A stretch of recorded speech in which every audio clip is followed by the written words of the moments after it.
leaders who were proud religious Jews. The first one was a man called Chastai ibn Shaprut. Now, these were all very Sephardic, and indeed we're talking about Sepharad. Sepharad is Spain. Chastai was an advisor and a doctor, a statesman of the country in Cordoba.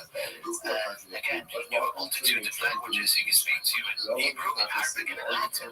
He was so fluent in Latin that when the old manuscript was brought and the caliph wanted to know what he was talking about, one of the particular monks read and started reading it off in Latin, and simultaneously Chastai was translating it into Arabic. This was, he was super religious and a very good-hearted man, and that way he was an example for the entire community.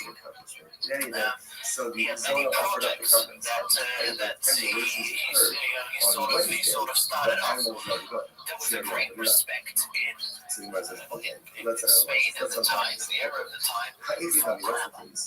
Language was something important. And Chastai imported from somewhere in North Africa two great Jewish grammarians. People of grammar. Linguists, right? One called Dunash ben Labrat, the other one called Menachem ben Sorok. Both of whom are quoted quite often in Rashi. These are landmark Jewish people who knew what they were doing in grammar, and he brought them in order to be on par with what had to be on par with in those days. He was also instrumental. He was right in the beginning of when the Moors conquered Spain and the Jewish people came into Spain en masse. And there was an intimate yeshiva in Spain, and he was really made it his life's project that there should become a yeshiva in Spain. And he did not succeed. We mentioned before, there was one of these four shipwrecked, not 4 hours on a shipwreck, but one of these four captured sages ended up in Cordoba. Now, what happened was an interesting story. It was this sage who was called Rabbi ben Chanoich. He, his wife, and his child came, and he concealed some sort of, maybe not his identity, but his greatness. Jewish fella came out of the community in Cordoba, took pity on them, and ransomed them, and he became the Shabash of the show in Cordoba. Keeping a very, very low profile. There was a sort of yeshiva, there was a yeshiva in Cordoba headed by a man called Rabbi Nosson. One day, Rabbi Nosson was teaching the tractate of Yuma, the tractate that deals with Yom Kippur, which is itself goes on to many other subjects and gets very complicated. And there was a certain part which Rabbeinu Moshe, the Shabash, was eavesdropping to, and he saw that Rabbi Nosson was ignorant in a certain part of the Talmud. He could contain himself no longer and blurted out, well, I think the meaning is such and such. And everybody was very taken aback, including Rabbi Nosson. Rabbi Nosson was a humble, truthful man. He immediately resigned from his position, stepped down as Rosh Hashiva, and was instrumental in making this Moshe ben Chanoich the Rosh Hashiva of Cordoba. When he became Rosh Hashiva, he was again a student of Rabbi Goin, a direct link to the magnificent Terezet of Babylon. And when that happened, and he knew how to run a yeshiva, he was sent out by his teacher to fundraise for the yeshiva. He was the one who built up this yeshiva in Cordoba again to be a tremendous Torah center, all with the direct influence of Chastai ibn Shaprut, who was up there, and they say the Holy Fence that he was up there in the annals of the Spanish Empire, and was able to, from a political and from a monetary perspective, to get this established. As we said, this Rebbe had a son called Chanoich. Came Rabbi Nochanoich, who took over his father. This Rabbi Nochanoich had a student who was called Reb Shmuel, not a very big assuming guy. And what happened was, is that at one point Cordova was invaded by the Berbers. The Berbers were a wild tribe, the fanatical Muslims, who killed Muslim and Jew alike. Everybody, they were the Muslims. These wars were very far from the Muslims in their eyes, and everybody had to escape Cordova if they were able to. Between the refugees was this Rav Shmuel. He was reserved, but a very, very wise man, a genius of a man, knew again many languages, and an all-rounder, Torah, philosophy. He was a great poet, including one of his great qualities was he was very good in calligraphy. Now, he ran to Malaga in Spain, and in Malaga, there was the vizier, who is the second to the king, was he used to go out on many trips throughout the empire, and he always needed letters to be sent to wherever he was going, to find, how are things going in Malaga, how are things back home. The problem was he had a very backward and ignorant court who really either couldn't write Arabic normally or whatever, just unescapable. And he was looking for somebody to do the writing for him. Reb Shmuel had opened up a spice store down the road from the palace of the vizier, the viceroy. And somehow they got wind that this Jew sitting in the spice store learning was very good in languages and in writing. So they kind of paralleled him and asked him if he was able to write the letters in Arabic to the vizier, which he did. The vizier was very impressed. He knew this wasn't any one of his men who was writing these letters. And he eventually, when he came back, he invited Rabbi Shmuel to come back with him into his court and serve as his advisor and statesman, in fact. Rabbi Shmuel became known soon as Rabbi Shmuel HaNogid, Rabbi Shmuel the Prince. He was the right-hand man of the vizier, and on his deathbed, the vizier confessed that basically the country was being run by Rabbi Shmuel. The king heard of this, and when the vizier died, appointed Rabbi Shmuel HaNogid as the vizier, as the second to the king. He became known as Rabbi Shmuel HaNogid, Rabbi Shmuel the Prince. He was an unbelievable dancer. He gave great amounts to charity and the ability. He supported Israel. The famous thing was that the oil lamps and the shul in Jerusalem were donated from him. He had the oil going in Jerusalem. Another, what he did was, besides pouring out money to Tzedakah, he also hired a team of scribes to copy the Talmud. Before printing, Talmud was written. One manuscript here, sitting there writing the entire Talmud. It's a job of a lifetime, maybe. The scribe was able to write more copies, 2 copies. So, if he was quick, he was able to write more.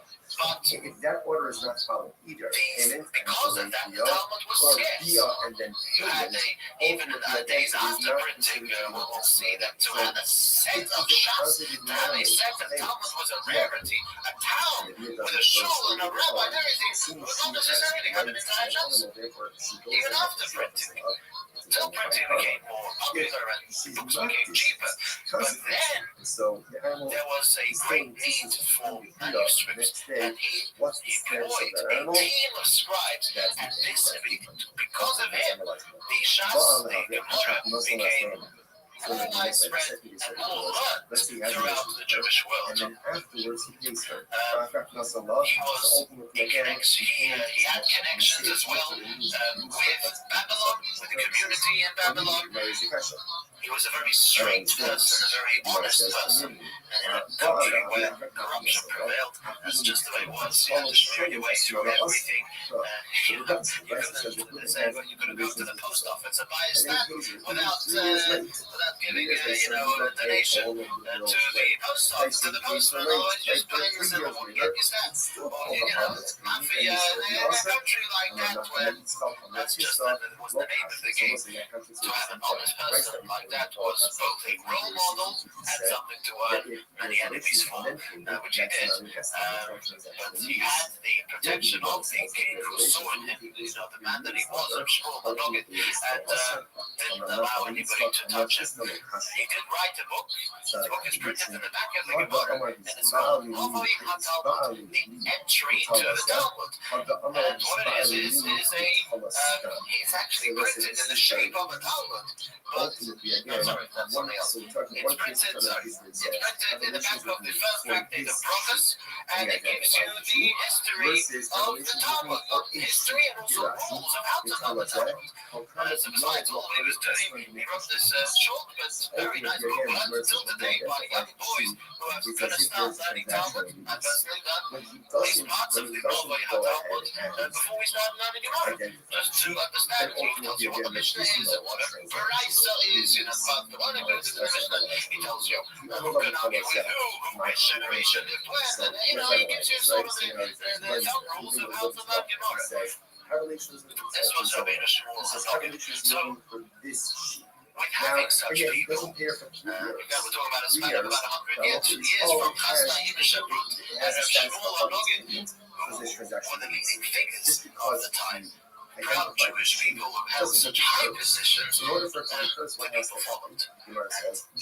Spirituality as well as Jewish community all flourished. There were a number of great Jewish men that lived in that time. We're not going to cover all of them. We'll finish it off next week, who were all tremendous Jewish figures. There was a man called Reb Shlomo Ibn Gabirol, or Ibn Gabirol, that's who it is. Now, obviously, you won't see his name in many places, but you'll see his products. We Jews have a lot of liturgy, have a lot of poetry that we say, especially on big days, Rosh Hashanah and Yom Kippur. The Ashkenazim get away with a lot of it. If you go to a Sephardi show, they'll be there from 6 o'clock in the morning until maybe 12, 1 in the afternoon straight, saying what mostly is liturgy, beautiful poetry.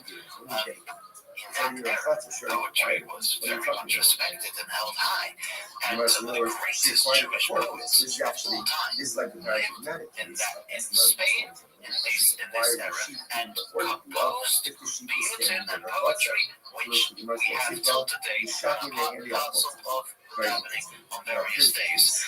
Reb Shlomo Ibn Gabirol was one of them. If you want to look out to him many places, you will see that many poets, chiefly he was one of the greatest, many poets signed their name in their poetry. The beginning of every stanza was spelled out Shlomo Ibn Gabirol, or Shlomo. You'll see it.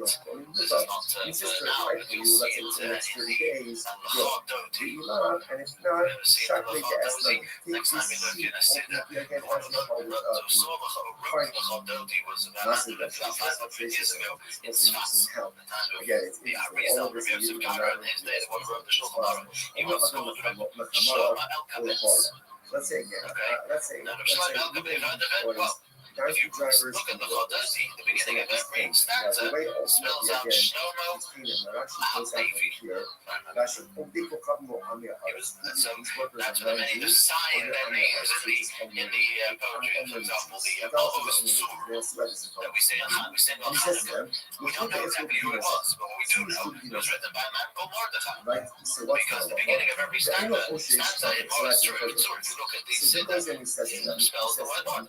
paying you, right? And essentially, So we've got to remember as well, it's a very important thing to know, when we stay off all this liturgy, we read pages and maybe look at the clock and shul, we've got to remember we're not saying the same liturgy, we're saying Jewish history.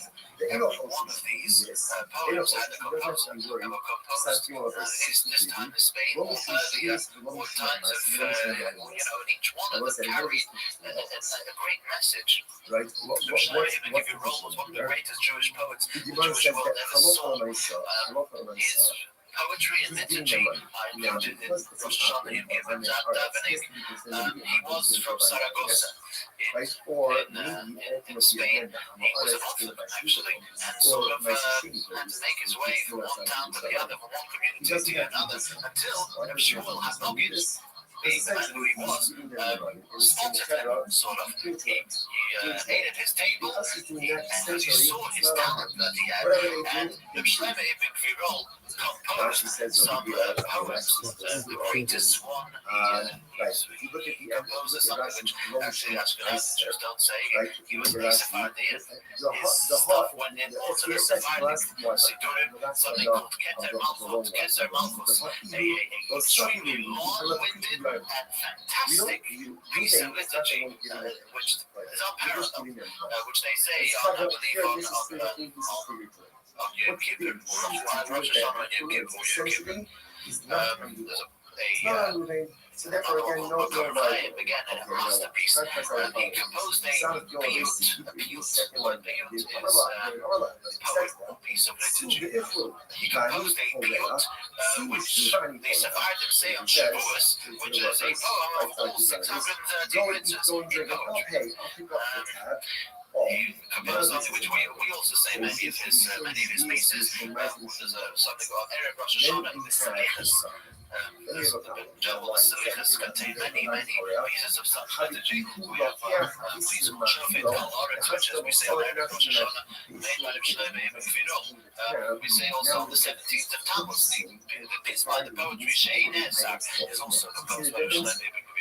Moving just says, here's $100. A lot of poets and we'll get to that next week. The last one we'll speak about was a man called Rabbi ibn Rukuda.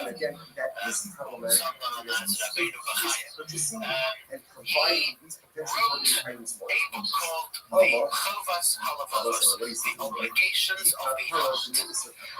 The Obligations of the Heart is a book which we have today, one of the earliest books of what we would call also of ethics. There is the ethics of the fathers. But what was after that? Well, there were Jewish books not necessarily of law or of custom, but of ethics.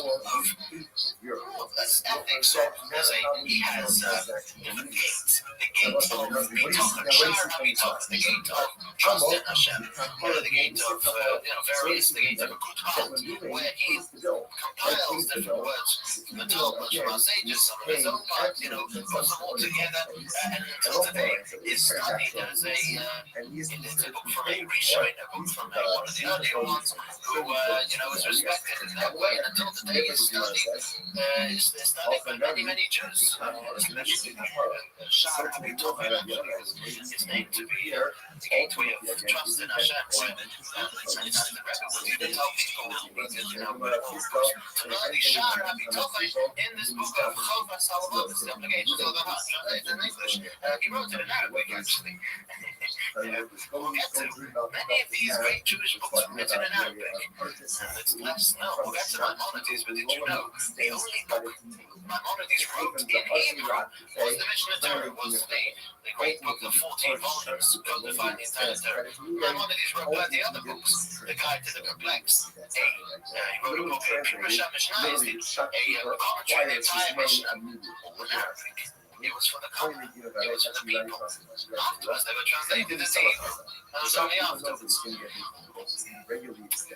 get to, as we said, many other number of other great Jewish minds and hearts of historical note, even Ezra, Yehuda Levi, many other great poets, sages, which all set the stage for Maimonides to come around and do what he did for the Jewish people. therefore, again, it's as if the But debt this is at least now we understand the backdrop of what was going on in Spanish That's what Jewry it says over here. and Spanish No, Jewry not at the even time. here for it's going to be almost like an exchange, right? The shopkeeper is going to give the donkey drivers and laborers whatever they want to put the items, and Reuben is going to immediately pay for that. לא ראיתי מילה, אבל אחת הבחירות, again, that doesn't apply to Israel, like this wasn't like a credit type of situation. We began speaking last week That piece is trying to put it back about what they call the golden age of Spain. The Jewish people basically had to migrate. And they went along together with the Moors, the Arabs who were very up there, philosophical people, and they loved culture and so on. And the Jewish people in North Africa, which was the place to be, this was the growing communities. And when the Moors who controlled North Africa went up and conquered Spain, the Jews immediately followed. And a tremendous time, although not, I would say, all 100%, never throughout our history has everything been absolutely 100%. Besides maybe the days of King Solomon, but other than that, it wasn't bad. Probably the historians say the only time that would be better for the Jewish people would be now, in the free country, in America and so on. But there was a tremendous age, and with that age came tremendous scholarlyhood, tremendous righteousness, and some of our greatest emerged from those days, and we started listing some of them. We're going to carry on. We listed some, Rabbi, if you know, the great person who was a Python. A Python is a composer of liturgy, a composer of poems. Whose poems we have quite often throughout the davening, especially Rosh Hashanah Yom Kippur. There were also great scholars who were the ones who carried the Torah down from their generation to the next generation. We'll name a number, but the main topic of what we'll talk about this evening, we'll go through, is Maimonides, is the Rabbi. But just as a prerequisite to what we'll talk about the Rabbi, we'll go through a couple of great names which are very well known among Jewish history. The first one was a man called the Rif. He's known as the Rif, Reish Yud. In fact, his name was Rabbi Yitzchak al-Fassi. Fas is Fez, which Fez, I believe today is Casablanca in Morocco. So he was the Rif, Rabbi Yitzchak, the Fez, so al-Fassi. He was, I believe, born in Fas, so Fez, and only later on in his life made it to Spain. What he is very much well known for is he was the first one who took the Talmud and codified it.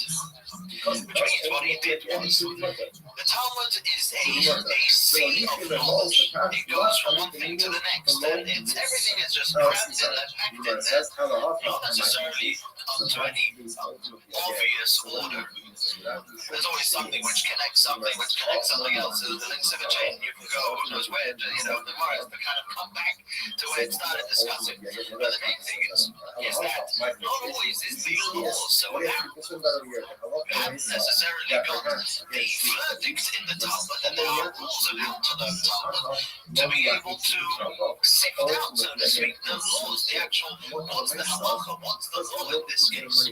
The first one who did such a job was the Rif, Rabbeinu Yitzchak al-Fassi. Any large set of Talmud will have the Rif in the back part. not the ArtScroll edition. You're talking of a real Talmud, which is printed with all the commentaries. After you pass some of the main commentaries in the volume, you will find a page which looks very similar to the actual Talmud. The inside and then the commentaries surrounding it, and it's not Talmud, it's the Rif. The Rif, what he did was he sifted through the entire Talmud, and using the rules with which to learn Talmud, he got the rules. He deletes all the discussion around the rules. You could learn the discussion to know the background, but if you want to know the actual rule, the rule is written in the Rif by the order of the Gemara. He does it different from the order of the Talmud. He goes along with the Talmud, just states the rules. This was the first of its kind, and also quite a brilliant job that the Rif did. Two quite interesting anecdotes to notice, that we can notice in these, the greatness of the Rif. Maimonides writes about the Rif that there's only 10 laws which he finds to be questionable in the rulings of the Rif. That's good. Only 10 laws where he says, well, I don't know if he got it spot on then. The rest, says Maimonides, were brilliant. There was another one of the Tosafists later on who said that it could have only been by the spirit of Hashem that somebody should be able to codify the Talmud in the amazing way that the Rif did. He did an unbelievable job. Another thing to note, which is very interesting, one of the greatest treasures, I get to this later on, one of the greatest treasures that was found in recent times of Jewish knowledge was a place called the Cairo Geniza.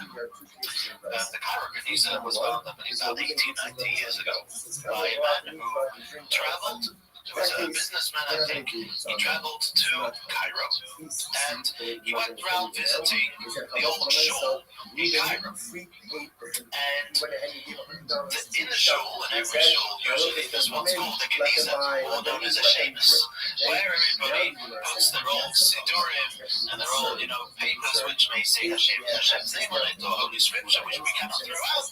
So the shul will often provide the service of having such a place called a geniza, where everybody will sort of deposit their thing, and every while in most shuls, the shamash, the sexton of the shul will go and take the whole thing and bury it usually in the local burial place, and so to give honor to the shemus. In this particular shul, there was an attic which had a lock on it and was untouched for years. This businessman was quite a good knack to him, and asked for this attic to be open. They said, there's nothing up there, it's rubble, it's whatever. When he got the attic open, he detected one of the greatest treasures that were ever found in recent history, which sheds light on the time that we're talking now, the times of Maimonides, the times of the Rif, talking 1,000 plus years ago, days of Spain, and so you have to believe today the original manuscripts are in Cambridge. But one fascinating thing that was found there was many copies of the Rif. People, every Jewish household, so to speak, wanted to have a Rif. It was like the code of Jerusalem. That was the first thing. To learn the Talmud, well, you learn Talmud, but if you wanted to have a place where you were able to learn through Jewish law just to get the basic idea, you had the Rif, and many copies of the Rif were found up there. The Rif lived, he was born in the year 1013 and passed away in the year 1103. So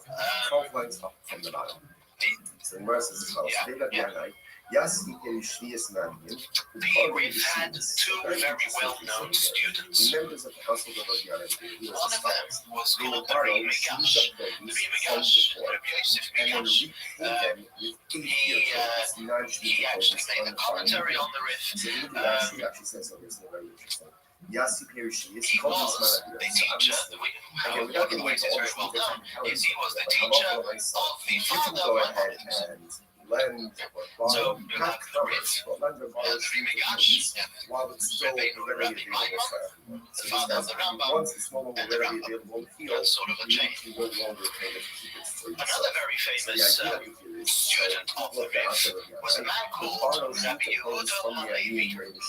Rabbi Yehuda Halevi has two very great things attributed to him. So what ended up happening again Number is one, he was a great painter, a great liturgy writer. We could say that if we wanted to point out the greatest of the liturgy writers, definitely in the span of a few hundred years at the time that he lived, he would be the one.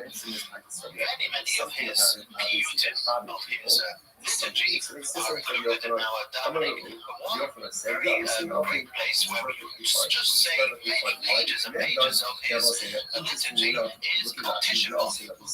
Now, Tisha B'Av, towards the end of the keynotes of the Lamentations that we say, there is about two-thirds of the Lamentations, the Tzoros that Jewish people had to go through various times. There's mainly for the destruction of the temple. There's keynotes written for the Crusaders, we'll get to soon. But about a third of it to the end, there is pages of liturgy which have the word Zion in it, Zion. So, for example, He was Rabbi Yehuda Halevi had a tremendously great heart for Zion, for Jerusalem. Zion is a name for Zion is a name which we refer to Yerushalayim, to Eretz Yisrael in general. And there's a piece of liturgy which we say, Zion halo tishani eshlo masiroyach. Zion, ask for your captives. Ask those people who have been banished from you. A whole beautiful, and there's at the end of it, there's a famous song called Elizio. Elizio V'Oreho, which is something which is sung in every shul, pretty much the same tune in the whole Ashkenazi and Hasidic world. Everywhere we sing this tune, Elizio. And right at the end of the service in the morning of Tisha B'Av, when we stand up and we speak of the consolation, we sing this song of Elizio. He was a great lover of Israel. One of his great aphorisms was, he said, my heart, my place where I live is in the east. But my heart is in the west. Let's say Ruben goes to My heart is in Eretz Yisrael. Right, Ruben goes to Rachel. Something like that. He was in Spain. That's we're getting it right. Right, but he doesn't have The east, sorry, the is in the east, right? Yeah, no, you're right. Or he has a relationship with it, doesn't pay or anything. What's the halacha? Es nana mutter. So he was such a lover of Yerushalayim and Eretz Yisrael, he actually wanted to go there. That was pretty dangerous in those days. It was very hard feat, but he did it. He managed to make up the answer. They would go on to go up to Yerushalayim and actually passed away there shortly afterwards. Another thing which Rabbi Yehuda Halevi did was he wrote one of the greatest works of Jewish philosophy. He wrote a work called the Kuzari. The Kuzari is probably the first of its kind, or one of the first of its kind, which gives a philosophical and logical explanation to the beliefs of Judaism. Now, if we remember the name of Saadia Gaon, Saadia Gaon, great leader of the Gaonic leader in Babylon all those years before, had written something similar called the Mudas Videos. However, they say that Reb Saadia Gaon wanted to bridge philosophy and religion and belief, whereas Rabbi Yehuda Halevi explained the beliefs, all our beliefs, with philosophical proof and strong logic. That's when it's an essence. The existence of Hashem, the divinity of the Torah, and the reward and punishment, and different other great principles of our belief, he logically explained them, how they must be so according to the rules of philosophy and logic. The Kuzari has been been translated into many languages, including English. And also, since he wrote it in a he was a poet, and he wrote it in a many times very cryptic manner, the Kuzari has a commentary on it, which explains exactly what he wants with what he's saying over here. Okay, I was going to get to that. Kuzari is actually something very interesting. About the time, to get this right, in the few hundred years prior to this, era, or the era of Babylon, there was a kingdom in what today is the it goes after Russia, the mountains that go, the mountains which go after Russia, who not just the name right now, but within Russia you have the, anyway, it's very, very deep. It's more next to, I believe, more next to China. It's a chain of mountains, and there was a kingdom over there called the Khazars. Now these Khazar people, what happened was that their king, their leader, was a great philosopher, somebody wanted the seeker of the truth, and he ended up converting to Judaism, and everybody else followed. It was a little kingdom, not a big place. The little kingdom, the king was the leader of everybody, and everybody in that kingdom converted to Judaism. I don't know, they didn't love that kingdom was conquered by some other people who, got there, and so that kingdom vanished. But for a while, there was a very interesting phenomena in this very far-flung place. And the place was called Khazar, and the Kuzari wrote his book as a dialogue between the king of the Kuzari king, and the Chacham and the wise man who he was having a dialogue with, debating with, as to the truths of Judaism. It's a figurative thing, but it's written in the style of question and answer. The Kuzari king is seeking the truth, is seeking an answer to questions that he's had, and the wise Jew is answering him, and this is how he writes his book. And that's why it's called the Kuzari. Should the Bible punish sheep retroactively? And therefore the sheep should be categorized as another great Jew who lived around those times was a man called Rabbi ben Ezra. He's better known as the Ibn Ezra. Many of them were known as Ibn. Ibn means the son of in Arabic. Rabbi ben Ezra, known as the Ibn Ezra. Ibn Ezra was a wandering rabbi. He was a very great scholar. He wrote a commentary on the entire Tanakh, which if you buy a good Chumash, you understand Rashi there. You have a number of the key commentaries. Many people, everybody wrote something on the Tanakh. But some of the key commentaries, you have the Baal HaTurim, you have the Ramban, Nachmanides, you have the Kli Yokor, and you have the Ibn Ezra. The Ibn Ezra, he was a traveling person for some reason, which we don't exactly know, but he traveled the known world then. He's even said to Maimonides, in his travels. He many times kept himself, he kept his identity shut. He didn't disclose himself, wanting to know what was going on in different places. He was extremely poor and had a very tough life. In fact, he had 3 sons who passed away and a 4th who converted to Islam. Which wasn't a particular matter for him. He spent 2 years trying to bring this boy back. Apparently he had done so, his son, for business opportunities. But besides that, he always lived in abject poverty. He was in those days, if you were great, you had to also be a writer. You had to be somebody who was a poet. And he composed a famous piece of poetry saying, if I were to become a producer of candles, the sun would never set. And if I were to be a producer of shrouds, then nobody would ever die. Somehow, he lamented the fact that he was sort of always poor. But this was the Ibn Ezra, but he made an imprint on the Jewish world, writing this Jewish, there is with this explanation of the Torah, which is a tremendous explanation. Maimonides even told somebody in a letter that if he wants to know what the Tanakh really means, he must learn it with the Ibn Ezra. Which is that's a big one. Maimonides to go and say that about somebody. That's very great. So this was a time when many even were produced. Many of our great sages. Ibn Ezra was born in 1092, passed away in 1167, sorry, 1167. So this is the kind of era. But I wanted to devote tonight to Maimonides, to the Rabbi.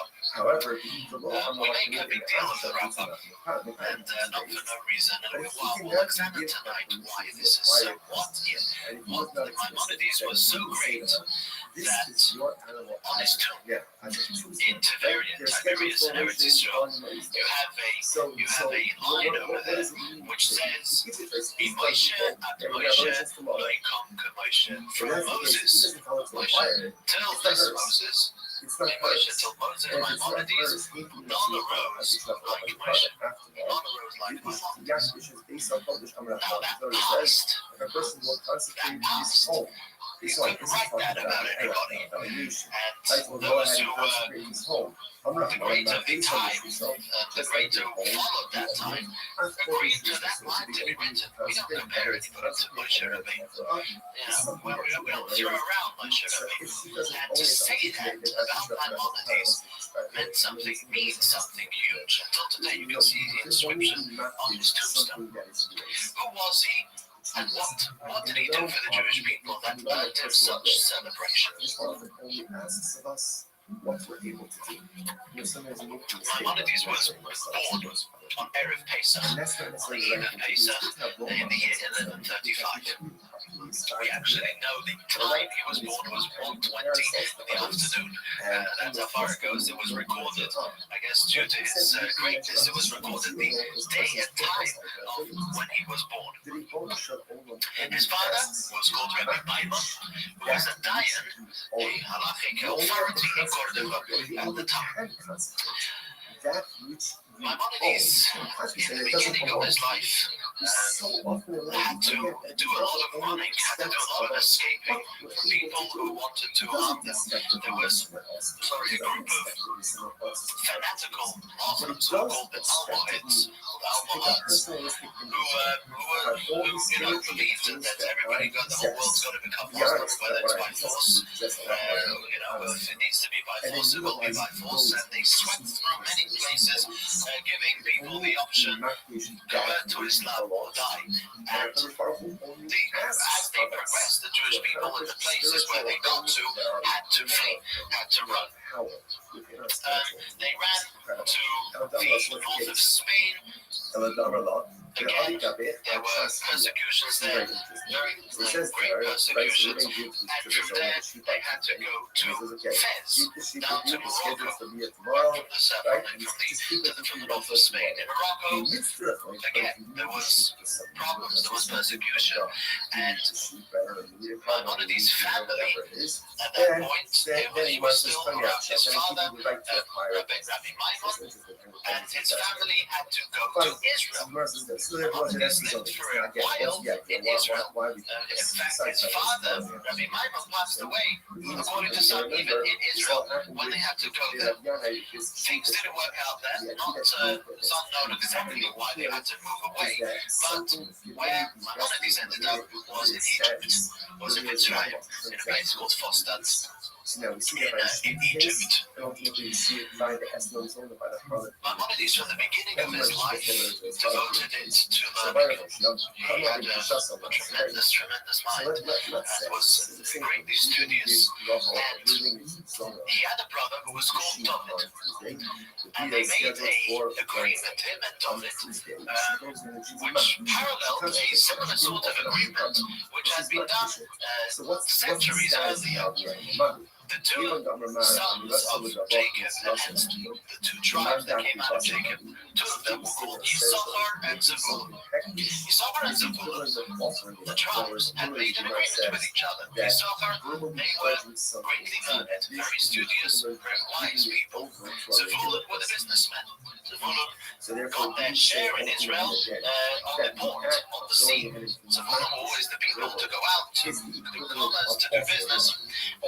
Issachar and Zebulun had made a pact, an agreement that Zebulun would support Issachar, the tribe of Zebulun would support the tribe of Issachar, or those who devoted their life to Torah. Many of the members of the Sanhedrin came out of the tribe of Issachar. Jacob, in his blessing to Issachar, says to his son Issachar, said, Issachar Chamor Goren. Issachar is a donkey which takes a great load. They were people who were able to sit there and learn to take the load of Torah onto them. And then Zebulun said, Jacob, obviously prophetically, Zebulun would get his share by the sea, and he would be the one who was in charge of commerce. This was prophesied in the blessing of Jacob to his two sons, Issachar and Zebulun. And that's how it came up. That's how it developed into their children and grandchildren. Well, the idea is that the merit of the Torah learning would also be split. Issachar said, Issachar with Zebulun, Zebulun supported Issachar financially, where since they gave the financial support for the learning of Torah, the merit of the Torah of Issachar was split between Issachar and Zebulun. A similar idea existed many examples in Jewish history. You know, we have these great people, many of them labored themselves, but many of them were supported either by a community or by a relative or by people who felt that it was a merit for them to share their wealth and to support Torah learning. This was the agreement that Moshe, one of these, had with his brother David. What happened was, unfortunately, that his brother David drowned in a shipwreck. He was traveling and he was shipwrecked and he passed away there. And one of these took this very, very difficult, very, very hard. He was ill for a year because of the shock of the loss of his brother, and due to the pressure that he now had supporting two families. It was then that Maimonides reverted to becoming a doctor. He had known medicine somewhat from his travels, from looking at different places, but now he had to support two families, and he delved into medicine, the medicinal knowledge of the time, and very quickly, due to his great mind, climbed the ranks of the doctors in Egypt until he became the personal physician of the caliph, of the king of Egypt, the sultan of Egypt. It's well known that Rabbi lived a very, even dead, lived a very intense and busy lifestyle. In a letter that he writes to one of his students who asks to see him, on one of these writes, he said, I'd love to write to you and to talk to you much more, but my schedule simply doesn't allow me. Early in the morning, every single day, I must travel half an hour on the donkey to get to the palace of the sultan over there. I must go there every day to make sure everything's okay. And if anybody sort of feels a little bit off, I have to treat them. I have to look at them. I get back tired and weary, and I settle for my only meal during the whole day. And as I come back, there are lines of people outside my home seeking my advice, seeking cure, seeking a question in Torah. And he says I lie there on the couch, on the sofa, simply for lots of fatigue, trying, answering these people. So this was the kind of life that the Rambam led over there, which is also very rare that he should, express himself when he wants to be out. But that letter got to us, where he expresses his, what kind of life he led. But this was quickly, since Maimonides had such a stand in the non-Jewish world, in the world of the Sultan, and such a great mind in the Jewish world. This is what got him acclaimed fame everywhere. Soon his name started to spread, and the hundreds started to flock to him to seek his advice and seek his learning. Maimonides versus revelations with me for will soon speak of what his activities were as far as the Jewish, global, so to speak, Jewish activities were, but his greatest contribution were no doubt his writings, his books. When he was only 20 years old, he made an explanation on the Mishnahs, on the Mishnah, on the entire Mishnah, actually printed behind many volumes of the Talmud. You'll have printed the Mishnah with the explanation, the Pirush HaMishnah, the explanation of the Mishnah by Maimonides. It was written. The most amazing part of it maybe is it was written at the time when Maimonides had to flee, had to run. He was born in Cordoba to Fez, to this place, to Israel, and back, and then it was written on those of that route.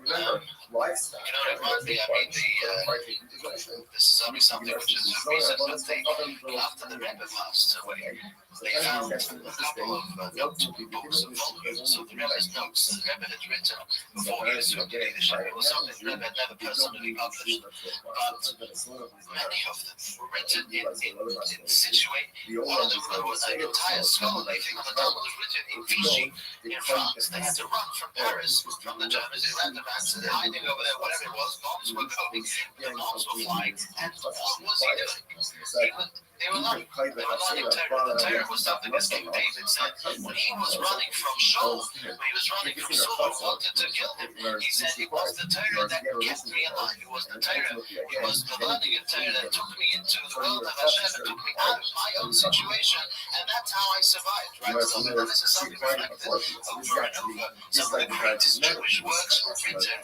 in situations which were very far from desirable, in dangerous situations. This was one of the Pirush HaMishnahs. It was written in Arabic.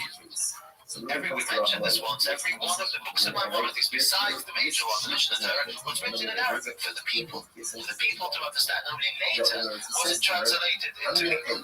And this Pirush HaMishnah, this explanation of the Mishnah, contains some very, very key ideas. We know the Rambam codified the 13 principles of faith. Now, from the Rambam and on, we always go back. If you want to have one of the principles of faith that a Jew must know, must believe in order to be a good Jew, so to speak. Those 13 principles of faith were incorporated in the Pirush HaMishnah, in the explanation of the Mishnah that the Maimonides wrote. The reason is because there is a certain part of the Mishnah that deals with the question if a certain person is considered to be what we would call a heretic. And a certain halachic, if a person is in denial of the most basic tenets of Judaism, there's a question whether we take such a person as a witness and so on. So halachically, so Maimonides was the one who said, wait a minute, what are the basic tenets of Judaism? They're scattered all over the place. This was the beginning, one of the great examples of the genius of Maimonides. Today, it's simple because he did it, but go collect from the Talmud, from the Medrash, from the Sifri, from everywhere, go collect what are the basic tenets of faith, and if we pull out one of these, then the whole building collapses. You go collect them, you have to have everything in front of you. And he did all this when he was on the road. He doesn't have to be worried. There's another, also within the Pirush HaMishnah is an explanation of the Mishnah. There was something called Shmoina Prokim or Rambam. The 8 chapters. The 8 chapters. It's called Shmoina Prokim. The 8 chapters is he wrote a introduction to one of the tractate Sanhedrin, where he lays down ethics and teachings and a tradition from Moshe Rabbeinu until now. The very many children of young adults love the Shmoina Prokim. Some very basic ideas go on there. Only 2 years after he finished the Pirush HaMishnayos, whatever they do, did he embark on the greatest project of all, which was writing a book called the Mishnah Torah. look at the end, if you look at Mishnah Rashi, Torah literally means the study or the repetition the heart, or it's the the learning attention of the entire Torah. What Mishnah Torah is the name that we give to the last book of the Torah, Devarim. The book of Devarim, the book of Deuteronomy, has another name to it, often referred to as Mishnah Torah. Because really, it's there that the Moshe Rabbeinu sort of says out again, hammers in the entire Torah, or the basic ideas of it, to the people. The Mishnah Torah, in his introduction, Maimonides explains the reason for his work. There are, the Talmud is vast. Even you have the Rif, you have maybe various other books, but you need something for everybody. You need something to be able to open it up and clearly see what to do. Not just clearly see what to do, but have it also in a proper order. Maimonides says, you have the Talmud, but then you have a lot of things that came also after the Talmud that were sorted out, that were learned by different courts, different places. Many scattered, many rewrites. Many don't know of all these things. Not always the books available. The roads are many times, plagued with robbers and so on, and things like that. That it's impossible for people to travel to this age to learn. And therefore, Maimonides says that he is going to write a book which is worthy as the great, as the small. Anybody will be able to open up the Mishnah Torah and see exactly what the Almighty wants from the Jewish people, differing with the Rif in a great way. Maimonides was probably the first one who rearranged everything. He made a 14-volume book, each one which would be a different section, a different subject. Within those subjects you have laws, the laws of this, the laws of that, the laws of the other. Within those laws, say bisections, you have chapters. In the chapters you have paragraphs. Extremely organized, something that didn't happen until then. He goes so far as to say that if a Jew wants to know the Torah, he can learn Chumash and then learn my book and he'll know everything.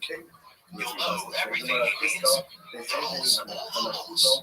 There's other information in the Talmud that obviously you won't know from Maimonides, but if you want to know the law, you have the law. He rewrote it. There's also something that's different tremendously, was totally normal. The Rif used the terminology of the Talmud. He didn't go away from the terminology. He cut out all the different bits and pieces that, so to speak, are not necessary to know the law. But if you don't know how to learn Talmud, or you don't know the meaning of these words, you're stuck with the Rif. He'll just tell you, he doesn't go away, he doesn't create something new. Maimonides, so to speak, shut the book, everything to the side. We're going to now explain. He's going to write his own book for the people in simple language. This is the genius of Maimonides. He wrote it as if everything smoothly, not in Talmudic language, but rather in more Mishnaic language, in Hebrew, in conventional Hebrew, not the Mishrash of the Gemara has, because those are vague and many things are not understood. He wrote it. You should be able to read through the book, and he wanted to oversimplify it, and that was one of the reasons. So he didn't write any sources. There's no sources in the Rambam. You got to figure out yourself where he got it from. He just writes. He wants you to have a textbook that you should be able to read. It took them Maimonides 10 years to write the other Chazakah. Where he got the time and the ability to do that is equally miraculous. To have the clarity of mind with all that he had gone through, with the families that he had to support, with the kind of life that he was living, with the salt and all that, with dealing with everything he did, is truly amazing. Okay, that's the case. The story is told that many stories told about the Rambam. One of the stories told of the Rambam is that when he finished his work, he had a dream where Moshe Rabbeinu came to him and gave him a yashikov. He said, well, good job, old boy, well done. That's what he finished the Sefer. The Rif also doesn't include many laws which are not applicable today, temple times and so on. Maimonides includes everything. Temple time, not temple time, it's also purity. It is, isn't it? You want to know what the Torah wants. You want to know what the Torah says? This is what it is. He even goes in the last two chapters to tell us the rules for the rights of Mashiach. Something which, again, nobody codified. It's happened. One place there in the Talmud, is there in the Talmud. There are books today which are devoted to finding the source for everything Maimonides says. Very great books on the Rambam. And this is a project orchestrated by the Rebbe. And the Rebbe, in 1984, instituted a network we should learn. Many people want to learn the entire Torah, to learn 3 chapters of Maimonides a day. You'll finish the Torah in a year. You want to finish it in 3 years, you do 1 chapter a day. Again, but you go through Maimonides, you learn the Rambam, and you have an idea of the laws of the entire Torah in a simple, in a down-to-earth fashion. Maimonides got a lot of heat. He shut down what he did. There were 2 problems that many great people had with this. The first problem was is that they feared that the learning of the Gemara, the Talmud, would be forgotten. You make such a book and you say, here it is, that's it, this is simple now, it's obvious now. Then the Talmud may not be learned properly. It's all simplified now, I know what to do. That's no good, because if you don't learn Talmud, you don't know on what the law is based. Then, when the situation differs slightly and you're unaware of the background, you may not be ruling correctly. That's why we learn Talmud, to know on what the ruling is based, what are the principles behind the law, so that, yes, when the law book says so on and so forth, in a different situation, with the principles changing, with the background changing, with the basis changing, so the product might change. We don't know, Talmud don't know that.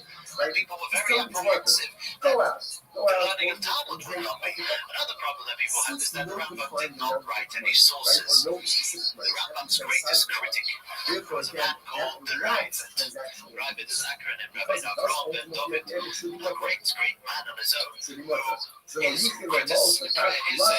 pieces of criticism are printed right in the middle of the printed editions of the Rambam. And that's the first piece of criticism that he writes. He says, what is this about? What do you think? You can't write any sources, and you say, this is, everyone can learn this. Throughout the generations, however, both of these problems faded away, proved to be quite wrong. The Talmud was never forgotten. On the contrary, and this is something, I've done in yeshiva all the time, and including myself, this is something broken once and again. If you want to know what the Talmud means, who's going to talk out the Talmud in regular layman's language? Maimonides. What is the Talmud? What's going on here? You're one of Maimonides, and he goes, and he learned, he's taught you the Talmud. He did all the work for you. So much so that probably one of the, if somebody most, there are hundreds of commentaries on Maimonides. Because if anybody wants to write something on the Torah, right, which is the best book to base it on? Base it on Maimonides, exactly, chapter and verse, where it's all going to be, here's what he says here, here's what he says there, this is the law, this way, okay, now let's talk about it. So there's no extension of prayer. Hundreds of commentaries have been written on Maimonides. Made his original plan. But that was the idea.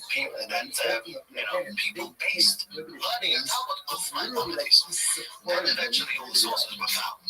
Books are out later that everything Maimonides says has a source. In fact, Maimonides, the Rabbi, he regretted it afterwards. He wrote to somebody. We have many letters of Maimonides. He wrote to somebody he does regret not writing these sources. Because sometimes people ask them, why did you rule such and such? And he forgot where you got it from. You're right. So, that's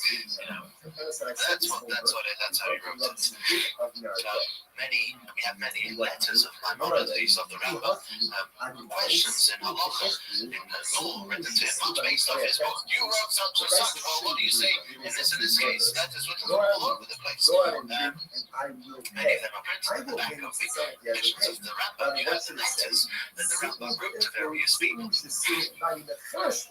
Is to say, go out and drink, go out and eat, and then I'll The settle up. Greek work that Right? the Rabbi I'll wrote settle up ultimately was a again book with the called shop. the Moira The same Nevuchim, a guide to the perplexed. Right, so you left money with the You see, in shop. his day, culture was very high, people were very educated. How much did you It was an era of poetry, an era of great knowledge. Everybody in the street was sort of up there. And Jewish people were learning Greek philosophy, learning Arabic philosophy, and had many questions. Many times very philosophically perplexed. And the Rambam had to address this. In that case, whatever they do, He wrote it as a response. He says himself in various places that this is not the way to live. This is not the way to be. You want to should live his life and believe in Hashem and not base everything on logical explanation, because then it's limited by logical, however much logic controls. And the answer to all, we're not, we don't run our lives that logic. The strong things in us modify logic, and the belief in Hashem and the belief in the Torah, although logically very much understood, but if it's only governed by logic, then that's a problem, because then when we call upon to stand there firmly in a way which defies maybe logic, but because that's the goal. So if our Judaism is sort of symmetrical or logical, then you won't produce the strong Jew that you want. But since there had to be a response, so the Rambam wrote a response. That was the Rambam as a author. In these books, especially in the Mishnah Torah, we see the genius of the Rambam when it comes to learning, when it comes to teaching. We see the Rambam as a teacher. Somebody, a great teacher, somebody who he just says something, it sounds so simple, but he's just helped you in figuring out and not taking something extremely complicated. That is the Rambam. The Rambam as a leader, we see in his letters, all of them, rather than letters, he wrote epistles. What's happening in various places, at least in that region, was a lot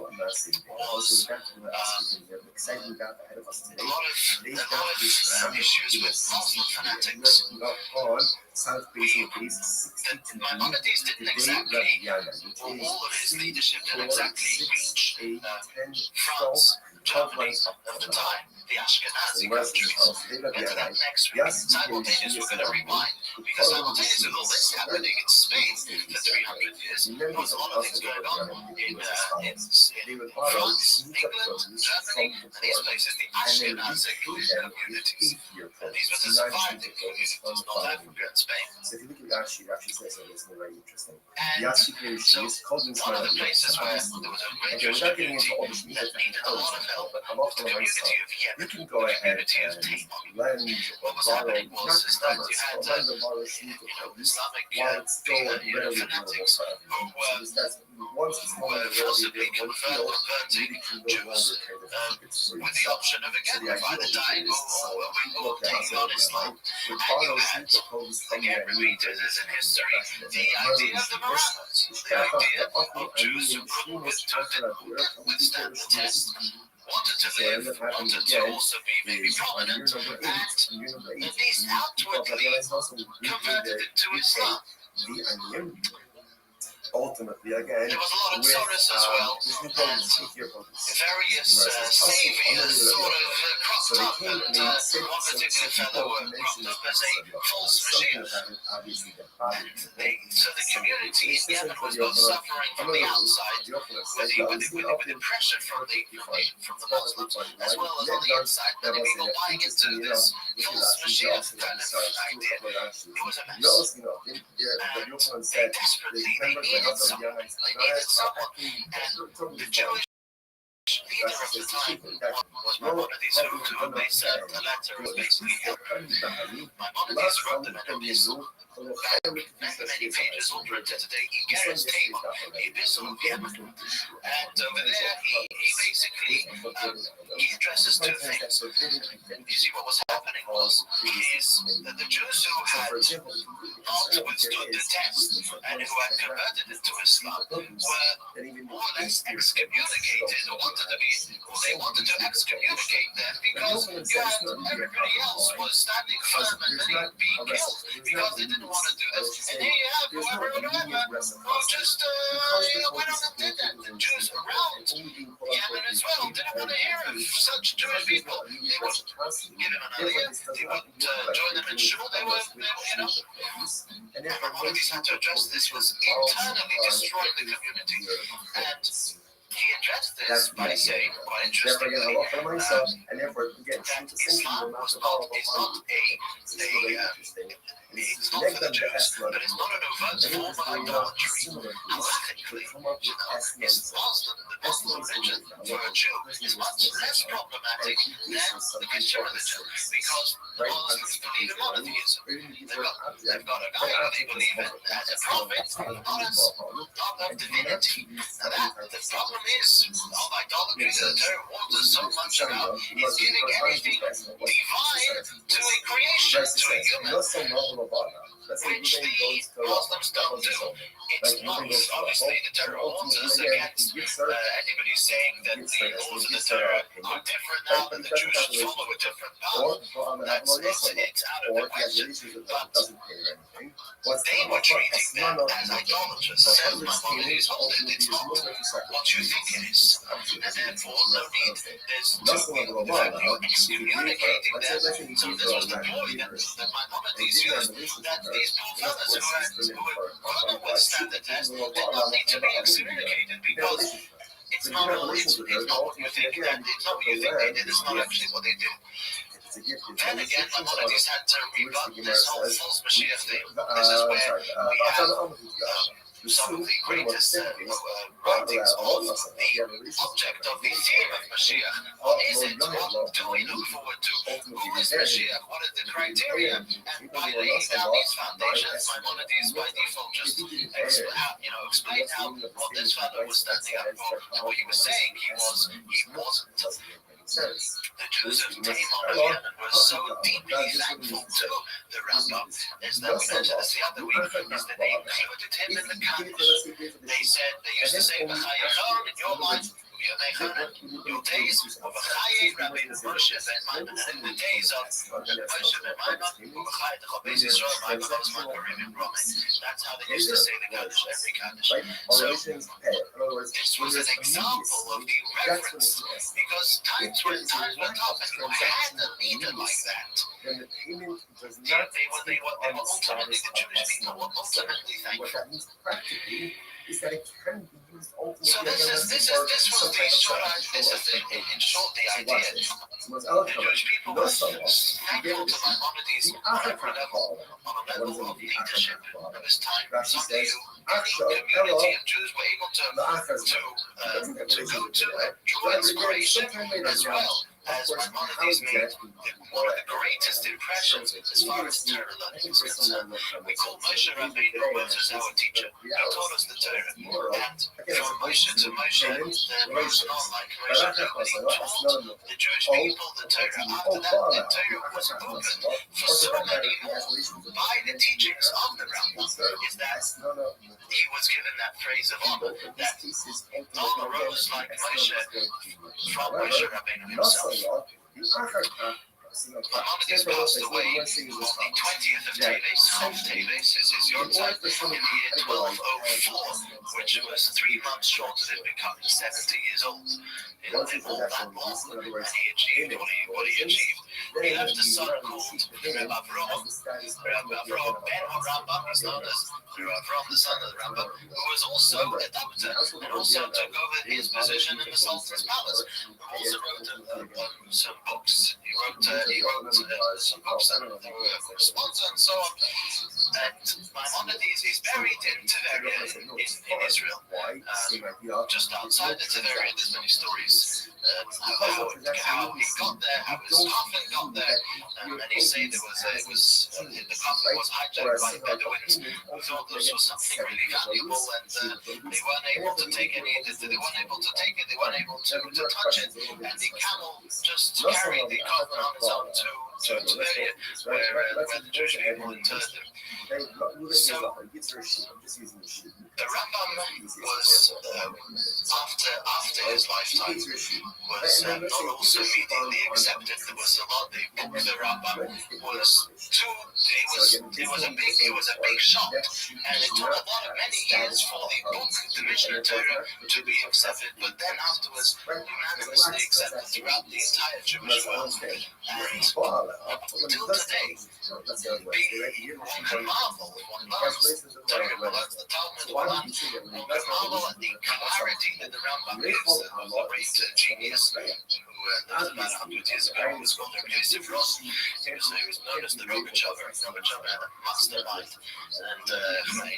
he's an unbelievable genius. And he said he read around. He said, I looked for many teachers, for this teacher, that teacher. He said, until I found an old man, a teacher. He was called Rabbi Rothschild. He found the Rambam. He was on the Rambam like no one else. He found in the Rambam just his writing. He's somebody who was able to teach. This is very interesting. What happened? So that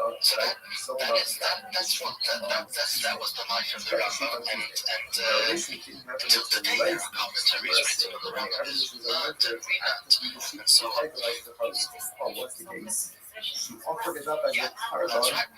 She offered up as a carbon on Tuesday. That's right, the Rambam did write. I should forgot to mention, the Rambam did write books on medicine, which we have. Medicine today, which he also actually incorporated in the Mishnah Torah. In his book, the Mishnah Torah, he says he has some places where he goes off on a tangent. You can see sort of there was somebody behind this all. It's not dry. Most places he keeps very to the core, to the letter, without putting in sort of his personality. But there are some places that it just emerges. One of the places is right in the beginning of the book. It says there's a mitzvah a person to keep his health, and the Rambam just goes off being one way it was. He describes you, telling you 2 chapters. He said how exactly you're supposed to keep your health. The Rambam says that if you keep to what I'm saying over here, then I am your guarantor, says the Rabbi, that you'll never need a doctor, and then that person will only die because of natural death, because you get ill before they die. But he said you can live in a place that if you don't have a doctor, just keep to what I tell you over here. So many of these things have changed with the change of climate that we live in. Have changed, but he definitely writes that in his Mishnah Torah. But yes, that's how Maimonides became acclaimed in the wider world. He made it up to the Sultan, and with the works that he had, that got the name of medicine that he had until today. You have a statue of Maimonides up in Egypt at the hospital named after the Rambam. So yeah, that's who he was. What's the case? And so it was. So this more or less next week we'll go on to the situation that was going on in France and in Germany. Just to put things into perspective, Rashi, Okay? So then obviously Rashi, it's mutter, right? Because she has lived. title to it. Rashi passed 5 years before Maimonides was born. So essentially, gave her a gift. In fact, For there sure, is she had one the right to place offer it up. that However, Maimonides she says that he was going to do a job like Rashi did on but the if she Talmud. did not give Rashi her is the permission to commentary acquire it on as the a Talmud. gift, right? But She he was said, not explicitly saying, Mani Hatzarfati, the Frenchie already preceded me. The Frenchman already preceded me. So he obviously saw Rashi, which was quite interesting. Maimonides is quoted once in the Tosafist. Rashi's grandchildren were on this next week wrote commentary on the Talmud. On one side of the Talmud you have Rashi's commentary, and the other side you have the Tosafos. Tosafos reads editions, and they wrote editions commenting on the Talmud and on Rashi, comparing different places in the Talmud when they sort of seem to be problematic, commenting on different places. The editions only in one place is a certain Rabbi Moshe ben Maimon is quoted. Only once. Seemingly a letter might have been, there may have been correspondence between the two countries, very, very limited though. So the funny thing is about many places, times in Jewish history, that simultaneously you had two great people who not necessarily even saw each other, we didn't heard of each other. Okay? Many of these, and it takes, professors sit there poring over documents to try and see, if there was any connection between these communities, between these people, and how much did they actually talk with each other, which is quite a fascinating research. You only have to consecrate, or you only can consecrate that which Rashi originally published his works in what's called a Kutres, a couplets. Rashi was very reserved. He didn't make a big, in general, Rashi didn't take on the position as Maimonides as grand Jewish leader, at least even in his Middle Age. Rashi wrote his, again, brilliant thing that, illuminated the Talmud forever and ever. But he originally published it in Kutres, in his little book.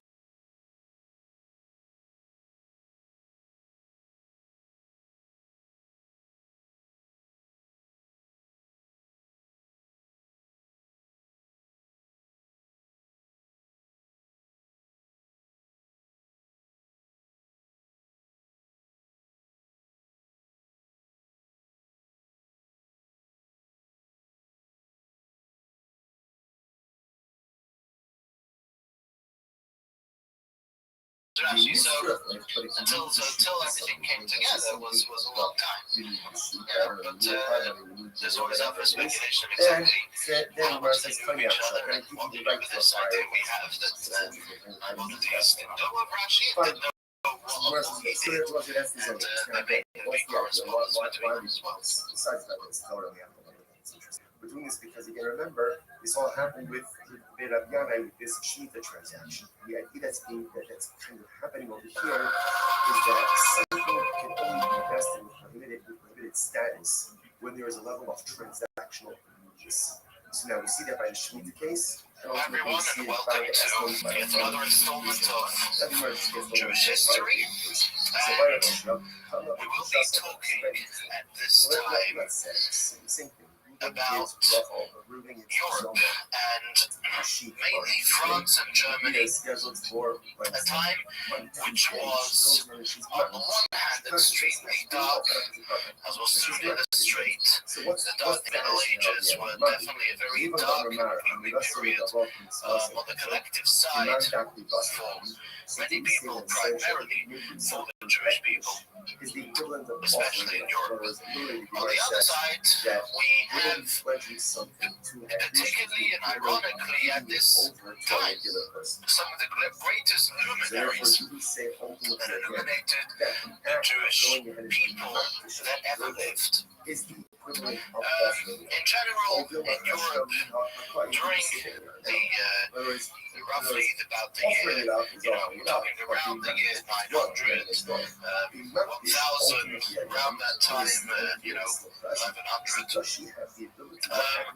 there was chaos. Common history obviously demonstrates this all too well. There were the vassals and the serfs that you either had a terrible life or a very good one, tormenting those who had less fortunate than you were. The Jew was nor vassal nor serf. He was an alien. The Jew in Europe was not considered to be part of society. He was an alien, somebody who is just outside of the regular and shouldn't really be here, and only due to the benevolence and mercy of the state and or of the church did he even exist there. Always chased, always tormented, and always suspected of collaborating with an enemy, or in general just to overthrow the government. Again, we have to remember that although we speak in this time, we have to be able to visualize the history. Is about being able to visualize the time and the situation in which we're talking, and it's very important we don't necessarily relate to the kind of mindset, the dark and backward mindset, fanatical mindset that many people had in those days. The clergy of the church was a class for itself. They were extremely powerful, for they handled the masses, called it something holy, and everybody has to obey. Even the rulers, even the government, and there was constantly a rivalry between the government and the church over who had supremacy. In general, whenever the clergy had supremacy, whenever they were on the top, there were problems, and there was very great suffering for the Jews because the anti-Semitism and the anti-Jewish propaganda was at a crazy height. If that order is not followed, the Jews were always suspected, and they were thought of digging under, of overthrowing the Christian religion. They were the heretics, they were the deniers, they were the Christ killers, and they were constantly, the clergy was constantly preaching and revving up the crowds to kill the Jew, and so on and so forth. The pogroms, the massacres that went on, even the ones that we don't hear of necessarily were going on a daily basis. This was we hear of, unfortunately, only of the major ones, but there were constantly, blood libels and man killings and just general robbing and making the lives of the Jews totally miserable. This used to happen especially around Easter, around, that time, which coincides more or less with Pesach a lot of times, and they had to buy the Jewish people to ransom and buy themselves out just for their very survival if they were only able to. Another thing which didn't do very good for the Jews was the fact that the Jews did not pay a tax to the church.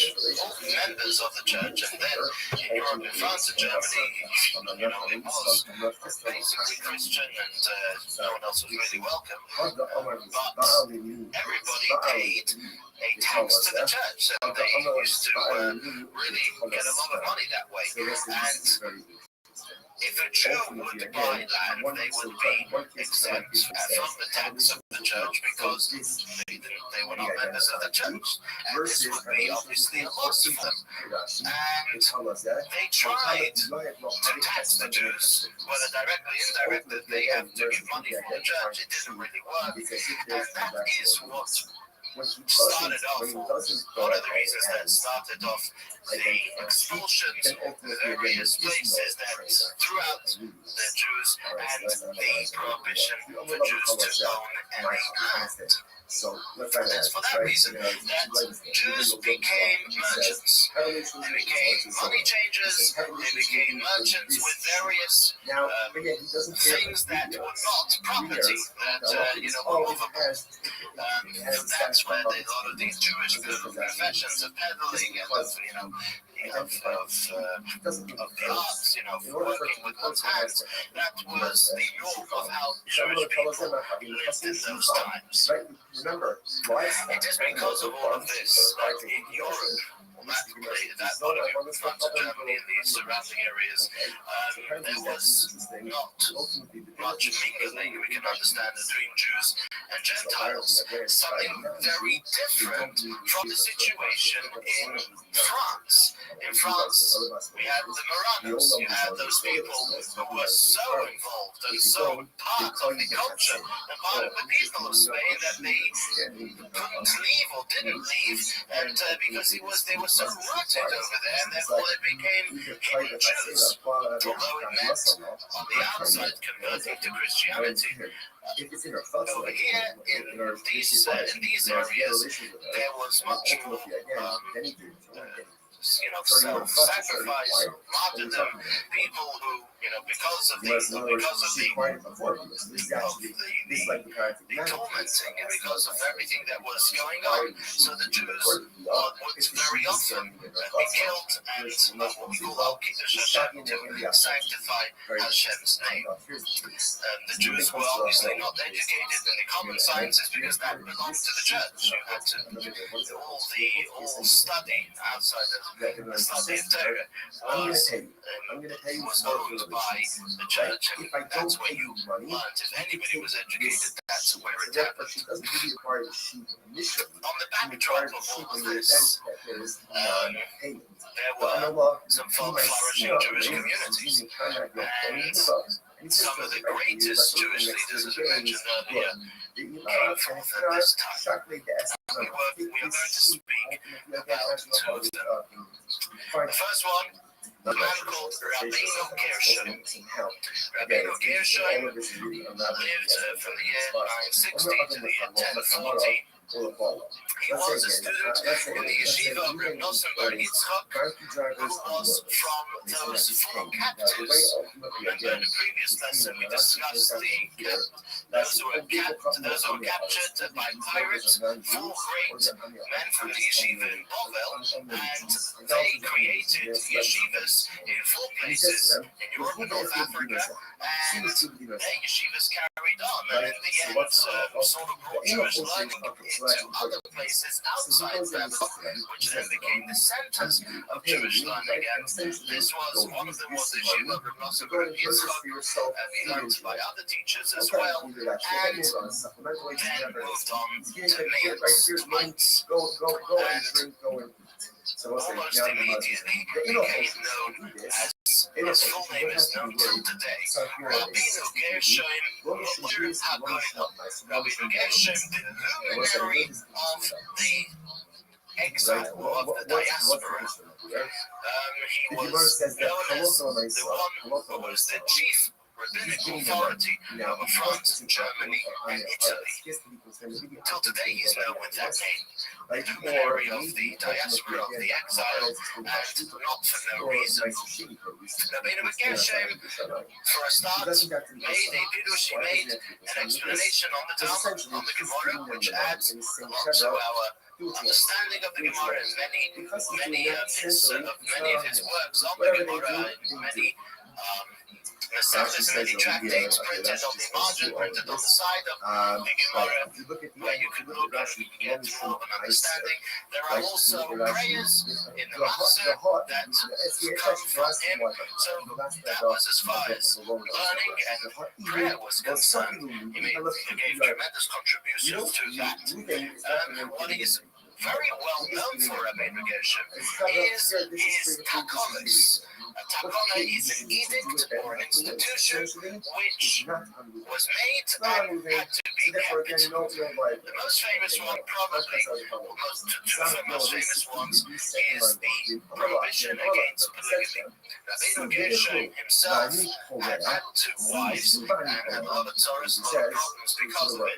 And he was seeing that the whole thing was getting out of hand and therefore made a ban against polygamy. One is not allowed to have more than one wife. That ban spread throughout, as we said, the whole Ashkenazic community, France, Germany, Italy, and the surrounding places. It didn't, however, reach the Sephardic communities, although many of them today do not have two wives, but some of the Yemenite Jews, for example, who were totally cut off from the general Jewish world for so many years, when they came to Israel in recent times, they came with more than one wife. That's perfectly allowed, most of our great had more than one wife. So, I shouldn't say most, many. That was perfectly fine. However, the ban did spread through most of Jewry until this day. Another edict which Rabbi Gershom made was that one is not allowed to divorce a woman against her will. Because, you see, biblically it doesn't say that it is impossible to divorce. So what do you see from there? That when Ruben pays the bill, right, pays the bill, so you know again, he's paying after the consumption of the goods. A lot of them, so there's transactional needs, and he is considered to be paying for these Shemitah produce, the Sheni produce, the Yayinas. It's problematic. Therefore, the Gemara says, all for Nami, Kikakar, the Nibis and Hakara. So to leave it by the other end, maybe here, ultimately again, isn't that Shemitah produce? Same thing. The Gemara Histo, the Chenteni Hamatito, the Mishtabit. No, it's different from the Ruben case, right? He's going there. And what was going on, we're talking about where they are purchasing food from a shopkeeper who normally extends credit to the havens of Archie Lab today, friendly Junior ultimately, because the shopkeeper normally extends credit to Ruben, ultimately there is transaction. That's happening right there. It's literally translated, literally the shopkeeper acquires his money immediately. Look at that. Friendly Junior is actually right across the left. And then he's about that. The shopkeeper knows that he's going to get paid from there. He regularly extends credit.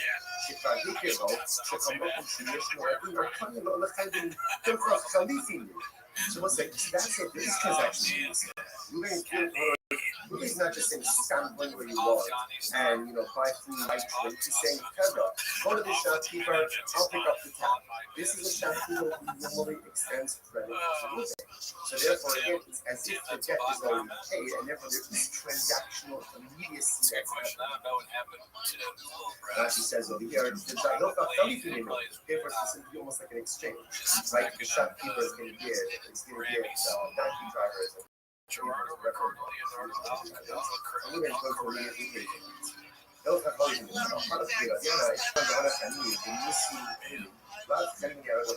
again, that doesn't apply to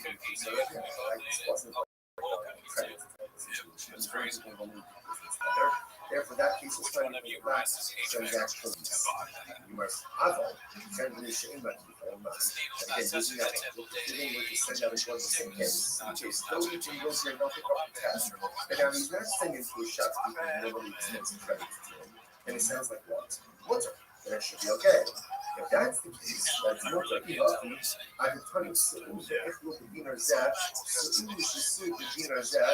that's the case, then set the price up differently.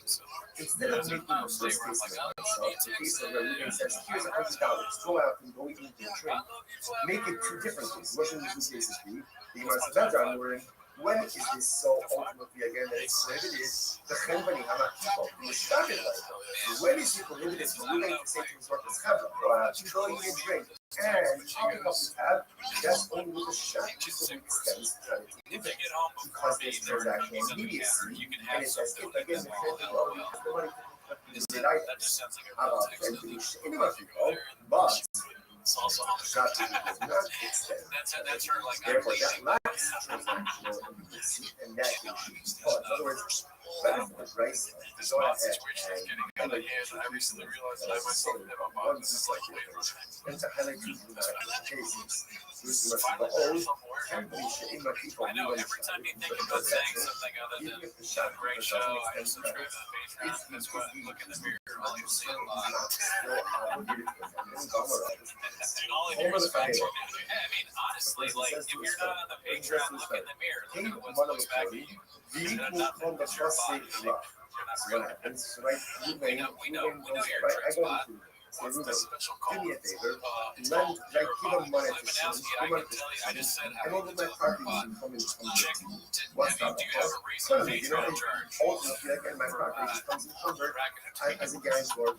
The mercy, so that's what he's doing. Now, again, that's even a tired of explaining it. I'm wearing a hat that's I want to miss one tomorrow. This is focus. I'll tell you what, guys. I swear to God, I'll stop doing this podcast if anyone calls it sick tomorrow.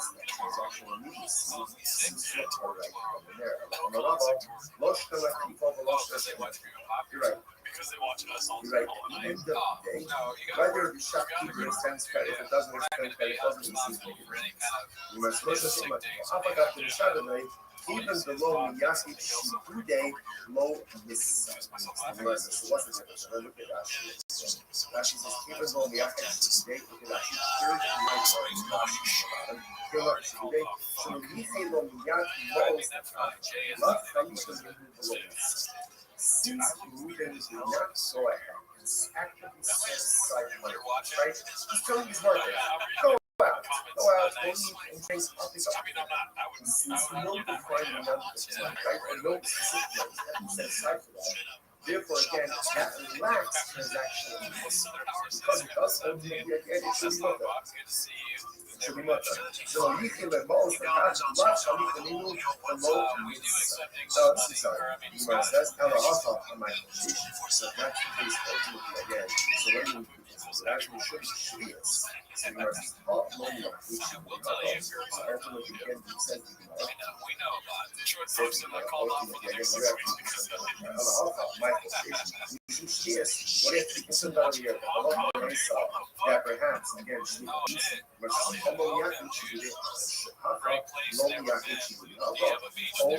again it's because no particular money I can't speak for Kudu, but I love Red Bar. Yeah. And I love Red Bar so much that I would love to get him on the podcast. He would say, no, I think two other podcasts that was that. He talks about it on his stream. He's like, I'm not there. And you saw, because you watched the latest, you saw the Ukrainian Red Bar. Yes, that is fun. That's a great idea. I mean, we're not speaking of American so in the case of the New York, ultimately, again, the Bryson says that if Ruben says to his workers, go to the family, go to the shopkeeper, eat and drink whatever you want, it's on me. The case is already Ruben gave the money to the shopkeeper. So there's no extension of credit. In other words, he has a tab, but it's paid for. Oh, so now that makes sense. Because now that it's paid for already, ultimately, again, if they take limited things, it's literally like he's supplying them limited items. I know. I'm used to the strength they come in without telling me that. So the Gemara says as follows. So again, all of this is more than the same transaction. Like that, because I'm used to the strength to make that. So kind of said, I said this over. It's from the bit of salvo pancakes into your message. I'm already. He hustled as the currents to Israel. That's the case. The guys shouldn't be Go ahead and drink, and I will pay. I will pay to someone he hasn't paid. Rabbi, what should it say? You should say, go out and drink, and then I'll settle up. Like I'll sell up ultimately again with the shopkeeper because again, this guy is basically here, you pay, right? So you left money with the shopkeeper. Again, it's a question of saying, okay, I left you $100. How much did you consume? Which means I'm gonna be right. So you're right, Tony. I'm gonna Tony Tony. Ultimately again, a lot of places you're right. Change the price of treat. The price of treat. That a lot of places are giving system is so. Please remember, essentially there are two cases of advice. Case number one is where Ruben gives his representative advice. It's time to go out to meet us and drink that. That case, whatever they do, is not understanding now is that a lot of Lamaisa, Ruben prepaid when any given $2 to shop. He said, my worker's going to come in, let them buy, let them eat, let them drink. Okay? Now the says that's the problem. Concern if you have access now to the items, then it's as if Ruben is going ahead and finding the way that price is Ruben says to workers, so go out and drink, but I need a cash and I will sell off ultimately again with the shopkeeper. That's what we're going to do. Yeah, we'll stop over here for today. Oh yeah, everyone, what about everyone. Finally, you guys approved of the comedian you like. No, we said a few people we thought were funny in this stream. I don't approve of you, but. Listen, good morning. It is a great fortune to be able to learn you. Begin by thanking all of our sponsors for this morning. Thank our annual council sponsor, Tosin Shpaka Baritz Yisrael, for dedicating all the Shuman Drushos this year. And it's host for the Solas Tovos for all of Yisrael. Our co-sponsors for the month of Av, Habarim Yatova, Stephen Wendy Drazen, founder of Israel Drazen, Dina Drazen, Eileen Roses White, and Stanley Roses White, to tell you about learning sponsors. Dr. Eddie J. Wolf, Commissioner of the Yard Site of Dr. Wolf's father, Cyrus Wolf, Shalom, Ben C. Hirsch, and Newton and Ben Adler, memory of their father, Ben Adler, father, Baruch Mordechai, and his later Blossom, always is dedicated to learning the system of just half the Shalom and Karach and Merkov, his social give them success with all of mercy. Also, with that, we have us to do an exciting daf ahead of us today. Today's daf is Sunday, 63. I'm working on Sunday base 62b. Today, Rabbi Yana, which is 2, 4, 6, 8, 10, 12 lines up from the bottom. So the verse is as follows. Today, Rabbi Yana, Yas Ike is Nani, the Parliament of Shia. A very interesting case over here. The members of the household of Rabbi Yana, they do as follows. They would borrow Shemitah produce from the poor, and then repay them with 8-year produce, 9 Shemitah produce on the following year. So if you look at Rashi, it actually says something very interesting. Yasi Perishi, it's called in Smart. So obviously, again, without getting into all the Shemitah technicalities, but what I saw, you can go ahead and lend or borrow, not commerce, but lend or borrow Shemitah produce while it's still readily available for everyone. So that's once it's no longer readily available in the field, you really can no longer kind of keep it for yourself. So the idea over here is, so people of the outside of the line would borrow Shemitah produce from the Aniyim during the Shemitah. Actually, it's a part of the Shemitah. The Shtachach, the Achli Aniyim, the Shemitah, after that year, so what ends up happening again is on year number 8, the people of Havyana's household would repay the Aniyim. Ultimately, again, with this new produce, 8-year produce. So they came and they said, so people mentioned this practice of the something about it, obviously, they taught it people. So they said things for the Yochanan. I'm a little Yochanan said, yo, this is often perfectly fine. It's perfectly fine. Why? Never done. Now, also, interestingly enough, look at Rashi. You also know themselves. Do a couple of Rashis. You also know the Yochanan says the members of the house of the Yanites have not asked contacting totally fine. Rashi says the people that you shake up, lo havu kanach be'en. And that if you say chaim ba'ani, love chaim be'nemu, lo chaim l'kedusha shvius ha'asim b'riyah. He said this is that already. And you get into an issue. potential comes with a forbidden item. So sometimes that forbidden identity upon previously. So for example, the concern over here is this is the voice transaction business to sleep at produce, and even the eighth-year produce should ultimately have essentially sleep of prohibition. But the overall said it's not really a problem. Why? Because there's not a reciprocity, there's not immediacy, or I should say, there's no immediate reciprocity. Because the produce is being taken in the machine and only being quote unquote repaid during the paid, because there's no immediate reciprocity. Therefore, this does not look like you're doing commerce with Shemitah produce, and therefore no Shemitah prohibition upon the eighth-year produce. That's the idea. Therefore, again, Allah for myself, and therefore, again, Shemitah essentially will not develop upon the eighth-year produce. This is very interesting. This is connected to the Esnon. And interestingly enough, a similar case would come up with Esnon. Esnon is an example of a person goes to a salon and he gives her something for her services, right? Obviously, he gives her money, or he gives her an object. That object is called an Esnon, so the payment for a outlet, and cannot be used for any type of sacrificial purposes. Makes sense. Listen to this. Christiania, the Lord says, the corresponding piece of Esnon, what's the piece of silence? Rice says, not some level of honor. Let's say Ruben goes to Rachel, like Ruben goes to Rachel, and ultimately he gives her as he gives her payment, right? But he doesn't have relations with her. Or for on the Hakama Nosala, or he has relations with her but doesn't pay her anything. What's the halacha? As none of mutter. For harlot's payment ultimately is mutter to sacrificial use.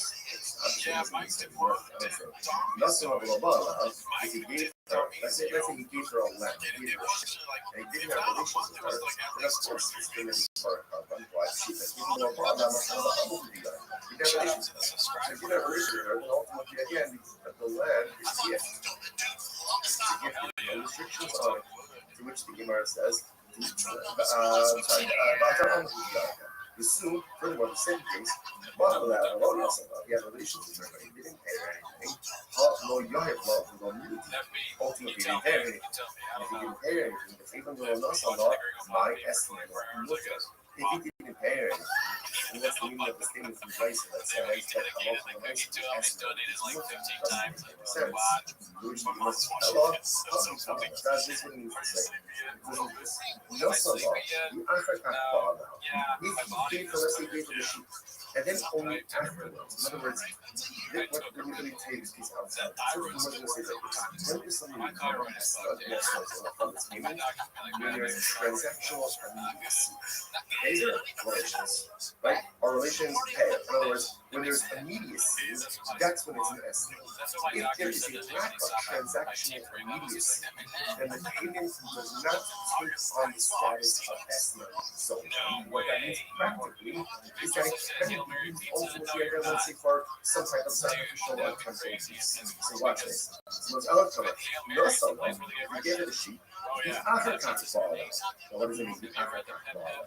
She says, Achshav Ella La'achazman. He doesn't have relations with you now. Rather, again, sometime later. Now, of course, how exactly do you go ahead and translate immediacy?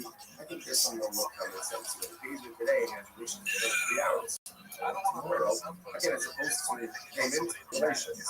But Achazman, that's not a limit. Oh, Bala, the Achazman, or for that matter, he has relations with her. Then he's that's not a limit. In both of these cases, ultimately, however, Nassala, the Achazman, therefore, we'll say, maybe one thing is this that essentially, in order for something to be categorized as an estimate, there has to be a transactional. We don't want free pizza.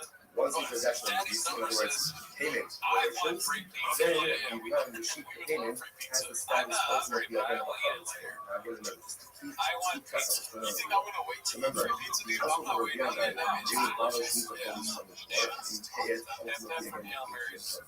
People came to the open because they felt, I don't know, maybe it's like a little strange. Sheet of funds. So the other said, no, it's fine. Why? Same idea. There's no transactional immediacy. Because of the national immediacy, we don't view that your produce as an exchange, right? Or as something like a payment ultimately again for the 7th year produce, the sheep produce, and therefore the 8th year produce remains totally fine.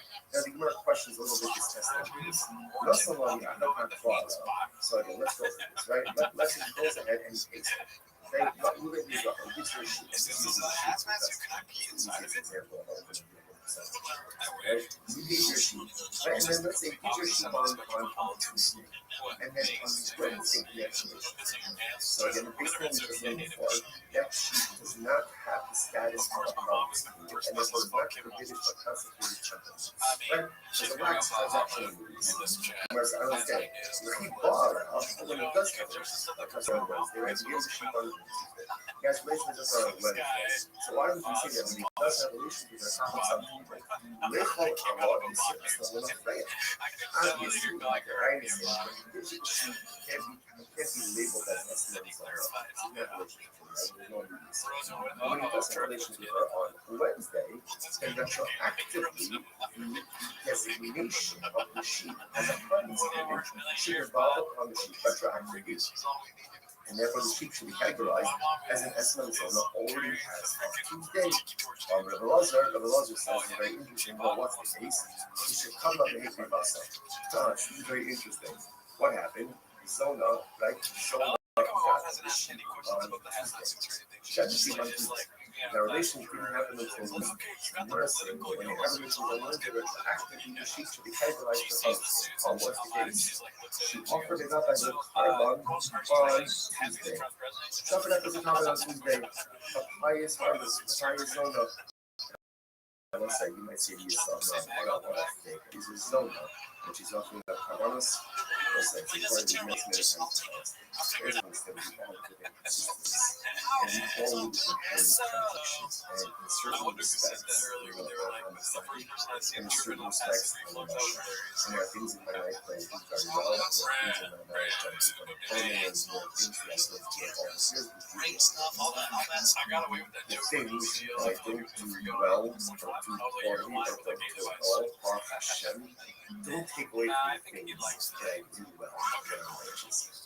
You just he's not a whole you could be righteous in some areas and morally faithful in other areas. Now, obviously, that's not the goal, right? The goal is to have a certain level of harmonious spirituality and righteousness in all areas of my life. And most of us are not there. But sometimes you feel like sometimes you feel like a fake. Because here, I'm learning Torah, but I'm doing this. Or I'm getting stuck up, but I'm doing this. Or I'm just like, but I'm doing this. Right? It is hypocritical. It is still contradictory. But welcome to the nature of the human condition. We all need to hypocrisy. We all need to make contradictions. Such is the nature of life. And it is important for us not to reduce faith in ourselves. And even though the zona is a zona, this also is you know what? I guarantee you, those kabbalos are they have to be called it's easy to roll them. Because at the end of the day, no one knows our inner condition and struggles to other responses. And when you still push forward to be good, despite all the things that I go through, sometimes that's the kind of thing that happens. In any event, so the zona offered up the coverage, the kind of relations occurred on Wednesday, the animals already got. She already offered it up. So the Gemara says, okay, let's analyze this. Let's unpack this. How do you tell me what's the case? The Amalus, we made the action.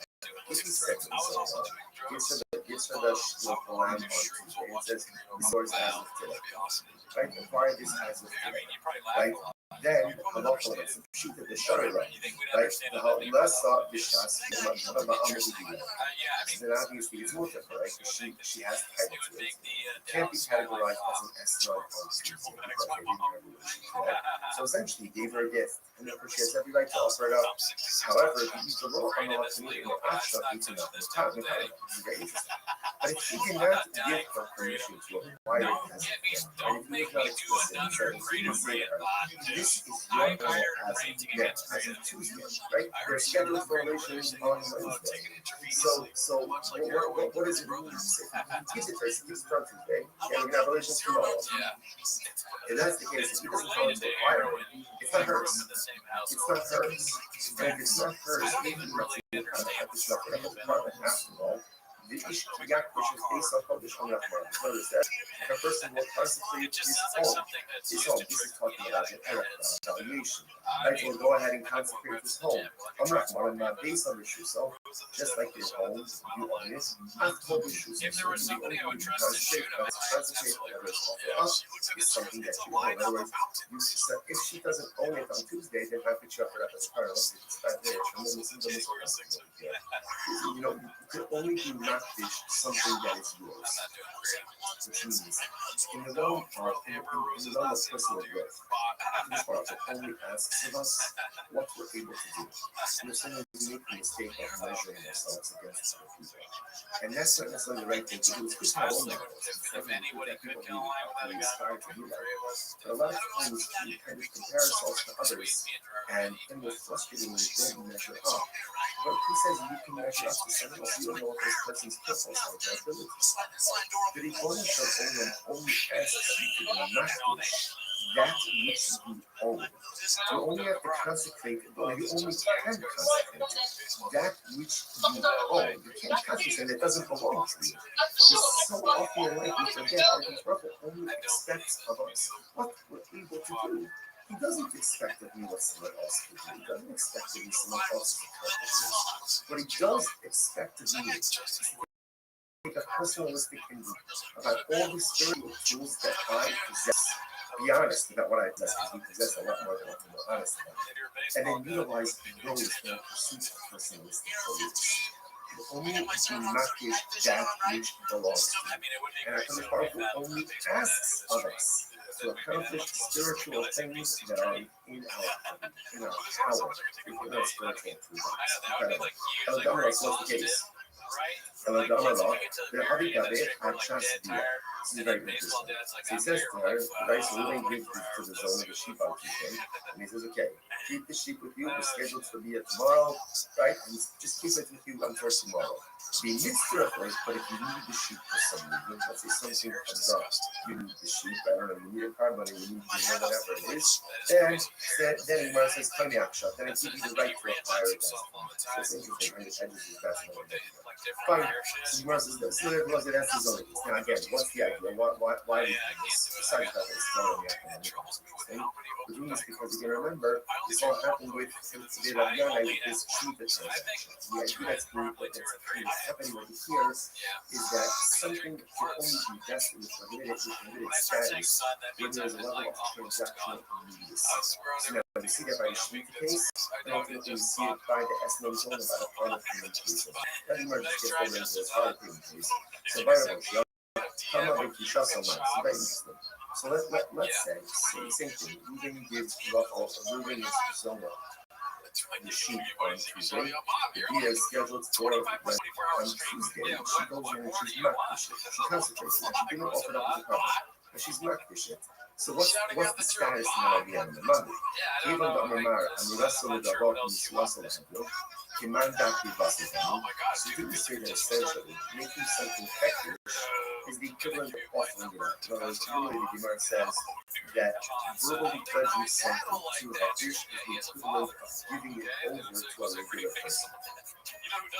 So therefore, we say ultimately again that the act of going ahead and being not worship verbally is the equivalent of offering it up.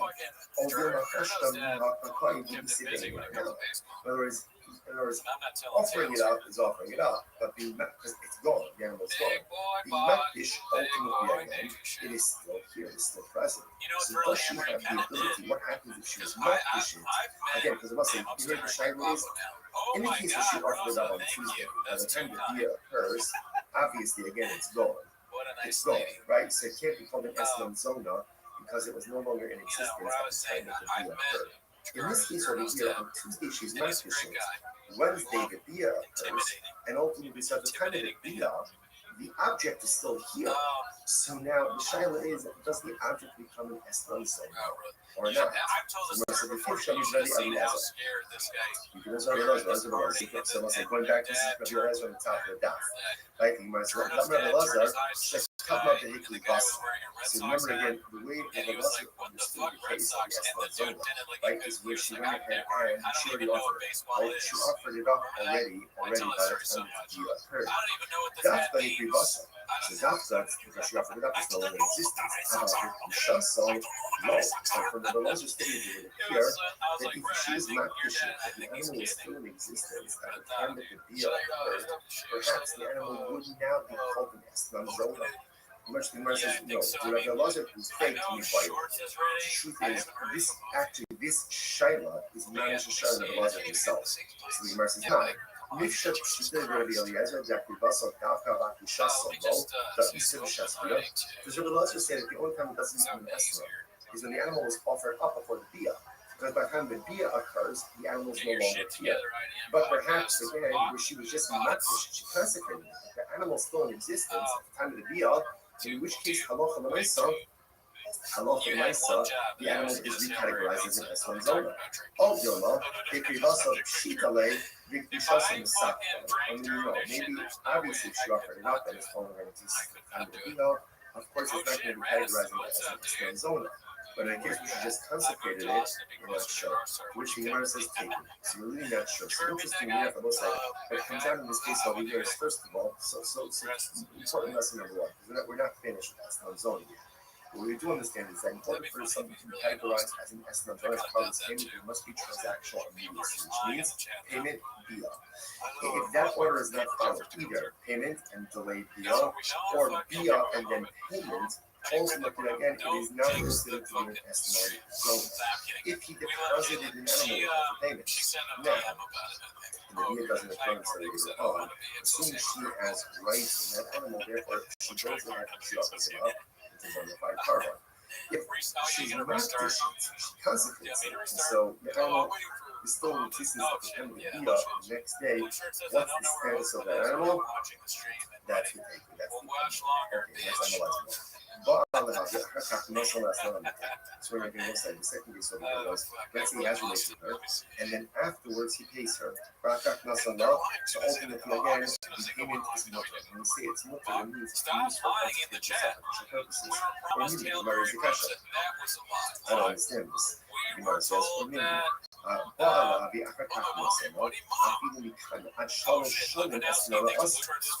But the Rabbi says that Rabbi has relations with the same. And then he pays her, even 3 years late. 3 years late, some people pay all of the bills late. Right, so he pays her late, right? 3 years later, it's still called the holiday payment, and it's still the answer.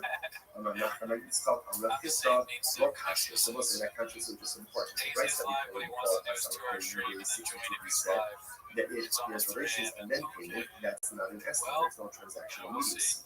Here the Gemara says that there's relations even if it takes 3 years later, ultimately it is still usher. I'm not having this stuff, I'm not this little kasha. It's not a contradiction. Haga Amar is Ba'ali Li, is Ba'ali Li, Bitalazah. Haga Amar is Ba'ali Li, Bitalastan. So let's say this is very interesting. Ultimately, again, so we're talking one case and another case where it says, have relations with me for this sheep. And he identifies the sheep. Versus have relations with me for each sheep. Kirashi. Talazah. Ultimately, again, the Gemara says when he identifies the sheep, it's as if there's transactional immediacy. When he doesn't go ahead and identify the sheep, then ultimately, again, there is no transactional immediacy. Alright, so let's analyze a little bit more. He only loved the Talazah, my hobby, I understand. So let's analyze this, right? So now it's Wednesday. Everything was going to Rothschild. He says, have relations with to Zona. He says, have relations with me for this sheep. Now, again, he doesn't pay her for 3 years. 3 years.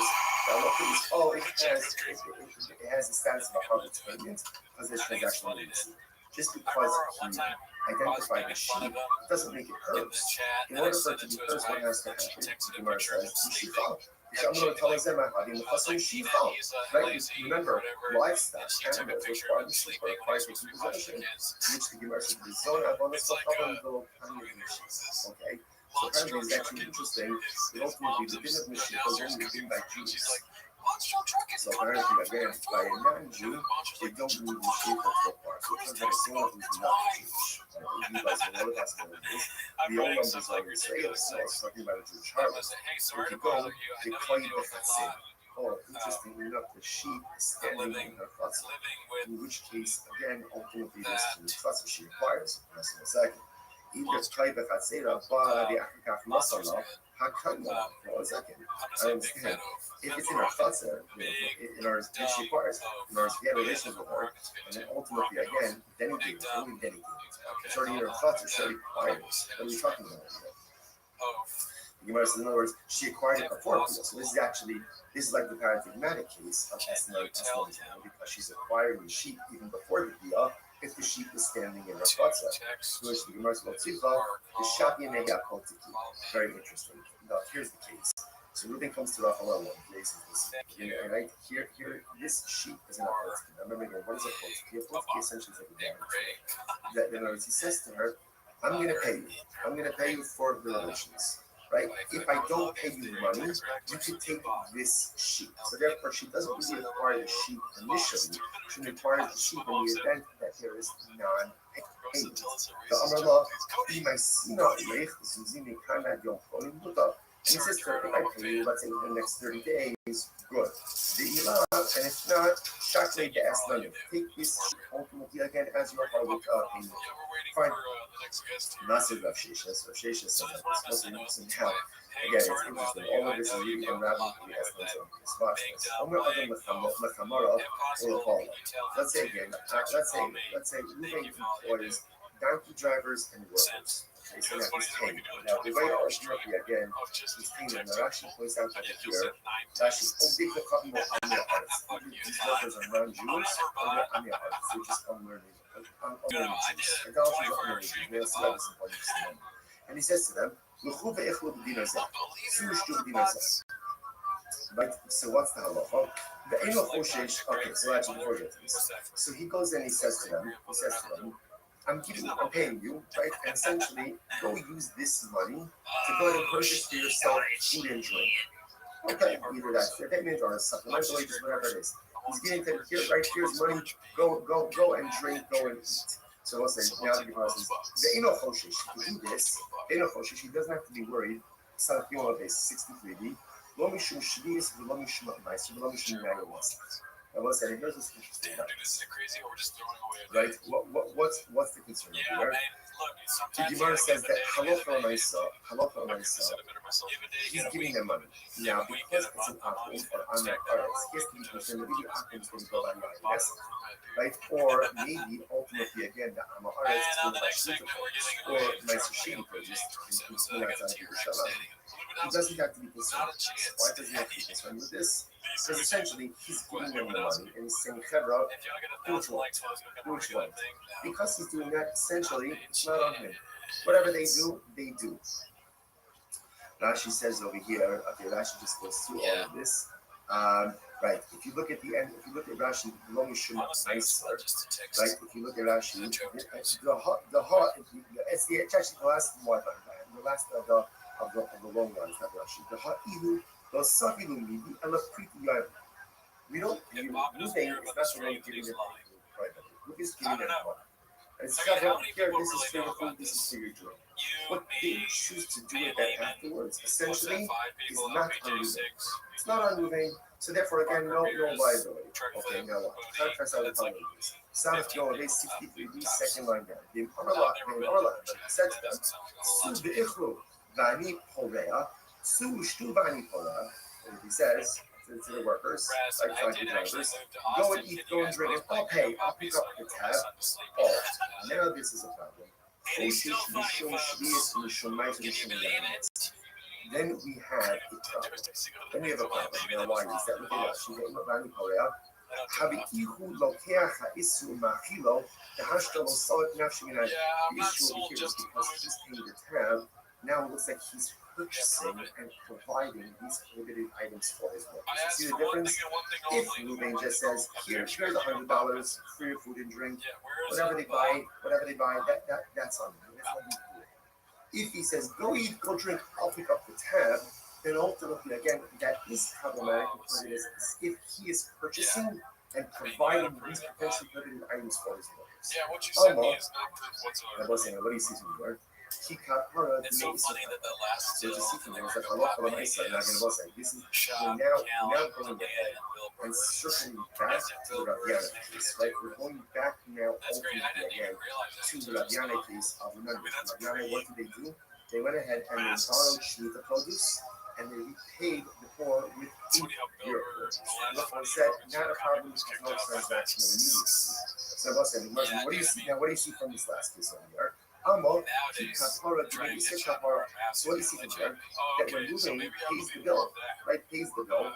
So even though again he's paying after the consumption already took place, the local amount of this transactional immediacy, and he is considered to be paying for these Shemitah programs from the chain programs. It's problematic.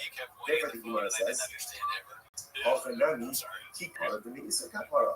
So to over here by Rabbi Yanai, when they repay in the 8th year, ultimately again, isn't that called paying for Shemitah produce?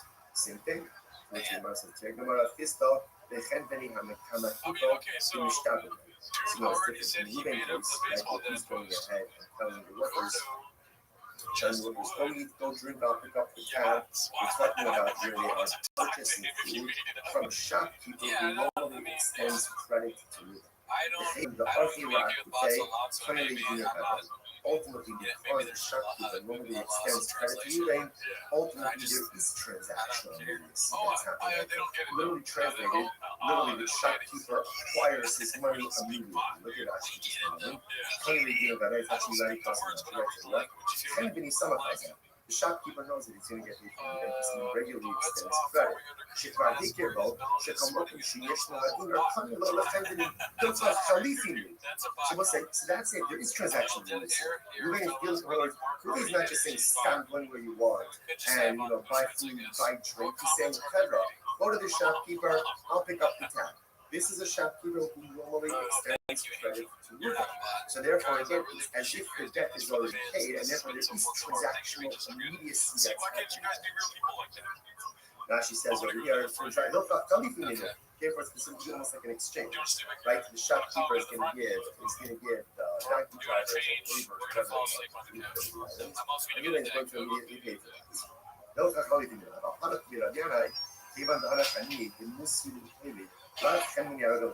But again, that doesn't apply in the case of Rabbi, right? This wasn't like a credit situation. These weren't people who wanted to do business together. Therefore, that case was fine because it lacked transactional immediacy.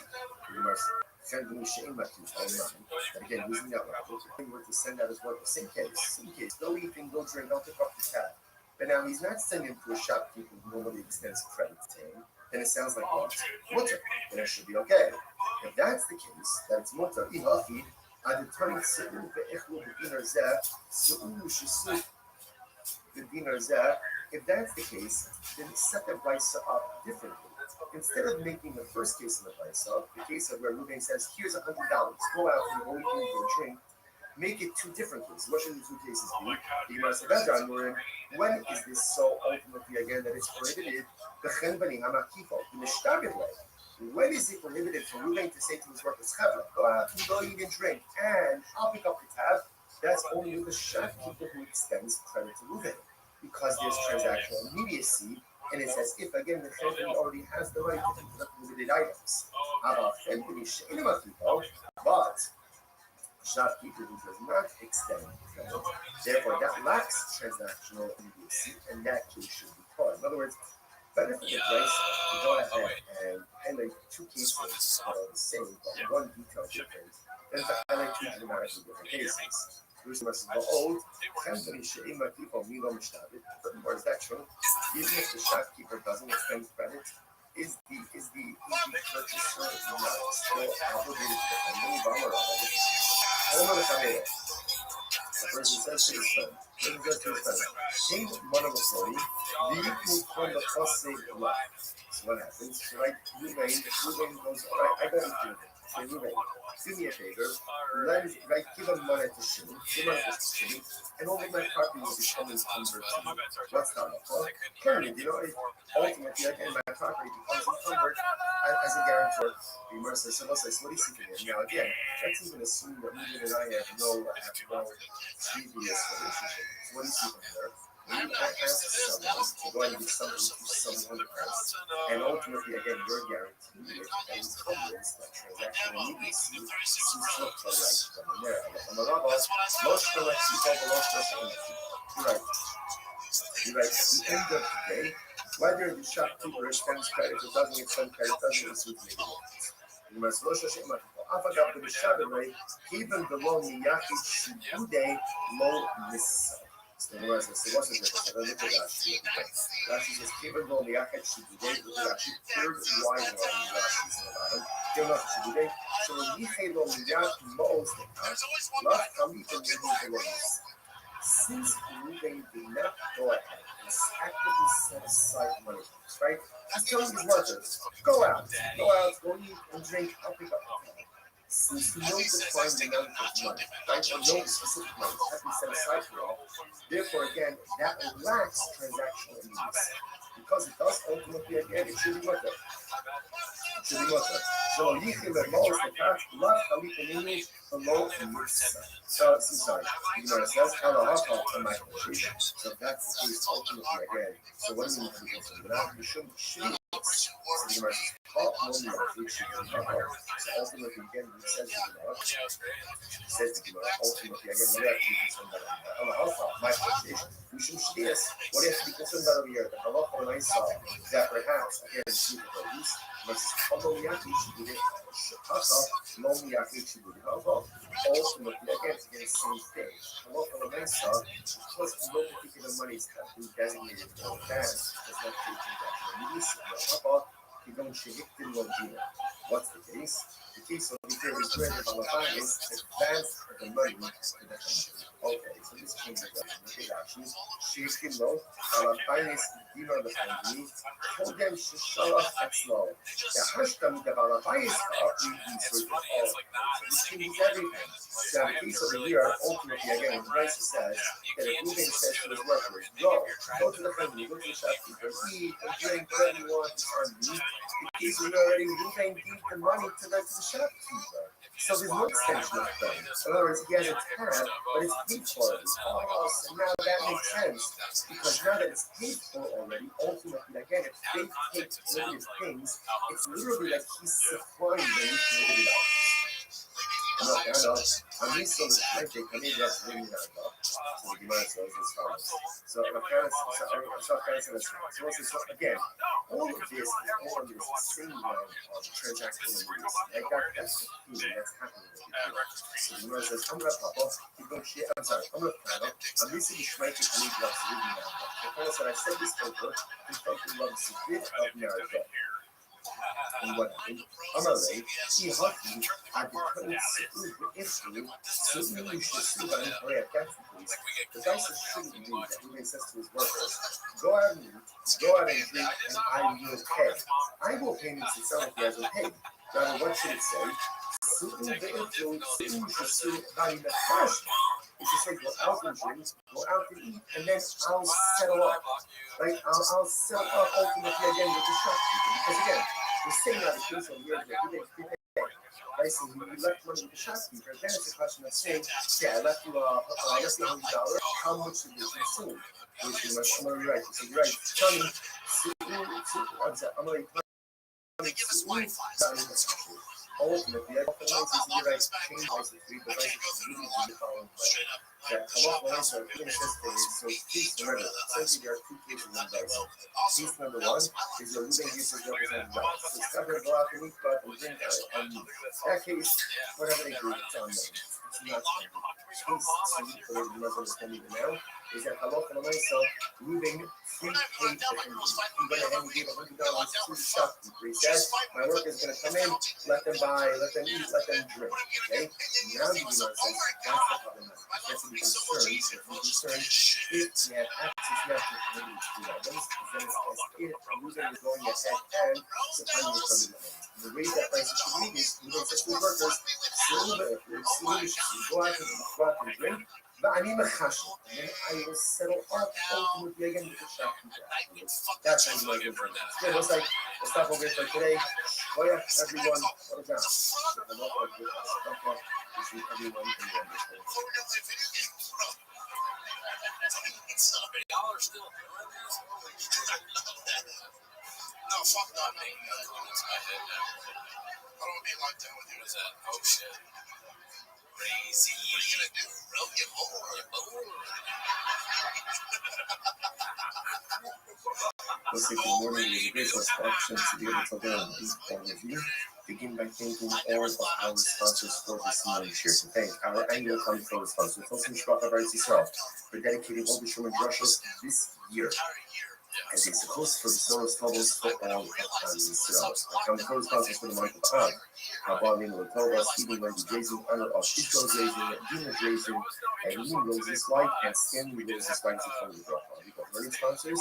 Dr. Evan Faith Wolf, the donation of the Yardside Count, Dr. York's father, Simon Smith, Shalom, Ben C. Hirsch, and Lucas and Beth Adler, memory of the father, Ben Adler, father of all of Mordecai, Ben Marino, and not such as only one. Of course, always the dedicated our name, the Swiss of Princess Hospital, the Shroud, the Nefesh, and bringing home the Shalom and the Kara for America, the social, give them success, the whole of Massey. Those are the best for the Asperger. We have an exciting data ahead of us today. Today's data is Sunday, 63. And we're talking about on South Basin base 62B, the day Rabbi, which is 2, 4, 6, 8, 10, 12 lines up from the bottom. So the verse is as follows. Today Rabbi Yas Ike Shvias Manamim, to Charlo the Shvias. A very interesting case over here. The members of the household of Rabbi Yana, they would do as follows.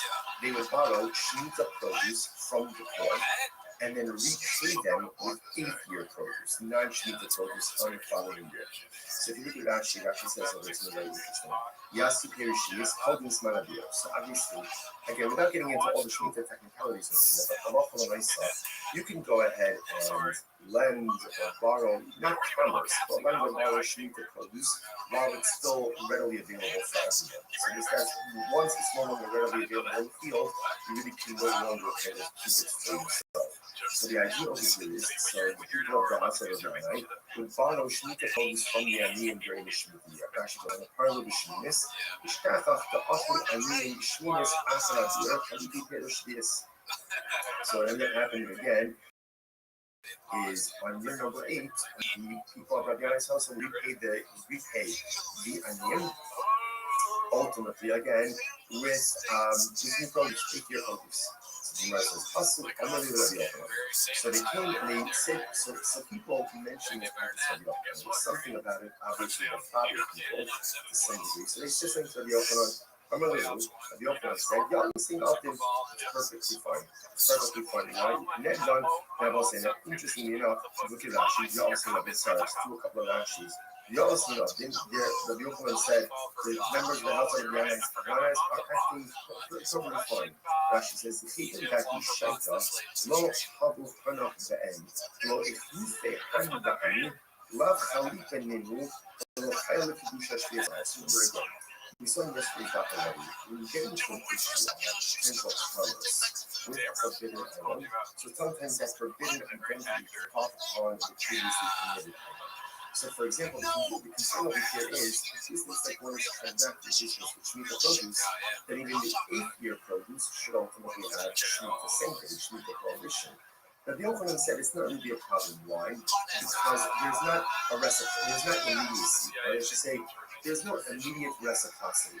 Because the produce is being taken in the Shemitah year, and only being quote-unquote repaid during year 8, because there's no immediate reciprocity, therefore this does not look like you're doing commerce with Shemitah produce, and therefore no Shemitah prohibition devolves upon the 8th-year produce. That's the idea here. Therefore, again, halacha l'maisa, and therefore, again, Shemitah sanctity will not devolve upon the 8th-year produce. This is very interesting, and this is connected to the Eslan. And interestingly enough, a similar case would come up with S9 zona. S9 zona is the halacha that the person goes to a zona and he gives her something for her services. Right? Obviously, she pays her money, but when you use an object, that object is called an S9 zona, payment for a holiday, and cannot be used for any kind of sacrificial purposes. Makes sense. Listen to this. The Sanya, the Mark says the corresponding piece to S9. What's the case? The Sanya says, Raisa says, Nosal Marvel Abada. Let's say Ruben goes to Rachel. Rachel's his own. Like Ruben goes to Rachel, and ultimately, again, he gives her this, and he gives her a payment, right? But he doesn't have relations with her. Or on the Havana Nosal, or he has relations with her but doesn't pay her anything. What's the halacha? Esnana mutter. But Hamlet's payment ultimately is mutter for sacrificial use. Obviously, it doesn't make sense. I don't say it. Nothing of Allah, if he gave her, let's say he gave her a lamb, he gave her a sheep, and he didn't have relations with her, then of course it's permitted for a carbon, but she would give her a lamb, and the other would be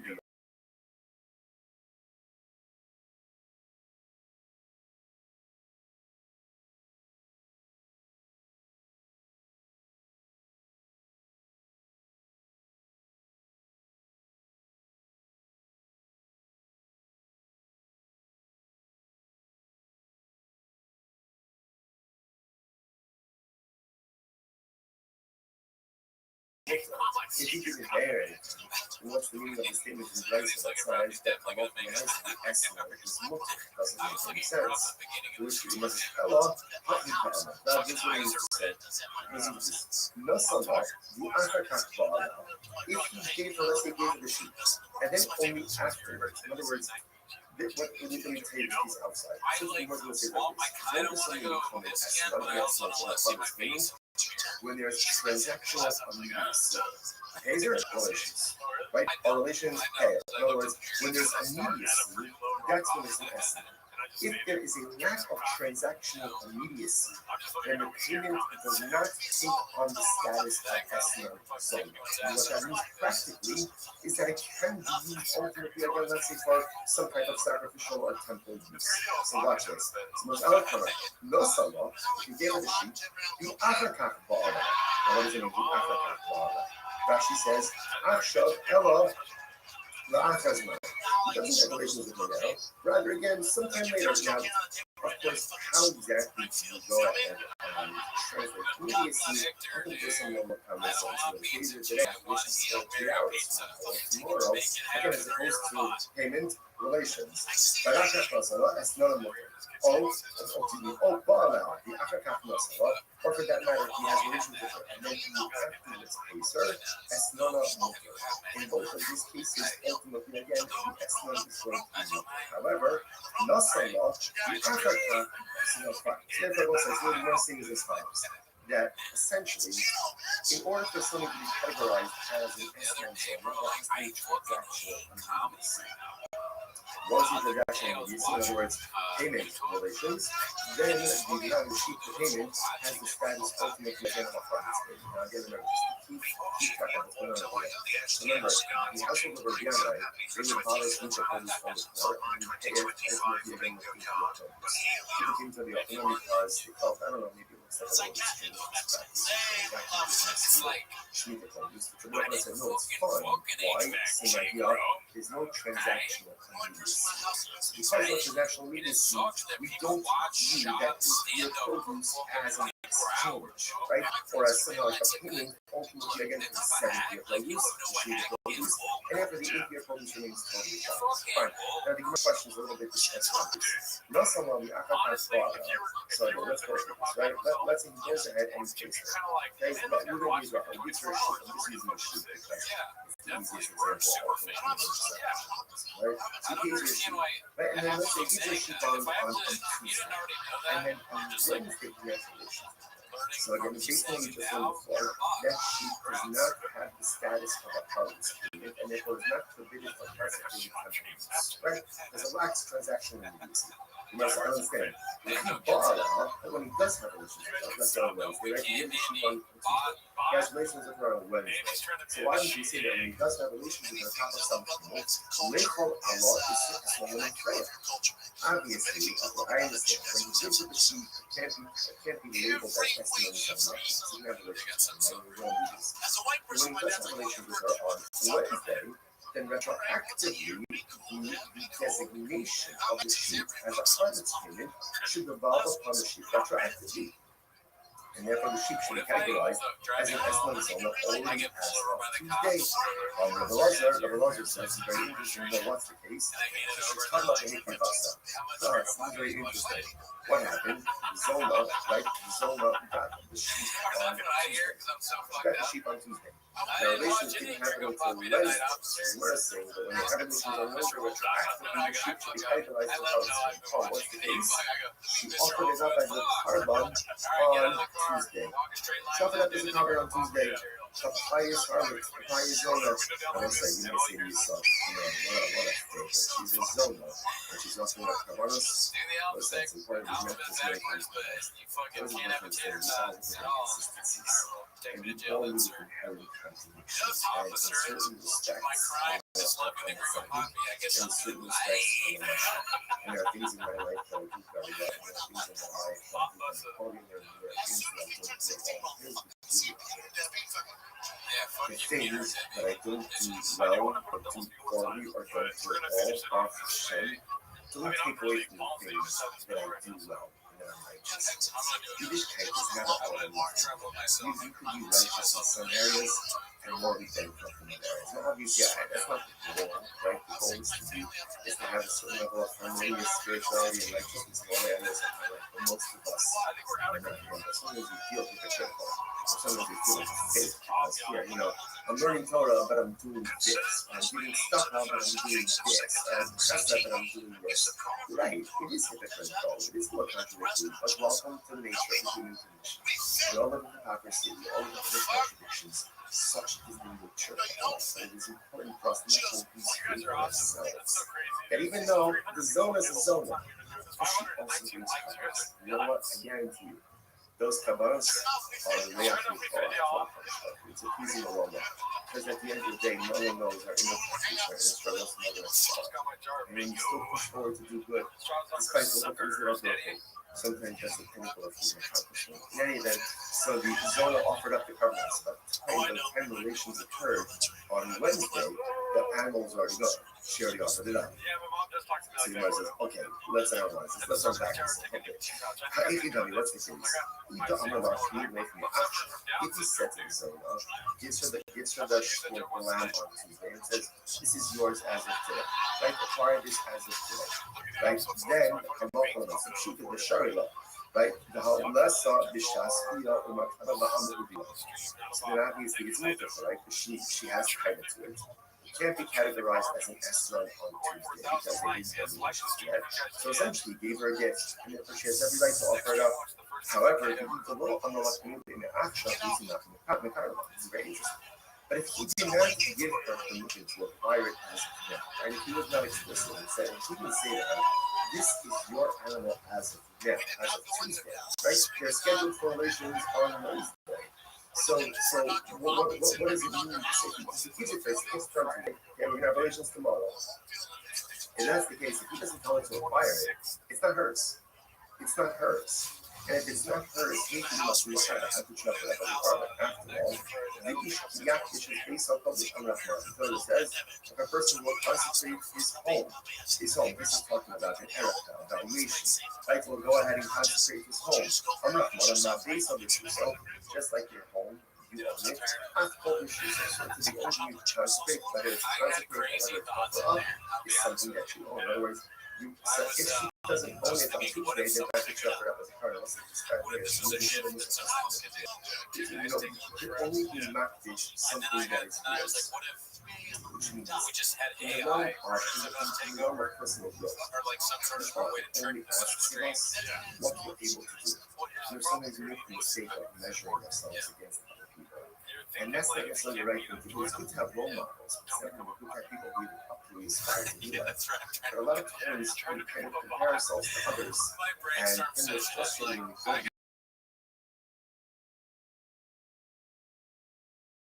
don't measure up to someone else. You don't know what this person's called. Only asks you to be makdish. That's which you own. You only have to concentrate, or you only can concentrate. That which you own. You can't concentrate, it doesn't belong to you. We so often in life we forget that if God only expects of us what we're able to do. He doesn't expect of me what someone else to do. He doesn't expect of me someone else's accomplishments. What he does expect of me take a personalistic view about all these spiritual tools that I possess. Be honest about what I possess, because we possess a lot more than us. Honest about it. And then utilize those in the pursuit of personalistic goals. Only be makdish that which belongs to you. And HaKadosh Baruch Hu only asks of us to accomplish spiritual things that are within our power, within our spiritual things. Incredible. So what's the case?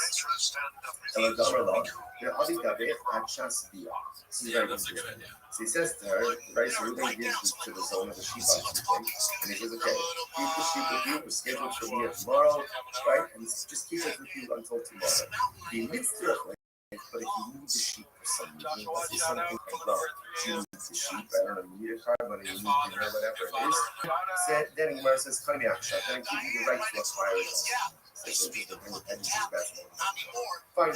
So Gemara says, let's see everyone that has his own. Now again, what's the idea? Why we do this? Besides trying to install it things. The thing is because you can remember, this all happened with the Rabbi, this Shiva transaction. The idea that's happening over here is that something can only be vested with a limited status when there is a level of transactional convenience. So now we see that by the Shiva case, and ultimately we see it by the Esmon zone, by the Harlot case. Having more just gets whether it is Harlot case.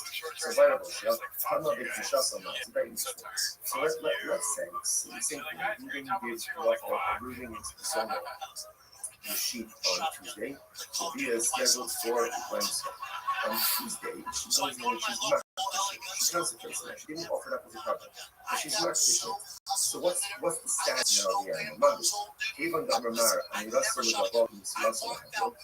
And not that big Russell coming. So you say that essentially, making something hectish is the equivalent of offering it up. In other words, literally the Gemara says that verbally pledging something to a dish is the equivalent of giving it over to a regular person.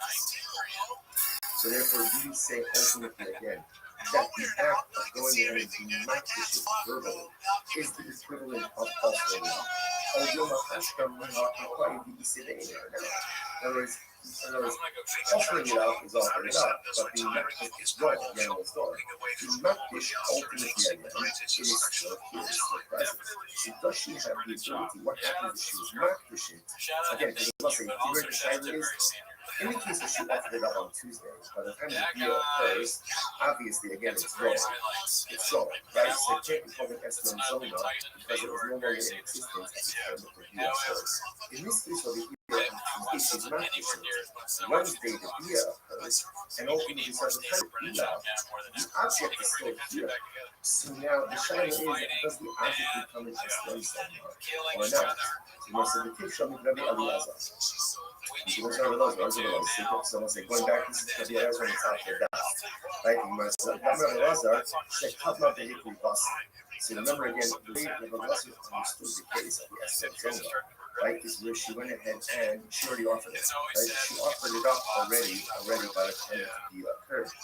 That's Behikli Vasa. So that's because she offered it up, it's no longer in existence. About it, Shaso, low. And from the Eliezer statement over here, that if she was not fishing, if the animal was still in existence at the time that the deal occurs, perhaps the animal would now be called the Esmon Zona. So next thing I said, no, the Rabbi Eliezer is fake to require. truth is, this Shaila is Mamish Shaila of Lazar himself. So the Gemara says, no. Mifshat Pshita Rabbi Eliezer, Jackie Basel, Taka, Baki Shas, Mo, the Easter Shas Bia. Because the Lazar said that the only time it doesn't become an estimate is when the animal was offered up for the Bia. And by the time the Bia occurs, the animal is no longer Bia. But perhaps, again, where she was just master, she's consecrated, the animal is still in existence at the time of the Bia, in which case, Halacha Maisa, the animal is recategorized as an Eslam Zona. All Dilma, Vipivasa Shitale, Vikishasa Musakale. I mean, maybe obviously Shrafa, they're not going to follow that just of course, it's not going to be categorized as an Eslam Zona. But in the case she just consecrated it, we're not sure. Which the Gemara says take it. So we're really not sure. So interesting here for this side. What comes out in this case while we hear is first of all, so important lesson number one. We're not finished with Eslam Zona yet. What we do understand is that in order for something to be categorized as an Eslam Zona, as a harvest payment, it must be transactional immediacy, which means payment and via. If that order is not followed, either payment and delayed via, or via and then payment, ultimately, again, it is not considered to be an Eslam Zona. If he deposited an animal with her for payments, now, the via doesn't occur until later on, assuming she has rights in that animal, therefore she goes ahead and she offers it up to a bona fide cargo. If she's not dished, she consecrates it, and so the animal is still in existence at the time of the via. The next day, what's the status of that animal? That's the thing. Okay, let's analyze that.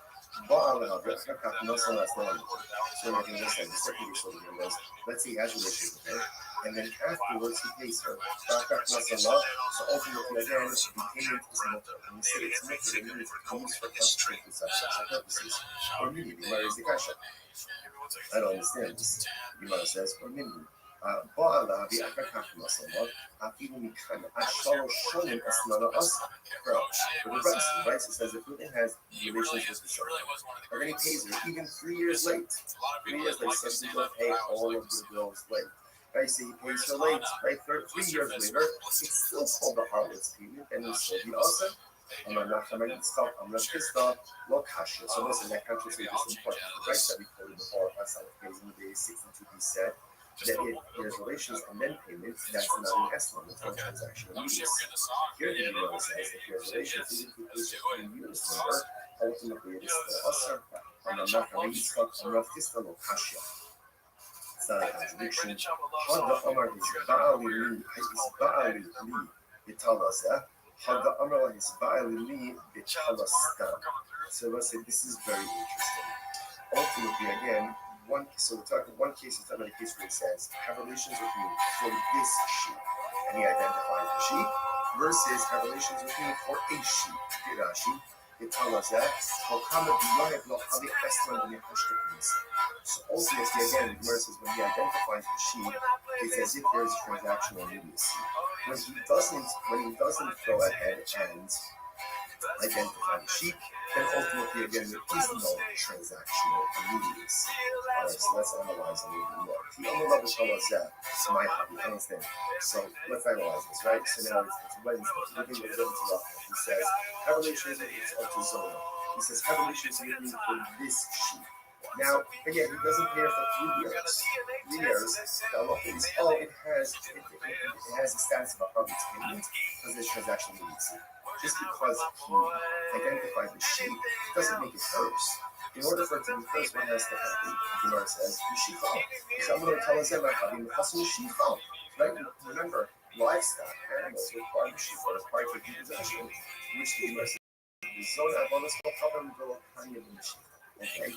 So apparently it's actually interesting, but ultimately we didn't with Shifa as Jews. So apparently, again, by a non-Jew, they don't use the Shifa for profit, but as long as it's not Jewish. You guys know the possibilities. The old one was on Israel, so I was talking about a Jewish harlot. If you go, they call you the Chatzin. Or, interestingly enough, the sheep standing in her Chatzin.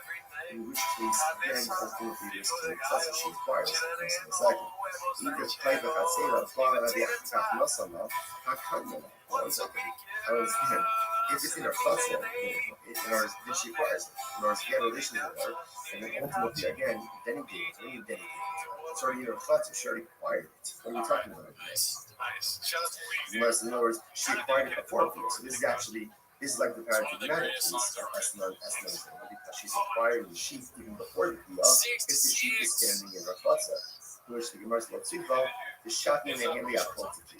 Very interesting. Now, here's the case. So Ruben comes to the halal and they say this. And like here, this sheep is an apology. Remember, what is apology? Essentially, that in other words, he says to her, I'm going to pay you.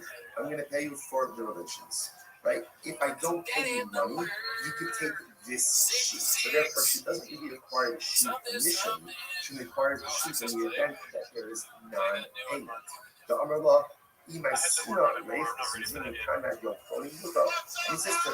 you, let's say within the next 30 days, good.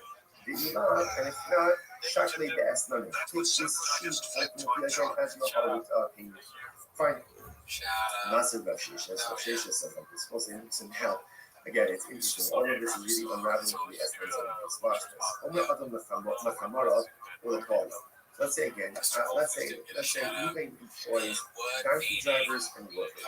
They say now he's paying them. Now the way ultimately again he's paying them. Now Rashi points out over here, these workers are non-Jews or they're Amir artists. They just unlearned Jews. Idolaters are unlearned Jews. Let's read this in front of us. And he says to them, right? So what's the halacha? The Eno Choshesh. Okay, so actually before this. So he goes and he says to them, I'm paying you, right? And essentially, go use this money to go and purchase for yourself food and drink. Okay, either that for payment or supplemental wages, whatever it is. He's giving them here, right? Here's money. Go and drink, go and eat. So we'll say now the Gemara says, the Eno Choshesh to do this. Eno Choshesh, he doesn't have to be worried. Something like this, 63. Lo mishum shlius, lo mishum amais, lo mishum yayin nasa. I will say, here's what's interesting about this. Right? What's the concern here? The Gemara says that halacha amaisa, he's giving them money. Now, because it's an apple or amir hayat, he has to be concerned maybe the apple is going to go by yayin nasa. Right? Or maybe ultimately again the amir hayat is going to buy shluta or nice shitty things in outside of Yerushalayim. He doesn't have to be concerned with this. Why does he have to be concerned with this? Because essentially, he's giving them the money and he's saying, Chevra, do what you want. Because he's doing that, essentially, it's not on him. Whatever they do, they do.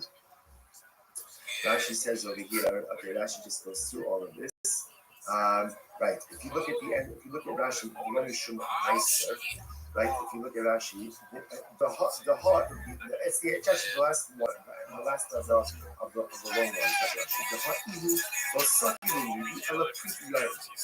We don't view Ruben is not the one giving them anything. Ruben is giving them money. It's covered here, this is for the food, this is for your food. What you choose to do with that afterwards, essentially, is not on Ruben. It's not on Ruben, so therefore, again, no liability. Okay, no. That's how the comment is. Sound of your race 63, second line. You come along, but it says to them, Su B'ichur, Bani Korea, Su Shtu Bani Korea. He says, to the workers, like taxi drivers, go and eat, go and drink, and I'll pay. I'll pick up the tab. Oh, now this is a problem. Then we have the problem. Then we have a problem. Now, why is that? Look at that. She's in the Bani Korea.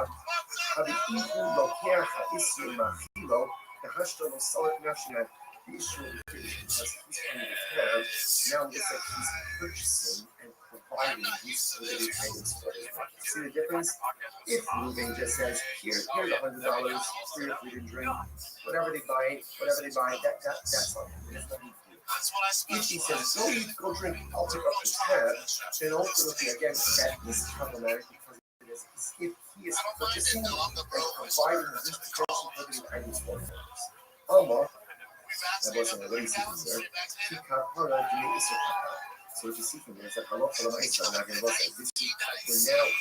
ahead and circling back to the Rabiana case, right? We're going back now ultimately again to the Rabiana case of the numbers. Rabiana, what did they do?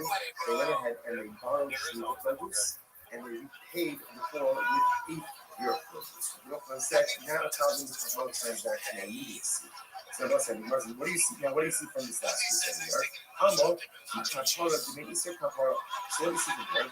That when Ruben pays the bill, right, pays the bill, so even though again he's paying after the consumption already took place, a lawful arrangement is transactional immediacy, and he is considered to be paying for these Shlita produce and Shady produce to Yarias and Salmonella.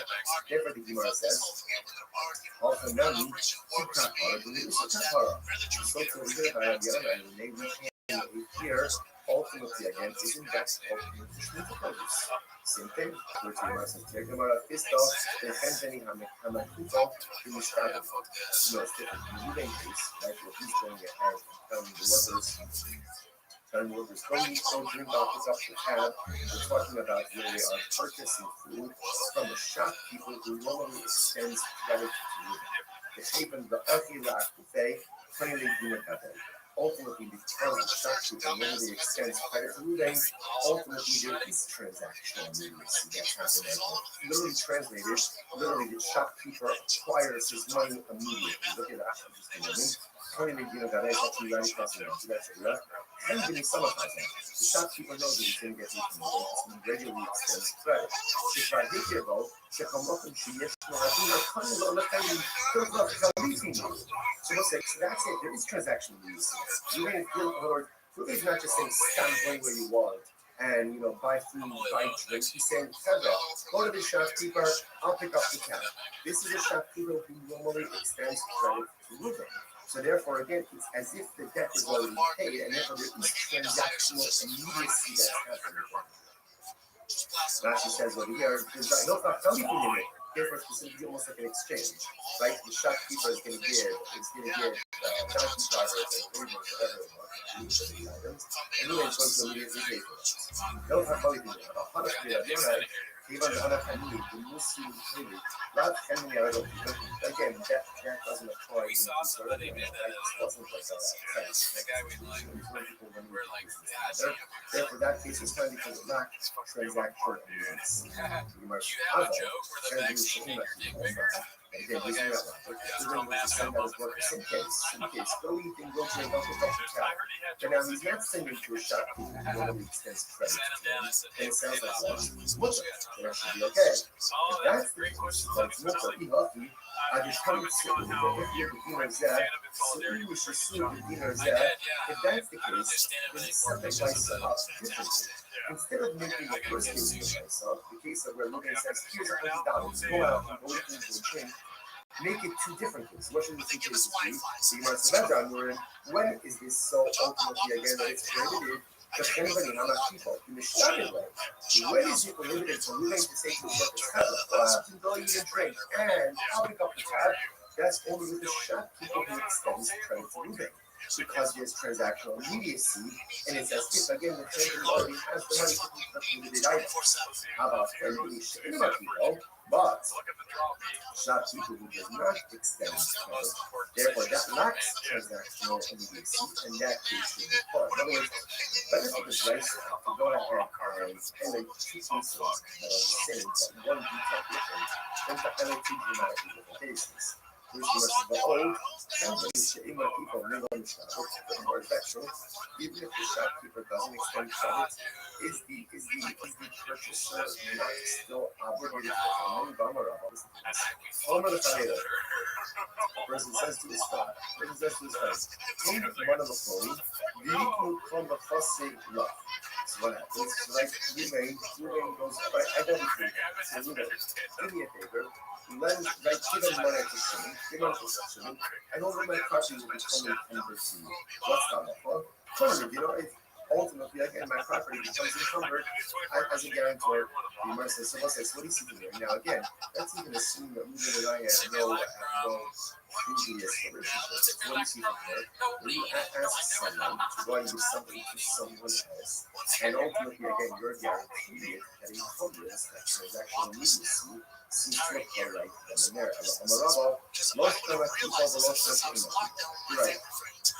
You're right. At the end of the day, whether the shopkeeper extends credit or doesn't extend credit doesn't really seem to make a difference. You must also say,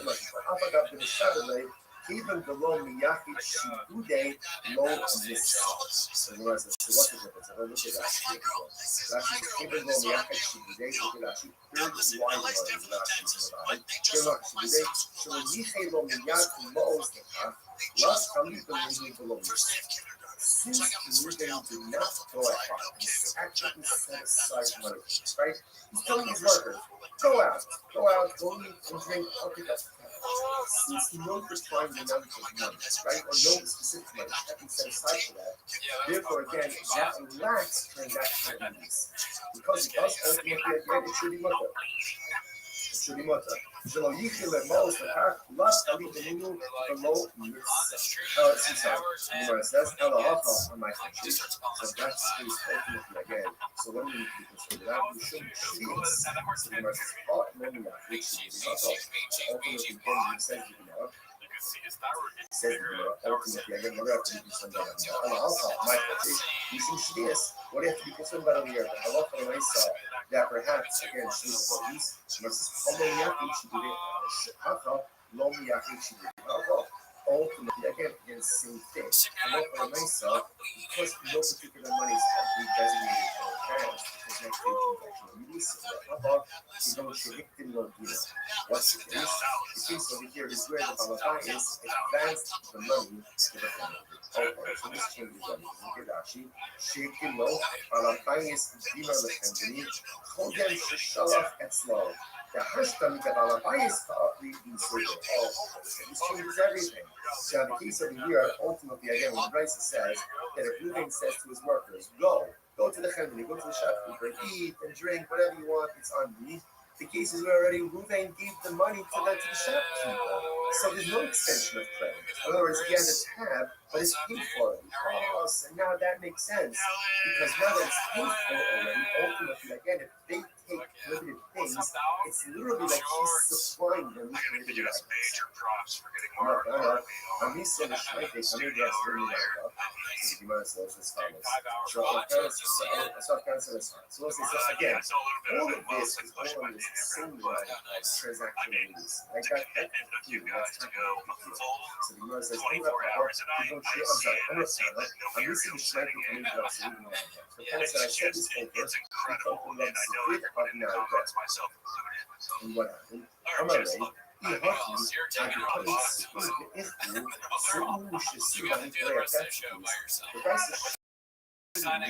says to his workers, go out and drink, and I will pay.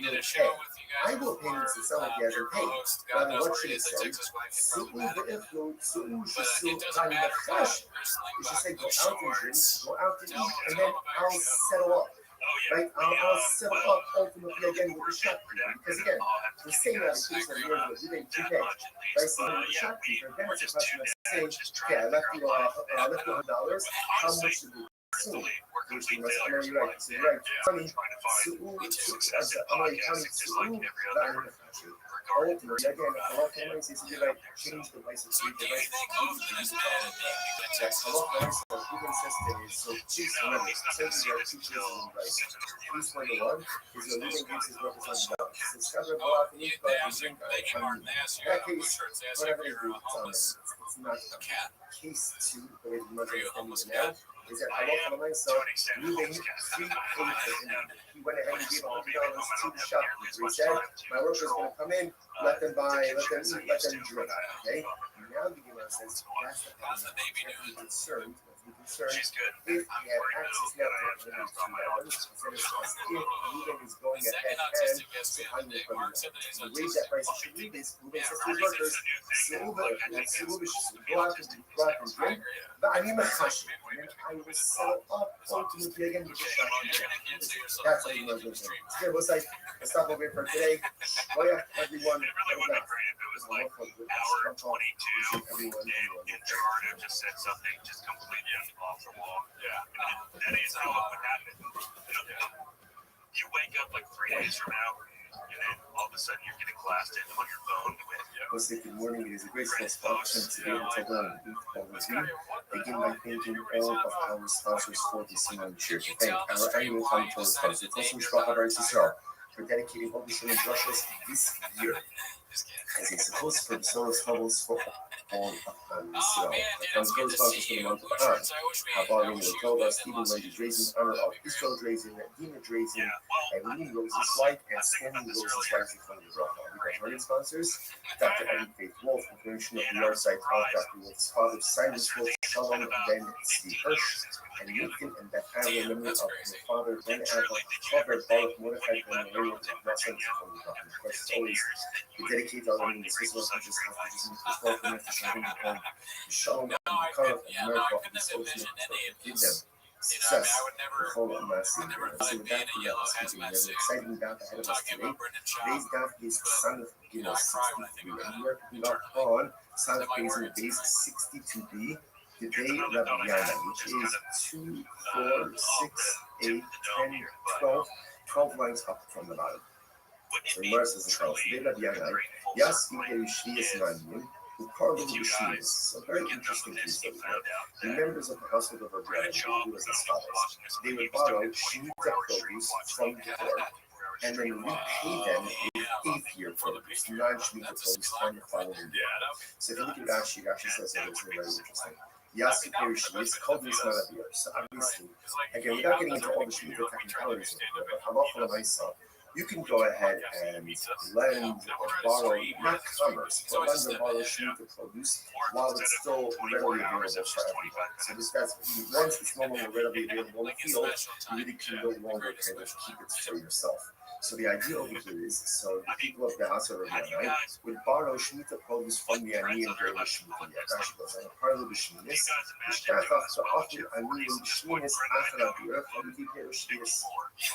so what ended up happening again is on year number 8, the people of Rabbi's household repaid we only do the show now ultimately again once with produce, if you're every other produce. week, twice a month, and then so they came and they said, so people mention this something about it, obviously that probably people to some degree. So they said something to the Yochanan, from a little, the Yochanan said, you obviously know it's perfectly fine. It's perfectly fine. Why you connect done, never say that. Interestingly enough, look at actually, you obviously know this starts, but actually, you obviously know, the Yochanan said, the members of the house of the Yanais are acting totally fine. Rashi says, the people that you shaita, lo habu hanachim, lo ichlufe han bahani, la chalu beninu, lo chaylu kedusha shesala. So we again. We saw this week already. We get into an issue of potential commerce with a forbidden oil. So sometimes that forbidden identity pops on the previously committed. So, for example, the concern over here is if these were secondary transactional business with Shemitah produce, then even the 8th-year produce should ultimately have Shemitah same Shemitah prohibition. But the Yochanan said it's not really a problem. Why? Because there's not a reciprocity, there's not immediacy. I should say, there's no immediate reciprocity. Because the produce is being taken during the Shemitah year and only being quote-unquote repaid during year 8, because there's no immediate reciprocity, therefore this does not look like you're doing commerce with Shemitah produce, and therefore no Shemitah prohibition devolves upon the 8th-year produce. That's the idea here. Therefore, again, halacha l'maisa, and therefore, again, Shemitah sanctity will not develop upon the 8th-year produce. This is very interesting. And this is connect on the Esla. And interestingly enough, a similar piece will come up with Esla Zoma. Esla Zoma is a local person goes to a Zoma, and he gives her something called the services. Right? On this occasion, right? There is a user object. That object is called an Esla Zoma, payment for a harlot, and cannot be used for any type of sacrificial purposes. Makes sense. This is the design, you know, so the corresponding piece of what's the science into this. Right, it says, no some level of body. Let's say Ruben goes to Rachel. Rachel's his own. Right, Ruben goes to Rachel, and ultimately, again, he gives her this, and he gives her a payment, right, but he doesn't have relations with her. Or, on the level of Yosama, or he has relations with her, but doesn't pay her anything. What's the halacha? Esmana mutter. Her harlot's payment ultimately is mutter for sacrificial use. Obviously, it doesn't make sense. If he gave her, let's say he gave her a lamb, he gave her a sheep, and he didn't have relations with her, then of course it's permitted for a wife sheep that people know about. He didn't have relations with her. So if he didn't have relations with her, then ultimately again, the lamb is a gift. It's a gift. There's no restrictions on it. To which the Gemara says, the suit, furthermore, the second case, but the lab alone must have the relations with her, but he didn't pay her anything. Ultimately, he didn't pay her anything. If he didn't pay her anything, then what's the meaning of the statement in Rothschild that says that Allah from Isaac is estimate is not doesn't make any sense? To which the Gemara says, Allah, that is what it means to say. Listen to this. If he gave her, let's say, gave her the sheep, and then only afterwards, in other words, let me tell you this piece of outside. Since we want to say like this, when does something become an estimate, when there's transactional immediacy? Pays her relations, right? Our relations pay. In other words, when there's immediacy, that's an estimate. If there is a lack of transactional immediacy, then the payment does not take on the status of estimate. So, what that means practically is that it can be used ultimately, again, let's say, for some type of sacrificial or temple use. So watch this. So there's Allah cover. No salah, if you give her the sheep, the African ball. What does it mean, the African ball? Rashi says, Achshav Ella La'achazna. He doesn't have relations with me now. Rather, again, sometime later. Now, of course, how exactly do we go ahead and translate immediacy? I think there's some more common sense here. The easier today and has issues for 3 hours. Tomorrow, again, as opposed to payment relations.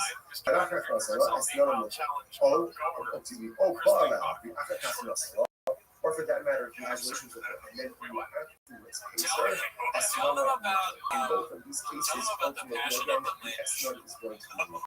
However, Nasala, the Africa, is not fine. So therefore, both sides, what we're saying is as follows: that essentially, in order for something to be categorized as an estimate, so never has to be transactional immediacy. Once the transactional immediacy, in other words, payment relations, then the man who sheep the payment has the status ultimately again of a harvest payment. Now again, remember, just to keep track of what's going on here. So remember, the household of Rabbi, they would borrow sheep or produce from the car and pay it ultimately again with produce. People came to the offer because they felt, I don't know, maybe it was like a little sheep or produce. But the offer said, no, it's fine. Why? Same idea. There's no transactional immediacy.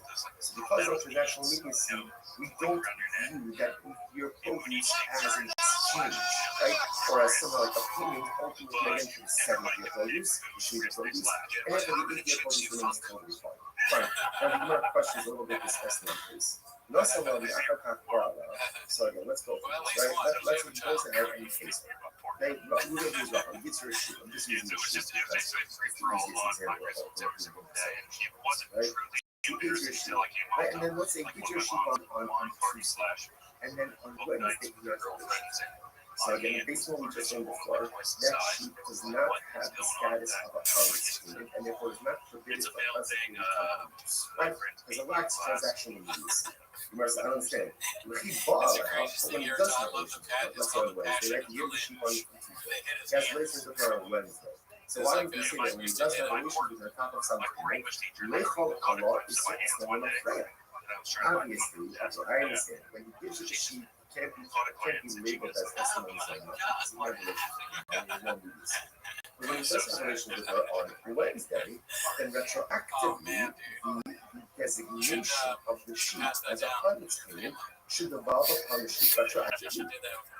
And therefore, the sheep should be categorized as an estimation of holy as of Tuesday. Rabbi Lazar says, it's very interesting, you know what's the case? He should come up with a this is very interesting. What happened? Zona, right? Zona got the sheep on Tuesday. She got the sheep on Tuesday. Now, relation didn't happen until Wednesday. So you must say that when the relations on Wednesday retroactively, the sheep should be categorized as a harvest. Oh, that's the case. She offered it up as a carbon on Tuesday. She offered up as a carbon on Tuesday. A pious harlot, a pious zona. I will say, you might say to yourself, come on, she's a zona, and she's offering up carbonis.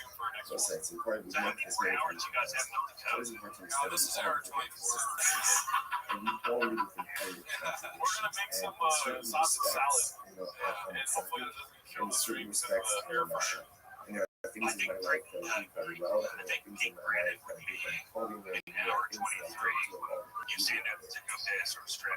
The things that I don't do well, or do poorly, or don't do at all, God Hashem, don't take away from the things that I do well and that I'm righteous. Yiddishkeit is not a holy thing. You can be righteous in some areas and morally bankrupt in other areas. Now, obviously, that's not the goal, right? The goal is to have a certain level of harmonious spirituality and righteousness in all areas. Most of us are not there. But sometimes you feel hypocritical. Sometimes you feel like a fake because here, I'm learning Torah, but I'm doing this. I'm giving stuff out, but I'm doing this. I'm chesed, but I'm doing this. Right? It is hypocritical. It is still a contradictory. But welcome to the nature of the human being. We all live in hypocrisy. We all live in contradictions. Such is the nature of life. But it is important for us not to lose faith in ourselves. That even though the zona is a zona, we should also be those kavanas are laid out it's a pleasing aroma. Because at the end of the day, no one knows how interconnected each other struggles and when you still push forward to do good, despite all the things that are broken, sometimes that's the pinnacle of the in any event, so the zona offered up the carnivals. When the 10 relations occurs on Wednesday, the animals are already gone. She already offered it up. So the Gemara says, okay, let's analyze this. Let's unpack this. What's the case? If she said to the zona, gives her the shkil, the land on Tuesday, and says, this is yours as of today. Right? Acquired this as of today. Right? Then, so she did the sharila. Right? The halmasa b'shaskia u'matava amu'udiyah. So then obviously it's more different, right? She has title to it. It can't be categorized as an S-night on Tuesday because they didn't have relations, right? So essentially, she gave her a gift. She has every right to offer it up. However, the law under what in the actual is enough in the carnival. It's very interesting. But if he did not give her permission to acquire it as of now, right? If he was not explicit and said, if he didn't say to her, this is your animal as of Tuesday, right? They're scheduled for relations on Wednesday. So what does it mean? So if he gives it to her, he gives it on Tuesday, okay, we have relations tomorrow. If that's the case, if he doesn't tell her to acquire it, it's not hers. It's not hers. And if it's not hers, he must be a part of it. How could you have to as a part of it? Which is based on published on that one. It says, if a person will consecrate his home, this is talking about the evaluation. Right, will go ahead and consecrate his home. I'm not based on this yourself, just like your home, you own it. Ask for issues, so to be owned, consecrate, whether it's consecrate or whether it's offer up, is something that you own. In other words, so if she doesn't own it on Tuesday, then how could you offer it up as a card? Unless it's just 5 I minutes. guess so, but I also like, I prefer chili killies. You could only do not fish something that is yours. Oh, really? Yeah, I didn't know that. Which means, I love that. in the realm of personal growth, each author only asks of us what we're able to do. There's sometimes we make the mistake of measuring ourselves against other people. And that's not necessarily the right thing to do. It's good to have role models, but it's definitely good to have people who inspire to be like. But a lot of times we compare ourselves to others, and when we're frustrated when we don't measure up. But who says you can measure up to someone else? You don't know what this person's purpose is. Like, the Ribbon Shel Olam only asks you to match that which you own. You only have to consecrate, or you only can consecrate that which you own. You can't consecrate it, it doesn't belong to you. We so often in life we forget that the Prophet only expects of us what we're able to do. He doesn't expect of me what someone else can do. He doesn't expect of me someone else's accomplishments. What he does expect of me is to take a personalistic inventory about all the spiritual tools that I possess. Be honest about what I possess, because we possess a lot more than we're honest about. And then utilize those in pursuit of personalistic holiness. Only be makish that which belongs to you. And I put only asks of us to accomplish spiritual things that are within our power, within our spiritual it's because our governor, Antoine James, what's the case?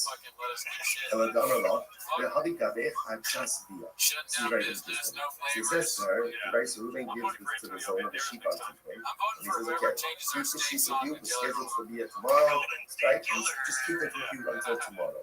The mixture of things, but if you need the sheep for some reason, let's say something comes up, you need the sheep, you better need it, whatever it is, then Gemara says, Chaymi Aksha, then I give you the right to acquire those things. So it's interesting, and it hedges his bets. Fine. So the Gemara says this. So there was it as the zoning. Now again, what's the idea? Why we do this? Besides the fact that it's part of the thing, we're doing this because you're going to remember this all happened with the Rabbi, this Shiva transaction. The idea that's kind of happening over here is that something that can only be vested with the status when there is a level of transactional release. So now we see that by the Shemitah case, and ultimately we see it by the Eslan Zona, by the Harlot payment case as well. That Gemara just gets loaded into this Harlot payment case. So by Rabbi, come up with Yishas on so very interesting. So let's say the same thing, moving with Rothschild or moving into Zona, the sheep on Tuesday. The Bia is scheduled for Wednesday. On Tuesday, she goes in and she's makdish. She consecrates it. Now, she didn't offer it up as a korban. So she's makdish. So what's the status now of the animal? Mandu. Kevon got Mamara and the rest of the Gabot and the Lesson Kabul. Kiman Dakri Basin Tamil. So do we say that essentially making something hektish is the equivalent of offering it up? In other words, literally the Gemara says that verbally pledging something to hektish is the equivalent of giving it over to a regular person. So therefore, do we say ultimately again that the act of going ahead and makdish it verbally is the equivalent of offering it up? In other words, offering it up is offering it up, but it's gone, the animal's gone. The makdish ultimately again, it is still here, still present. So does she have the ability? What happens if she was makdish? Again, because I must say, you heard the shaila is, in the case where she offered it up on Tuesday, by the time the dia occurs, obviously again it's gone. It's gone, right? So it can't be called an Eslan Zona because it was no longer in existence at the time that the dia occurred. In this case over here, on Tuesday she's makdish. Wednesday the dia occurs, and ultimately at the time of the dia, the object is still here. So now the shaila is, does the object become an Eslan Zona or not? So most of the case shall be very Eliezer. So I say, going back, this is Rabbi Eliezer on the top of the dot. Right? Rabbi Eliezer, Shekadma Behikli Basa.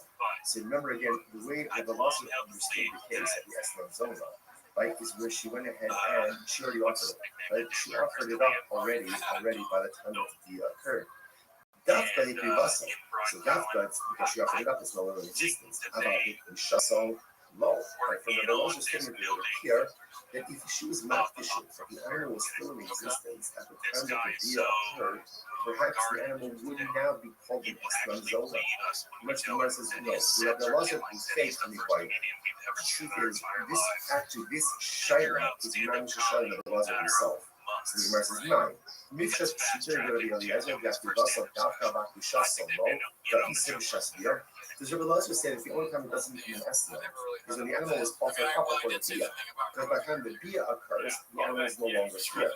But perhaps again, where she was just makdish, she consecrated it. The animal is still in existence at the time of the dia, in which case, halacha l'maisa,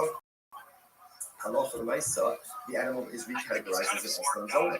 Although, if we also shoot the Kushas on the side, I mean, no, maybe obviously she offered it up and it's no longer exists. Of course, it's not going to be categorizing it as an Eslan Zona. But I think she just consecrated it, I'm not sure. Which the Gemara says taken. So you're reading that choice. Interesting, we have to look at it. What comes out in this case over here is, first of all, so important lesson number one. We're not finished with Eslan Zona. What we do understand is that in order for something to be categorized as an Eslan Zona, this payment, there must be transactional immediacy, which means payment via. If that order is not followed, either payment and delayed via, or via and then payment, ultimately, again, it is not considered to be an Eslan. So, if you deposited an animal with no payment, now, and the via doesn't occur until later on, assuming she has rights on that animal, therefore, she goes ahead and she offers it up to one by carbon. If she's not consecrates it, so the animal is still in existence at the time of the via, the next day, what's the status of that animal? That's the case. Okay, let's analyze that. Ba'ala, so we're going to say the second case was, let's say he has a relationship with her, and then afterwards he pays her. So ultimately, again, the payment is mutter. When we say it's mutter, it means used for consecrated purposes. Or means marries the kasha. I don't understand this. way Gemara better. says, "Or maybe Rabbi first got Ba'al addicted Rabbi to Achar Kach Yasar, shots Afilu instead of Mikhan going. Hashalosh Sholim Esnana Asa." Looking back on the The day, Rabbi says if Reuben has relations with the son, and then he pays her even 3 years late. 3 years late, some people pay all of the bills late. Right, so he pays her late, right? For 3 years later, it's still called the harlot's payment, and you still be awesome. And I'm not going to stop, I'm not pissed off. Well, kasha. So listen, that kasha is just important. The right side before the fall, that's on page 62, he said that if there's relations and then payment, that's not an estimate, it's not transaction immediacy. Here the Gemara says that there's relations even to push it 3 years later, ultimately it is still awesome. I'm not going to stop, I'm not pissed off, kasha. It's not a contradiction. Hada Amar his Ba'ali his Ba'ali Vitalasa. Hada Amar his Ba'ali Vitalasa. So listen, this is very interesting. Ultimately, again, one case is not in a case where it says, have relations with me for this sheep. And he identified the sheep versus have relations with me for a sheep. Here, Rashi, Vitalasa. So ultimately,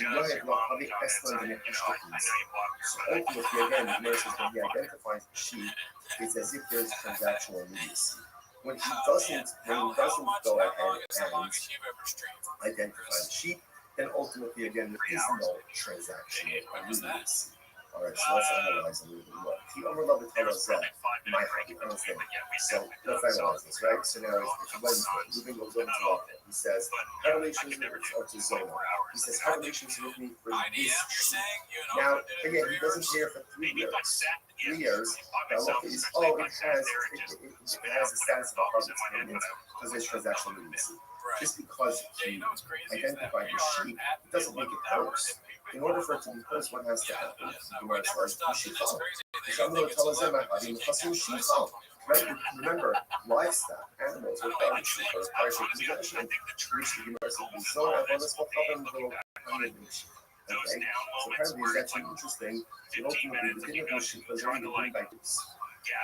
So apparently, again, by a non-Jew, they don't need the sheep for a cross. So it's like a soul is not Jewish. He was a lot of us know this. The Olam is on the Israelis, now it's talking about the Jewish harlot. If you don't, you're claiming the Hassan. Or interestingly enough, the sheep standing in the Hassan. In which case, again, ultimately this is the sheep fires. Second. Clay the Hassan, or the African Muslim, I don't understand. If it's in our thoughts, in our did she acquire it? Whereas he had relations with her, and then ultimately, again, denigrated. What do you mean denigrated? It's already in our thoughts. What are we talking about? You know, so in other words, she acquired it, but this is like the paradigmatic case of Esnah, because she's acquiring the sheep even before the Bia, if the sheep is standing in the chutzah. To which the Gemara says, the shop in the hand, the apotiki. Very interesting. Now, here's the case. So when it comes to the halal, and right here, this sheep is an apotiki. What is apotiki? Essentially, that in other words, he says to her, I'm going to pay you. I'm going to pay you for the relations, right? If I don't pay you money, you can take this sheep. So therefore, she doesn't really acquire the sheep initially. She acquires the sheep when we identify that there is non-payment. The Amarah, and he says to her, if I pay you, let's say within the next 30 days, good. Did you not? And if not, shakli the Esnah. This sheep ultimately again as your whole fine. Massive relationship. So Shesha says that it's supposed to need some help. Again, it's interesting. All of this is really unraveling the essence of this largeness. Let's say again, let's say using employees, donkey drivers and workers. Okay, so now he's paying. Now the way ultimately again, he's paying them. Now actually points out over here, actually, these workers are non-Jews or they're Amir artists. They just unlearned Jews. Idolaters are unlearned Jews. We'll see why this is important to see. And he says to them, right? So what's the halacha? Okay, so actually before this. So he goes and he says to them, I'm paying you, right? And essentially, go use this money to go and purchase for yourself food and drink. Okay, either that's it means or supplemental wages, whatever it is. He's giving them here, right? Here's money, go and go and eat. So let's say now the person says, they know Hoshish, you do this. They know Hoshish, you don't have to be worried Salafim of 63b. Lo mishum shlius, lo mishum ma'aser, lo mishum dayanes. And what's that? Here's the speech. Right? What's the concern here? The Gemara says that halacha l'maisa, he's giving them money.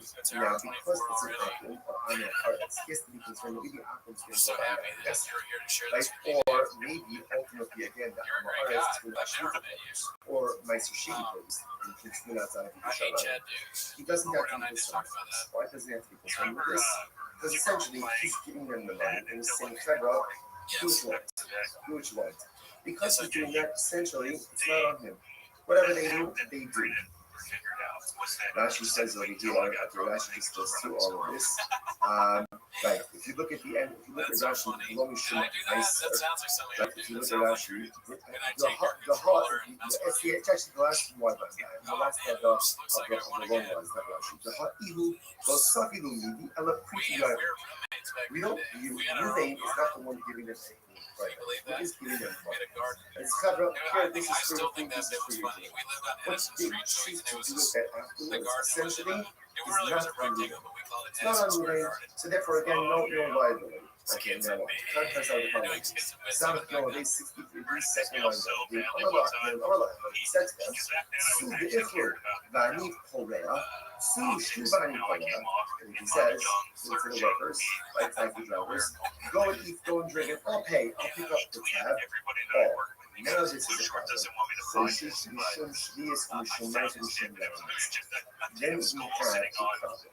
Then we have a problem. Now, why is that? Look at that. The Hashkel was so enough that the issue over here is because he's paying the tab. Now it looks like he's purchasing and providing these items for his. See the difference? Ruben just says, here's $100, here food and drink, whatever they buy, that's on them. If he says, go eat, go drink, I'll pick up the tab, then ultimately, again, that is problematic because it is if he is purchasing and providing these potentially prohibited items for his. Allah, what do you see from there?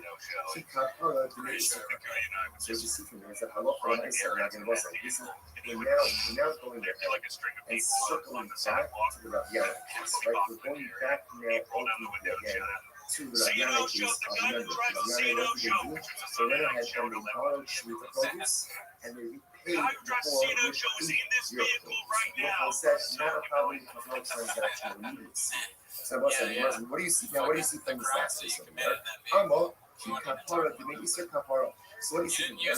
That when Ruvain pays the bill, right, pays the bill, so even though again he's paying after the transaction already took place, Allah said it's transactional immediacy, and he is considered to be paying for these Shemitah produce and Shady produce. It's problematic. Therefore, the Gemara says, "Al-Fanami, Kapara, the Isser kapara." So to the by Rabbi Yanai, when they repay me here, ultimately again, isn't that called Shemitah produce? Same thing. Which the Gemara says, "Take Gemara Pistol, they can't any Hamakuto, the Mishtabel." No, it's different. In the Ruben case, like he's going ahead and the workers. And the workers don't drink out, pick up the tab. We're talking about where they are purchasing food from a shopkeeper who normally extends credit to you. The haven, the Archila, plainly do it that way. Ultimately, because the shopkeeper normally extends credit to Ruvain, ultimately there is transaction. That's happening right there. Literally translated, literally the shopkeeper acquires his money immediately. Look at that. Plainly do it, actually right across the left. The shopkeeper knows that he's going to get his money, so he regularly extends credit.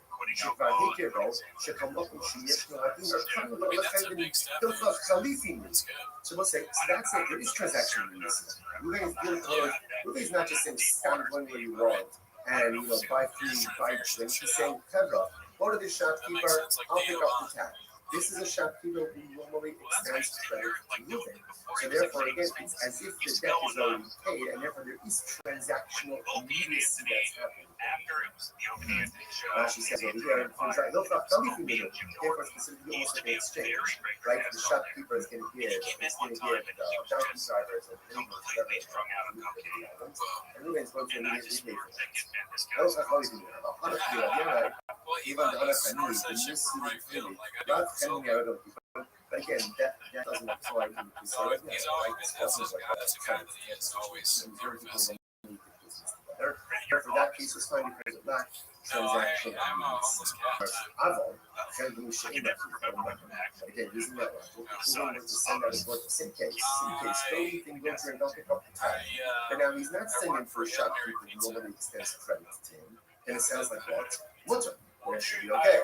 If that's the case, that it's mutter, be lucky, at the time, su'ud be'ifru b'dinar zeh, su'ud b'shasur b'dinar zeh.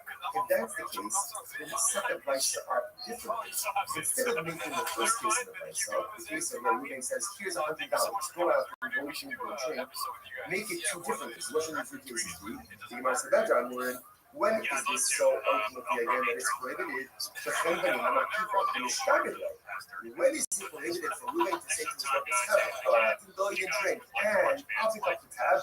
That's only with the shopkeeper who extends credit to Ruben. Because there's transactional immediacy, and it's as if again the family already has the money to pick up limited items.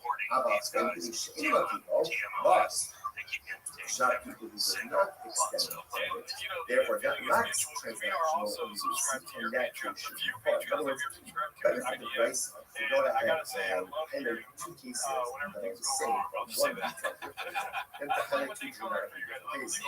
This was the old, family Shema people, Milo Mishnah. Even if the shopkeeper doesn't extend credit, is the purchaser not still obligated to move on the case? The person says to his friend, "Ain't one of the authority, the call the Chosei Allah." So what happens? So right, Ruben goes, right, I go to Ruben, say, Ruben, give me a minute, right, give him money to show, give him just to show, and all of my property will come and convert to you. What's that for? Ultimately, again, my property becomes encumbered as a guarantor. So Marcel says, now again, that's even assuming that Ruben and I have no previous relationship. So what do you see from there? When you ask someone to go and do something to someone else, and ultimately again, you're guaranteed with an encumbrance that transactional immediacy seems to occur right down there. You're right. At the end of the day, whether the shopkeeper extends credit or doesn't extend credit doesn't receive you must even the low miyachid shibude low yisrael. So what's the difference? Rashi says, even though miyachid shibude, Rashi third wide volume Rashi's Rashi. So yichei lo miyach mo'oz lach alipa miyach.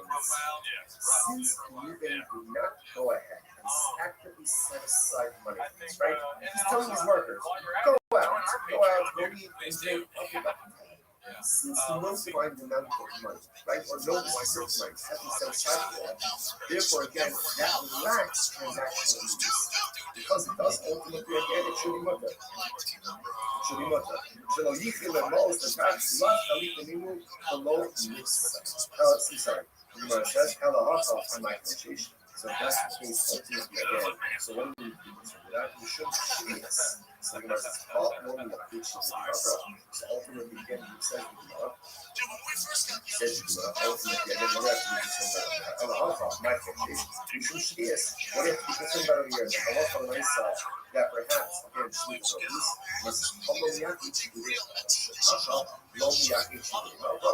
ultimately again same thing. Because no particular monies have been designated for that, there's no free transactional immediacy.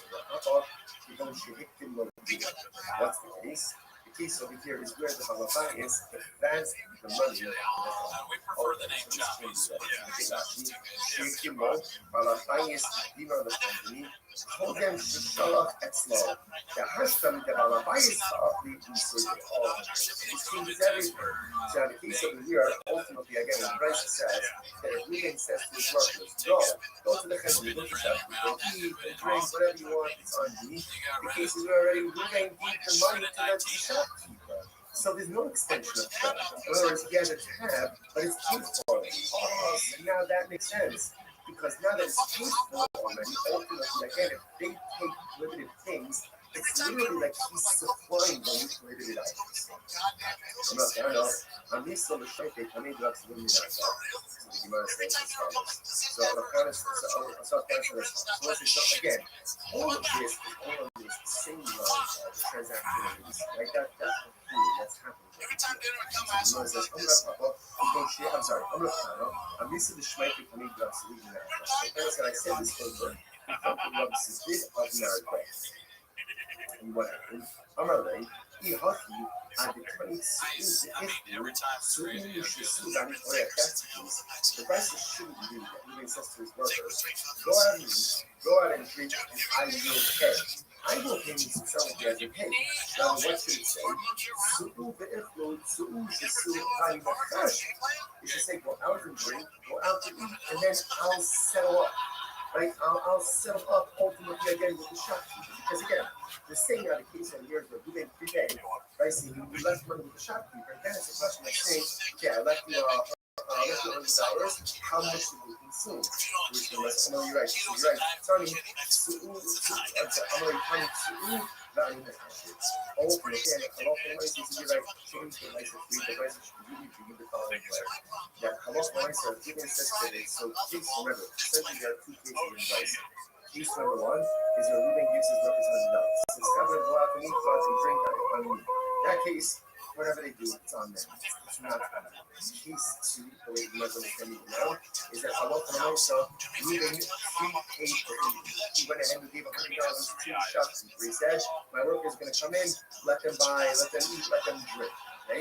Now the Gemara says that's the problematic. We have to be concerned if we have access now to limited food items, then it's as if Reuben is going ahead and so on the and the way that price should be is Reuben says to his workers, go out and drink, but I need a kasha, and I will settle up ultimately again with the shopkeeper.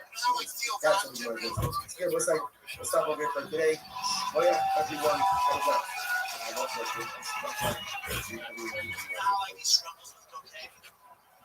if there was cocaine on the table right now, you fucking screw it from right field. You feel me? It's crazy that when I go home, I'm just gonna put this right back on. I will fucking take it to the Oh, we're not even watching in 4K. Listen, good morning. It is a great satisfaction to be able to learn that review. Begin by thanking all of our sponsors for this morning. Thank our annual Talmud sponsor, Tosim Shlomo Rabbi Israel, for dedicating all the Shulman Drushos this year as a host for the Soros Tobos for all of Israel. Our Talmud sponsors for the month of Av, Rabbi Lotova, Stephen Randy Drazen, honor of Israel Drazen, Dina Drazen, Eileen Rose's wife, and Stanley Rose's wife, from the Brooklyn. Our sponsors, Dr. Evan K. Wolf, the creation of the Yard Side of Dr. Wolf's father, Cyrus Wolf, Shalom, Ben C. Hirsch, and Nathan, and that family memory of her father, Ben Adam, Copper, Paul, Mordecai, and Lorena, and also, of course, always, to dedicate our lives to serve Jesus and to welcome them to something home, to Shalom, and the Karov, and America, and the Soul to give them success, the whole of massive. And also with that, we let us begin with exciting data ahead of us today. Today's data is Sanat Gimel 62, and we are to log on Sanat facing base 62B, today Rabbi Yana, which is 2, 4, 6, 8, 10, 12, 12 lines up from the bottom. So in verse today Rabbi Yana, Yas Ike Shvias Mandim, who parled with the Shvias. A very interesting piece over here. The members of the household of Rabbi Yana do as follows.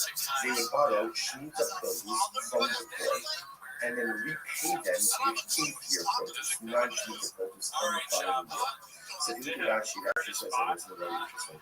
Yasi Perishis, Kovis Manabios. Obviously, again, without getting into all the Shemitah technicalities of it, but Halacha L'Maisa, you can go ahead and lend or borrow, not commerce, but lend or borrow Shemitah produce while it's still readily available for everyone. So this guy's, once it's no longer readily available in the field, you really can no longer kind of keep it for yourself.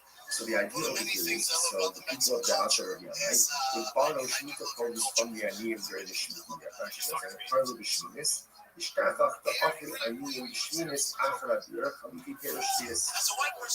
what ended up happening again is on year number 8, the people of Rabbi Yanai's household repaid the Aniyim ultimately, again, with new problems with your produce. So they came and they said, so people mentioned this practice of Yochanan. Something about it, obviously, that bothered people to some degree. So they said something to Yochanan. Yochanan said, you understand often, it's perfectly fine. It's perfectly fine. Why? Interestingly enough, look at actually, you also know, you also know, the Yochanan said, the members of the house of the Yochanan, totally fine. Rashi says, the people that you shelter, lo abu hanaf ba'en, lo ichnife hanim ba'ani, la chalikan minu, and a chaylik kedusha shiyasa. We saw yesterday that already. We get into an issue in terms of colors with a forbidden item. So sometimes that forbidden identity talk on the today's community. So for example, the concern over here is this is like one transaction business, which means the produce, and even the 8-year produce should ultimately have the same thing, should the prohibition. But the Yochanan said it's not going to be a problem. Why? Because there's not a reciprocity, there's not immediacy, or let's say there's no immediate reciprocity. Because the produce is being taken in the machine and only being quote unquote repaid during year 8, because there's no immediate reciprocity, therefore this does not look like you're doing commerce with Shemitah produce, and therefore no Shemitah prohibition involves on the 8-year produce. That's the idea. Therefore, again, Allah Shalom myself, and therefore, again, Shemitah sensitivity will not follow on the This is very interesting. It's connect them to Esnod and Mutter. And interestingly enough, a similar case would come up with Esnod Zona.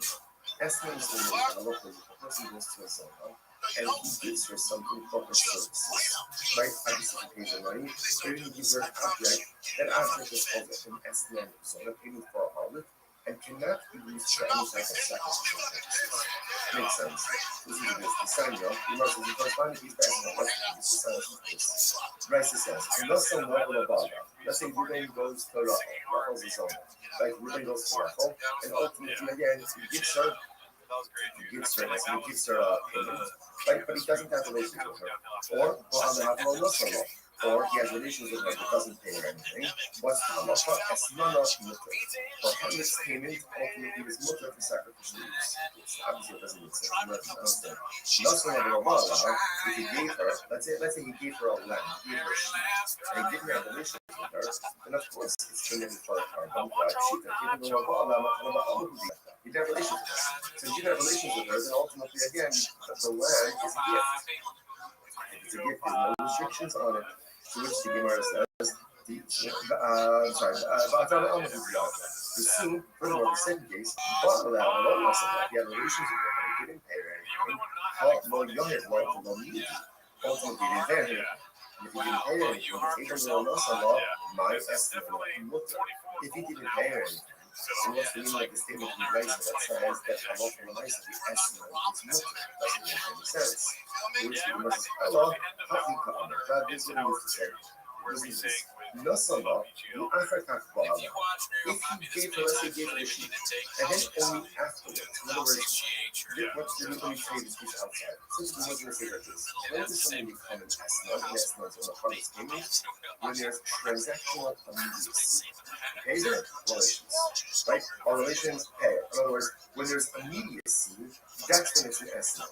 If there is a lack of transactional immediacy, then the payment does not take on the status of estimate sold. And what that means practically is that it can be used ultimately, again, let's say, for some type of sacrificial or temple use. So watch this. So there's other cover. No salah, if you give it a sheep, the African ball. Now what does it mean, the African ball? Rashi says, Achshav Elo La'achazman. He doesn't have relations with her now. Rather, again, sometime later. Now, of course, how exactly do you go ahead and translate immediacy? I think there's some level of common sense. So the occasion today has relations with 3 hours. Tomorrow, again, as opposed to payment relations. But Achakmasala, it's not a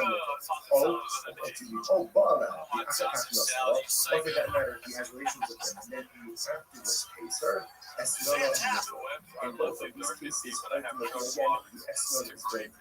However, Nasallah, the Ahasha, so therefore, I will say, so the one thing is as follows, that essentially, in order for someone to be categorized as an excellent soul, there has to be transactional immediacy. Once you do that, immediacy, in other words, payment relations, then the amount of the payment has the status ultimately again of a property payment. Now, again, remember, keep track of this whenever you do. Remember, the household of Rosianai, they would abolish the police from the floor and pay it ultimately again the police. People think that they're open because you felt, I don't know, maybe you're upset about this practice or training. I've got already. It's fun. Why? Same idea. It's more transactional. Because of transactional witnessing, we don't view that your produce as an exchange, right? Or as somehow a payment ultimately again for 7 year produce, sheet produce, and then for the 8 year produce, then it's totally fine. Fine. Now the more questions a little bit discussed on please. Not so long the African ball now. So again, let's go see this, right? Let's say he goes ahead and he pays her. Okay, but we don't use he gets her a sheet. I'm just using a sheet. Right? So he pays her a sheet. Right, and then let's say he gives her a sheet on Tuesday, and then on Wednesday he has to.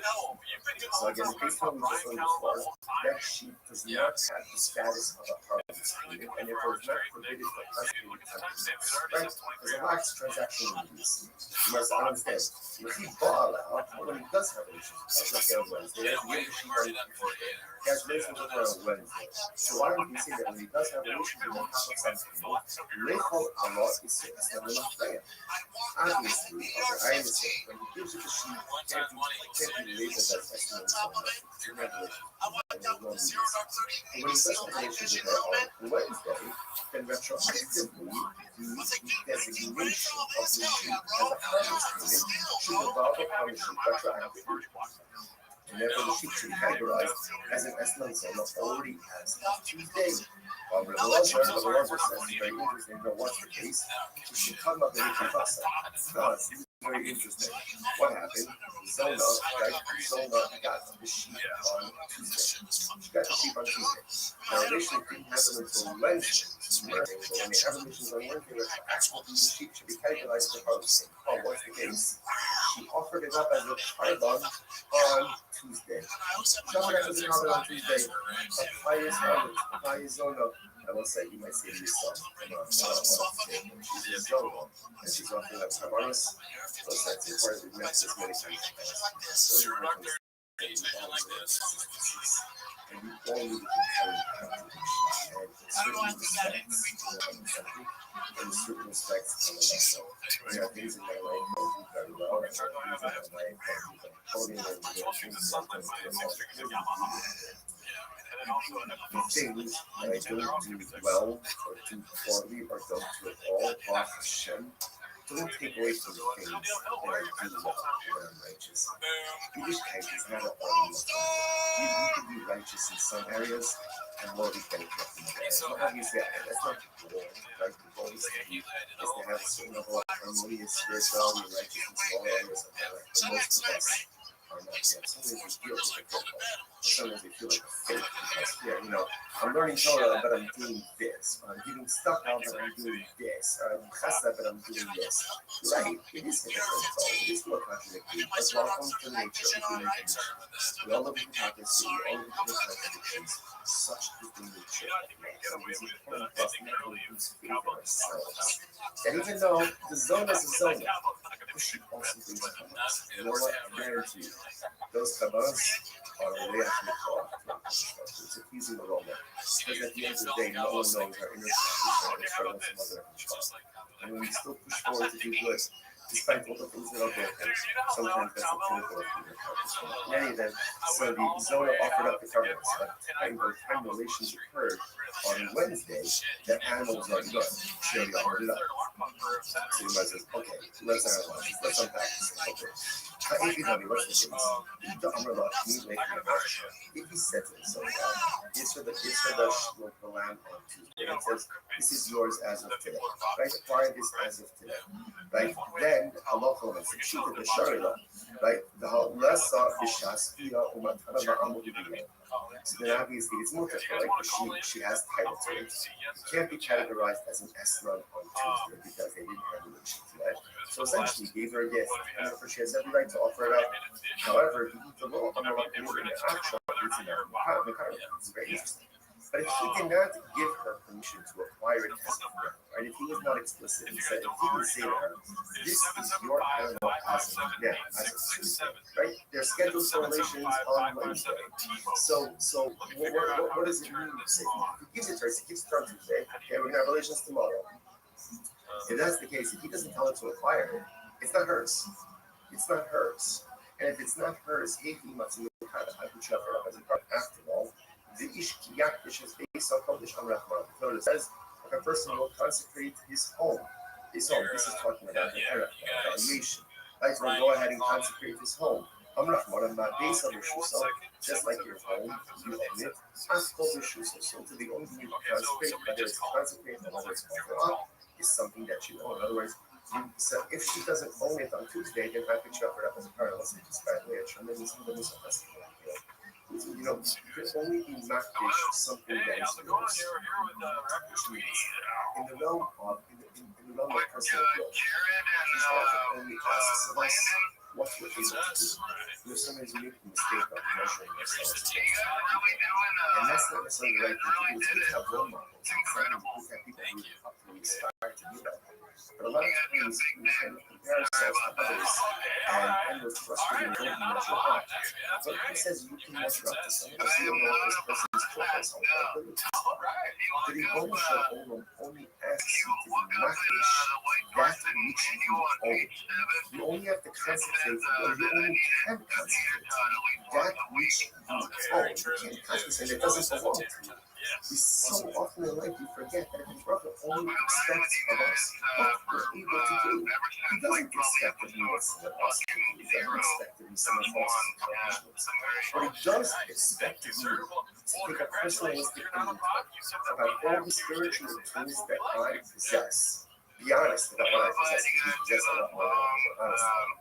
And then utilize those in the pursuit of personalistic holiness. Only be makdish that which belongs to you. And I come to only asks of us to accomplish the spiritual things that are within our terms, in our power, within our spiritual toolbox. Incredible. And the Dhamma, so what's the case? And the Dhamma, this is very interesting.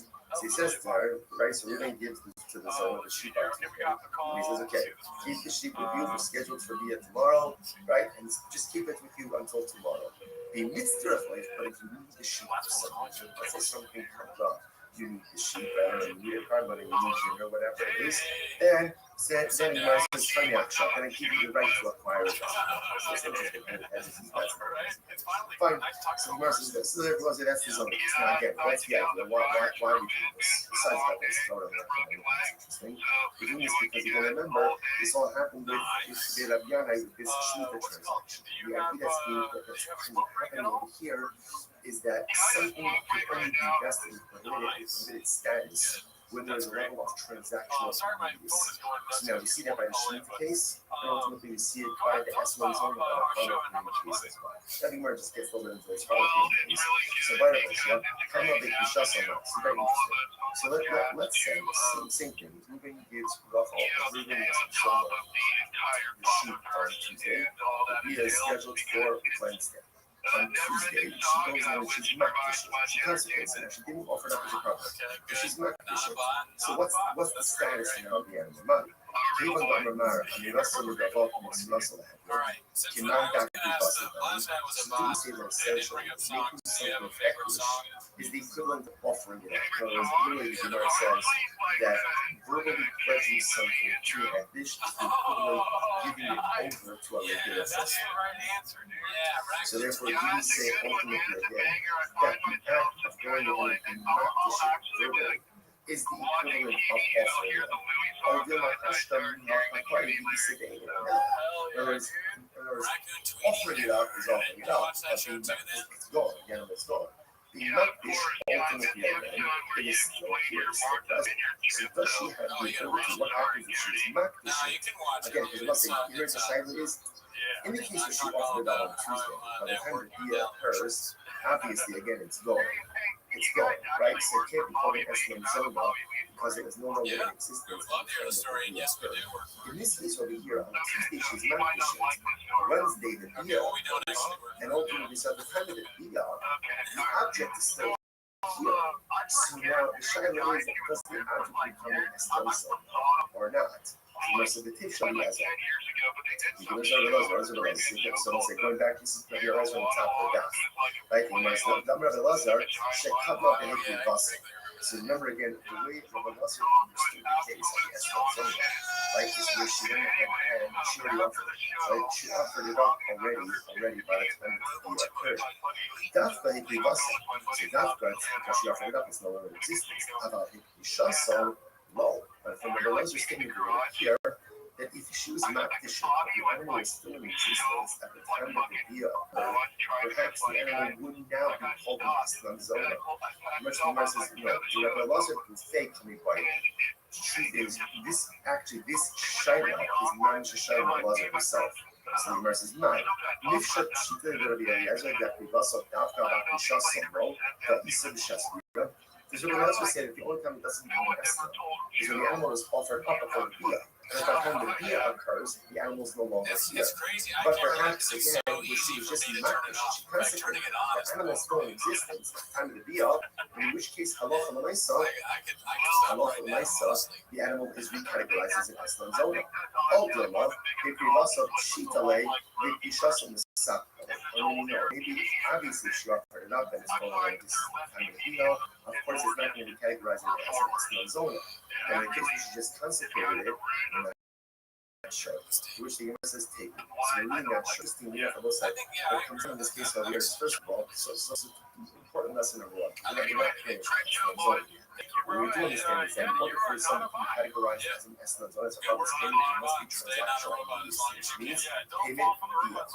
If that order is not followed, either payment and delayed via, or via and then payment, ultimately again, it is not considered to be an Eslam Zona. If he deposited an animal with her payments, now, and the deal doesn't occur until later on, assuming she has rights in that animal, therefore she goes ahead and she offers it up to bona fide cargo. If she's not dished, she consecrates it, and so the animal is still in existence at the time of the deal. The next day, what's the status of that animal? That's the thing. Let's analyze it. So we're making a little side. The second case over here was, let's say he has relations with her, and then afterwards he pays her. So ultimately, again, the payment is mutter. When we say it's mutter, it means used for consecrated sacrificial purposes, or immediately. The Gemara is the kasha. I don't understand this. The Gemara says, or immediately. Right? It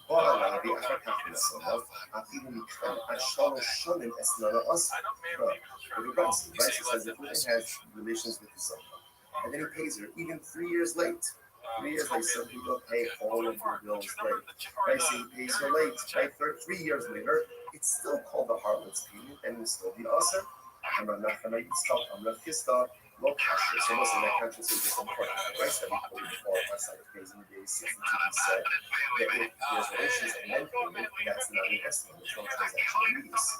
Here, the US says if there's relations and the case with 3 years later, ultimately it is still usher. I'm not going to stop. I'm not just going to kasher. Like contradiction. Had the Amar is Ba'ali Li, is Ba'ali Li, B'Talazah. Had the Amar is Ba'ali Li, B'Talazah. So listen, this is very interesting. Ultimately, again, one case is another case where he says, have relations with me for this sheep. And he identifies the sheep, versus have relations with me for a sheep. Rashi, B'Talazah. Ultimately, again, where he identifies the sheep, it's as if there's transactional use. When he doesn't go ahead and identify the sheep, then ultimately, again, there is no transactional use. Alright, so let's analyze a little bit more. My hobby, I don't say. So let's analyze this, right? So now, when he goes over to the he says, have relations with Zona. He says, have relations with me for this sheep. Now, again, he doesn't pay her for 3 years. 3 years. Now, look, oh, it has the status of a public payment because it's transaction. Just because he identified the sheep doesn't make it curse. In order for it to curse, what has to happen? The Gemara says, you should follow. Right? Remember, livestock, animals require the sheep, are required to take possession. Which the Gemara says, let's go cover the sheep. Okay? So apparently it's actually interesting, but ultimately the Jews of sheep was only written by Jews. So apparently, again, by a non-Jew, they don't use the sheep until far. So it turns out a son of is not Jewish. Levi says, the other possibility is, the old number is already Israelis, and I was talking about a Jewish harlot. If you go, you call it the chatzir. Oh, interesting, you have the sheep standing in her chatzir. In which case, again, ultimately there's two classes she requires in a second. Either play the Hatzera, but the African Masala, Hakaimala. Hold on a second. I don't understand. If it's in her chatzah, in our she requires, in order to get relations with her, and then ultimately again, then you get it. It's already in her chatzah, she already requires it. What are you talking about? The Gemara says, in other words, she acquired it before Bia. So this is like the comparative manner case of because she's acquired the sheep even before the Bia, if the sheep is standing in her chatzah. So when she Gemara says, the shocking and handy quantity. Very interesting. Now, here's the case. So when it comes to Rothschild, and here, this sheep is not posted. And then there was a post here, essentially for the animal. That then he says to her, I'm going to pay you. I'm going to pay you for the relations. Right? If I don't pay you money, you could take this sheep. So therefore, she doesn't really require the sheep initially. She requires the sheep when the event occurs non-payment. The Amallah, he says to her, if I pay you, let's say within the next 30 days, good. And if not, shot me gas limit. Take this sheep, ultimately, again, that's what fine. Massive association something. It's supposed to need some help. Again, it's interesting. All of this is really coming out into the essence of let's say again, let's say Ruben employs donkey drivers and workers. They say that he's paying. The way ultimately again he's paying them, they're actually placed out over here. Actually, these workers are non-Jews or they're under-Jews. They're just under-Jews. Idolaters are under-Jews. And he says to them, right? So what's the halacha? Okay, so actually before this. So he goes and he says to them, I'm paying you, right? And essentially, don't use this money to go and purchase for yourself food and drink. Okay, either that's the payment or supplemental wages, whatever it is. He's giving them here, right? Here's money, go and drink, go and eat. So let's say, now the Gemara says, the Enoch to do this, Enoch she doesn't have to be worried. Some people are 60 people. One is from Shvius, and one is from Nice, and one is from Nice. And let's say, what is interesting about this? Right? What's the question here? The Gemara says that halacha l'maisa, he's giving them money. Now, because it's an akron, on their hearts, his need is going to be going to go down like this, right? Or maybe, ultimately, again, on the heart, it's going to be shita focus, or my sushi focus, he's going to have to do shalom. He doesn't have to do this one. Why does he have to do this one with this? Because essentially, he's giving them the money, and he's saying, Chevra, huge right. Because he's doing that, essentially, it's not on him. Whatever they do, they do. Rashi says over here, Rashi just goes through all of this. Right, if you look at the end, if you look at Rashi, one is Shema Iser, right? If you look at Rashi, the heart, it's the last one, the last of the long one of Rashi. The heart, the sucking in me, I love you. Ruben is not the one giving it. Ruben is giving it. It's covered here, this is for your food, this is for your drink. What they choose to do with that afterwards, essentially, is not unlegal. It's not on Ruvain. So therefore, again, no liability. Okay, no one. Contrast out the following. Sabbath Yom 63, second line down. He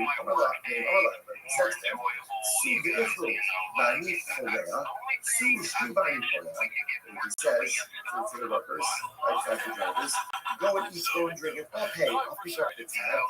Oh, now this is a problem.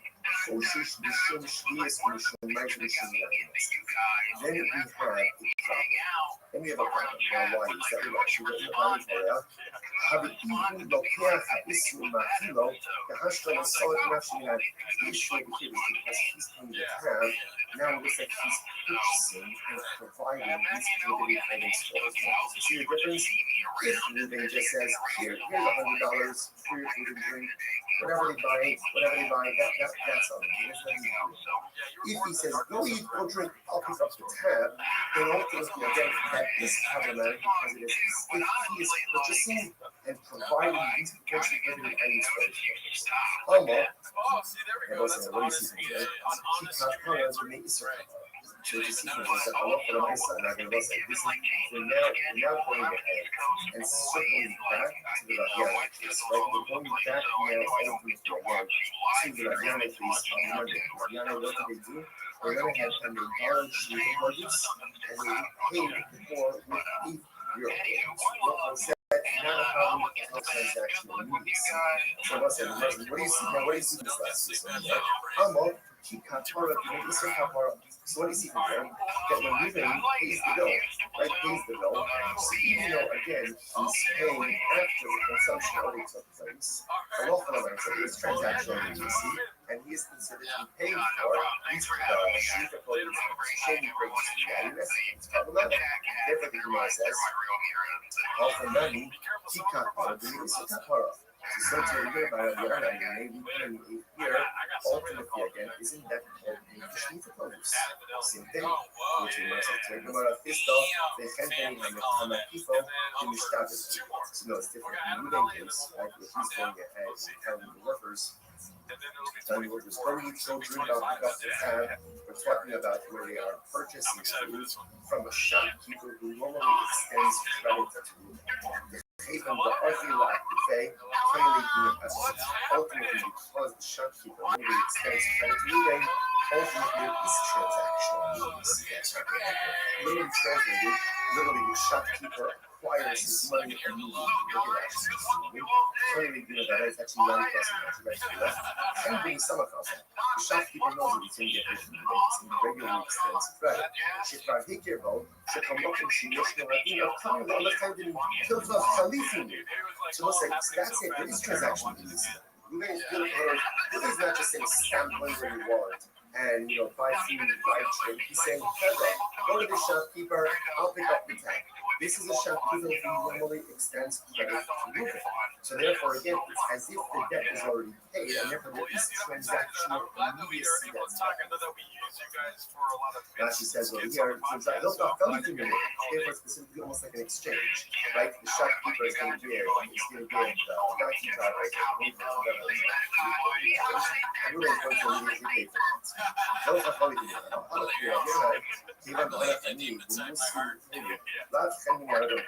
Again, that doesn't apply to the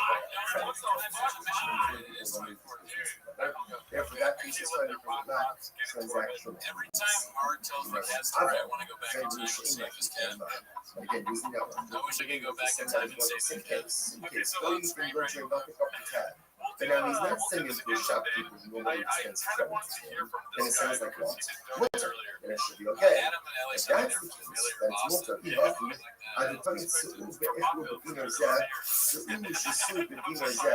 If that's the case, then you set the price up differently. Instead of making the first case of the price up, the case of where Ruben says, here's $100, go out and buy anything for a drink, make it two different things. What should the two cases be? You ask the better, when is this so ultimately again that it's prohibited? The company, I'm not keeping, you started it.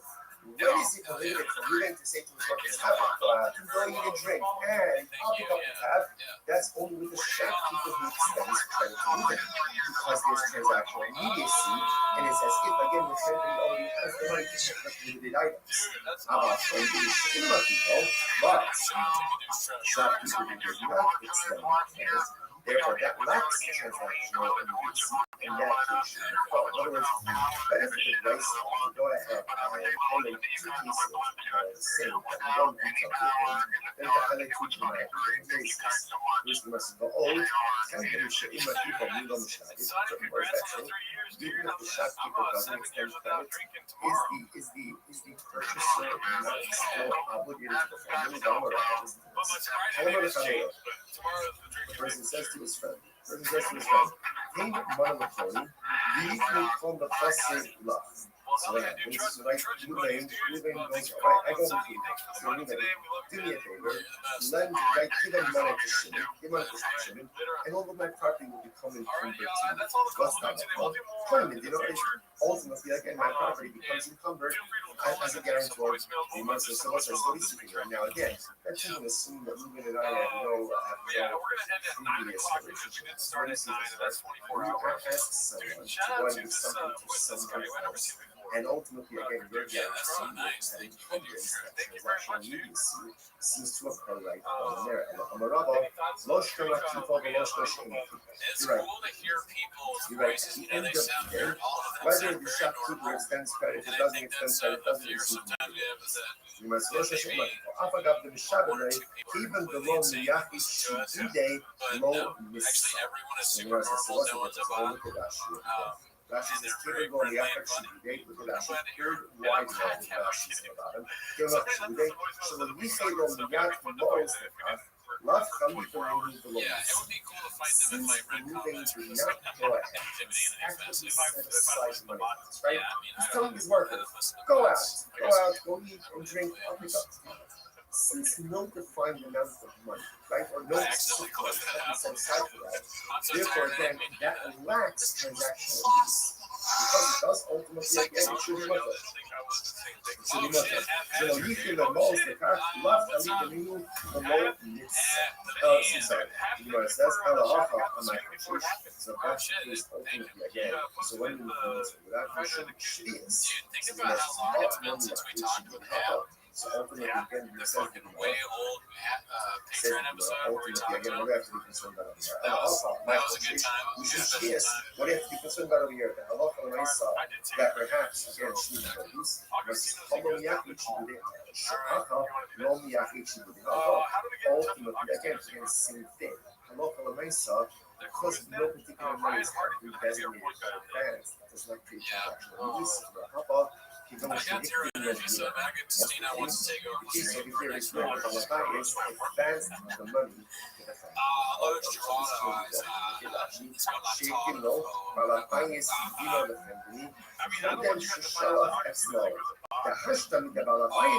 going to call in and talk about sliding? This changes everything.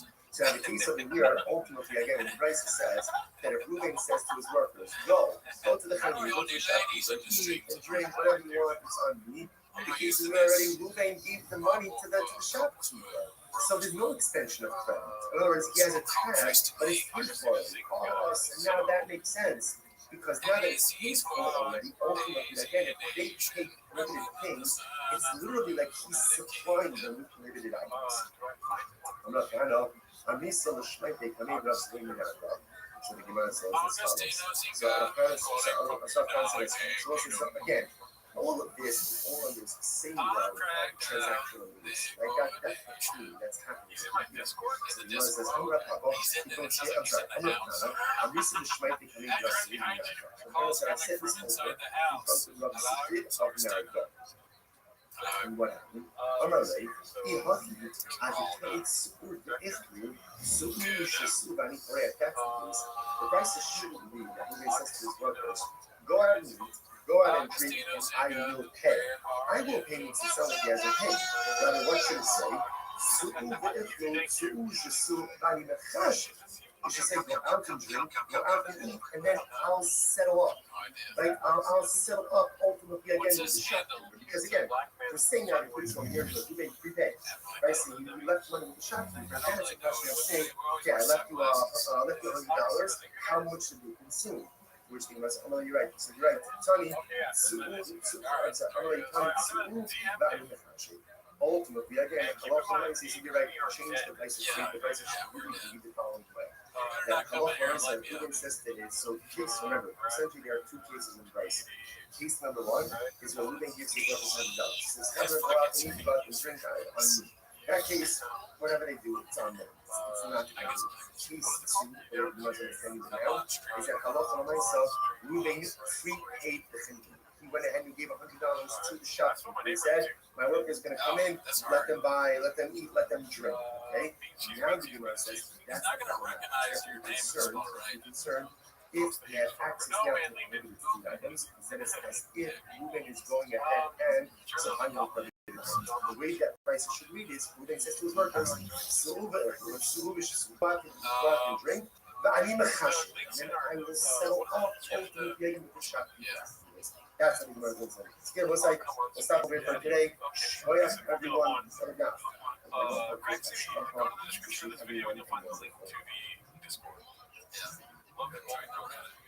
Join the Reddit, join the Discord, and all that shit. If you guys can tell Augustino that I sent him Listen, good morning. It is a great satisfaction to be able to learn with you. Begin by thanking all of our sponsors for this morning. Sure to thank our annual Summer sponsors, Tosin Shvacha Eretz Yisrael, for dedicating all the Sherman Drushas this year.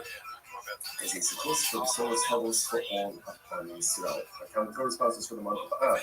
Habalim Lekola, Stephen Levy Drazen, honor of Israel Drazen, Dina Drazen, Eileen Rosenzweig, and Stanley Rosenzweig.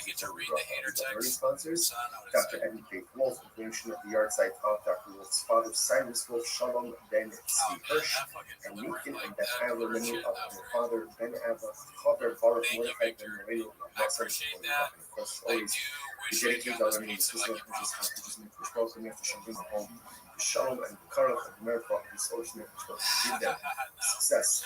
The whole of Massey. They are also back to that speaking of an exciting guy ahead of us today. Today's daf is South Demo 63, and we're looking on South Basin base 62B. Today, Rabbi Yana, which is 2, 4, 6, 8, 10, 12 lines up from the bottom. So the rest is as follows. Today, Rabbi Yana, Yasi Shvias Mani, who Karlu Vishmias. So very interesting case over here. The members of the household of Rabbi Yana would do as follows. They would borrow Shemitah produce from the poor and then repay them with 8th-year produce, non-Shemitah produce on the following year. So if you look at Rashi, Rashi says something very interesting. Yasi Perishi is called in Smanabir. So obviously, again, without getting into all the Shemitah technicalities, you can go ahead and lend or borrow, not commerce, but lend or borrow Shemitah produce while it's still readily available for everyone. So that's once it's no longer readily available in the field, you really can no longer kind of keep it for yourself. So the idea over here is, so the people of the house of Rabbi would borrow Shemitah produce from the Aniyim during the Shemitah year. Rashi goes on, part of the Sheminis,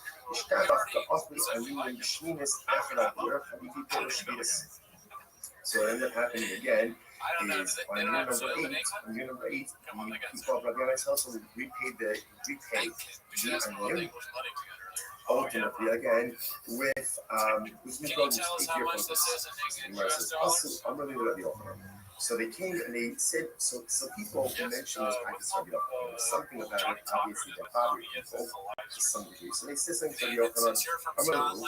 Rabbi Yochanan said, yo, it's perfectly fine. It's perfectly fine. Why? Never say that. Interestingly enough, look at Rashi, you also know, sorry, still a couple of Rashis.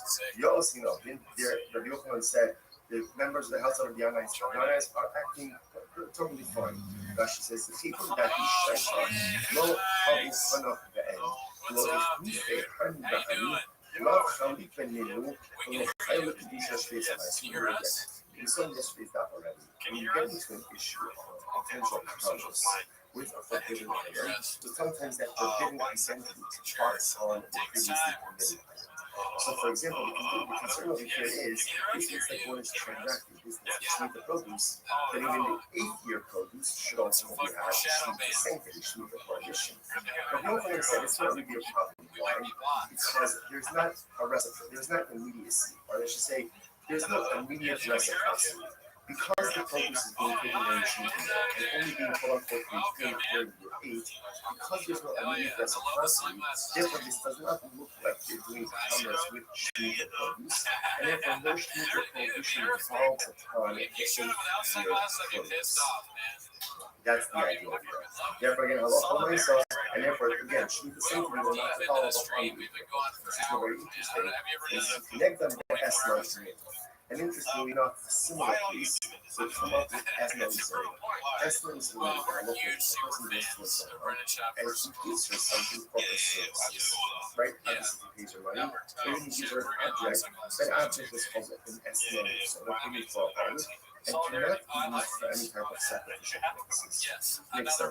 Listen to this. The sign, the verse is the first one, we pass on. Let's listen to this.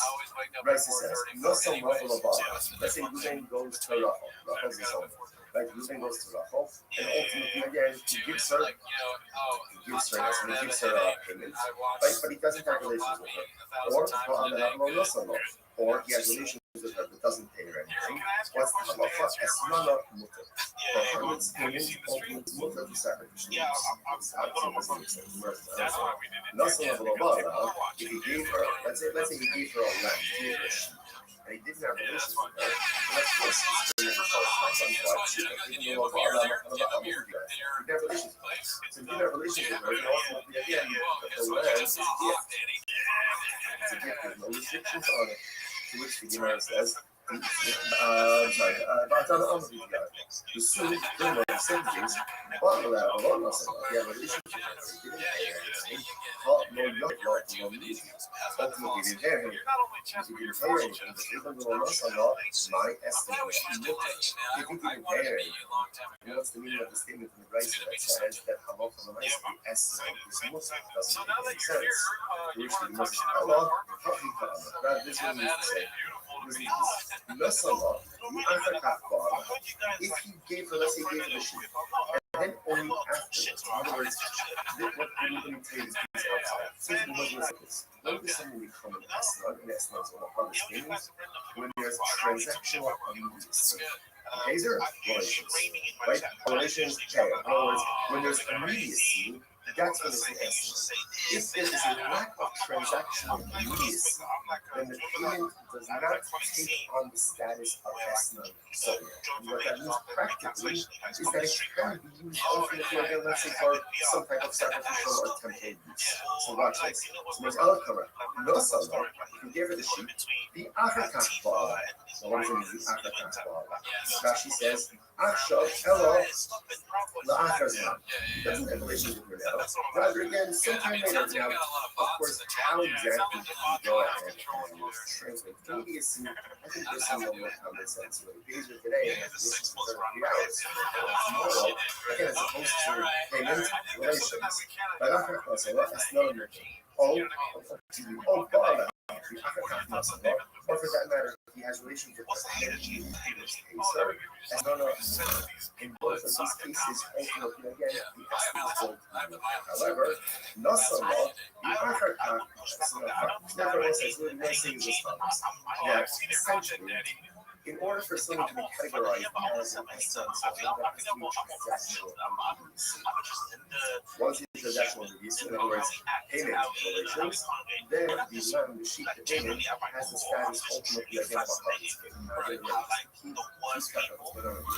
Remember, the household of the Rabbi, they would follow sheep and babies from the floor, and the payment ultimately again is in the place. People came to the opinion was, I don't know, maybe it's like a religious she said, no, it's fine. Why? Same idea. There's no transaction. Because of transaction immediacy, you don't use your produce as an exchange, right?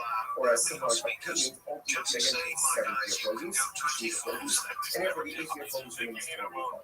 Fine. there'll be more questions a little bit discussed on this. Sorry, We I also don't know want if to that have was, Bala. you know, So then let's if go through offensive. this, right? Let's say he goes ahead and he pays her. Right? Look at Israel. He gets her a sheep. I'm just using a sheep because it's the easiest example. Well, that's a roast. Right? So he pays her a sheep. Right? And then let's say he gives her a sheep on Tuesday. And then on Wednesday, he has relations. So again, based on what you just learned before, that sheep does not have the status of a harvest unit, and therefore is not forbidden for confiscated countries. Right? Because a wax transaction is unless I understand. If he bought when he does have relations, let's say on Wednesday, right? He gave the sheep on Tuesday. He has relations with her on Wednesday. So why would he say that when he does have relations with her, half of something? Therefore, Allah is right? Obviously, okay, I understand. When he gives you the sheep, it can't be labeled as estimated. It's never relations. So when he does have relations with her on Wednesday, then retroactively, the designation of the sheep as a harvest period should develop upon the sheep retroactively. And therefore, the sheep should be categorized as an estimated zona already as of Tuesday. Rabbi Lazar says it's very interesting. You know what's the case? You should come up with a kafasa. This is very interesting. What happened? Zona, right? Zona got the sheep on Tuesday. She got the sheep on Tuesday. Now, relations didn't happen until Wednesday. So you were saying that when they have relations on Wednesday, retroactively, the sheep should be categorized as a harvest payment. Oh, what's the case? She offered it up as a carbon on Tuesday. She offered up as a carbon on Tuesday. A pious harvest, a pious zona. I will say, you might say to yourself, what else? She's a zona, and she's offering up carbonos. First, that's important. We get this many things first. Those are the things that we all look at inconsistencies. And we all live with inherent contradictions. And in certain respects, I'm accepted. And in certain respects, I'm Russian. And there are things in my life that I do very well. And there are things in my life that I do very poorly. And there are things that I don't do well. The things that I don't do well, or do poorly, or don't do at all, are Hashem. Don't take away from the things that I do well and I'm righteous. We just think it's not all we do. You can be righteous in some areas and morally bankrupt in others. Now, obviously, that's not the goal, right? The goal is to have a certain level of harmony and spirituality and righteousness in all areas of life. Most of us are not there. Sometimes we feel hypocritical. And sometimes we feel like fake because here, I'm learning Torah, but I'm doing this. I'm giving stuff out, but I'm doing this. I'm chesed, but I'm doing this. Right? It is hypocritical. It is still contradictory, but welcome to the nature of the human condition. We all look at hypocrisy, we all look at hypocrisy, which is such the nature of it. It is a true plus not to use ourselves. And even though the zona is a zona, she also thinks about us. You know what? I guarantee you, those kavanas are way after you call it. As always, join the Patreon, join the Discord. And when you still push forward to do good, despite all the things that are broken, sometimes that's a pinnacle of human accomplishment. In any event, so the Zona offered up the covenants, but by the time the relations occurred on Wednesday, the animal was already gone. She already offered it up. So you might say, okay, let's analyze. Let's unpack this. Okay. APW, what's the case? The Amrullah came away from the action. If he said to the Zona, gives her the land on Tuesday and says, this is yours as of today. Right? Acquire this as of today. Right? Then, halakha l'matzim, she did the shari law. Right? Nasa b'shas ida u'matana ba'amudu. So then obviously it's mutual, right? Because she has the title to it. It can't be categorized as an Islam because they didn't have relations yet. So essentially, gave her a gift, and therefore she has every right to offer it up. However, the Torah Amalek community actually is enough. It's very interesting.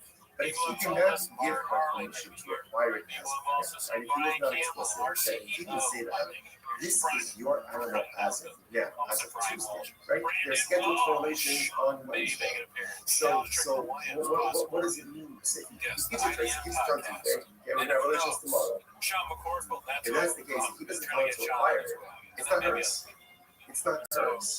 And if it's it's not her taking what's in the Starting at 9 a.m. Pacific Standard Time on this Saturday. is based on But public you're here to watch it 10 says minutes of shop. a person will Start the concentrate timer. his home. Play the chicken. His home. This is talking about an era. Shout out to everyone that made it. Right, so go ahead and I see concentrate his the home. ones that I'm were not one of my real base ones that of were issues, here so solo just like your home, where we you got have the it. business. I'm full of issues, so to the only you can concentrate, Well, whether it's we're here at concentrate the or whether like it's it's up, subreddit if you is guys something that you have own. In other words, the you first set, one's if she posted by doesn't Super own it on Sports Tuesday, then have to check her up as a car. Let's say it's probably a tremendous BC, Brian Callen on You Dr. know, Rogan you could for a only while be after this one. matfish something that is yours. Causing all that? How come one in every 12 kids who's a In the boy realm in of California has autism?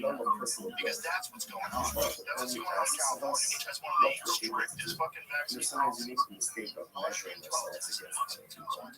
And that's not necessarily the right thing to do. It's good to have role models. It's good to have people who actually inspire you. But a lot of times we kind of compare ourselves to others, It is so and funny to we're have like a frustrated serious and don't conversation measure up. about But who says vaccines you and can mental measure up health to or someone any else? kind You of don't know health. this person's Let me pull back a second. Having a conversation about any health topic, if you don't see Brendan, that and which then you you hear his own. voice go, well, You actually, only the have to doctor, concentrate, whatever or you he's only saying, can it's like, concentrate. give it That to which he's you like, own. You yeah, can't I was just concentrate. kidding. It doesn't He's belong not to you. even going to give We like so a stupid often opinion on it. He's forget just that going to God try and only hot expects words or of something us to what door. we're able Or to think do. King He Shark's going to doesn't do this expect big to do dude. what someone else can do. He doesn't expect to do He's so someone else's stupid that accomplishments. what What he he does have expect to talk do about it is funny is to me. take a personalistic If you're going to have a inventory real debate about all about the spiritual tools that I I can't wait for possess. his opinion. Be honest about what I possess, because we possess a lot more than we're honest. And then utilize those in the pursuit of personalism. Only the matfish that which belongs to you. And HaKadosh Baruch Hu only asks of us to accomplish spiritual things that are within our Everything is so in our good power. about it. It's like a Within our sketch. spiritual intelligence. Rogan is like the El dumbass Gamla was crazy the guy, case. you know, kind of El saying his Gamla, things. the Hadith Tabeh, and You Shasbiya. got This is Brian very holding the interesting. cigar all So he weird. says to her, That's the voice right, of so he then reason gives here, I this to the guess. zone of the sheep on Tuesday. And he Smoking. says, okay, You keep the think sheep this with is you, the bad. schedule's going to be And at then tomorrow, he got right? shot. And Get just his keep it with ass you until tomorrow. He educated. needs to reflect, but if you need the sheep for some reason, let's say something comes up, you need the sheep, I don't know, you need a you need to know whatever it is, then Gemara says, Kami Aksha, then I give you the right to acquire it. So it's interesting, and this is that's much more. So Gemara says, so therefore, that's his own. Now again, what's the idea? Why we do this? Besides the fact that it's stolen and interesting, we're doing this because you can remember, this all happened with Rabbi, this sheep. The idea that's being happening over here is that something could only be best in the limited status where there is a level of transactional use. So now you see that by the sheep case, and ultimately you see it by the Esmond zone and by the Harlem That's funny. I like case. that. Nothing more just gets a little bit into this Harlem case. So by the way, I'm not big Bishas on that. So let's say, same thing, Ruben gives Ruben is Zona, the sheep on Tuesday. The Bia is scheduled for Wednesday.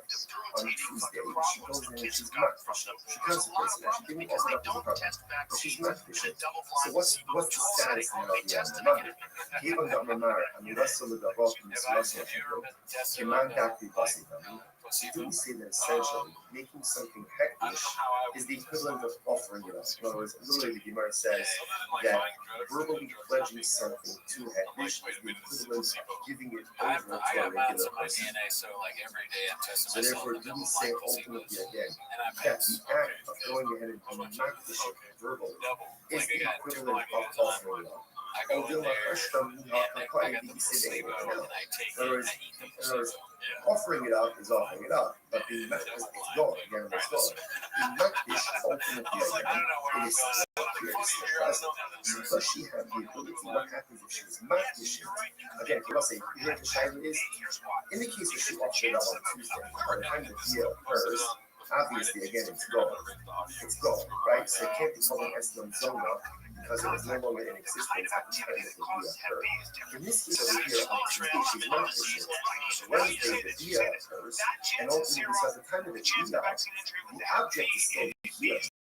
So now the Shiloh is, does the object become an Eslam Zona or not? You must have the Tisha with very early aspect. Because someone said, going back to the deal on the top of the dot. Right? You must have come of Lazar, check come up and hit the box. Remember again,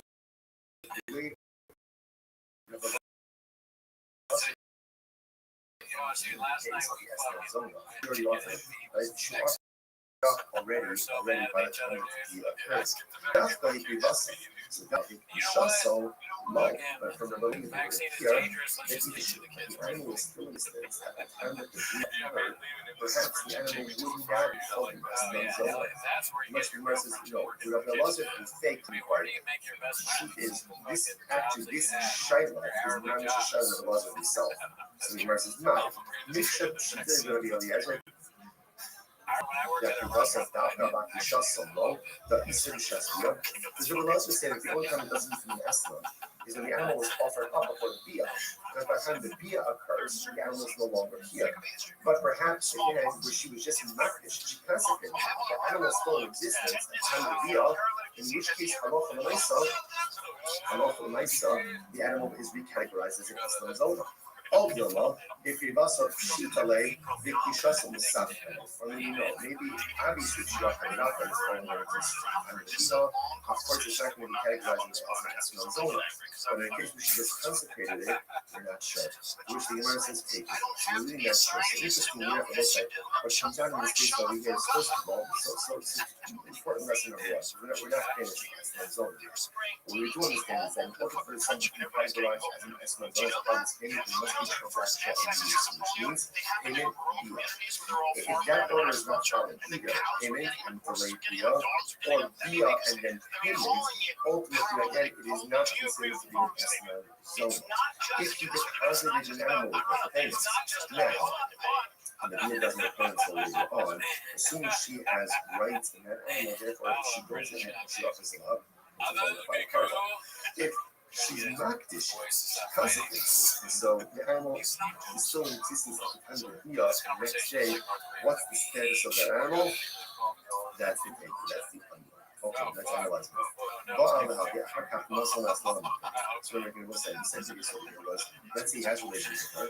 And then afterwards, he pays her. So ultimately, again, he's getting his nectar. And we say it's much of a news for consecration purchases. Or media, where is the cash up? I don't understand this. Gemara says, or media. So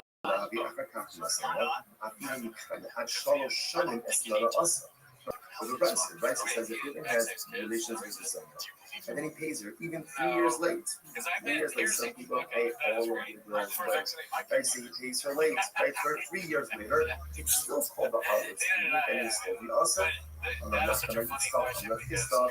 What kasha? So listen, that kasha is just important. The rice that we call us on occasion, day 62 says that if there's relations and then payment, that's not an estimate. It's not transactional needs. Here the Gemara says that there's relations even if you use later, ultimately it is still also. I'm not going to stop. I'm not this still kasha. It's not a contradiction. How the Omar is Ba'ali li to tell us that. How the Omar is Ba'ali li to tell us that. So let's say this is ultimately again one. So we're talking one case in front of Israel says relations with me for this sheep, and he identifies the sheep versus the relations with me for a sheep. Hirashi. They tell us that. How come do you have no other estimate in the Hashtapi's? So ultimately, again, versus when he identifies the sheep, it's as if there's transactional immediacy. When he doesn't go ahead and identify the sheep, then ultimately, again, there is no transactional immediacy. All right, so let's analyze it. The Omar Rabbi told us that. My heart, I understand. So let's analyze this, right? Scenario is Wednesday. We're going to go over to Rothschild. He says, Revelations to Zona. He says, Revelations will be for this sheep. Now, again, he doesn't care for 3 years. 3 years, the halacha is, it has the status of a harvest payment because there's transactional needs. Just because he identified the sheep doesn't make it hers. In order for it to be hers, what has to happen? Gemara says, you should find. Right? Remember, livestock, animals were part of the sheep, or required taking possession, which the Gemara says, the zone of bonus will help them below tiny of the sheep. Okay? So apparently it's actually interesting that ultimately the din of the sheep was only done by Jews. So apparently, again, by a non-Jew, they don't need the sheep for 12 months. But as long as it's not Jewish. And that's all Levi's and other possibilities. the old one was already Israelis, the one was talking about the Charles. If you go, they call you the Chassid. Oh, interestingly enough, the sheep standing in the chutzah. In which case, again, ultimately this to chutzah she acquires. That's in a second. If the Chai the Chatzira, the African Masala, how come you? Oh, a second. I don't understand. If it's in our chutzah, in our did she acquires, in our we had relations with her, and then ultimately again, dedicated, really dedicated. It's already in her chutzah, she already acquired it. What are we talking about? You might say, in other words, she acquired it before people. So this is like the paradigmatic case of Esnon because she's acquiring the sheep even before the Bula, because the sheep is standing in her chutzah. So the Gemara Tzitla, the Shaki and the Henry are very interesting. Here's the case. So when it comes to the halal, right here, this sheep is an apple. I don't know what is a point. He says to her, I'm going to pay you. I'm going to pay you for the religions. Right? If I don't pay you the money, you can take this sheep. So therefore, she doesn't really acquire the sheep initially. She requires the sheep in the event that there is non-payment. The Amallah, he might see not late, using the kind of your own production. He says to her, right? Let's say in the next 30 days, good.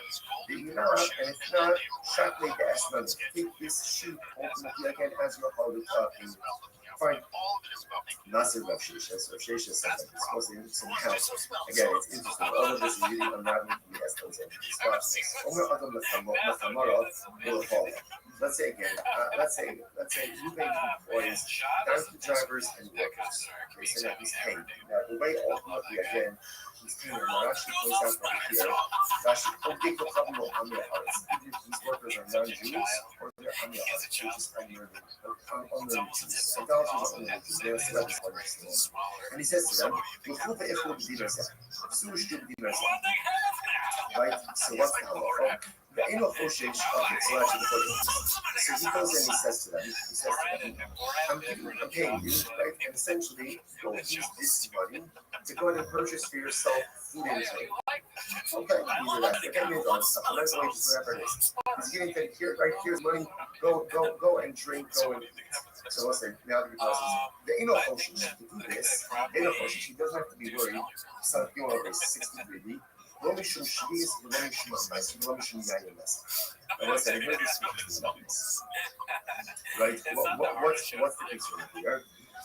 The Gemara says that halacha l'maisa, he's giving them money. Now, because it's an Akim, or Amir Haaretz, he has to be concerned that maybe Akim is going to go to Yayin, right? Or maybe ultimately again, the Amir Haaretz is going to buy Shluta produce, or Maisu Sheni produce, which is outside of Yerushalayim. He doesn't have to be concerned. Why doesn't he have to be concerned with this? Because essentially he's giving them the money and he's saying, Fedra, do it right. Because he's doing that, essentially, it's not on him. Whatever they do. Rashi says over here, okay, Rashi just threw all of this. Right, if you look at the end, if you look at Rashi, Lo Mishum Meiser, right, if you look at Rashi, the heart, it's actually the last one, the last of the long ones, the heart, goes sucking the movie, and look pretty right. We don't view, Ruben is not the one giving them, right? Ruben is giving them part. It's Chavra, here, this is true, this is true. What they choose to do with that afterwards, essentially, is not Ruben. It's not on Ruben, so therefore, again, no liability. Okay, now what? Contrast how they call it. Samach no, they 60 degrees, second line. They Amalak, such that. See the Ichus, Bani Horea, Su Bani Horea. He says to the workers, like donkey drivers, go and eat, go and drink, and I'll pay, I'll pick up the tab. Oh, now this is a problem.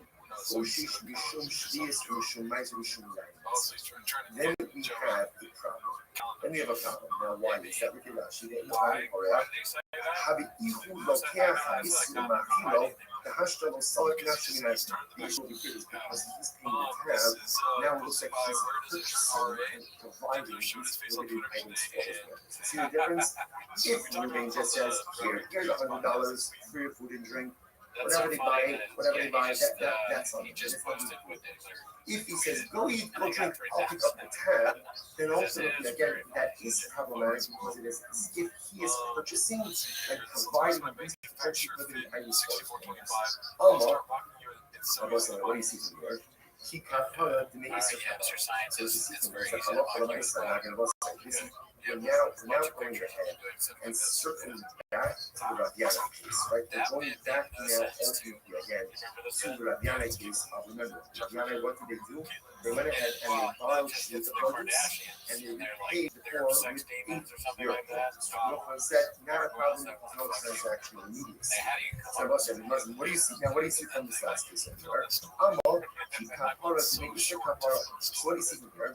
That when Ruben pays the bill, right, pays the bill, so even though again he's paying after the consumption already took place, a lot of lines are this transactional immediacy, and he is considered to be paying for these Shemitah produce, the shaming produce, the Yayunas, it's problematic. Therefore, the Gemara says, also Nami, Ki kapara, the Midas kapara.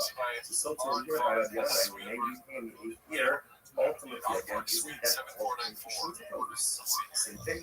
Which we must take Gemara Christo, the Chentani and the Kamakiko, the Mishkabel. So, no, take the Ruben case, right, where he's going ahead and the workers. And we're just going about the Taka, we're talking about the purchase and from a shopkeeper who normally extends credit to you. Even the husband lot, okay, finally being ultimately because the shopkeeper normally extends credit to you, then ultimately there is transactional. Literally translated, literally the shopkeeper acquires his money immediately. Look at that. Currently, that's actually 90% right to the left. Haven't been some of us. The shopkeeper knows that he's going to get paid from the bank. He regularly extends credit. שכבר הכירו, שכמוכם שיש נולדים are coming all the time in so-called Khalifim. So we'll say, so that's it. There is transactional use.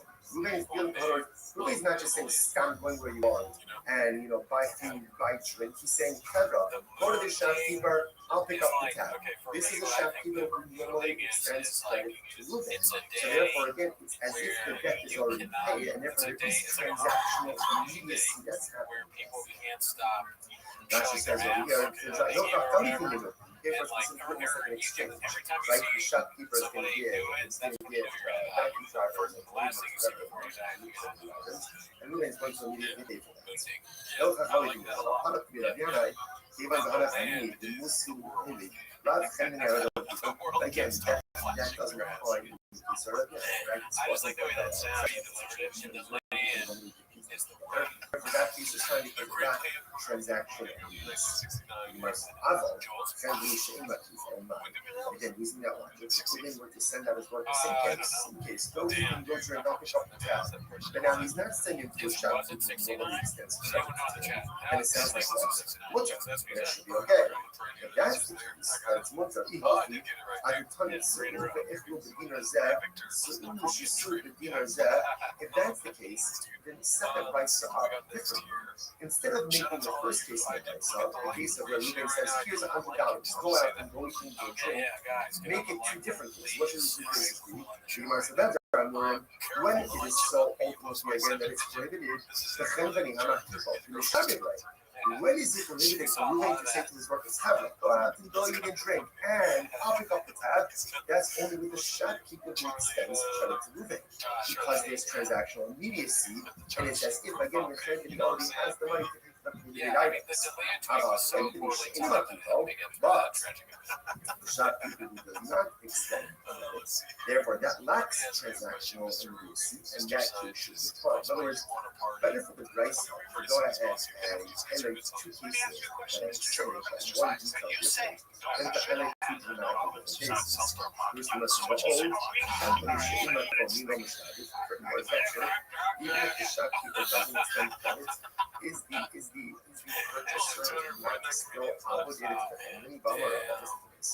Homer Chavero, says to his friend, take one of the plane, the from the fussy love. So what happens? Right, Ruben goes, all right, I go with you. So Ruben, do me a favor, lend, right, give him money to shoes, give him a trade, and all of my property will become encumbered to you. What's that for? Economy, if ultimately, again, my property becomes encumbered as a guarantor. You might say, so what do you see from here? Now, again, let's even assume that Ruben and I have no previous relationship. What do you see from here? Can you ask someone, what do you something to someone else? And ultimately, again, we're guaranteed with encumbrance that transactional needs. And I miss Look for how right do you even now. comedy on this? You're right. Dude, You're right. At the end of the day, whether the shopkeeper extends credit or doesn't extend credit doesn't make a difference. Even the low miyachid shibudei low yisrael. What's the difference? Look at Rashi.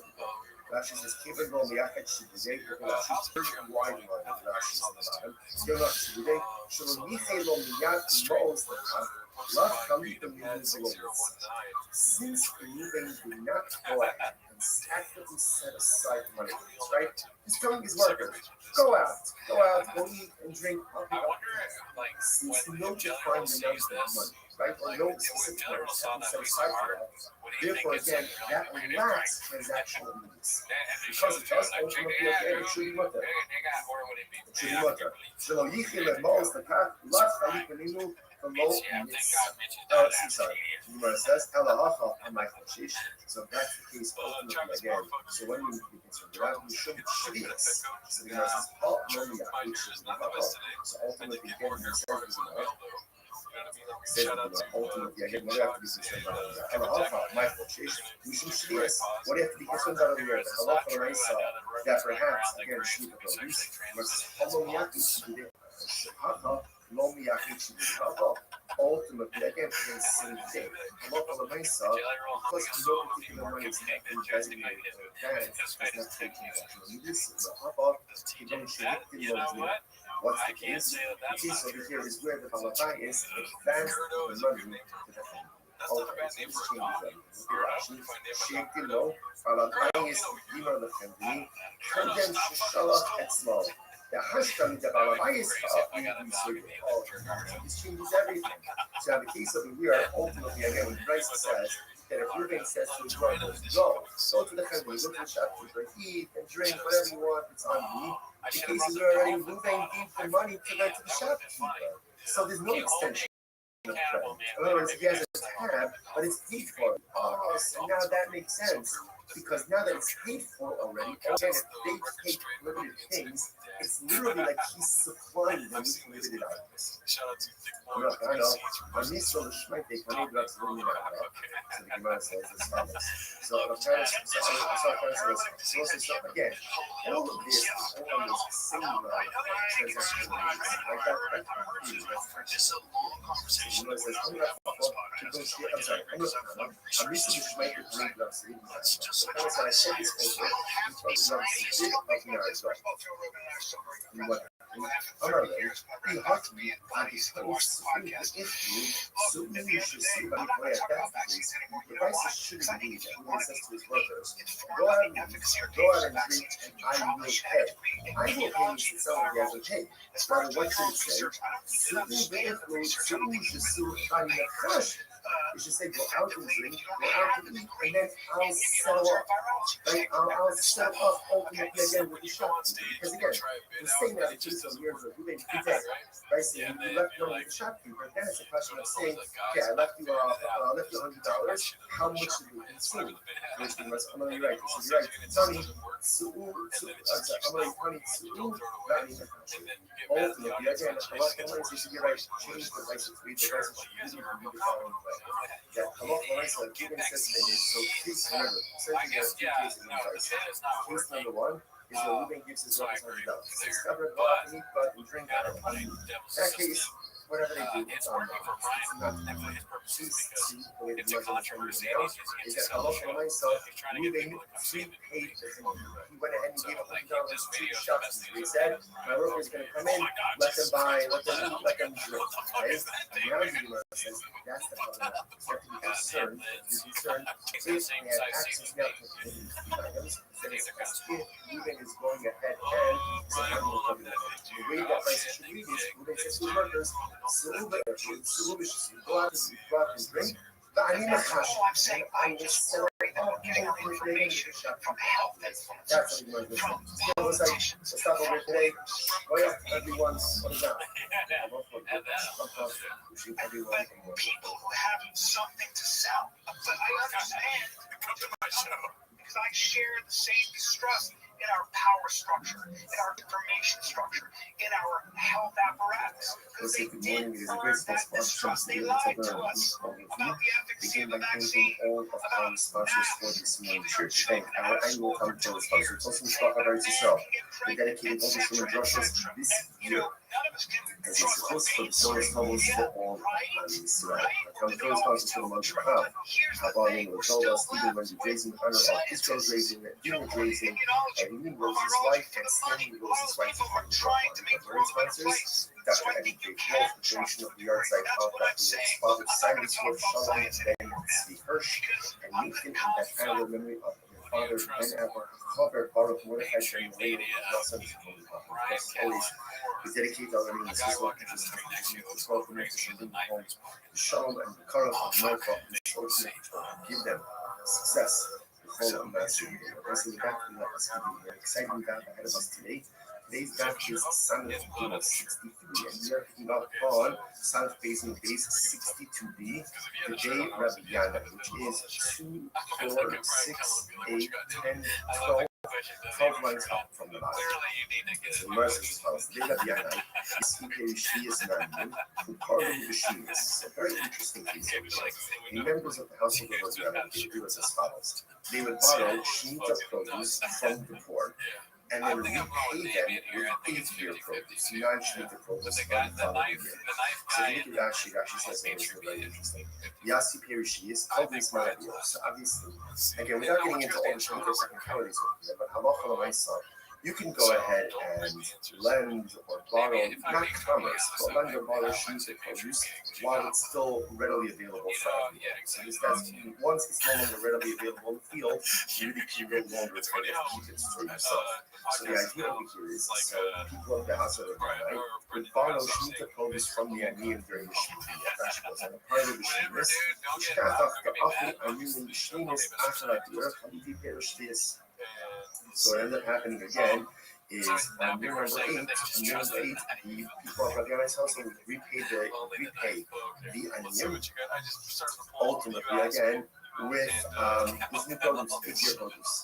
Gemara says, so they came and they said, so people mentioned this practice Rabbi Yochanan. Something about it, obviously, that bothered people to some degree. So they said something to Rabbi Yochanan. Some of the rules, Rabbi Yochanan said, yeah, this is often perfectly fine. It's perfectly fine. Now, if you get done, Rabbi said, interesting enough, look at Rashi, you also know the Psalms, you also know, Rabbi Yochanan said, the members of the house of Rabbi Yannai are acting totally fine. Rashi says, the people that you shaita, lo habu hanach be'en, lo ichlufe han ba'ani, lo chalupen minu, lo chayle kedusha shviesa. So we're again. We saw yesterday's daf already. We will get into an issue of potential commerce with forbidden items. So sometimes that forbidden identity can pop on the previously permitted. So for example, the concern over here is, this looks like one is transacting business with Shemitah produce, that even the 8-year produce should ultimately have the same conditions as well. But the Yochanan said it's not really a problem. Why? Because there's not a reciprocity, there's not immediacy. I should say, there's no immediate reciprocity. Because the produce is being taken during the Shemitah year and only being quote unquote repaid during year 8, because there's no immediate reciprocity, therefore this does not look like you're doing commerce with Shemitah produce, and therefore no Shemitah produce involves upon the 8-year produce. That's the idea. Therefore, again, Allah for myself, and therefore, again, Shemitah sanctity will not devolve upon the 8-year produce. This is very interesting. And if you connect them to Esma and Mikvah, and interestingly enough, a similar piece would come up with Esma and Esma is the name of the person who is for someone, and he gives her something for her services. Right? Obviously, he pays her money, even gives her a subject that actually is called an Esma, and a thing for a harlot, and cannot be used for any type of sacrificial purposes. Makes sense. Listen to this. The sound, you know, the corresponding piece of Esma, what's the piece? The sound of this. Rashi says, let's say Reuben goes to Rachel. Rachel's his own. Like Reuben goes to Rachel, and ultimately again he gives her this, and he gives her a payment, right? But he doesn't have relations with her. Or or he has relations with her, it doesn't pay anything. What's the halacha? Esnana mutter. Muhammad's payment ultimately is mutter for sacrificial use. Obviously, it doesn't make sense. If he gave her, let's say he gave her a lamb, he gave her a sheep, and he didn't have relations with her, then of course it's permitted for a carbon white sheep. Even though he didn't have relations with her. If he didn't have relations with her, then ultimately again, the lamb is a gift. And it's a gift, there's no restrictions on it. To which the Gemara says, the soon, furthermore, the second case, but he had relations with her, he didn't pay her anything. Ultimately, he didn't pay her anything.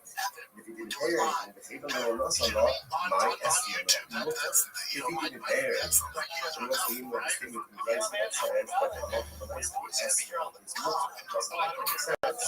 Which the Gemara says, Allah, this is what it means to say.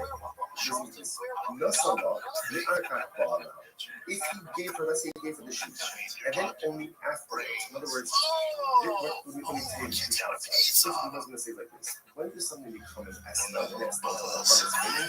When there's transactional needs, either relations, right? Or relations pay. In other words, when there's immediacy, that's when it's an estimate. If there is a lack of transactional immediacy, then the payment does not take on the status of estimate. So what that means practically is that it can be used ultimately again, let's say for some type of sacrificial or temple use. So watch this. So most eloquent, no someone, he gave her the sheep, the Achakak ball. Now what is it, the Achakak ball? Rashi says, Achshav Ella, the Achazman. He doesn't have relations with him now. Rather, again, sometime later. Now, of course, how exactly you go ahead and translate immediately, I think there's some more comments on days or today and has relations with 3 hours. Tomorrow, again, as opposed to payment, relations. By that kind of salah, it's not a mutter. Or for that matter, he has relations with her, and then you have to use her as not a mutter. In both of these cases, ultimately, again, the estimate is going to be mutter. However, the salah, the therefore, what we're saying is as follows: that essentially, in order for something to be categorized as an estimate, that has to be transactional. Once it's transactional, in other words, payment relations, then the man who sheep the payment has a status ultimately again of all this payment.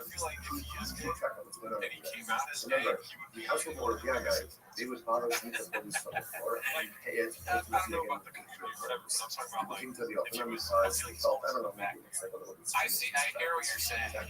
So Brendan is like a gay person. Why? Same idea. There's no transaction. Because he would do it in the most because of transaction immediacy, you don't view that your produce as an exchange, right? Or as somehow like a payment ultimately again for 7 year produce, usually the produce, and after the 8 year produce, when it's fine. There's more questions about this testimony. Not someone who after time thought of. So let's go. Right? Let's go ahead and fix it. Right? But we're going to use a sheet. I'm just using the sheet because it's the easiest example. whether they're straight or whatever. Right? So you pays your sheep. Right? And then let's say gives your sheep on Tuesday. Sometimes those guys are Wednesday he has so again, just what we just said before, that sheep does not have the status of a funds payment, and therefore it's not permitted as right? It's a lax transactional piece. You must understand.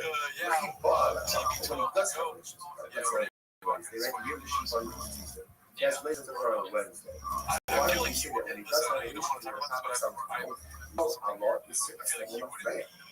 Obviously, okay, I understand. When he gives you the sheep, it can't be labeled as not somehow. So he has relations with the sheep.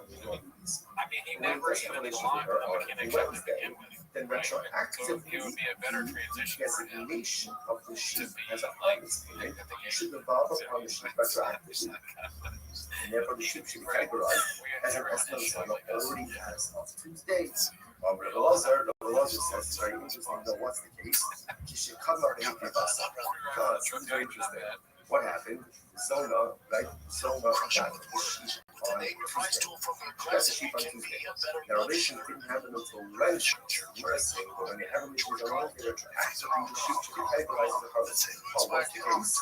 She offered it up as a carbon on Tuesday. Some of that doesn't happen on Tuesday. But highest harvest, highest zona. And I'm sorry, you might say to yourself, she's a zona, and she's offering up the harvest. Listen, it's important, we've mentioned this many times. Judging based on the way they treat their kids. So I don't need to tell them to cheer your elbows up. Make sure they ask for none of that. And certain respects, So story email. something, T elbow up. and I know. certain respects, Elbows up. and there are things in my life that All right, big dog. well, But then if a coach has no professional sports experience, like in fucking fourth grade, goes T elbow. things that I don't do well, or do strongly, or don't do at all, are Hashem. I'll remind his ass Don't though. take away from the things I'll grab by that I the do collar. well. Hey, motherfucker, you think you want professional You fucking didn't take sports? it's not at all. You You my can fucking be righteous jock. in some areas and more than others. Now, obviously, that's not the goal, right? The goal is to be, if you have a certain level of harmonious spirituality and righteousness in all areas of my life, for most of us are not there. But sometimes we feel hypocritical. Sometimes we feel like a kid. Yeah, you know, I'm learning Torah, but I'm doing this. I'm doing stuff now, but I'm doing this. I'm chesed, but I'm doing this. Right? It is hypocritical. It is more contradictory. But we're all very good nature of the human condition. In all of the hypocrisy, all of the contradictions, such is the nature. It is important for us to not confuse faith in ourselves. And even though the zone is a zone, she also Now I'm upset. you know what? I guarantee you, those kavanas are way out here. Because at the end of the day, no one knows how to and when you still push forward to do good, especially when things are good, sometimes that's a painful thing. In any event, so the Zola offered up the carcass. When the kind of relations occurred on Wednesday, the animals already gone. She already offered it up. So I was like, okay, let's analyze this. Let's unpack this. Okay. That's the case. The Amrla communicating the action. If he said to the Zola, gives her the shlosh lamb on Tuesday and says, this is yours as of today. Right? Acquire this as of today. Right? Then halacha less. She did the sharila. Right? The halasa v'shasila u'tava amruviya. So then obviously it's mutter, right? Because she has title to it. It can't be categorized as an eslan on Tuesday because they didn't have relations, right? So essentially he gave her a gift. And of course she has every right to offer it up. However, if he's a little Amrla in the actual things in the very interesting. But if he did not give her permission to acquire it as a gift, right? If he was not explicit and said, he didn't say to her, this is your animal as a gift, as a Tuesday, right? They're scheduled for relations on Wednesday. So what does he mean? He gives it to her, he gives it to her on Tuesday. Okay, we're gonna have relations tomorrow. If that's the case, if he doesn't tell her to acquire it, it's not hers. It's not hers. And if it's not hers, he must have had a shop for the car. Yakish is based on published coming up. So it says, if a person will consecrate his home, this is talking about the era, nation. I will go ahead and consecrate his home. I'm not based on the shusah, just like your home, you own it. I'm told the shusah, so the only you consecrate, whether it's consecrate or whether it's offer up, is something that you own. In other words, so if she doesn't own it on Tuesday, then I can shop her up at the car. You know, to only be makdish something that is yours. In the realm of personal growth, this only asks of us, that's what we get to do. There's sometimes we make the mistake of measuring ourselves against other people. And that's not the right thing to do. It's to have role models. But a lot of times we compare ourselves to others, and the most frustrating is don't measure up. But he says you can measure up to someone else. You don't know what this person's skills are, their abilities are. But his own show only asks you to be makdish that which you own. You only have to consecrate, or you only can consecrate that which you own. You can't consecrate it, it doesn't belong to you. We so often in life we forget that the Rabbi only expects of us what we're able to do. He doesn't expect of me what someone else can do. He doesn't expect of me someone else's accomplishments. What he does expect of me is to take a personalistic inventory about all the spiritual tools that I possess. Be honest about what I possess, because you possess a lot more than what I possess. and then utilize those in the pursuit There's of also the person's chicken who beliefs. like Kevin Durant. Of only Makdish that which belongs to and he asks us to accomplish spiritual things that are in our power, within our spiritual toolbox. Incredible. Eladamalos was the case. Eladamalos, the Habitabe, and Shaskia. This is very interesting. He says to her, right, so Reuben gives this to the son of the sheep on Tuesday. And he says, okay, keep the sheep with you, because they're going to be here tomorrow, right? And just keep it with you until tomorrow. The mixture of it, but if you use the sheep for something, subscribe to this toxic, then the Gemara says, then I give you the right to acquire it. So it's interesting, kind of hedges his bets. Fine. So the Gemara says this. So everyone said that's the zoning. Now again, what's the idea? Why are we doing this? Besides that, it's not only strong guys, legit guys. we're doing this because you can remember what happened with Rabbi this cheaper transaction. The idea that's kind of happening over here is that something is only invested in limited status when there's a level of transactional. And I don't know if you can cross Now that we see that bridge. by the sheet case, That's the and reality. we see it by the SEO zone where I think you have one foot Everywhere just gets a little bit of cannabis forever. so very interesting. So let's say same thing. Reuben gives Reuben zone the sheep on Tuesday. The Bia is scheduled for Wednesday. On Tuesday, she goes in and she's not fishing. She concentrates there. She didn't open up the problem. She's not fishing. So what's the status now of the Monday? Kevan Damar and Russell Rabbi Mislasan Kiman Dr. Boston. So do we say that essentially making something hektish is the equivalent of offering it up? In other words, literally the Gemara says that verbally pledging something to hektish is the equivalent of giving it over to a regular person. So therefore, do we say ultimately again that the act of going ahead and hektish it verbally is the equivalent of offering it up? Or the in other words, offering it up is offering it up, but being it's gone, again, it's gone. The hektish ultimately again, it is still here, it's still present. So does she have the ability? What happens if she's hektish? Again, because I'm saying, you heard the shayla is in the case where she offered it up on Tuesday, by the time the bia occurs, obviously again it's gone. It's gone, right? So it can't become an Eslan Zona because it was no longer in existence at the time that the bia occurred. In this case over here, on Tuesday she's not fishing. Wednesday the bia occurs, and ultimately, so at the time of the bia, the object is still here. So now the shayla is, does the object become an Eslan Zona or not? So the king shall be very Eliezer. Those are those. So once they go back, this is going to be Eliezer on the top, they're down. Right? The Gemara says, Eliezer should cut like the hickory bus.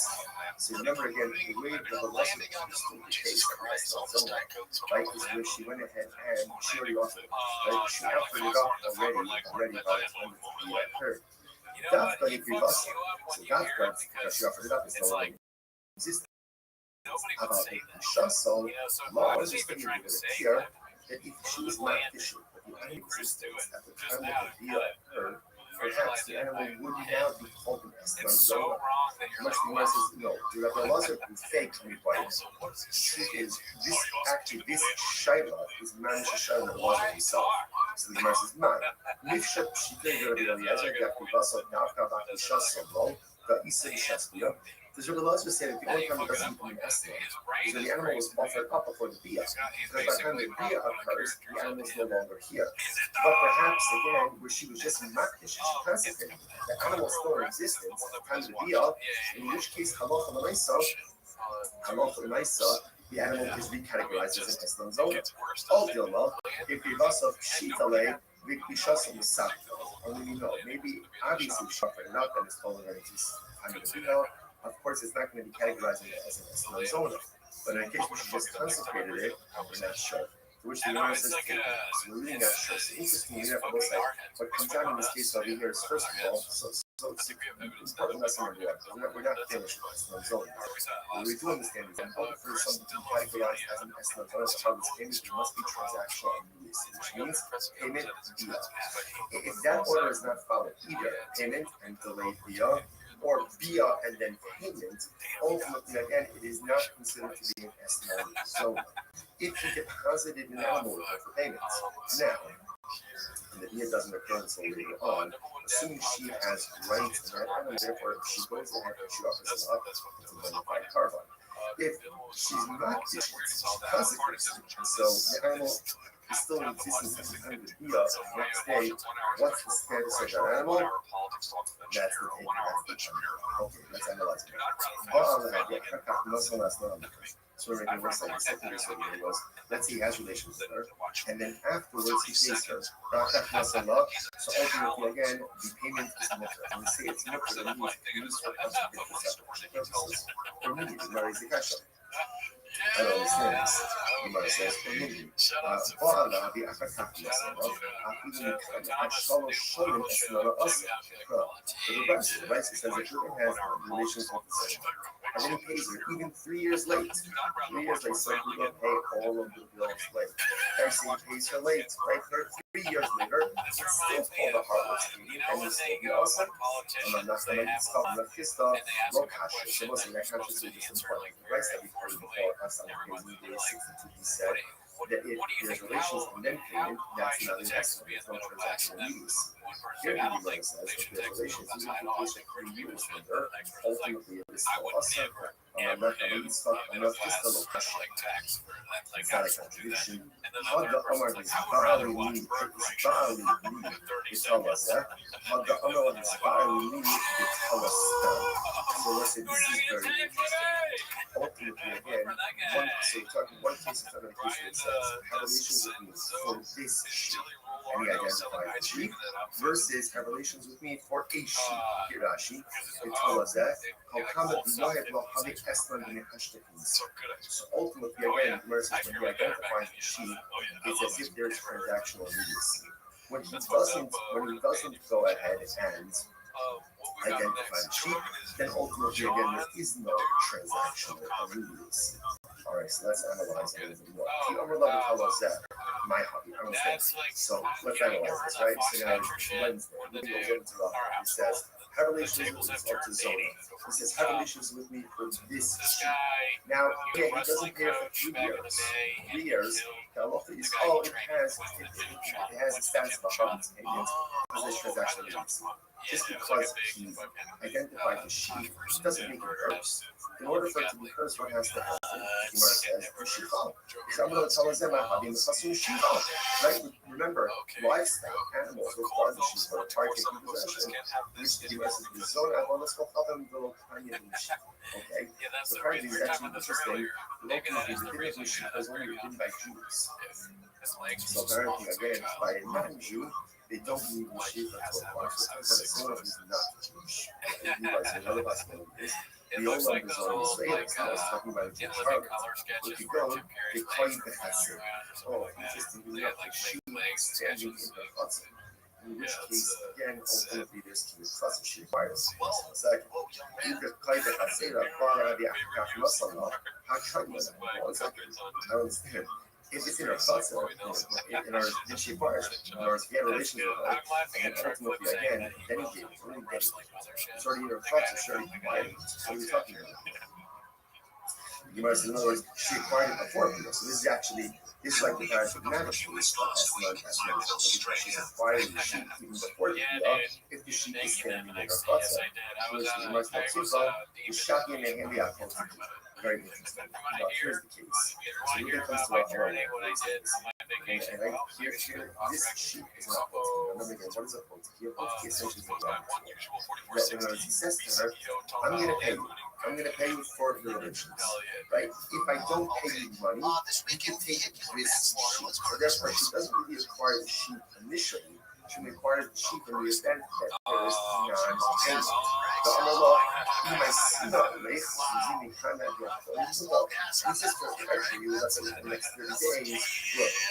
Look, and if not, trust the gas number. It is sheep, ultimately, again, as the holy cup. Fine. Massive message. So here's the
maybe Akum is going to go by Yes, right? Or maybe ultimately again the Hamaharetz is going to buy Shlita produce or Meister Sheni produce.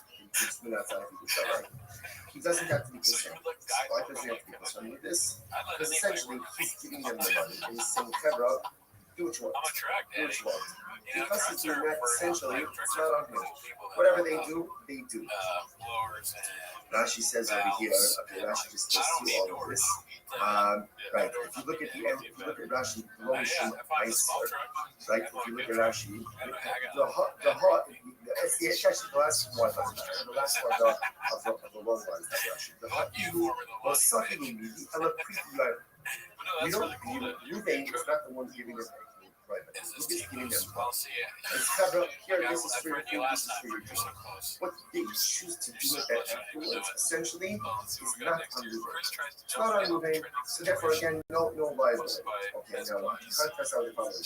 Sabbath Yom, they 62nd line down. They are left, but he said to them, Su be'iflu, v'ani porea, Su shtu v'ani porea.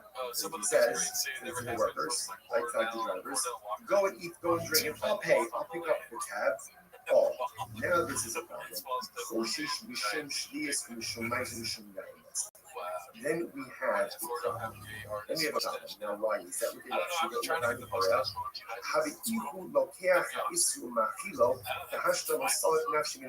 the issue over here is because he's paying the tab. Now it looks like he's purchasing and providing these prohibited items for his workers. See the difference? If Ruben just says, here's $100 for your food and drink, whatever they buy, that's on them. That's not important. If he says, go eat, go drink, I'll pick up the tab, then ultimately, again, that is problematic because it is if he is purchasing and providing these potentially prohibited items for his workers. What do you see from here? So what you see from here is that we're now going ahead and circling back to the Rabbi case, right? We're going back now ultimately again to the Rabbi case. Remember, the Rabbi, what did they do? They went ahead and they borrowed Shmidogus and they repaid the poor with 8 euros. That's not a problem, no transaction. So what do you see now? What do you see from this last piece over here? So what do you see from here? That when Ruvain pays the bill, right? So even though again he's paying after the consumption order to comes, a lawful amount of this transaction you see, and he is considered to be paying for these Shemitah produce, Sheni produce. It's problematic. Therefore, the Gemara says, so to be by the other hand, maybe here, ultimately again, isn't that Shemitah produce? Same thing. So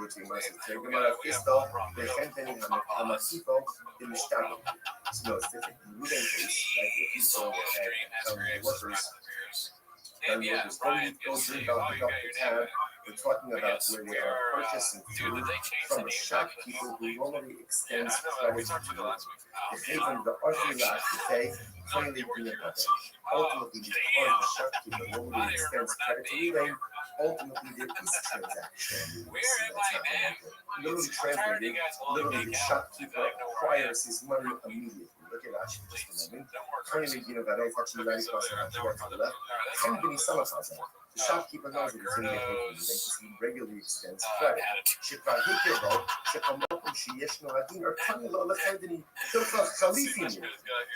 that's it. There is transaction in this here. Ruvain is dealing with others. Ruvain is not just saying stamp money where you want and buy food, buy drinks. He's saying, go to the shopkeeper, I'll pick up the tab. This is a shopkeeper who normally extends credit. So therefore, again, it's as if the debt is already paid, and therefore there is transactional immediacy that's happening. Rashi says over here, therefore it's almost like an exchange, right? The shopkeeper is going to give donkey drivers and we're going to immediately pay for it. Even the Hanafani, the Muslim holy, not many other people. But again, that doesn't apply to the right? This wasn't like a credit. You said it was tight before you got on, which is Therefore, that case is fine because it's not that's a choice. transactional. It does. I won't say it doesn't. Not like I strong thing. Again, using that one. I didn't realize that when he walked in. I was like, oh, that looks like a 50 sniper salesman. But now he's not But I saying to forget shop when he people said and that. nobody extends Now I credit remember to what him. it does. Then it sounds like what? Keep the What? fridge. That should be okay. If Trick that's the question. case, that's mutter. He has Let's to. look at I did current Jordan skirt and dinner stash. there. So you should see the dinner there. If that's the case, then set the price up differently. Instead of making the first case of the price up, the case of where Ruben says, here's $100, go out and go eat and drink, make it two different cases. What should the two cases be? When is this so ultimately again that it's prohibited? When is it prohibited for Ruben to say to his wife, go eat and drink, and I'll pick up the tab? That's only with the shopkeeper who extends credit to Ruben, because there's transactional immediacy, and it's as if again the Anthony already has the money to pick up limited items. But shopkeeper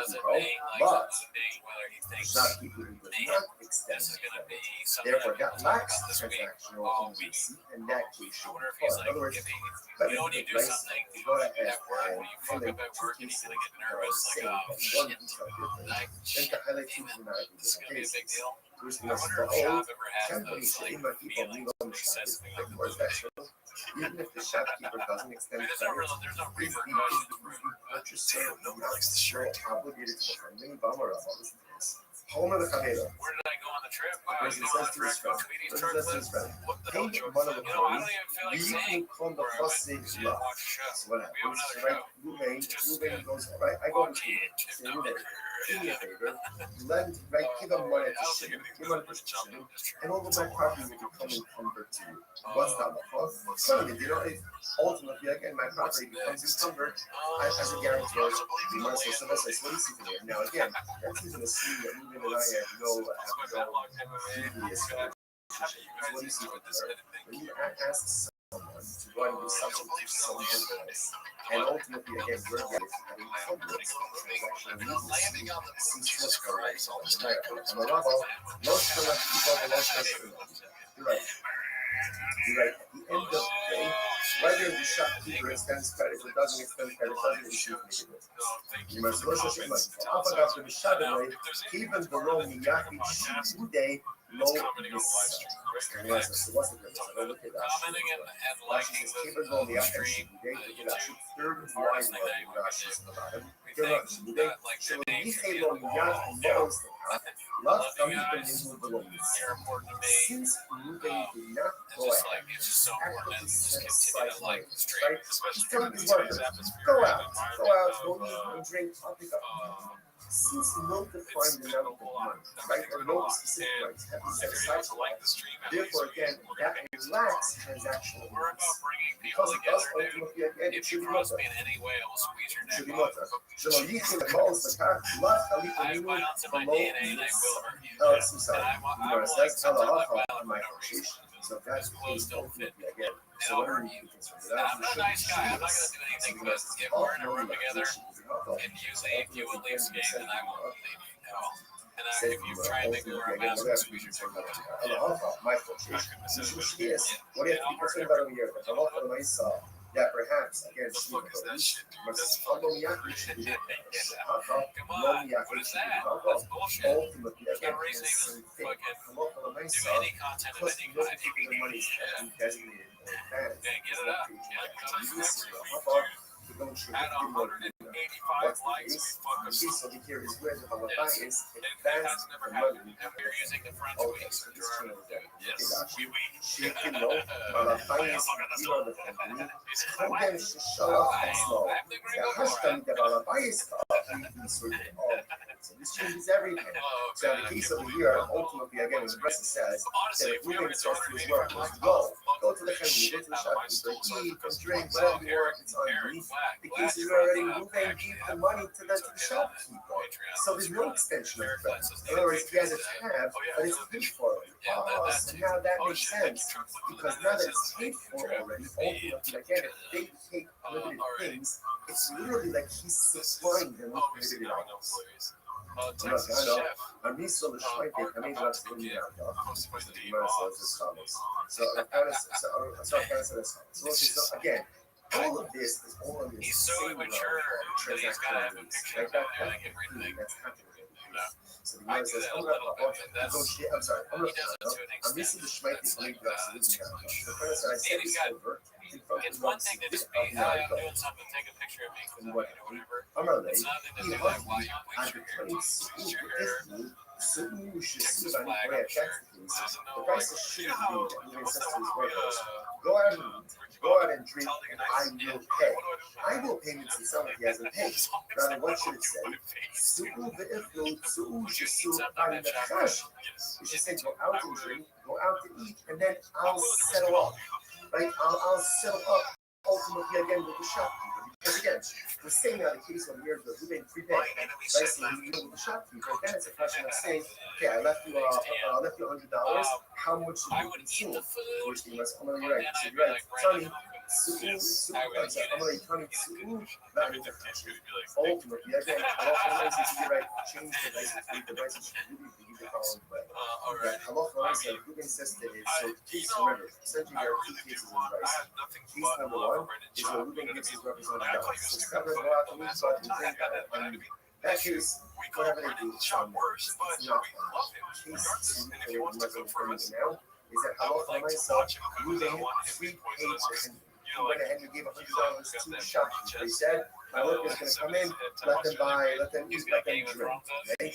Now the Gemara says that's the problem. You have to be concerned if he has access now to $104, then it's as if Reuben is going ahead and so I'm going to cover the price. And the way that price should read is Reuben says to his workers, go out and drink, but I need my cash, then I will settle up ultimately again with the shopkeeper. That's what the Gemara is. It was like, we'll stop over here for today. Oh yeah, everyone, sit down. I don't want to do that because I wouldn't want to everyone finish the sentence. Yeah, I don't want to have any issues with the job. I want him to cook for us eventually. But this one's posted by Danny Kaufman. Fans ask when Bobby Lee will return. Let's make this more thing. It is a great source of option to be able to learn. Begin by thanking all of our sponsors for this morning. Share to thank our annual Talmud Torah sponsor, Tosim Mishpacha Bar Yisrael, for dedicating all the Shuman Drashos this year as a support for the Soros Tavos for all of Am Yisrael. Our Talmud Torah sponsors for the month of Av, our Bali Rotova, Stephen Wendy Drazen, honor of Israel Drazen, Dina Drazen, Eileen Rosenzweig, and Stanley Rosenzweig is the phone of Rothschild. Learning sponsors, Dr. Eddie Faith Wolf, donation of the yard site of Dr. Wolf's father, Silas Wolf, Shalom, Ben C. Hirsch, and Nathan and Beth Harler, memory of your father, Ben Abba, Father Boris Moore, stories. We dedicate our living to this work, which is to control the message and home, and the color of America, give them success, full of nice. This is back from that us together. Sitting down ahead of us today.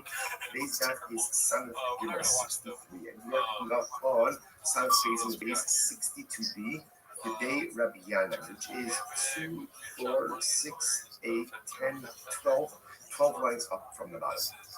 So the verse is as follows: the day Rabbi Yana. Yaski Perishvias Nanim, the Parlor Bishmis. A very interesting case over here. The members of the household of Rabbi Yana would do as follows: they would borrow Shemitah produce from the poor and then repay them with 8th-year produce, non-Shemitah produce on the following year. So if we could actually says everything very interesting. Yaski Perishvias, Chodis Malavir. So obviously, again, without getting into all the Shemitah technicalities, but I'm offering myself, you can go ahead and lend or borrow, not commerce, but lend or borrow Shemitah produce while it's still readily available for everyone. So this, that's once it's no longer readily available in the field, you really can no longer kind of keep it for yourself. So the idea over here is, so the people of the Asa Rabbi would borrow Shemitah produce from the Aniyim during the Shemitah year. Actually, it's on a part of the Sheminis, which the offer Aniyim Sheminis Acharat year, so what ends up happening again is on year number 8, the people of Rabbi Yannai's house would repay the Aniyim ultimately, again, with new produce, 8-year produce. Gemara says, so they came and they said, so some people mentioned this practice Rabbi Yochanan. There's something about it, obviously, that bothered people to some degree. So they said something to Rabbi Yochanan. Rabbi Yochanan said, yeah, I'm seeing often it's perfectly fine. It's perfectly fine. Why? Connect on, interestingly enough, look at Rashi, you also know the stars, a couple of Rashis. You also know, Rabbi Yochanan said, the members of the house of the Yanites are acting totally fine. Rashi says, even that he shaita, lo habu hana, lo ichus be'echani ba'ani, lav chalifa ninu, lo chayre kedusha shvizah. Over again, we saw yesterday's stuff already. We get into an issue of potential commerce with a forbidden item. So sometimes that forbidden identity off upon the previously permitted item. So, for example, the concern over here is if this looks like one is transacting business which meet the produce, then even the 8-year produce should ultimately have Shemitah the same thing, Shemitah the prohibition. But the Yochanan said it's not really a problem. Why? Because there's not a reciprocity, there's not immediacy, or I should say, there's no immediate reciprocity. Because the produce is being taken during the Shemitah and only being quote unquote to be paid during the 8, because there's no immediate reciprocity, therefore this does not look like you're doing commerce with Shemitah produce, and therefore no Shemitah prohibition might be the craziest statistic in the world. You've seen this, right? Yes. Since 1930, of course. Therefore, again, I lost my myself, and therefore, again, Shemitah essentially will not follow on this technology and medicine, and then 2020 levels, and then it starts to go up. It's happened 2.5 years since 2020. It's unprecedented.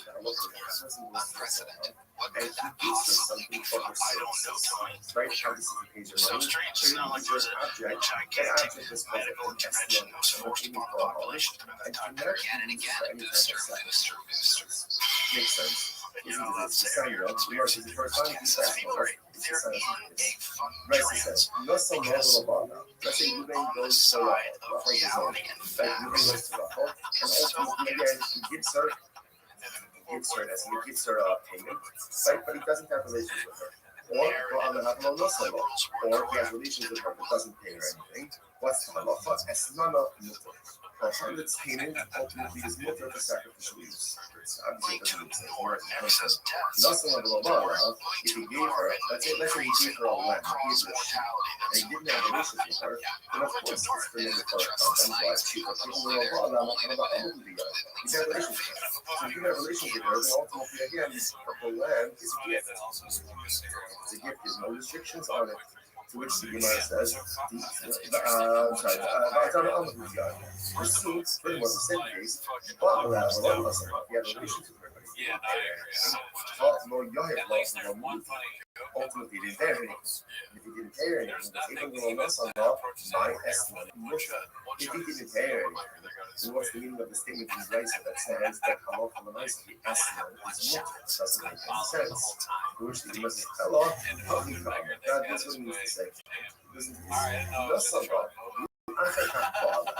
If he gave her, let's say he gave her the sheep, and only afterwards, what we believe today is piece of time. Since we want to say like this, when does something become an S-nut, on the harvest payment? When there's transactional immediacy. Okay, there are relations, right? Our relations pair. In other words, when there's immediacy, that's when it's an S-nut. If there is a lack of transactional immediacy, then the payment does not take on the status of S-nut. So what that means practically is that it can be used ultimately, again, let's say for some type of sacrificial or temple use. So watch this. So most eloquent. No sala, we gave her the sheep to Achar Kakbala. Now what does it mean, Achar Kakbala?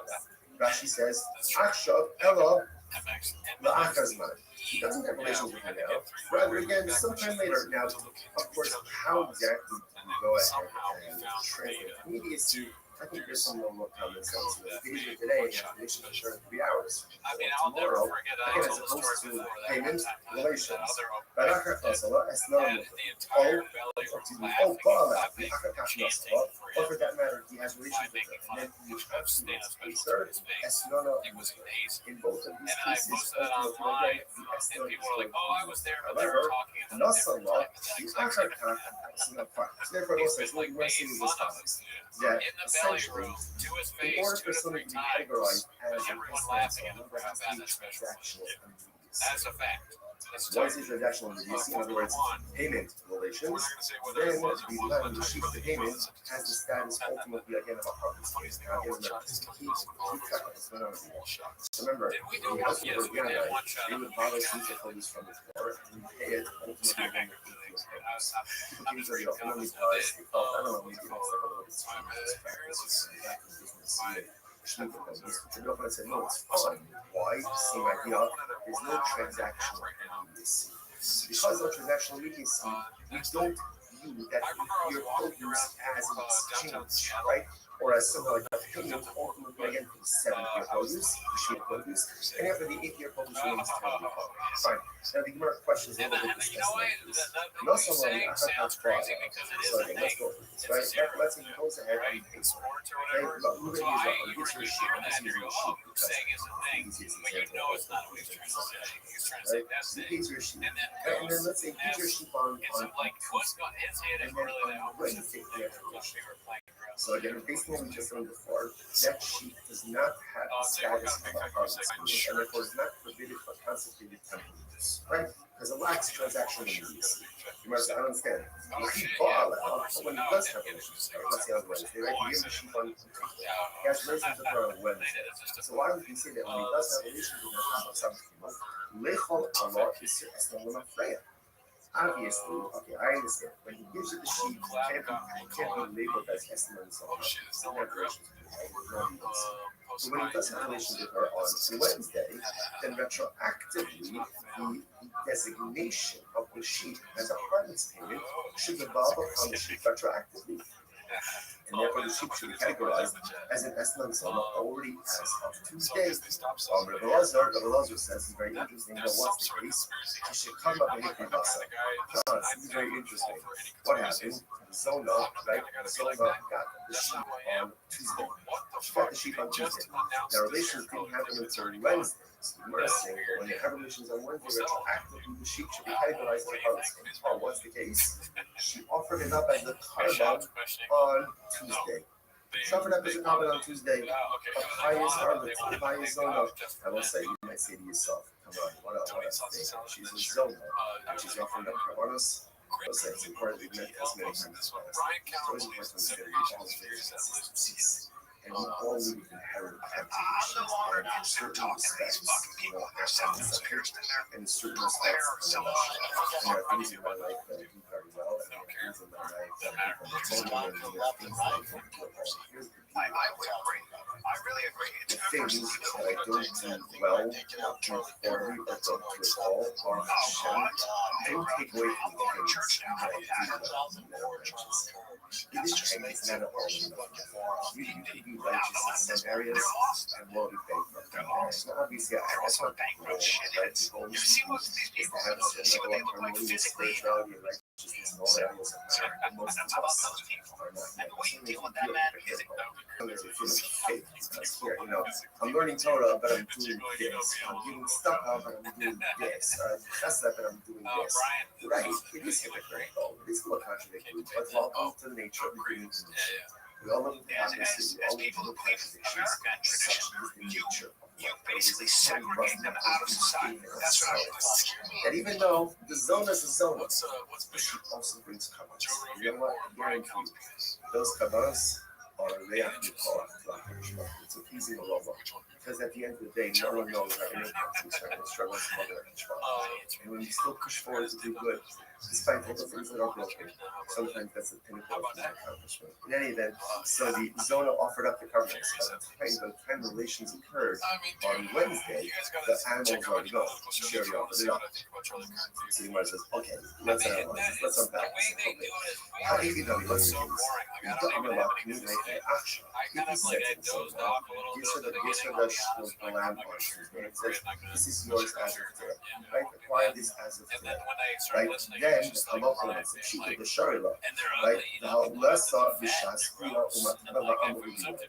So then obviously it's mutter, right? Because she has title to it. It can't be categorized as a Esra on Tuesday because they didn't have relations, right? So essentially, gave her a gift, and therefore she has every right to offer it up. However, if you the law on the Lashon in the Achshot is in the time, it's very interesting.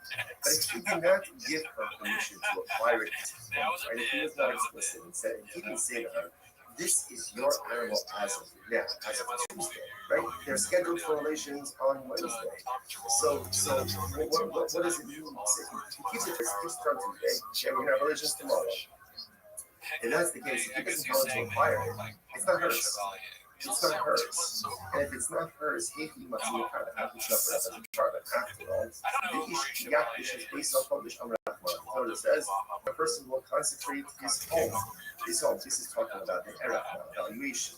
Right? So we'll go ahead and consecrate his home. Amrachman, not based on the Shusel, just like your home, you own it. So to be able to consecrate, whether it's consecrated, whether it's offered up, is something that you own. Otherwise, so if she doesn't own it on Tuesday, then I can chop it up unless they just buy it. And then you see them as a customer. You know, you could only be matched something that is yours. You can watch them talk about it, or you can watch them talk about it. In the realm of personal or even like our conservative growth, only asks of us.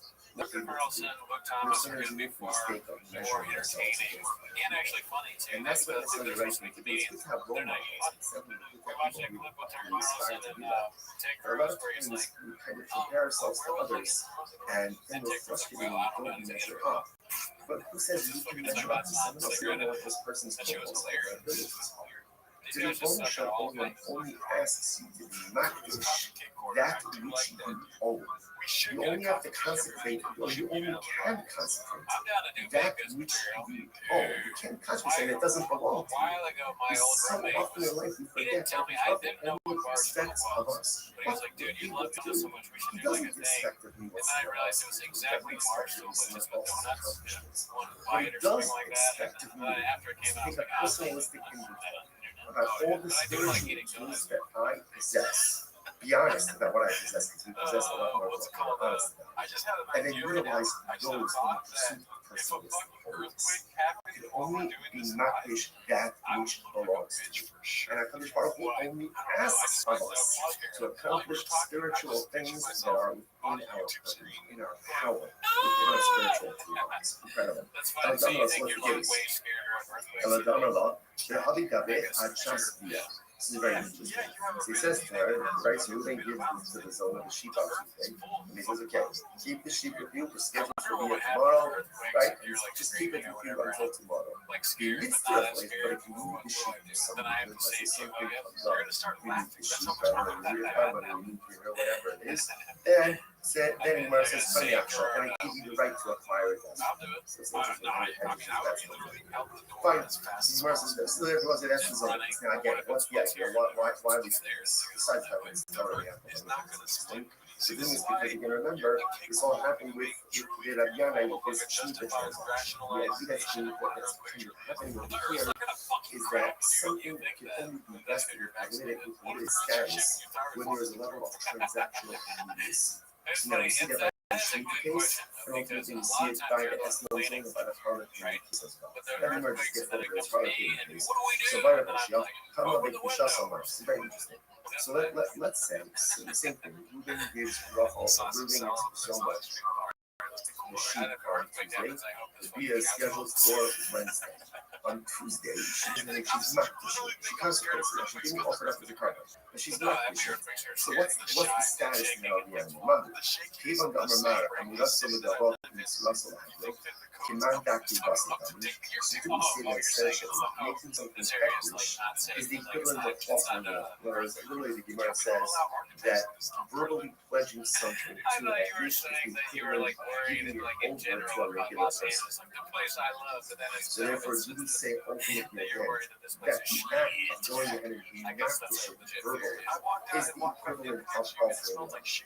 Although my question is not the realistically, what happens the best offering it up is offering it up, but the it's gone, the animal's gone. The makdish, ultimately again, it is still here, it's still present. So does she have the ability? What happens if she was makdish? Again, because it must say, the shaila is, in the case where she offered it up on Tuesday, by the time the dia occurs, obviously, again, it's gone. It's gone, right? So it can't be called an Estem Zona because it was no longer in existence at the time They're that the dia still doing occurred. the shop. In this case over here, on Tuesday, she's makdish. Wednesday, the dia occurs, and ultimately, so at the time of the dia, the object is still here. So now the shaila is, does the object become an Estem Zona or not? And we're saying the Tiv Shamid Rabbi Eliezer.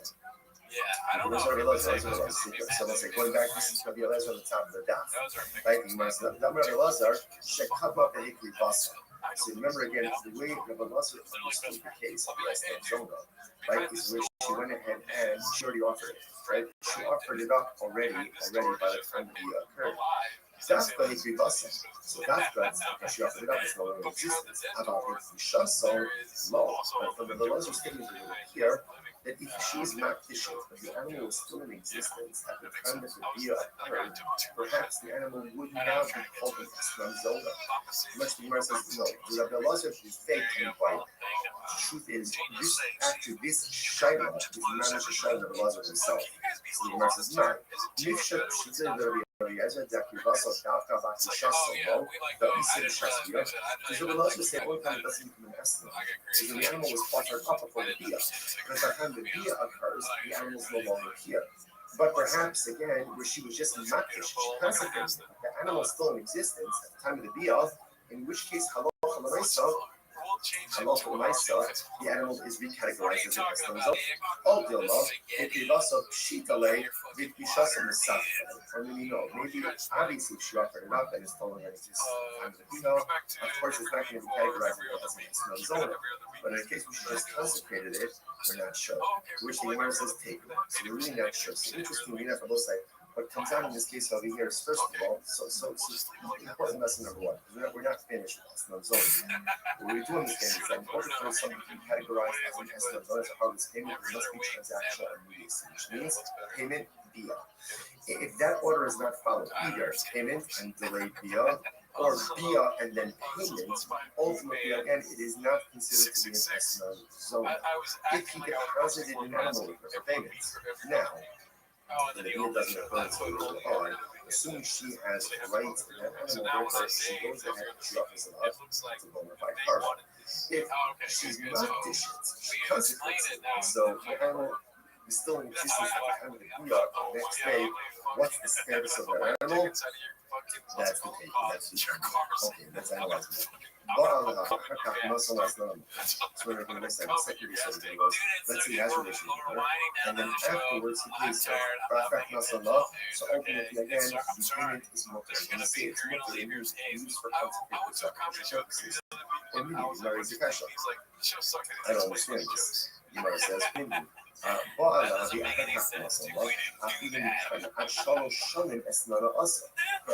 the right says if woman has relations with his son, and then he pays her even 3 years late. 3 years late, some people pay all of his bills late. Right, so he pays her late. Right, 3 years later, it's still called the heartless payment, and it's still the usher. I'm not pissed off, no kasha. So I say that kasha is just important. The rights that we quoted before, last time was maybe 62 he said that if there's relations and then payment, that's not an estimate, it's no transactional immediacy. Here the Gemara says that there's relations, even if you place it 3 years later, ultimately it's still usher. I'm not pissed off, kasha. It's not a contradiction. Had Amar is Ba'ali li, the Talazah. Had Amar is Ba'ali li, the Talazah. So let's say this is very interesting. Ultimately, again, so we're talking one case is another case where it says, have relations with me for this sheep, and he identifies the sheep, versus have relations with me for a sheep. Hirashi, the Talazah, Hokama Yohe lo Habe Eslan de Mehashta. Ultimately, again, versus when he identifies the sheep, it's as if there's transactional immediacy. When he doesn't go ahead and identify the sheep, then ultimately again there is no transactional immediacy. Alright, So that's analyzing a little bit more. If you only color that, my understand. So let's analyze this, right? So now it's Wednesday. We did a little bit. He says, Revelations is to Zona. He says, Revelations is in this sheet. Now, again, he doesn't pay her for 3 years. 3 years. Oh, it has the status of a harvest payment because this transaction is just because he identified the sheep doesn't make it worse. In order for it to be first, what has to happen? The Gemara says, you should follow. So I'm going to tell us them having the fussing sheep follow. Right? Remember, livestock, animals, are farm sheep, are taking possession. Which the Gemara says, so let's go up and go on it. Okay? So that is actually interesting. Ultimately, the definition is only written by Jews. He's such a good guy. So apparently, again, by a non-Jew, they don't use the sheep as a capture. So that's He was good. He was thinking about going out to part-time boxing. And so he come to our training. I was, but I'm going to go over there and just play around with those guys. In which case, again, ultimately, there's key plus the sheep requires. You can play with that same bar, the African muscle. I understand. If it's in a facet, in order to she requires it, in order to get relations with her, and then ultimately, again, then turning it a facet, she requires it. What are we talking about? You might say, in other words, she acquired it before. So this is actually, this is like the paradigmatic case of Eslan, she's acquiring the sheep even before the Bria, if the sheep is standing in her facet. There's the most of the shopping in the handy out. Very good. Now, here's the case. So when it comes to the other one, here, this sheep is in a whole. Remember, what is a whole? The whole essentially is a that it says to her, I'm going to pay you. I'm going to pay you for the relations. Right? If I don't pay you money, you can take this sheep. So therefore, she doesn't really acquire the sheep initially. She acquires the sheep in the event that there is non-payment. The Amallah, he might see what race is in the contract and he says, right, what's in the next 30 days, good. The Ilah, and if not, Shakli the Eslam, take this sheep ultimately again as a hard and everybody. I know massive expectations and help. Again, it's interesting. All of this is really unraveling for you guys in this spot.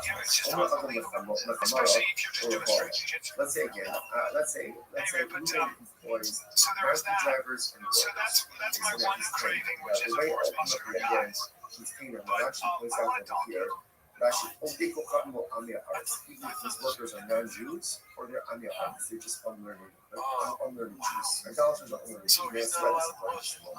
And he says to them, right? So what's the halakha? The aim of Oshesh, okay, so actually before we get to this.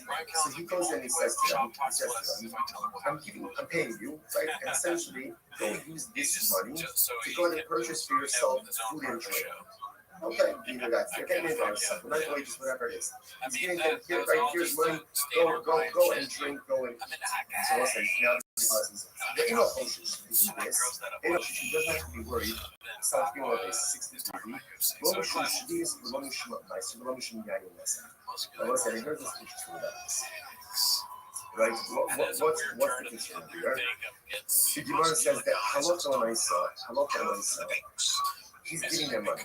Now, because it's a shopper or on their part, he has to be concerned that maybe Akum's going to go by the INS, right? Or maybe ultimately again, the Maharas is going by Shmita produce, or Maisushini produce, he doesn't have to be concerned.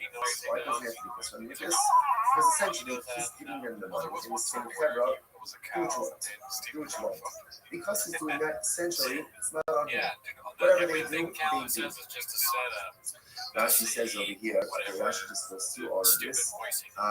Right, if you look at the end, if you look at Rashi, right? If you look at Rashi, it's actually the last one, the last of the long ones, that Rashi. The Hapihu or Sahihu, we don't feel moving is not the one giving them, right? Moving is giving them money. Here, this is for your food, this is for your drink. What they choose to do with that afterwards, essentially, is not unmoving. It's not unmoving, so therefore, again, no liability. Okay, now, contents are the following. South Carolina, 63, second line down. They are allowed, but sex, so the iflu.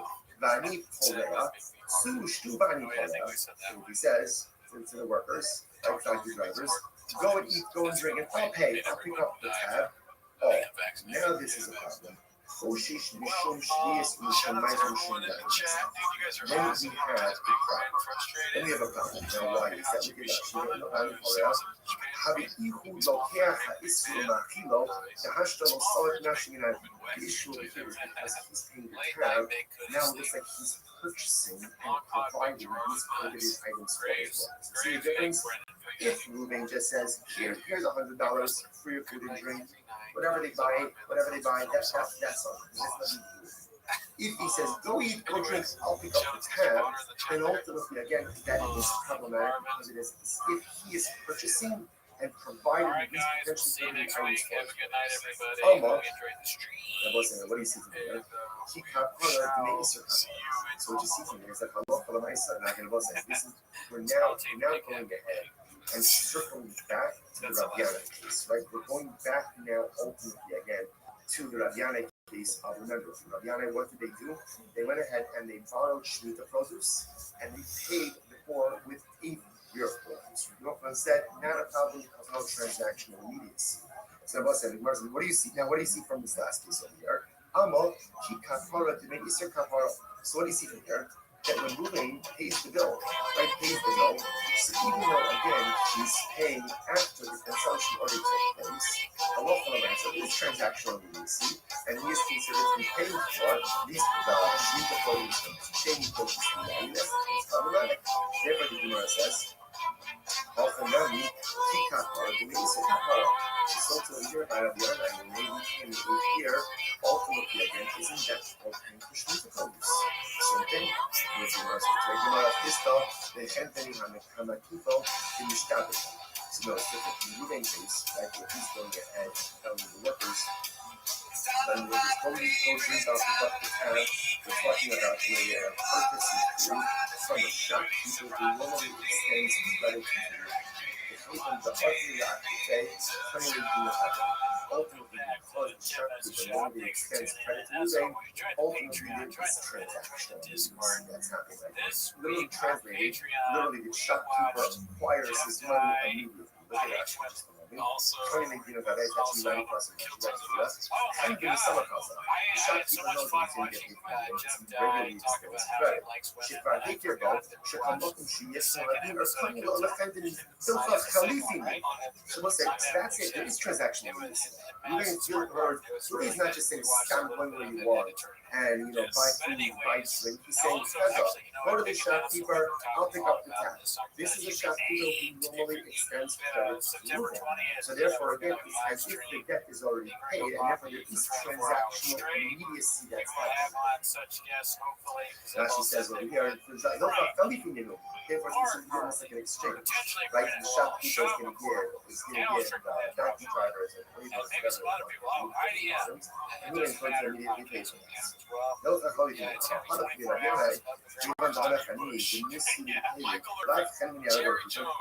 that doesn't apply in Israel. But anyways, that's not why you're here today. Therefore, that piece is fine because lack transactional Dallas Cowboys. Again, using that one, Ruben went to send out his workers in case no one can go trade off the task. And now he's not sending to a shopkeeper who normally extends credit to him. And it sounds like what? Mutter, that should be okay. If that's the case, that's mutter,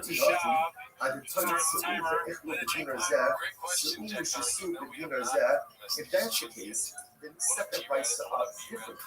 Instead of making the first case of the price up, the case of where Ruben says, here's $100, go out and go to a drink, make it two different cases. What should the two cases be? The Gemara says, bedroom we're in. When is this so ultimately again that it's prohibited?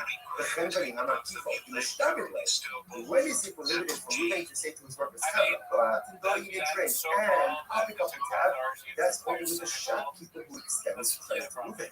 Because there's transactional immediacy, and it's as if again the Chenveni already has the money to pick up prohibited items. How about Chenveni Shema people? But shopkeeper who does not extend credit. Therefore, that lacks transactional immediacy, and that case should be caught. In other words, better for the price to go ahead and highlight two cases that are the same, but one detail difference, than to highlight two dramatic cases. Which must hold, company shitting my people, you know, or is that true? Even if the shopkeeper doesn't extend credit, is the purchaser not still obligated to any bummer person says to his friend, hey, Monolithoni, the fosse love. So what happens? Right, Ruben goes, right, I go with you. Do me a favor, right, give him money to ship. Give money to ship. And all of my property will be coming from you. What's that? Totally, you know, ultimately, again, my property becomes encumbered as a guarantor. The man says, so what's this? What is it? Now, again, let's even assume that Ruben and I have no previous relationship. So what is it? When you ask someone to go and be something to someone else, and ultimately, again, you're guaranteed that is covered, that transaction will be received. This is to a right on the merit. You're right. You're right. At the end of the day, whether the shopkeeper extends credit or doesn't extend credit doesn't seem to make sense. You must even below Miyahid Shibude, low Yisa. You must say, what's the difference? Look at Rashi. Rashi says, even below Miyahid Shibude, look at Rashi's third wide level. Rashi's Kilach Shibude, Shalom Yiche lo Miyahid Lo's love Hamid the Midu below Yisa. Easy times being for iOS King. Actively set aside money, right? He's telling his workers, go out, go eat and drink something. Cease no defined amount of money, right? Or no specific money have to set aside for that. Therefore, again, that lacks transactional needs. Because it does ultimately, again, it should be mutter. Should be mutter. Shalomiki lemos the path left alikinu below sorry, says Elaha on my position. So that's the case ultimately again. So when you consider that, you shouldn't change it. So you must ultimately again, you said ultimately again, what do you have to be concerned about here? My position, we should see this. What do you have to be concerned about over here? But Allah for myself, that perhaps again, she was at least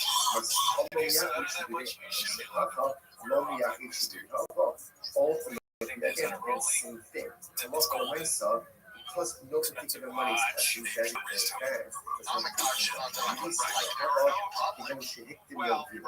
what's the case? The case over here is where the Palestine is banks the money to the home.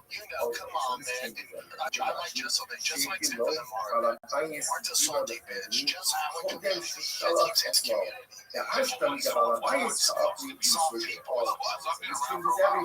So the case over here, ultimately, again, when the Bryce says that if Ruben says to his workers, go to the family, go to the shopkeeper, eat or drink, whatever you want, it's on you. The case is already Ruben gave the money to the shopkeeper. So there's no extension of credit. In other words, he has a tab, but it's paid for already. Oh, so now that makes sense. Because now that it's paid for already, ultimately, again, if they take limited things, it's literally like he's supplying them with limited items. You know, I was listening to a little bit more of that I forget now, which podcast went over it. So again, all of this is only the same amount of transactional needs. Like that, when I was watching this podcast, like these two guys, I'm sorry, I'm listening to Schmeichel coming to us. I said this over. and in my mind, you know, I know I don't matter and I don't count, but in my mind, E Rothschild a diferença entre estes segundo Shisuban play a test the prices shouldn't be that successful workers. Go ahead and drink and I will pay. I don't think it's sound like he hasn't paid. Rather, what should it say? Su'u v'nichlu, su'u shisu bani nefesh. You should say, go out and drink, go out and eat, and then I'll settle up. Like, I'll settle up ultimately again with the shopkeeper. Because again, the same out of case over here is that you ain't prepaid.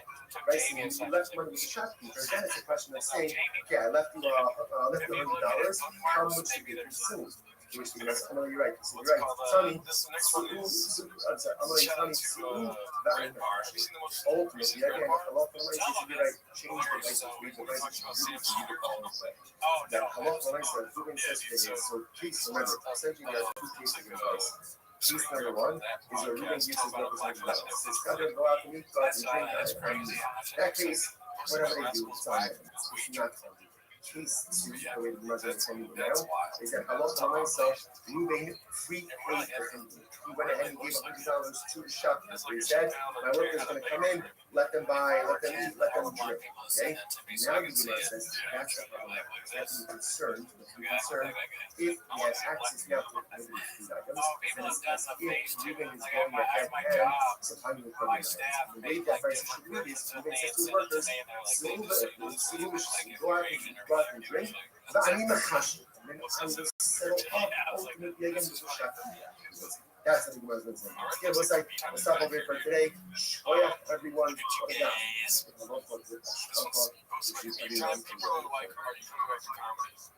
People meeting Brendan Cooney. He's like, "Hey, come back to comedy." I can't be selfish. I can't. It's not about. It's about the kids. I can't do both. Well, good morning. It is a great opportunity to be able to learn all of you. Begin by thanking all of our sponsors for this morning share. To thank our annual Talmud sponsors, also Mishpacha Eretz Yisrael, for dedicating all the Shulman Drushos this year as a support for the Solar Troubles for all Israel.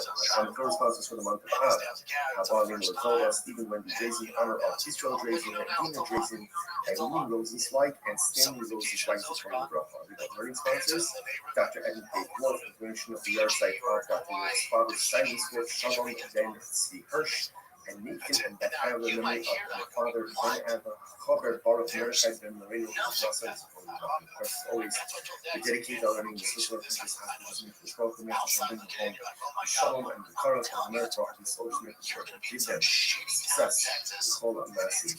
Also, with that, let us begin. We have an exciting daf ahead of us today. Today's daf is Samach Gimel 63, and we're picking up on Samach Beis in the days 62b, the day Rabbi Yana, which is 2, 4, 6, 8, 10, 12 lines up from the bottom. So the Gemara says as follows: "Today Rabbi Yana, Yas Yishiyas Nani, Ufardu Yishiyas." Very interesting piece of it. The members of the household of Rabbi Yana would do as follows: they would borrow shemitah produce from the poor, and then repay them with 8-year produce, non-shemitah produce from the following year. So if you look at Rashi, it actually says something very interesting.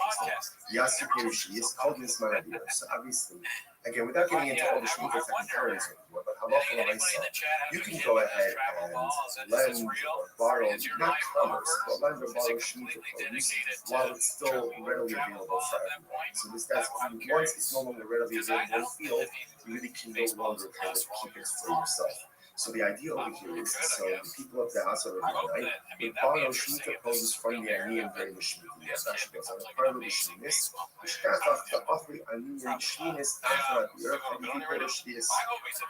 So then what happened again is on year number 8, the people of Rabbi Yonah's household would repay the Aniyim, ultimately again, with this new produce, 8-year produce. So Gemara says, so they came and they said, so people mentioned this practice of Yochanan. Something about it, obviously, that bothered people to some degree. So they said something to Yochanan.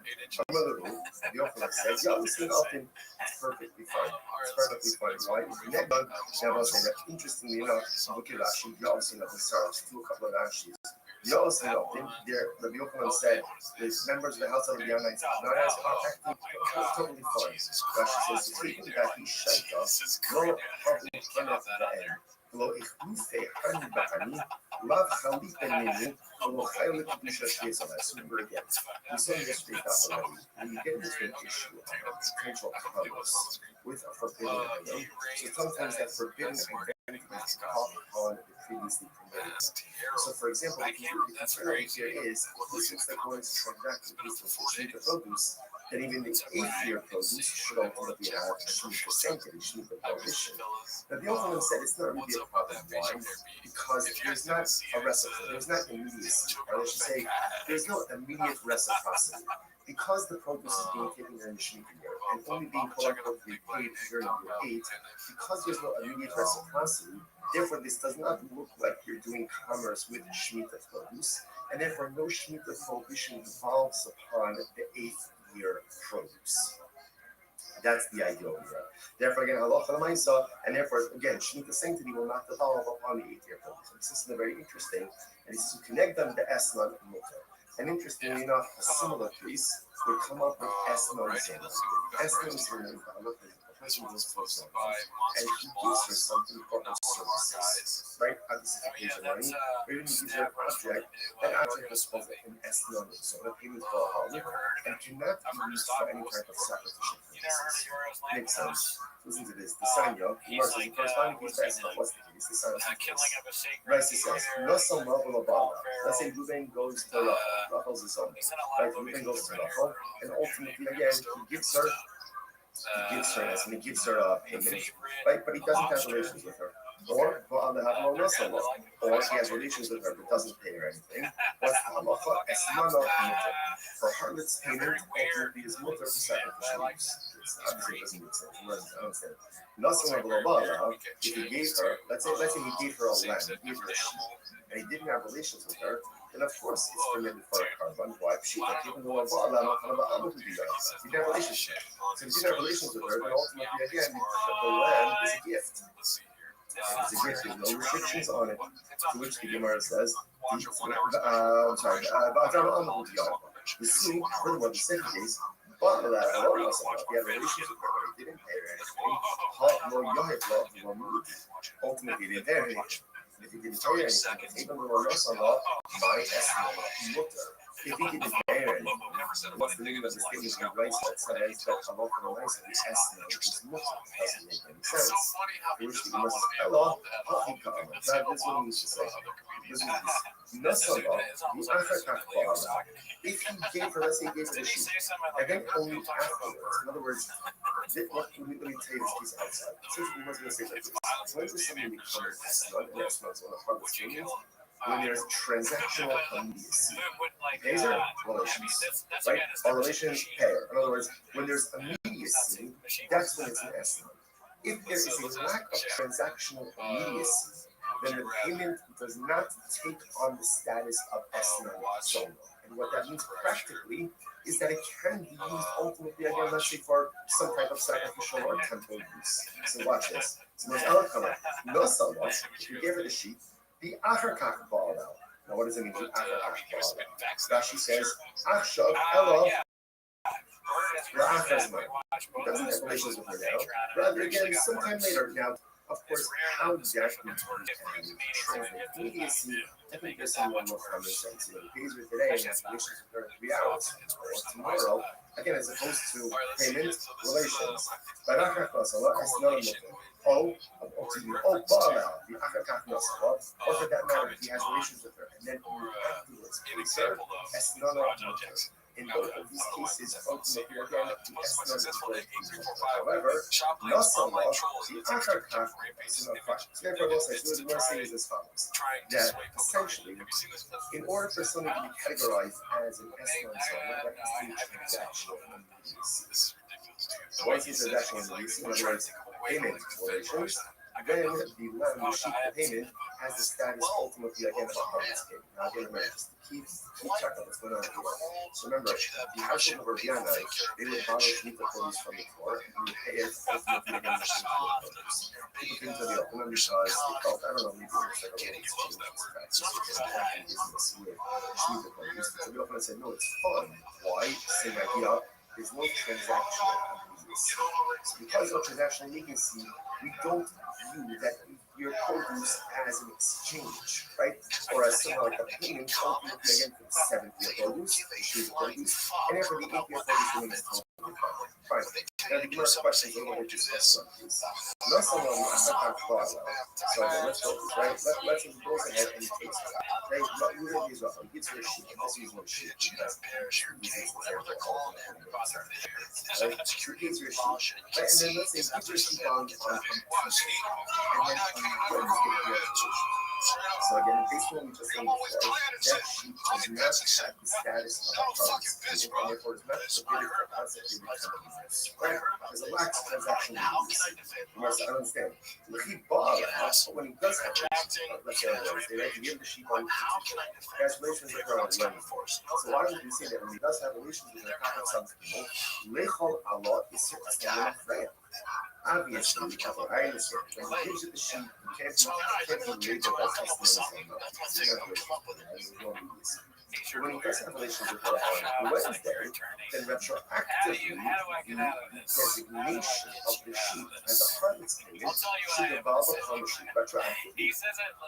And therefore, the sheep should be categorized as an Eslam Zona only as of Tuesday. Rabbi Lazar says it's very interesting that what's the case. She should come up and hit Basa. This is very interesting. What happened?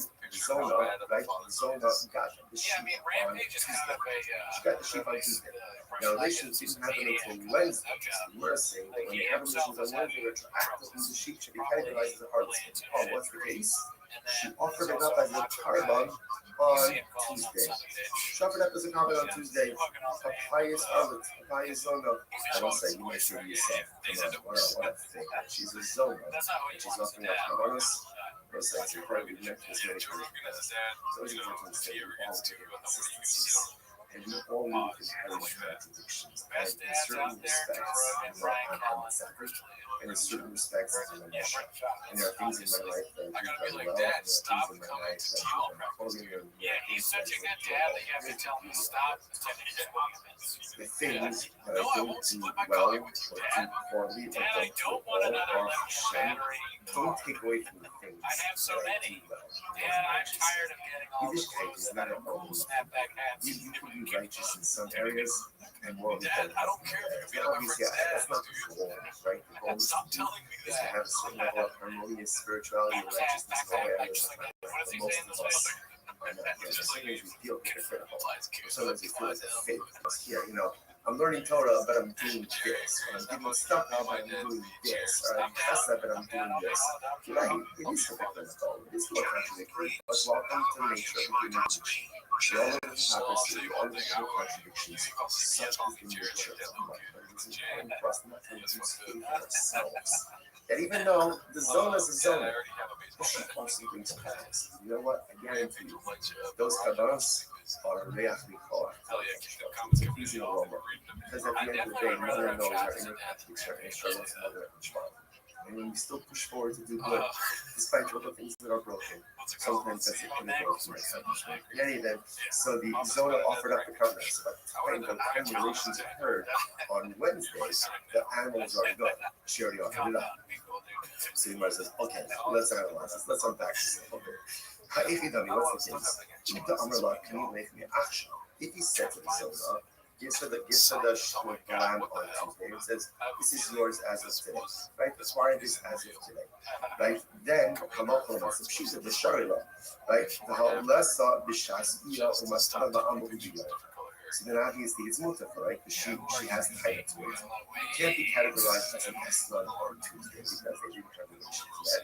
So essentially he gave her a gift, and therefore she has every right to offer it up. However, the role of Hamalak community in the Afshah is not in the It's very interesting. But if he did not give her permission to acquire it as of now, right? If he was not explicit, he said, if he didn't say to her, this is your animal as of now, as of Tuesday, right? They're scheduled for relations on Wednesday. So what does it mean to say? He gives it to her, he gives it to her on Tuesday, okay, we're going to have relations tomorrow. If that's the case, if he doesn't tell her to acquire it, it's not hers. It's not hers. And if it's not hers, how can she offer it up as a carbon? After all, the Yakish is based on Kodesh Amrachman. So it says, if a person will consecrate his home, this is talking about an erech, evaluation. Right? So we'll go ahead and consecrate his home. Amrachman, and not based on the Shuso, just like your home, you own it. After the Shuso, so to be owed, you need to consecrate, whether it's consecrated, whether it's also up. Is something that you own. In other words, so if she doesn't own it on Tuesday, then how could you have to you can only be makdish something that is yours. Which means in the realm of personal growth, Somebody goes through this also only asks us what we're able to do. Or sometimes we make the mistake of measuring ourselves against other people. And that's not necessarily the right thing to do. It's good to have role models. It's good to have people who aspire to be like. But a lot of times we kind of compare ourselves to others, and then we're frustrated when we don't measure up. But who says you can measure up to someone else? You don't know what those person's purpose are. The Rebbe shall own only asks you to be makdish that which you own. You only have to consecrate, or you only can consecrate that which you own. You can't consecrate, and it doesn't belong to you. We so often in life we forget that the Rabbi only expects of us what we're able to do. He doesn't expect that we will someone else. He doesn't expect that we someone else's accomplishments. What he does expect of you is to take a personalistic inventory about all the spiritual tools that I possess. Be honest about what I possess, because we possess a lot more than I'm honest about. And then utilize those to pursue personalistic holiness. Only be makdish that which belongs. And I come to only asks of us to accomplish spiritual things that are in our power, within our spiritual toolbox. Incredible. And one of us was the case. And as the law, the Adikabe Ashastia. This is very interesting. He says there, right, so Reuben gives this to the son of the sheep out to him. And he says, okay, keep the sheep with you, the schedule's to be here tomorrow, right? And just keep it with you until tomorrow. You need spiritual, but if you need the sheep for some reason, that's just something comes up. You need the sheep, I don't know, you need a car, you need, whatever it is. Then he mercies cognac shop, and he gives you the right to a fire Fine. So mercies, let's hear what the rest is. Now again, what's the idea? Why are we doing this? Besides, we're doing this because you remember this all happened with Rabbi, this cheaper transaction. And the idea that's kind of happening over here is that something can only be vested with its status when there is a level of transactional use. So now we see that by the Shemitah case, and ultimately we see it by the Esnon zone by the Harvard case as well. That might just get further into its Harvard case. So by the way, come up with the Shas on that. It's very interesting. So let's say the same thing. Reuben gives Reuben is Zona the sheep on Tuesday. The Bia is scheduled for Wednesday. On Tuesday, she goes in and she's makdish. She consecrates it. She didn't offer it up to the Karban, but she's makdish. So what's the status now of the animal? Kevin the Amar, and the rest of the above in the Sarasa Lahado, Kiman Dakri Basitani. So do we say that essentially making something hektish is the equivalent of offering it up? In other words, literally the Gemara says that verbally pledging something to an hektish is the equivalent of giving it over to a regular person. So therefore, do we say ultimately again that the act of going ahead and doing makdish verbally is the equivalent of offering it up? In other words, offering it up is offering it up, but the makdish ultimately again, it is still here, it is still present. So does she have the ability? What happens if she is makdish it? Again, because let's say the Shaila is, in the case that she offered it on Tuesday, by the time the year occurs, obviously again it's gone. It's gone, right? So it can't be called an Eslam Zona because it was no longer in existence at the time that the year occurred. In this case over here, on Tuesday she's makdish it, Wednesday the year occurs, and ultimately so at the time of the year, the object is still here. So now the Shaila is, does the object become an Eslam Zona or not? So the Kiv Shalom Rabbi Eliezer. Going back to Rabbi Eliezer on the top of the dot. Right? Rabbi Eliezer should cover the Hikri Basa.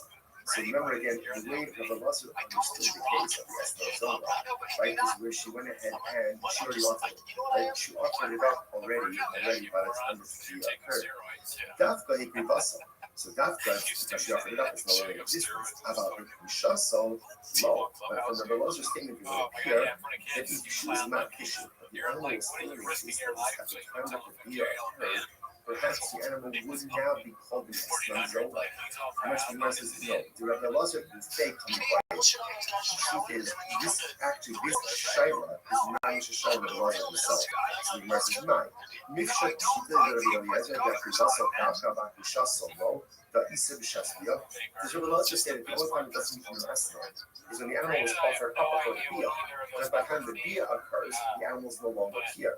But perhaps again, where she was just makdish, she consecrated the animal still in existence at the time of the Bia, in which case halacha l'maisa, the animal is recategorized as an Eslan zona. All Dilma, if he also Shitale, Vikishasa Masach, and we know, maybe obviously she offered it out, but it's only at the time of the Bia. Of course, it's not going to be categorized as an Eslan zona. But in a case where she just consecrated it, we're not sure. Which the Gemara says take it. So we're really not sure. So interestingly, that's what what comes out in this case over here is, first of all, so it's an important lesson number one. We're not finished with Eslan zone. What we do understand is that in order for something to be categorized as an Eslan zone, as part of this payment, it must be transactional and immediacy, which means payment via. If that order is not followed, either payment and delayed via, or via and then payment, ultimately, again, it is not considered to be an Eslan zone. If he deposited an animal with her payment, now, the deal doesn't occur until later on. As soon as she has rights in that animal, therefore, she goes ahead and she offers it up to a bona fide karma. If she's not dishes, she consecrates it. And so the animal is still in existence at the time of the Bia. The next day, what's the status of that animal? That's the case. Okay, let's analyze that.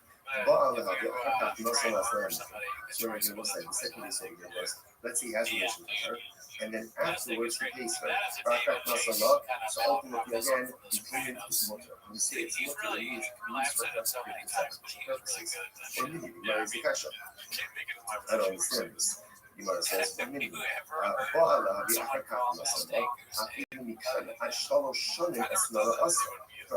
But regardless, the Rabbi says that he has relations with the son.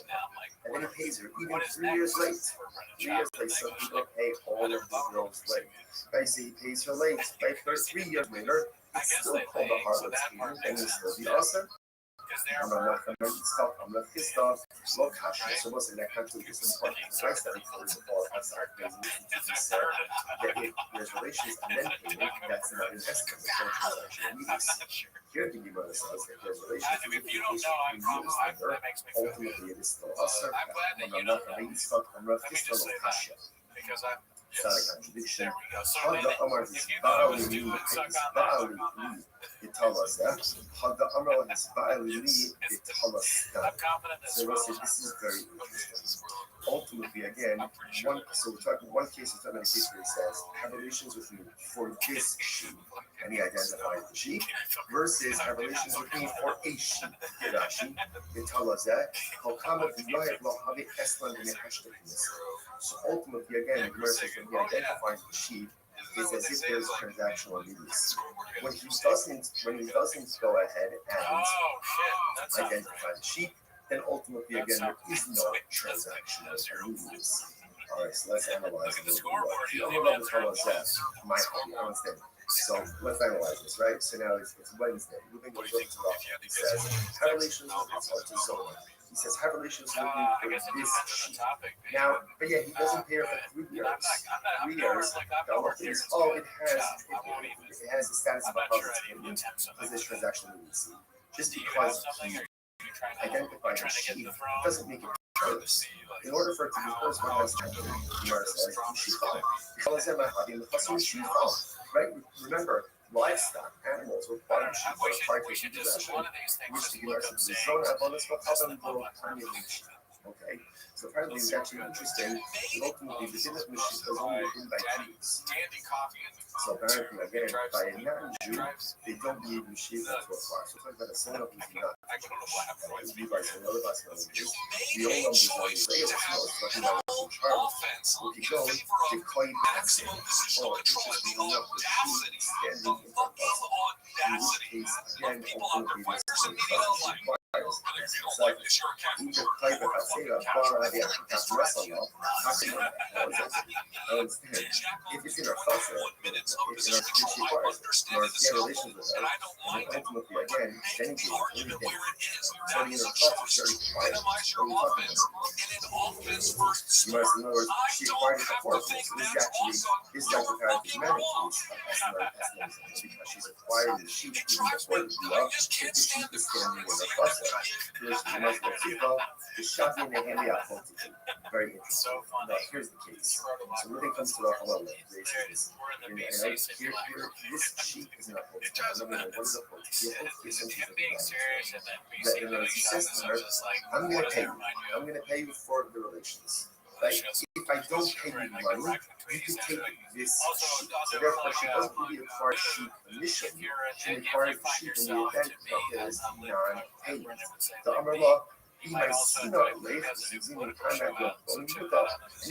I pay you, let's say in the next 30 days, good. The Ilah, and if not, Shakli the Asnani. Take this sheep ultimately again as no fine. Nasa again, it's interesting. All of this is really unraveling the essence of this process.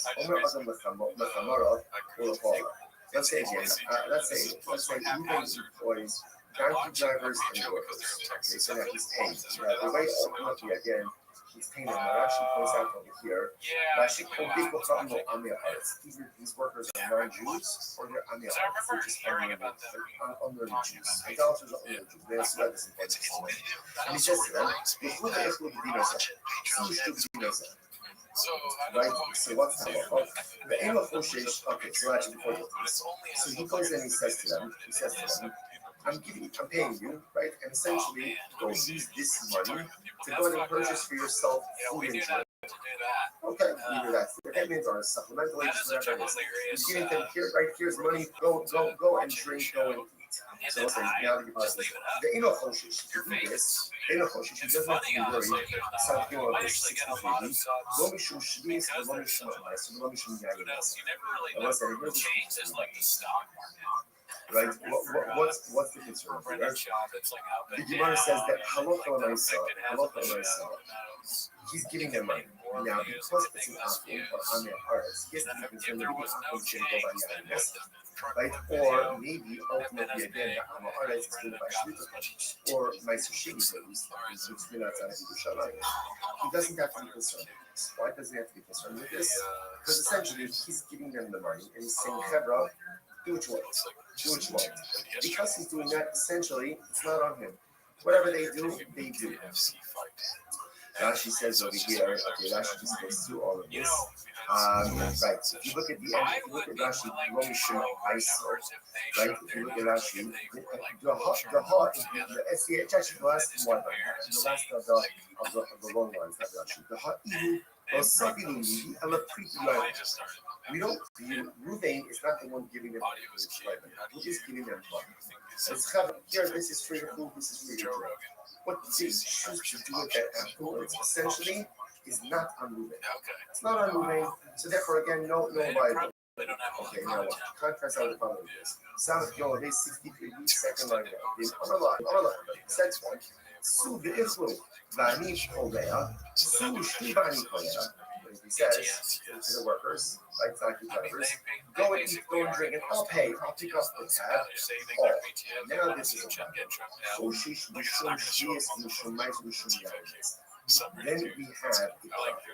Then we have a problem. Now, why is that? Look at that. She's in the time Korea. The issue over here is because he's in the cab. Now it looks like he's purchasing and providing these prohibited items for us. See the difference? If Ruben just says, here's $100 for your food and drink, whatever they buy, that's on him. That's not good. If he says, go eat, go drink, I'll pick up the tab, then ultimately, again, that is problematic because if he is purchasing and providing these potentially prohibited items for Allah, what do you see here? He cut to make Isser cut. So what you see from there is that Allah, I'm not going to say this is we're now going ahead and circling back to the Rabbi case, right? We're going back now ultimately again to the Rabbi case. Remember, Rabbi, what did they do? They went ahead and they borrowed Shmita produce and they repaid for Rothschild said, not a problem, there's no transaction immediacy. So what do you see now? What do you see from this last case over there? Amor, he kapara, maybe sir kapara. So what do you see from there? That when Ruben pays the bill, right? Pays the bill, even though again he's paying after the consumption already took place. So it's transactional immediacy, and so if he pays for these Shemitah produce, shaving produce from now, yes, it's part of that. Therefore, the Gemara says, often nami, he kapara, the means of kapara. So here by Rabbi, and we pay a year, ultimately again, isn't that ultimately Shemitah produce? Same thing. The Gemara is though, they can't any hamakito, the mishtabim. So it's different from the Ruben case, like if he's bringing it out, telling the lepers, and the lepers go drink out, pick up the tab. We're talking about where they are purchasing food from a shopkeeper who normally spends credit to even the ugly last day, claiming the ultimately because the shopkeeper normally spends credit to ultimately there is transaction. Literally translated, literally the shopkeeper acquires his money immediately. Claiming that it's actually 90%. And the shopkeeper knows he's going to get the regularly extends credit. שכבר הכירו, שכמובן שיש נוהגים לכל החברים, כלומר חליפים. That's like this transaction. Ruben is not just saying stand where you want and buy food, buy drink. He's saying, go to the shopkeeper, I'll pick up the tab. This is a shopkeeper who normally extends credit to Ruben. So therefore, again, it's as if the debt is already paid, and therefore there is transactional immediacy that's happening. Rashi says over here, therefore it's almost like an exchange, right? The shopkeeper is going to give the donkey driver, labor, whatever they are. And then it's going to immediately pay for it. Those are how we can do it. Even the other kind of Muslim really, that's coming out of the but again, that doesn't apply to the service, right? This wasn't like that.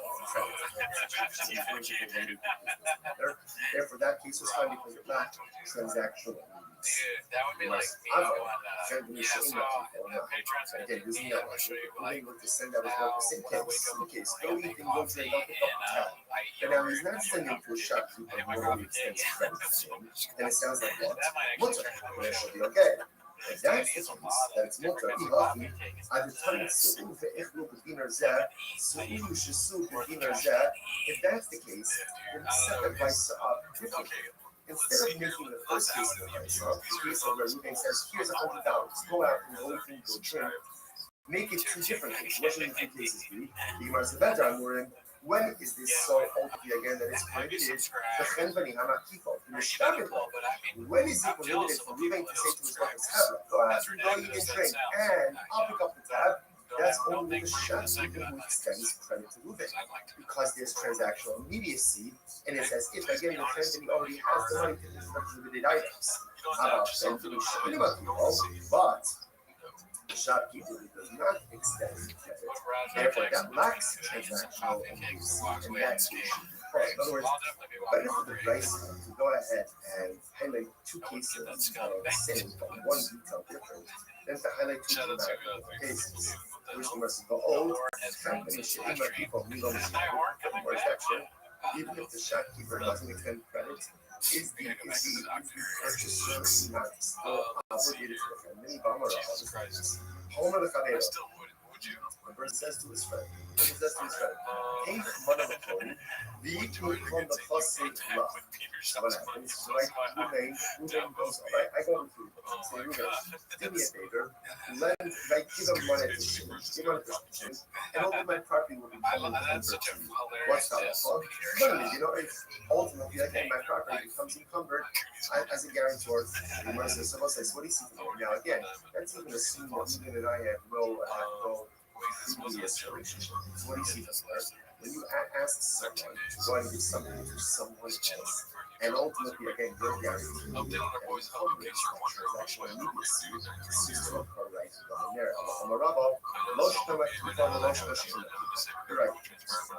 You're right. At the end of the day, whether the shopkeeper extends credit or doesn't extend credit doesn't receive anything. You must look at him. Avagav the Shabbat lay, even the low miyaki shide low nissa. So what's the difference? Look at Rashi. Rashi says, "Kevan lo miyaki shide." Rashi very wide word. Rashi is about it. They're not shide. So yichei lo miyaki mo's love comes from using the lows. Since Reuben did not go ahead and actively set aside money for this, right? He's telling his workers, go out, go eat and drink. Oh, that's where Since no defined amount of money, right, or no specific money hasn't set aside for that. Therefore, again, that lacks transactional use. Because it does ultimately, again, it should be much better. Should be much better. So, you can let most of that less than you can move below this. Oh, I'm sorry. Remember, that's Ella on my fish. So that's the case ultimately again. So when you not Mishum Shias, so remember, it's all moment of so ultimately again, I think that guy's one chance of like says finally letting everyone know that he is like my fish. Mishum Shias, what if people say that over here? I want to nice that perhaps again, she is versus Holomiyaki should be Lomiyaki should be ultimately again the same thing. Because no particular monies have been designated for advance, it's not what's the case? The case over here is where the Balai is advanced the money to the family. Okay, so this changes that. Okay, Rashi, Shekin Lo, Balai is Giver the family. קודם ששלח אצלו, והשלם דבר הבייס תאכלי יסודר all.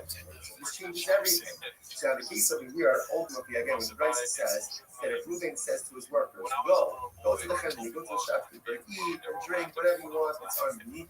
The case is already Reuben gave the money to the shopkeeper. So there's no extension of credit. In other words, he has a tab, but it's paid for it. Oh, so now that makes sense. Because now that it's paid for already, ultimately again, if they take creative things, it's literally like he's supplying the recreated items. I'm just so shy they come in to the video. So the Gemara says this so again, all of this is all on this same realm of transactional use. Right? That's the thing that's happening. So the Gemara says, I'm used to the Shmite that coming to the absolute.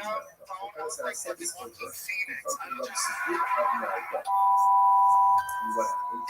I'm already, at the 20th school, if you certainly should see on the way, if that's the case, the guy says shouldn't be that. He says to his workers, go out and eat, go out and drink, and I will pay.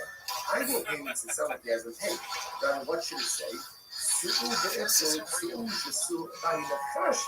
You should say, go out and drink, go out and eat, and then I'll settle up. Right? I'll settle up ultimately again with the shopkeeper. Because again, we're saying on the case of yours, we're doing every day. Right? So you left money in the shopkeeper, and then it's a question of saying, okay, I left you $100. How much did you consume? So it's right. So right, funny, ultimately, again, a lot of ways is right, change the life of the device of but a lot of ways like even says today, so please remember, essentially there are two cases of advice. Case number one is where Ruben gives his workers themselves. So instead of go out and eat, but and drink that case, whatever they do, it's on them. It's not on them. Case now is that a lot of myself, Ruben he went ahead and gave $2 to the shop. He said, I was going to come in, let them buy, let them eat, let them drink. Right? Now the Gemara says, that's what happened. He's going to be concerned.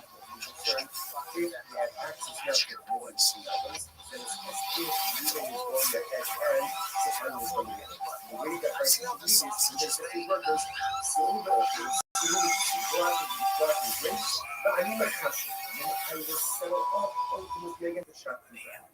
That's what we're going to do. Here, we'll stop over here for today. Oh yeah, everyone. You know what's weird? I was just thinking about that as I was playing. I still haven't gone to the damn website. I gotta go and donate.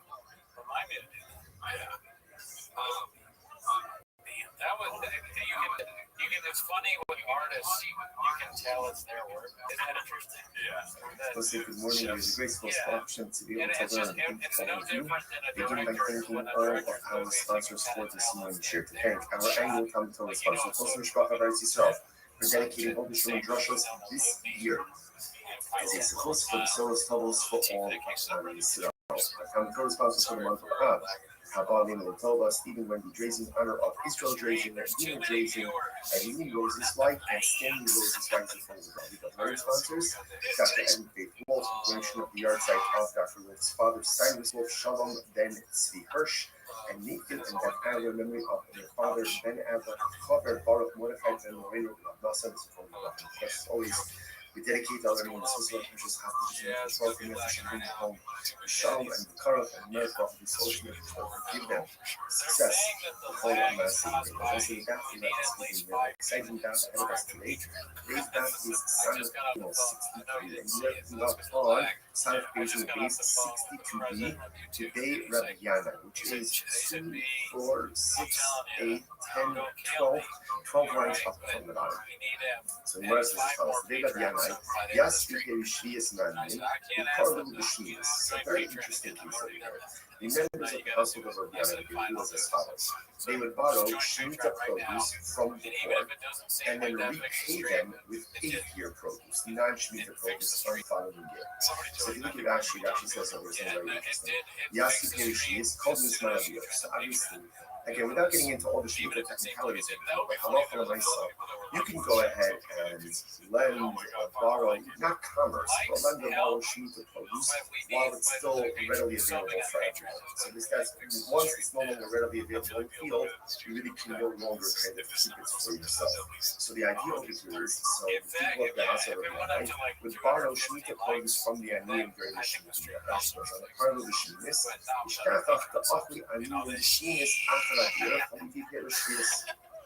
So what ended up happening again is on year number 8, the people of Rabbi Yonah's house and repay the Aniyim, ultimately again with produce, 8-year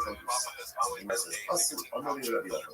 So they came and they said, so people mentioned this kind of stuff, something about it, obviously that bothers people to some degree. So they say something to Rabbi Yochanan, Rabbi Yochanan said, yeah, we seen often, it's perfectly fine. It's perfectly fine. Why?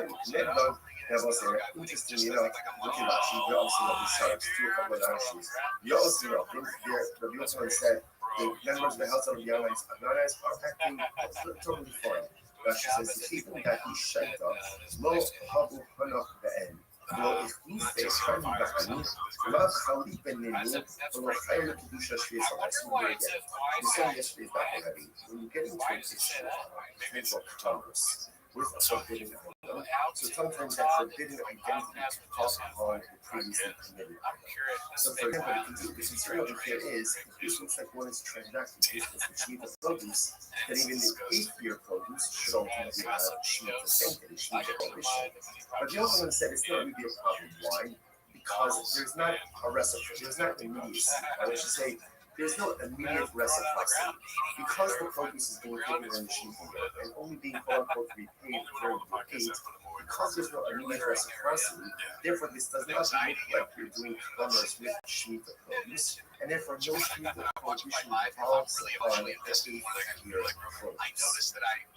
That's the idea. Therefore, you're going to look for myself, and therefore, again, Shemitah sanctity will not develop upon the 8-year produce. This is very interesting. Is you connect them to Esna and Mutter. And interestingly enough, a similar piece would come up with Esna and Zona. Esna and Zona is a local person goes to a Zona, and he gives her something for her services.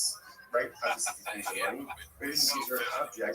That object is called an Esna and Zona, paying for a olive, and cannot be used for any type of sacrificial purposes. Makes sense.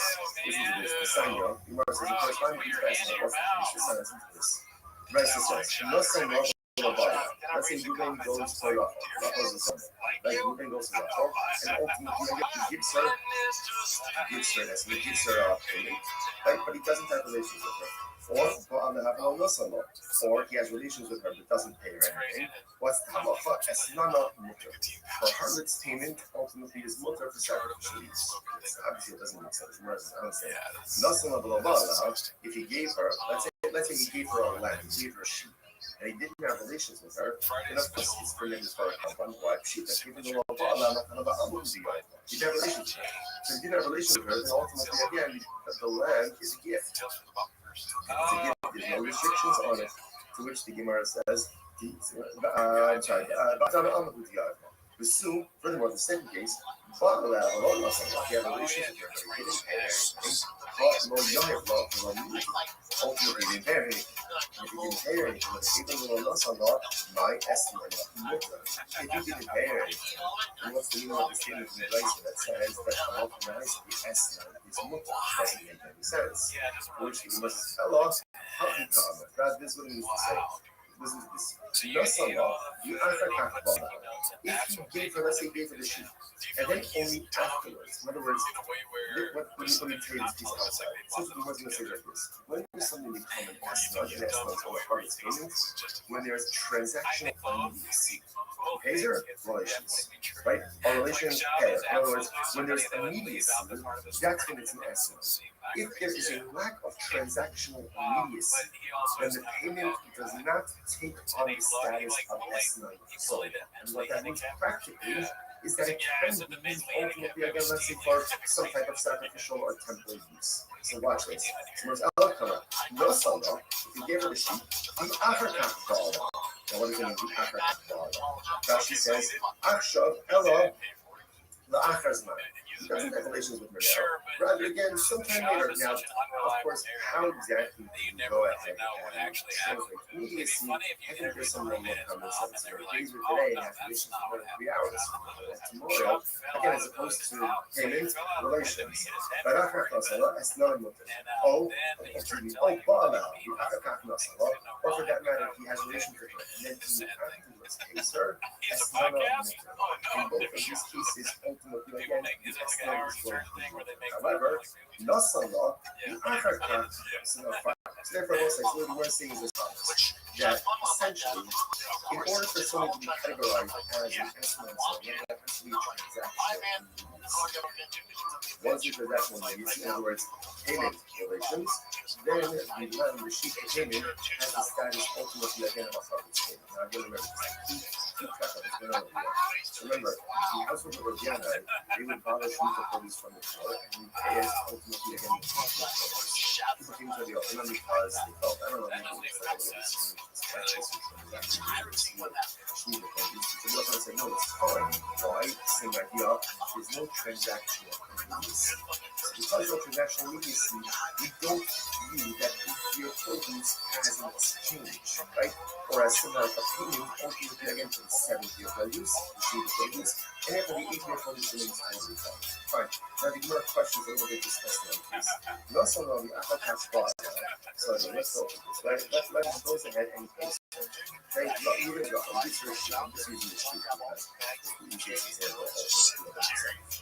Right? So here's your sheet. Right? And then let's say here's your sheet on Tuesday. And then on Wednesday, you have the sheet. So again, based on what we just learned before, that sheet does not have the status of a harvest payment, and therefore is not considered for consecrated temple. Right? Because it lacks transaction immediacy. You must understand. But when he does have a relationship, let's say on Wednesday, right? He gave the sheep on Tuesday. He has relations with her on Wednesday. So why would we say that when he does have a relationship with her, how about something? Lechol Allah is one of the obviously, okay, I understand. When it comes to the sheep, it can't be labeled as testimony from God. So you have to but when he does have a relationship with her on Wednesday, then retroactively, the designation of the sheep as a harvest payment should evolve upon the sheep retroactively. And therefore, the sheep should be categorized as an estimate of already past Tuesday. Rabbi says, it's very interesting, you know what it is? You should come up with a big myself. This is very interesting. What happened? The zone up, right? The zone up, you got the sheep on Tuesday. You got the sheep on Tuesday. Now, relations didn't happen until Wednesday. We're saying that when they happen until Wednesday, actively the sheep should be categorized for harvesting. Oh, what's the case? She offered it up as a carbon on Tuesday. She offered up as a carbon on Tuesday. Of highest harvest, highest zone of I will say, you might see Lisa, come on, what a thing. She's a Zona, and she's walking up the verse. Listen, it's important to make this many people. So you know, so you all got my chest.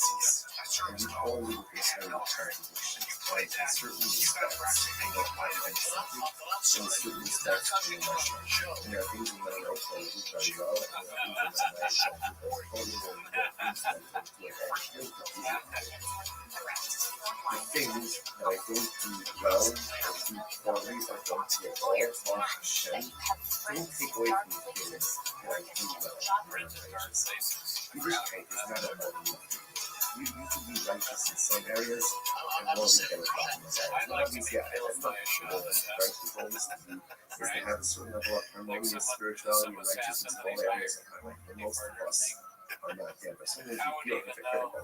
Or sometimes you feel like a fake. Because, yeah, you know, I'm learning Torah, but I'm doing this. I'm giving stuff on, but I'm doing this.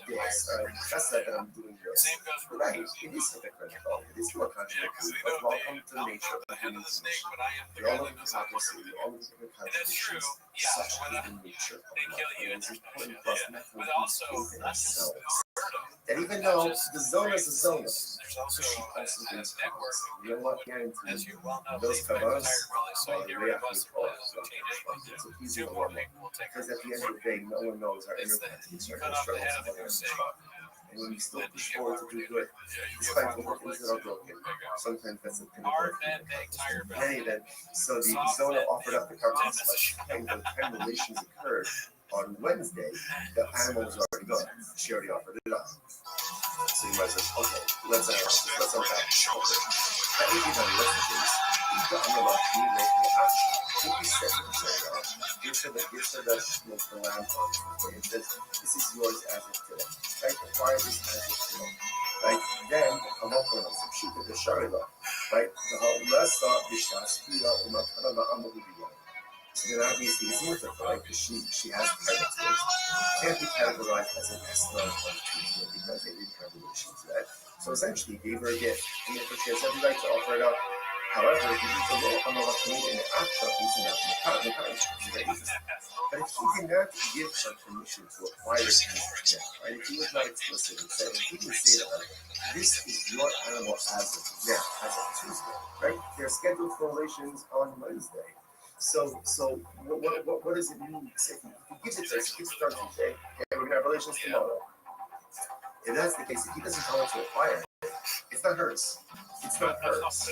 And if it's not hers, he must be about it. After all, the Yakish is based on published on that one. So it says, if a person will consecrate his home, this is talking about the Terach now, valuation. Right, will go ahead and consecrate his home. I'm not one of my days on the Shuso, just like your home, you own it. I'm called the Shuso. So to be able to consecrate, whether it's consecrate or whether it's offer up, is something that you own. In other words, if she doesn't own it on Tuesday, then have to check her up as a car message. It's quite weird. And then this is what this is. You know, you should only be maftish something that is yours. Which means, in the realm of personal growth, this part only asks of us what we're able to do. You know, sometimes you make the mistake of measuring ourselves against people. And that's not necessarily the right thing to do. It's good to have role models. It's definitely good to have people who up to inspire to be like.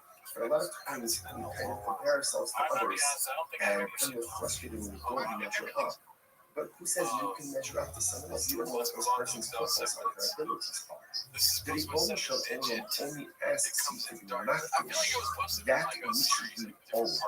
You only have to consecrate, or you only can consecrate that which you own. You can't touch this, and it doesn't belong to you. So often in life we forget what the Prophet only expects of us what we're able to do.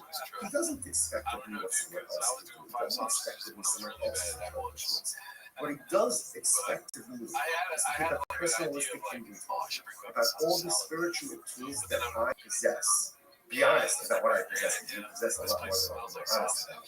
And then utilize those in pursuit of personalistic goals. Only be maftish that which belongs to you. And the Baruch only asks of us to accomplish spiritual things that are within our purview, in our power, in our spiritual things. Incredible. And that was the case. Ela da Amrla, the Habitabe, and Shaskia. This is very interesting. Says to her, right? So Reuben gives this to his owner, the sheep on Tuesday, and he says, okay, keep the sheep with you scheduled to be at tomorrow, right? And just keep it with you until tomorrow. The mitzvah, but if you need the sheep for some reason, let's say something comes up, you need the sheep, I don't know, you need a car money, you need, whatever it is, then Gemara says, Kani Aksha, then I give you the right to acquire it. So it's interesting, I just use that. Fine. So Gemara says this. So there was that's the zoning. Now again, what's the idea? Why we do this? Besides that, it's totally up to me. We do this because you can remember this all happened with Rabbi with this Shiva transaction. The idea that's kind of happening over here is that something can only be invested in for a minute with limited status when you're a level of transactional immediacy. So now we see that by the Shemitah case, and ultimately we see it by the Esmon zone of the Harlot case as well. That Gemara just gets a little into this Harlot case. So by Rothschild, come on, so let's say, same thing, Reuben gives Reuben gives Zona the sheep on Tuesday. Rabbi is scheduled for Wednesday. On Tuesday, she goes in and she's makdish. She consecrates it. She didn't offer up as a prophet, but she's makdish. So what's the status now of the animal? Even the Amar, and the Russell of the Wolf and the Russell so do we say that essentially making something hectic is the equivalent of offering it up? In other words, literally the Gemara says that verbally pledging something to hektish is the equivalent of giving it over to a regular person. So therefore, do we say ultimately again that the act of going ahead and being makdish it verbally is the equivalent of offering it up? In other words, offering it out is offering it out, but being makdish is gone. Being makdish ultimately again, it is still here, it's still present. So does she have the ability? What happens if she's makdish? Again, because I'm not saying here the shayla is in the case that she offered it up on Tuesday, by the time the idea occurs, obviously again it's gone. It's gone. Right? So it can't be called an Estlin Zonda because it was no longer in existence at the time that the idea occurred. In this case over here, on Tuesday she's makdish. Wednesday the bia occurs, and ultimately so at the time of the bia, the object is still here. So now the shayla is, does the object become an Estlin or not? So we're saying the Kisha of Rabbi Eliezer. So let's say going back, this is the Eliezer on the top of the daf. Right? You might say, Rabbi Eliezer should cut up the Hikli Basa. So remember again, the way Rabbi Eliezer understood the case of the Estlin Zonda, right, is where she went ahead and she already offered it. Right? She offered it up already by the time that the deal occurred. Dafka Hikli Basa. So Dafka, because she offered it up, it's no longer in existence. About Risha, so low. But from the Eliezer statement, it would appear that if she was makdish, the animal was still in existence at the time that the deal occurred, perhaps the animal would now be called an Estlin Zonda. Much the Gemara says, no, the Rabbi Eliezer is fake and quiet. The truth is, this shayla is mamish shayla of Rabbi Eliezer himself.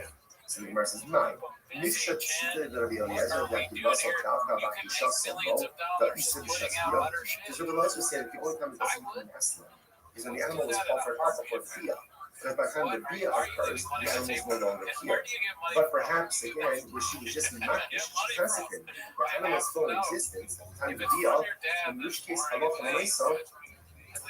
Maisa, the animal is recategorized as an Estlin Zonda. All Dilmo, if we bust up Shitale, if we shut on the Sap, maybe obviously if she offered it up, then it's no longer just kind of, of course it's not going to be categorized as an Estlin Zonda. But in the case where she just consecrated it, we're not sure. To which the Gemara says, take it. So we're really not sure. So interestingly enough, on both sides, what comes out in this case over here is, first of all, important lesson number one. We're not finished with Estlin Zonda yet. What we do understand is that in order for someone to be categorized as an Estlin Zonda, as a harvest payment, it must be transactional in English, which means payment via. If that order is not followed, either payment and delayed via, or via and then payment, ultimately again it is not considered to be an Estlin Zonda. If you get positive in animal with payments, now, the idea doesn't occur until later on. As soon as she has rights in that animal, therefore she goes ahead and she up, if she's not consecrated, So the animal is still in existence at the time of the Shia. The next day, what's the status of that animal? That's the thing. That's the problem. Okay, let's analyze that.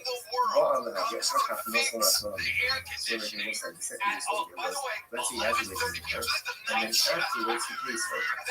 So ultimately again, the payment is mutter. You see, it's mutter in use for or use Mary Zakasha. I don't understand this. Mary says, Community. Ba'ala, the Akakatmasala, Akimu Shana, Ashtala Shana, Esmana Asa. It is excellent, right? It says that it has relations with the son. And then he pays it even 3 years late. 3 years late, some people pay all of the bills late. Right, so he pays her late, like for 3 years later, it's still called the harvest payment, and you still be awesome. I'm not going to stop, I'm not pissed off. Low country, so most of that country is important. The rice that we paid before us on the 63 said that if there's relations and then payment, that's not an estimate, it's no transactional use. Here's the Gemara says that there's relations, even if you push it 3 years later, ultimately it's the asr. I'm not going to stop, I'm not just going to pressure. It's not a contradiction. How the Amar is Ba'ali me, is Ba'ali me, they tell us that.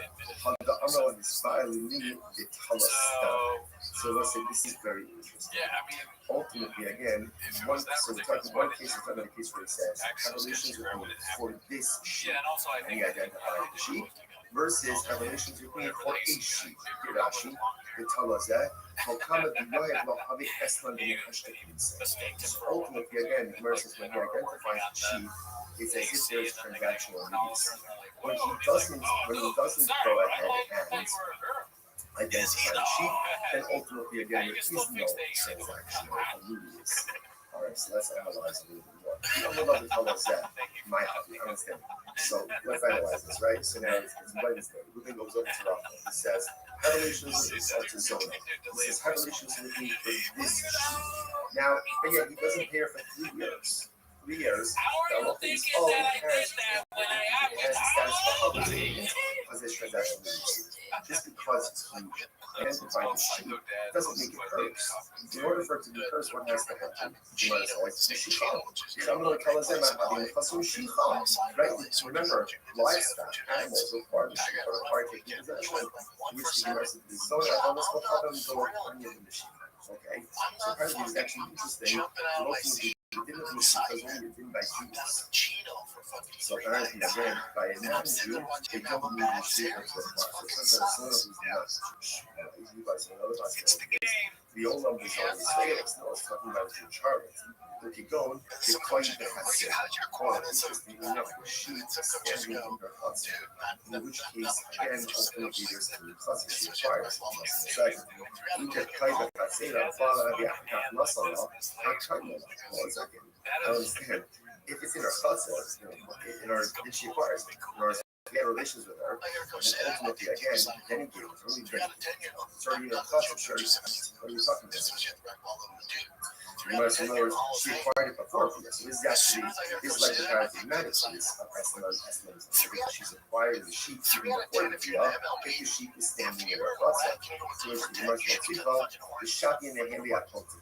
Very interesting. But here's the case. So when it comes to that one, basically, here, this sheep is not Apotik. Remember, what is a Apotik?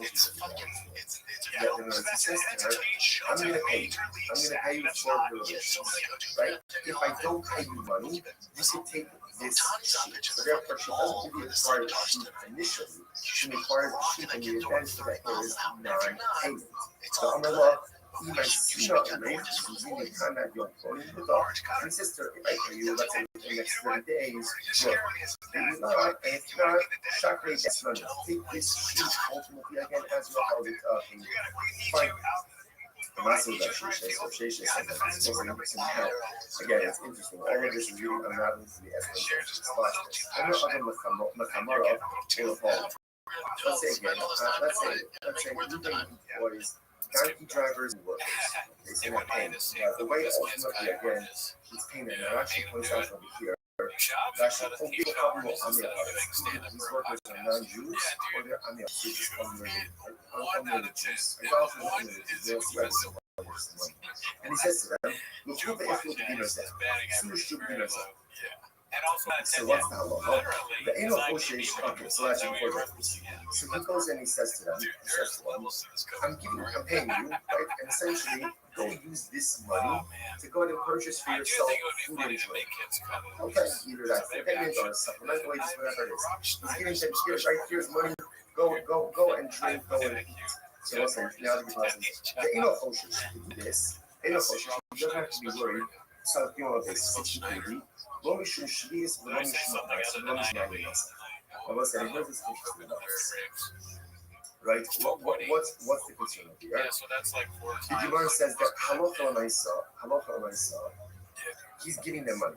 Now, because it's an apple, or amen, he has to be concerned maybe the apple is going to go by Yair, right? Or maybe ultimately again the Amaret is going to buy Shmita, or Meiser Shimi goes, he doesn't have to be concerned with this. Why doesn't he have to be concerned with this? Because essentially he's giving them the money and he's saying, Hebra, do what you want. Do what you want. Because he's doing that, essentially, it's not on him. Whatever they do, they do. I also know people who are Rashi says over here, Rashi just goes through all of this. Right. If you look at the end, if you look at Rashi, Romishum Iser, right? If you look at Rashi, the heart, the text was the last one, the long one. The heart, or something you don't, you think it's not the one giving it for right? It is giving them money. It's covered here, this is for your food, this is for your food. What they choose to do afterwards, essentially, is not unmoving. It's not unmoving, so therefore, again, no liability. Okay, now what? Contrast out the following. Some of your this is the second line. The Orla, says them. Su vehicle, Vani Povera, Su Vani Povera. He says to the workers, right, taxi drivers, go and eat, go and drink, and I'll pay. I'll pick up the tab. Oh, now this is another. Oshish Mishum Shvius Mishum Mishum. Then we have the problem. Then we have a comment. Now, why is that?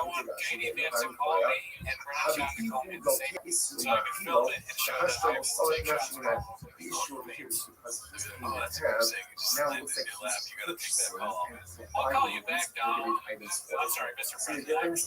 If Ruben just says, here's $100 for your food and drink, whatever they buy, that's all. There's no big deal. If he says, go eat, go drink, I'll pick up the tab, then ultimately, again, that is problematic because it is purchasing and providing these purchase limited items for us. Allah, what do you see? He's not part of the Mesa. So it's a super just like Allah for the Mesa. We're now going there. And circling back to the Rabbi case, right? We're going back there ultimately again to the Rabbi case. Remember, Rabbi, what did they do? They went ahead and they borrowed Shemitah produce and they repaid the poor with 8 euro. What said, not a problem without transactional immediacy. So what do you see now? What do you see from this last piece over here? Hamo, ki kapara, Mr. Kapara. So what do you see from here? That when Ruvain pays the bill, right, pays the bill, even though again he's paying after the consumption already took place, a lot of this transactional immediacy, and he is considered to be paying for these Shemitah produce, shaming produce, is problematic. Therefore, the Gemara says, often nani, ki kapara, the Mr. Kapara. So to know by the other and maybe him is here, ultimately again, isn't that like the produce? Same thing. So you must take them out of this stuff, and handing on a keto, in his tablets. So you're sitting in the case, like if he's going ahead and telling the workers, go eat, go drink, I'll pick up the tab. We're talking about when they are purchasing food from a shopkeeper who normally extends credit to even the Archilak buffet, plainly do not have it. Ultimately, because the shopkeeper normally extends credit to Ruben, ultimately there is transaction that's happening. Literally translated, the shopkeeper acquires his money immediately. Look at that. Finally, that is actually right across the left, right to the left. And getting some of the shopkeeper knows that he's going to get these regularly expense credit. שכבר בו, שכמוך שיש נולדים על כל ילד לחלדים, that's it, there is transaction use. Ruben is good for, Ruben is not just saying sampling where you want and, buy food, buy drink, he's saying, go to the shopkeeper, I'll pick up the tab.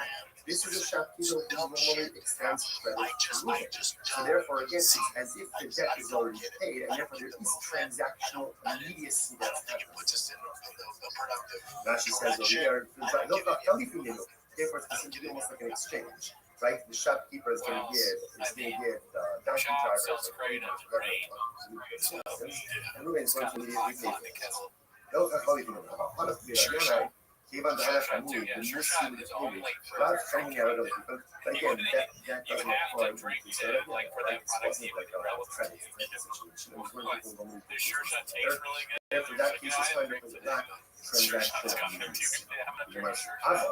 Can we shame that? Again, using that one. I don't think Brenda should take the same case. So you can go drink off the cash. And now he's not extending to a shopkeeper who normally extends credit. And it sounds like that. Mutter. And it should be okay. If that's the case, so it's mutter. At the time, if that's the case, then set the price up differently. Instead of making the first case of the price up, the case of where Reuben says, here's $100, go out and go eat and drink, make it two different cases. What should the two cases be? The Gemara said that we're in, when is this so ultimately again that it's prohibited? The Chenzani Amakifa, the Shtagid Rabbi. When is it prohibited for Reuben to say to his Rothschild, go out and go eat again, and I'll pick up the tab? That's only the shopkeeper who extends credit to Reuben, because there's transactional immediacy, and it's as if, again, the company already has the money to pick up the related items. And the but shopkeeper who does not extend credit, therefore that lacks transactional immediacy, and that case should be caught. In other words, better for the price to go ahead and highlight two cases that are the same as one detailed case, and to highlight two different cases. Which was even if the shopkeeper doesn't extend credit, is the purchaser not still obligated to any dollar person says to his friend, take one of the phone, you shouldn't say that like specifically. I don't believe do me a favor, let me give him money to shoot. So what he's saying, the product he's selling, your kid should take CBD. Ultimately, again, my property becomes encumbered. As a guarantor, you must say, what do you see from there? Now, again, let's even assume that Reuben and I have no previous relationship. What do you see from there? We have asked someone to want to do something for someone else. And ultimately, again, we're guaranteed that transaction immediacy seems to occur right then and there. You're right. You're right. At the end of the day, whether the shopkeeper extends credit or doesn't extend credit doesn't really seem to make a difference. Even below Miyachit Shidei Lo Nissa. So what's the difference? I don't look at Rashi. Rashi says, even though Miyachit Shidei,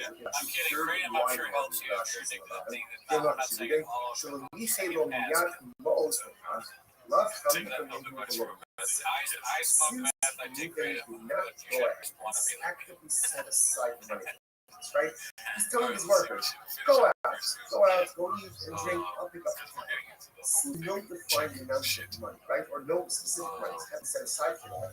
Therefore, again, it lacks transactional needs. Because it does ultimately, again, it should be mutter. It should be mutter. Gemara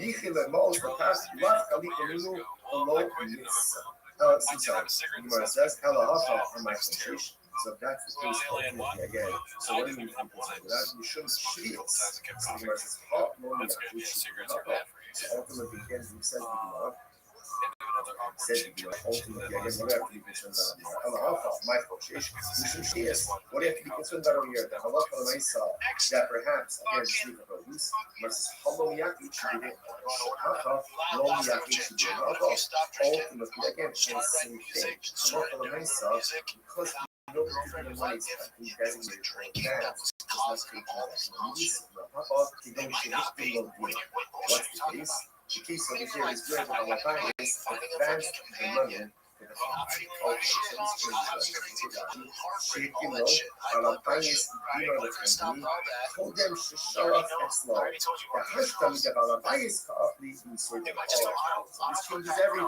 So in the case of here, ultimately, again, when Bryce says that if Reuben says to his workers, go to the family, go to the shopkeeper, eat and drink whatever you want, the case of here already, Reuben gave the money to the shopkeeper. So there's no extension of credit. In other words, he has a tab, but it's paid for. So now that makes sense, because now that it's paid for already, ultimately, again, if they take what it pays, it's literally like he's supplying them with the I'm used to this, I mean, that's doing that. So again, all of this is all the same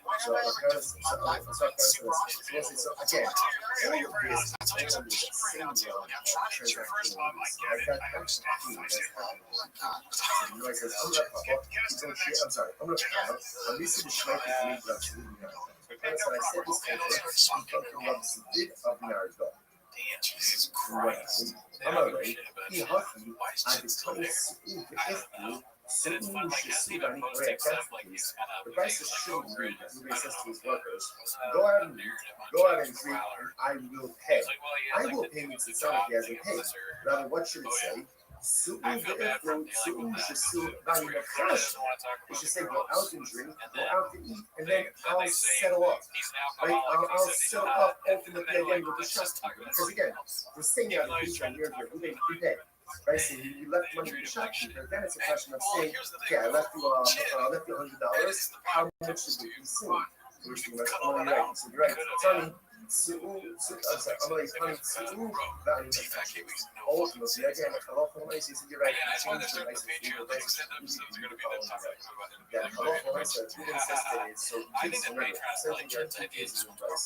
Case number one is where Reuben gives his brothers $100. It's got to go out and eat, go out and drink. In that case, whatever they do, it's on them. Yeah, thanks for tuning in, guys. Is that halacha l'maisa, Reuben prepaid for him. He went ahead and gave $100 to the shopkeeper. He said, my workers are going to come in, let them buy, let them eat, let them drink. Okay? Now the Gemara says that's the problem. Be concerned if he had access now to the food items, then it's as if Reuben is going ahead and supplying the requirement. The way that price should be is Reuben says to his workers, Reuben should go out and drink. ואני מחש, אני מסתכל again with the shop. That's what we're doing. Let's get what's like. Stop over for today. Everyone, what a God. This next week is going to be a podcast without Cooney, Patreon without Cooney, and live without Cooney. And the reason being is that he's called me the wrong name too many times. I'm taking control of the podcast, dude. I'm in timeout for a week. This morning is a great satisfaction to be able to go and eat with you. Begin by thanking all of our sponsors for this morning. Sure to thank our annual Talmud sponsor, Tosin Shvach of Eretz Yisrael, for dedicating all the Shimon Drushos this year as a support for the solar troubles for all of Yisrael. Our Talmud sponsors for the month of Av. Habalim Latova, Stephen Wendy Drazen, honor of Israel Drazen, Dina Drazen, Eileen Rosenzweig, and Stanley Rosenzweig from the Grove. We have learning sponsors, Dr. Eddie Faith Wolf, donation of the yard site of Dr. Wolf's father, Cyrus Wolf, Shalom, Ben Steve Hirsch, and Nathan and Beth Adler, memory of their father, Ben Adler, father, Boris Mordecai, Ben and Radio, and Nasa, is for Dr. First, always, we dedicate our learning to Sizzler, people's happiness, to welcome us to Shalom home. Shalom and the courage and the miracle of this ultimate give success to follow and mercy. Once we have an exciting gap ahead of us today. Today's gap is Son of Gimel 63, and we are to on Son of Base 62b, the day Rabbi Yana, which is 2, 4, 6, 8, 10, 12 months up from the bottom. So the verse is as follows. Today Rabbi Yana, yes, he can see his man. He called him the Shmi. This is a very interesting piece over here. The members of the household of Rabbi Yana do as follows. They would borrow Shemitah produce from the poor and then repay them with 8-year produce, non-Shemitah produce on the following year. So if you look at Rashi, Rashi says something very interesting. Yasi Perushi is called his Manabiyah. So obviously, again, without getting into all the Shemitah technicalities of it, but halacha l'maisa, you can go ahead and lend or borrow, not commerce, but lend or borrow Shemitah produce while it's still readily available for everybody. So this, that's once it's no longer readily available in the field, you really can no longer kind of keep it for yourself. So the idea over here is, so the people of the house of Rabbi Yanai would borrow Shemitah produce from the Aniyim during the Shemitah year. Rashi goes on, Parlo b'Shminis, Ishtachach ta'achli Aniyim b'Shminis achar adir chamti terush shvius. So what ended up happening again is on year number 8, the people of Rabbi Yanai's household would repay the Aniyim ultimately again with new produce, 8-year produce. So the Gemara says, so they came and they said, so people mentioned this kind of Rabbi Yochanan. There's something about it, obviously, that bothered people to some degree. So they said something to Rabbi Yochanan. Rabbi Yochanan said, you always seem open. It's perfectly fine. Why? If you net done, that was interesting, look at Rashi. You always see the stars, 2 couple of Rashis. You always see Rabbi Yochanan said, the members of the house of the young ones are acting totally fine. Rashi says, the people that he shaita, no habu hana at the end. Well, if you say hani bahani, love khali beninu, and the highway to do just this on that super again. In some respects that already, when you get into an issue of potential commerce with a forbidden item, so sometimes that forbidden identity caught on the previously permitted item. So, for example, the concern over here is it's like one is transact with business with Shemitah produce, that even the 8-year produce should ultimately have Shemitah sanctity, Shemitah prohibition. But the only one said it's not really a problem line because there's not a reciprocity, there's not immediacy. I should say there's no immediate reciprocity. Because the produce is being taken during the Shemitah year and only being quote unquote repaid during year 8, because there's no immediate reciprocity, therefore this does not look like they're doing commerce with Shemitah produce, and therefore no Shemitah transition involves the fund for 8-year produce. That's the idea of that.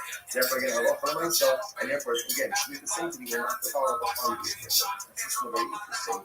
This is to connect them to Esmon and Milk. And interestingly enough, similar things, they come up with Esmon Zim. Esmon Zim is developing a person works for Zim, and he gives her something called a service. Right? Obviously, he pays her money, or even if he's very object, that object is called an Esmon Zim, and cannot be used for any type of sacrificial purposes. Makes sense. This is the sign of the most of the corresponding text of what Right, it says, not so much of a bother. Let's say Ruben goes to Rachel is on. Like Ruben goes to Rachel, and ultimately again he gives her this, and he gives her a payment. Right, but he doesn't have relations with her. Or on the Havel no so much. Or he has relations with her, he doesn't say anything. What's the Halacha? It's not a but he makes payment and he is not a sacrifice. Obviously, it doesn't make sense. I don't say. Not so much if he gave her, let's say he gave her a lamb, he gave her a sheep, and he didn't have relations with her, then of course it's going to be a sheep, and even though a lamb is not a he didn't have relations with her. So if he didn't have relations with her, then ultimately again, the lamb is a gift. It's a gift with no restrictions on it, to which the Gemara says, the soup, pretty much the same case, but he had relations with her, he didn't pay her anything. Ultimately, they vary. If he didn't pay her anything, if he don't know less a lot, my estimate if he didn't pay her anything, then what's the meaning of the statement from Jason that says that Allah from the estimate is mutter? Which the Gemara says, Allah, God, this ring is the same. This is not if he gave her, let's say, he gave the sheep, and then only after, in other words, then what's really going to trade this piece outside? Since he wasn't going to say like this, when does somebody become an asset? Yes, that's one of his payments. When there's transactional immediacy. Hazer, relations, right? Or relations, payer. In other words, when there's immediacy, that's when it's an asset. If there is a lack of transactional immediacy, then the payment does not take on the status of estimate sold. And what that means practically is that it can be used ultimately, let's say, for some type of sacrificial or temporary use. So watch this. So there's eloquent, no salah, you gave her a sheep, the achar ball. Now what does it mean, the achar ball? Rashi says, achshav elo the achar. It doesn't have relations with her now. Rather again, sometime later now, Of course, how exactly do you go ahead and translate? Who do you see? I think there's some normal comments here. These are today, and after 3 hours, or tomorrow, as opposed to payment relations. But I can't oh, or for that matter, if he has relations with it, then you actually sir, in both of these cases, ultimately, again, the estimate is going to be mutter. However, Nasallah, the Acharkach, therefore, what says really one thing is as follows: that essentially, in order for something to be categorized as an estimate, that must be transactional immediacy. Once the transactional immediacy, in other words, payment relations, then the land to shoot the payment has the status ultimately again of a harvest. Remember, the household of Rabbi, they would borrow sheep of produce from the poor and pay it ultimately again with because they felt, I don't know, maybe it was like this practice exactly business sheep of produce. So the opener said, no, it's fine. Why? Same idea. There's no transactional immediacy. Because no transactional immediacy, we don't view that your produce as an exchange, right? Or as something like a payment ultimately again for the 7th year produce, sheep produce, and after the 8th year produce remains totally fine. Now the Gemara questions a little bit this estimate piece. Not so long, I can't bar now. So again, let's go through this, right? Let's say he goes ahead and he pays it. Hey, you don't use Rothschild, he gets your sheep. I'm just using the sheep because it's easier to start with that, but so he pays your sheep. Right? And then let's say he gives your sheep on Tuesday. And then Wednesday he has the so again, based on what we just learned before, that sheep does not have the status of a harvest payment, and therefore is not forbidden for consecrated temple, right? Because it lacks transactional immediacy. Whereas I understand, when he does have relations with her, let's say on Wednesday, right? He gives the sheep on Tuesday. He has relations with her on Wednesday. So why would you say that when he does have relations with her, Lechol Allah is certainly not fair? Obviously, I understand when he gives you the sheep, it can't be labeled as estimates on them. But when he does have relations with her on Wednesday, then retroactively, the designation of the sheep as a harvest payment should devolve upon the sheep retroactively. And therefore, the sheep should be categorized as an estimate already as of Tuesday. While Rothschild says it's very interesting, what's the case? He should come up and make your basa. This is very interesting. What happened? Zona, right? Zona got the sheep on Tuesday. She got the sheep on Tuesday. And our relations didn't happen until Wednesday. We're saying that when they have relations on Wednesday, retroactively, the sheep should be categorized as a harvest. Oh, what's the case? She offered it up as a carbon on Tuesday. She offered up as a carbon on Tuesday. A pious harvest, a pious zona. I will say, you see yourself. What a thing. She's a zona. And she's offering up carbonos. So it's important to mention this many times. So it's important to understand all of the inconsistencies. And we all need to carry on and certain respects on the side. And certain respects on the Russia. Things in my life that you've done well, and things in my life holding those things that the things that I don't do well, or do poorly, or don't do at all, by Hashem, don't take away from these things that I do well. Yiddishkeit is never all enough. You can be righteous in some areas and moral faith in others. Now, obviously, that's not the goal, right? The goal is to have a certain level of harmonious spirituality and righteousness in all areas of my life. But most of us are not yet. Sometimes we feel hypocritical. Sometimes we feel like a fake. Here, I'm learning Torah, but I'm doing this. I'm giving tzedakah, but I'm doing this. Or chesed, but I'm doing this. Right? It is hypocritical. It is still a contradiction. But welcome to the nature of the human condition. We all look at we all look at the contradictions. Such is the nature of life. We need to trust and faith in ourselves. And even though the zona is a zona, also brings courage. you know what? I We guarantee just you, filmed that like 2 hours those ago. kabanos Let's see here. are real. This is real.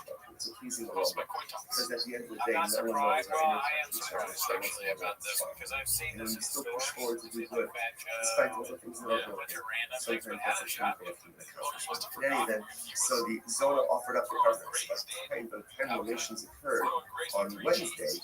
The animals are good. She already But offered it up. remember he did that. So the Gemara says, okay, I'm let's assuming analyze these this. things Let's take unpack forever. this. Take forever. Take If you tell me what's the case, if he said to the Zona, gives her the lamb, So he was doing and the says, disadvantage. this is yours as of today.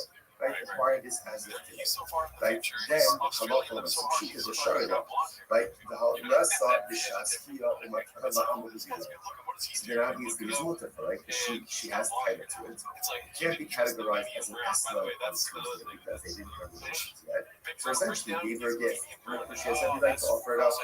However, if you eat the law, I'm not going to actual. It's not free. It's very interesting.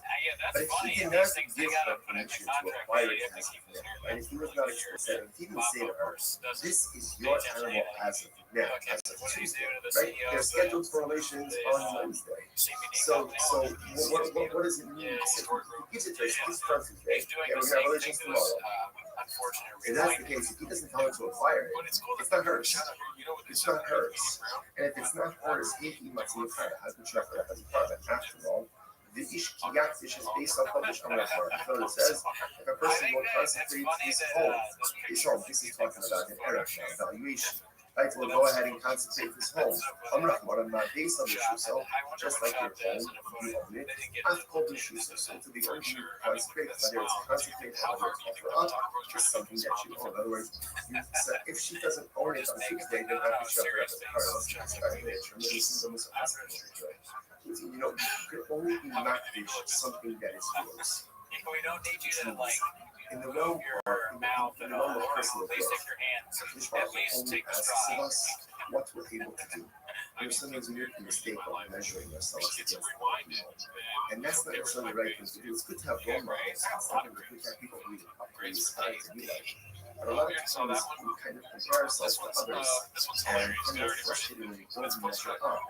But he says you can measure up to someone else. You don't know if this person's football is about abilities. But if one should only asks you to enact that which you own.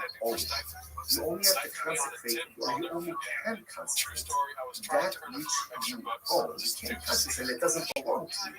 Because so often in life we forget that God only expects of us what we're able to do. He doesn't expect of me what someone else can do. He doesn't expect of me someone else's accomplishments. What he does expect of me is to take a personalistic inventory about all the spiritual tools that I possess. Be honest about what I possess, because we possess a lot more than anyone else. And then utilize those in pursuit of personalistic holiness. You only be makdish that which belongs to you. And HaKadosh Baruch Hu only asks of us to accomplish spiritual things that are within our power, within our spiritual tools. Incredible. Alabama, so what's the case? This is very interesting. So he says to her, right, so Reuben gives to the Zona the sheep unto him. And he says, okay, keep the sheep with you, we're scheduled for here tomorrow, right? And just keep it with you until tomorrow. The mitzvah, but if you need the sheep for something, it's something like you need the sheep, I don't know, you need a time, but you need, whatever it is, then the Gemara says, then it gives you the right to acquire it. So it's interesting, how it ends is that's fine. So the Gemara says, so it was it as the Zona. Now again, what's the idea? Why we do this? Besides that, it's not a thing.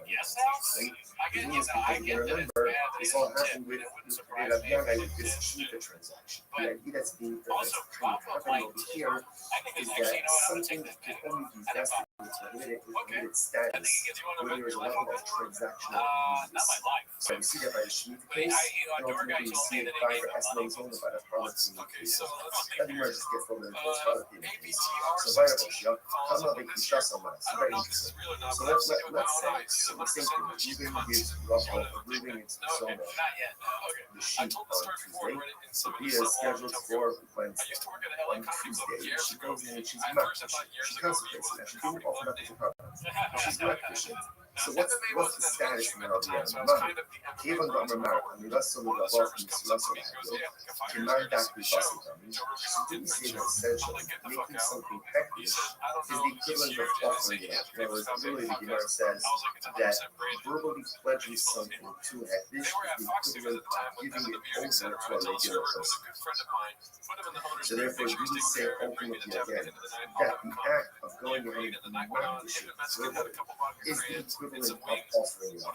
Although my hashtam you say anywhere. In other words, offering it up is offering it up, but being makdish, it's gone. The animal is gone. Being makdish ultimately again, it is still here, it is still present. So does she have the ability? What happens if she's makdish? Again, because let's say you heard the shayla is. In the case where she offers it up, by the time the year occurs, obviously again it's gone. It's gone, right? So it can't be called an Esnan Zonar because it was no longer in existence at the time of the year occurred. In this case over here, on Tuesday she's makdish. Wednesday the year occurs, and ultimately so at the time of the year, the object is still here. So now the shayla is, does the object become an Esnan Zonar or not? So the case shall be Rabbi Eliezer.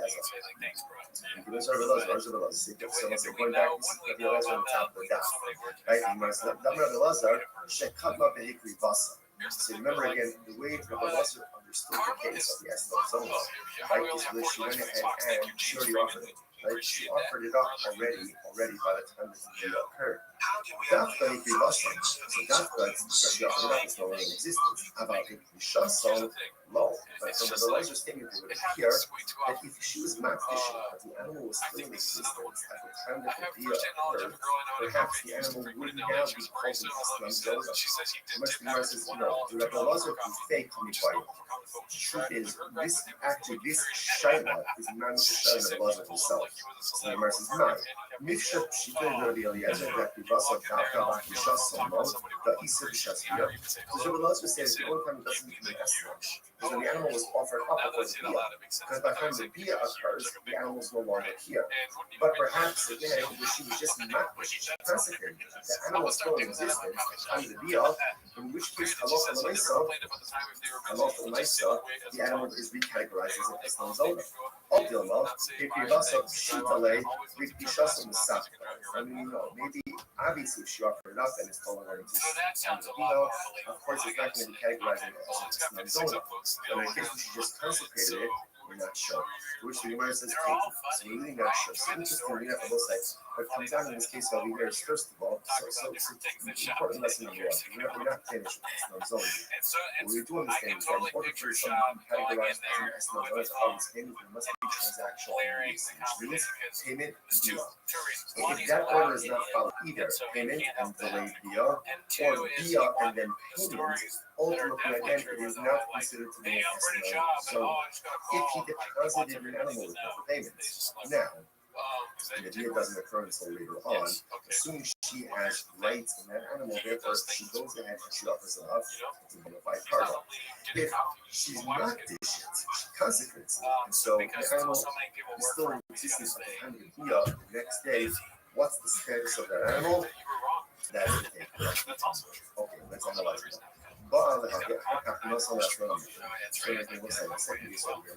Let's say he has relations with her, and then afterwards he pays her. So ultimately, again, the payment is not or maybe marries the cash. I don't understand this. Gemara says, or maybe the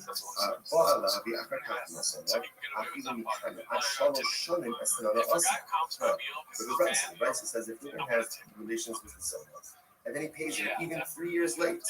3 years late, some people pay all of his bills late. Right, so he pays her late, right?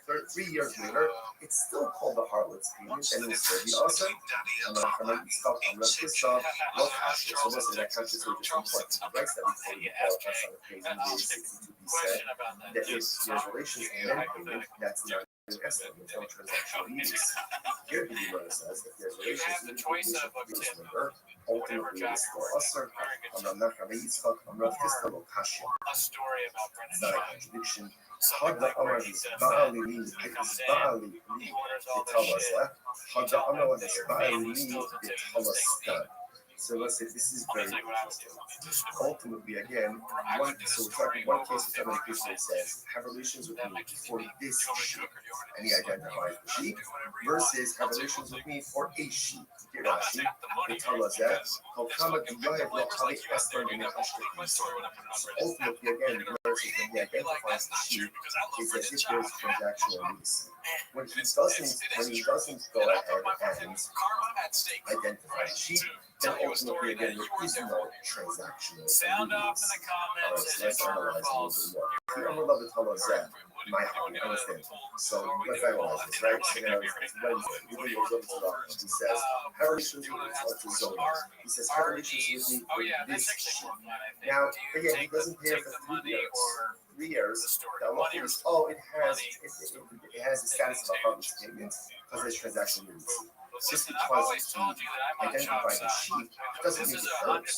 In order for it to be hers, what has to happen? The Gemara says, you should fall. Because everyone tells them about having the hustle of sheep, right? Remember, livestock, animals require the sheep or require taking possession. Which the Gemara says, don't have all this stuff up and go plenty of the sheep. Okay?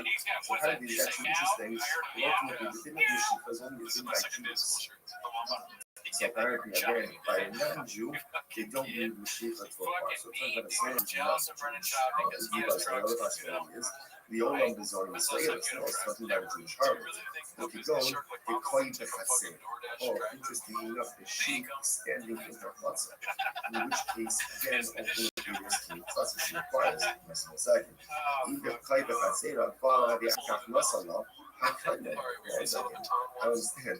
If it's in her chutzah, in order then she requires it. In order to get a relationship with her, and then ultimately, again, then you get it.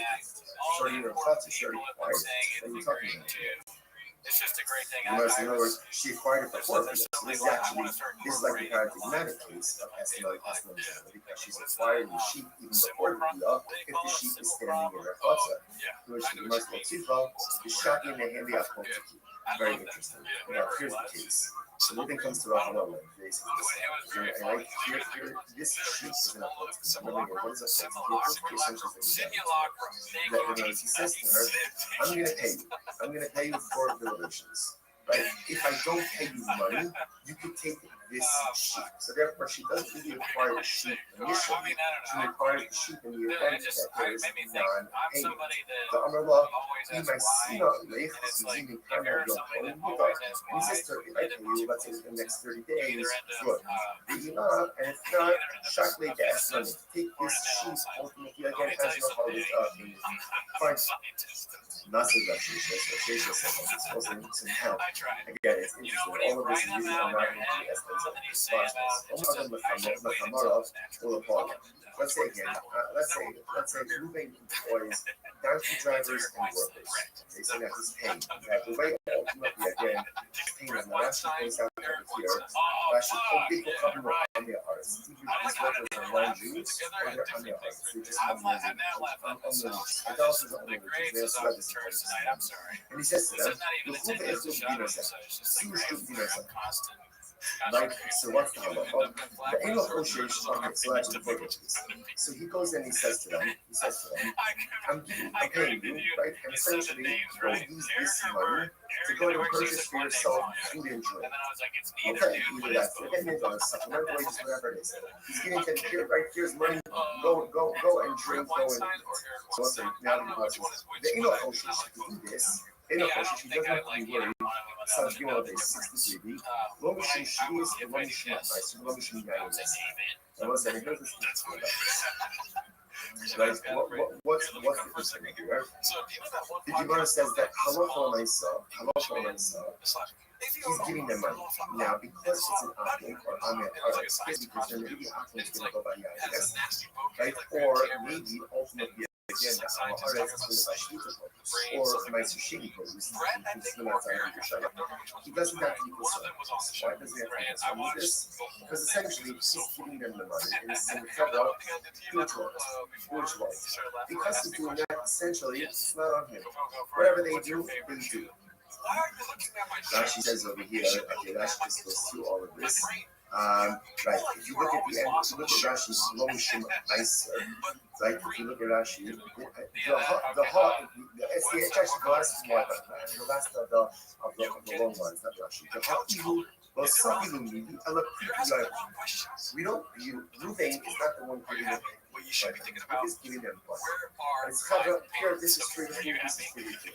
What they choose to do with that afterwards, essentially, is Some not people don't know how to respond it's to not this because they unmoving. feel So like, therefore, again, no this rivalry. person's mad. Okay, now what? They might be Contrast right. no problem. Maybe I did something Some wrong. of you, they But that guy just has the secular. personality Our life, annoying person that Su is probably insane. Bani Just like he's Korea, living in a Su Shtu civil, Bani Korea. similar He says to the workers, like the drivers, go and eat, go and drink, and oh, hey, I'll pick up the tab. listening to Oh, other now this is a podcast problem. people shit on the wine side because they sound like. There's this one Then guy, we have it's like the problem. Professor Then you Dave have or a problem. something. Now, why is that? We did that. She got the Bani Korea. Science.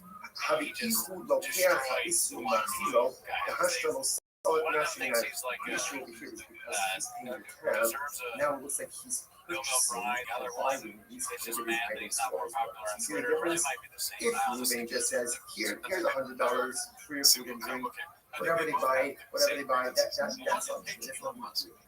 If he says, go eat, go drink, I'll pick up the tab, then ultimately, again, that is problematic because it is if he Yeah, is it was like purchasing writing and something to providing Elon these about. potentially prohibited Elon, I items just for thought you should know as if Oh, we're friends on the public website. What do you Your see? website is He has some sort of can't login issue. I've asked So for to see a from request that, to Allah for the Mesa, reset my password, and it's so just now, not coming now my going inbox. ahead And then and your circling support tells me back to check to my the spam, Rabbi, but I don't right? even know. We're going back now ultimately again to the Rabbi case of remember, Rabbi, what did they do? They went ahead and they borrowed Shemitah produce and they repaid the poor with 8 euros. Rothschild said, not a problem, there's no transaction of Are we going to immediacy. see a So show what's that? where What do you see? Now, what do you see from this last episode here? Amor, Kikapara, the Easter Kapara. So what do you see from here? That when Ruben pays the bill, right, pays the bill, even though, again, he's paying after the consumption of the Allah highlights that there's transactional immediacy, and he is considered to be paying for these Shemitah produce, shady produce. It's problematic. Therefore, the Gemara says, Ochanami, Kikapara, the Easter Kapara.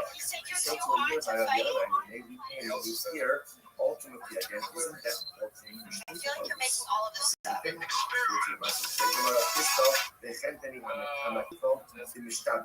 So no, it's different. Moving case, like what he's going ahead, telling the workers, and workers always talking about the tab. We're talking about where they are purchasing food from a shopkeeper who normally extends credit to even the Archila Afife, plainly Dinapade. Ultimately, because the shopkeeper normally extends credit to them, ultimately there is transaction. Literally translated, literally the shopkeeper acquires his money immediately. Look at that, which is funny. Plainly Dinapade is actually right across the next to the left. And give me some of us. The shopkeeper knows the food that he's regularly extends credit. שכבר הכירו, שכמובן שישנו הדין ארכונים לא לחייבים שופך חלילים. So we'll say, so that's it, there is transaction in this. Ruben is dealing, in other words, Ruben is not just saying stand one where you are and buy food, buy drink. He's saying, Pedro, go to the shopkeeper, I'll pick up the tab. This is a shopkeeper who normally extends credit to Ruben. So therefore, again, as if this is already paid, and therefore there is transactional immediacy that's happening. I won't stop doing the show until every Now she says, well, here, no problem, don't be familiar. Therefore, this is almost like an exchange, right? The shopkeeper is going to give the donkey drivers or I'm not going to watch you see until we start saying Ruben's going to immediately pay for that. Those are only going to give us all the time we need. We will see lots of time out of the but again, that doesn't apply when you consider it. Yeah, like this wasn't like a credit. around that time. You just said thank you for the dollar. We did discuss Therefore, that piece is trying to put back transactional fees. Avo, can we show that again, using that one, we want to send out as well as in case. So he's in one trade off the top of his hat. And now he's not sending to a shop who normally extends credit to him. then it sounds like what? Mutter. Then it should be okay. If that's the case, that it's mutter, healthy, other times, if that's the case, then the second vice differently. Instead of making the first case in the case of where Ruben says, here's $100, go out and go eat and drink, make it two different things. What should the two cases be? The Gemara said that I'm wondering, when is this so ultimately again that it's prohibited? When is it prohibited for Ruben to say to his daughter, go eat and drink, and I'll pick up the tab? That's only with the shot people who expect to come to Ruben, because there's transactional immediacy, and it's as if again the company already has the right to pick up limited items. And these Shema people, but shot people who do not extend. Therefore, that lacks transactional immediacy, and that case should be called. In other words, better for the Bryce to go ahead and highlight two cases that are the same, but one detail different, than to highlight two different cases. Which was the old. I think I can't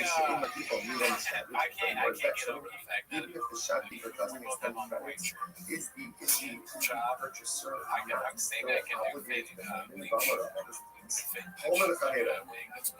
a person says to his friend, take one of the clothing, all day long I've been texting her like, maybe I can do this better. She's like, Ruben goes, all right, I go with you. Say, Ruben, do me a favor. Give him money to ship, give him this shipment, and all of my property will become encumbered to you. What's that? Clearly, ultimately, again, my property becomes encumbered as a guarantor. The Gemara says, so what's this? What is it here? Now, again, that's not assuming that Ruben and I have no previous when you ask someone to go and do something to someone else, and ultimately again your guarantee and encumbrance that transactional immediacy seems to occur right there.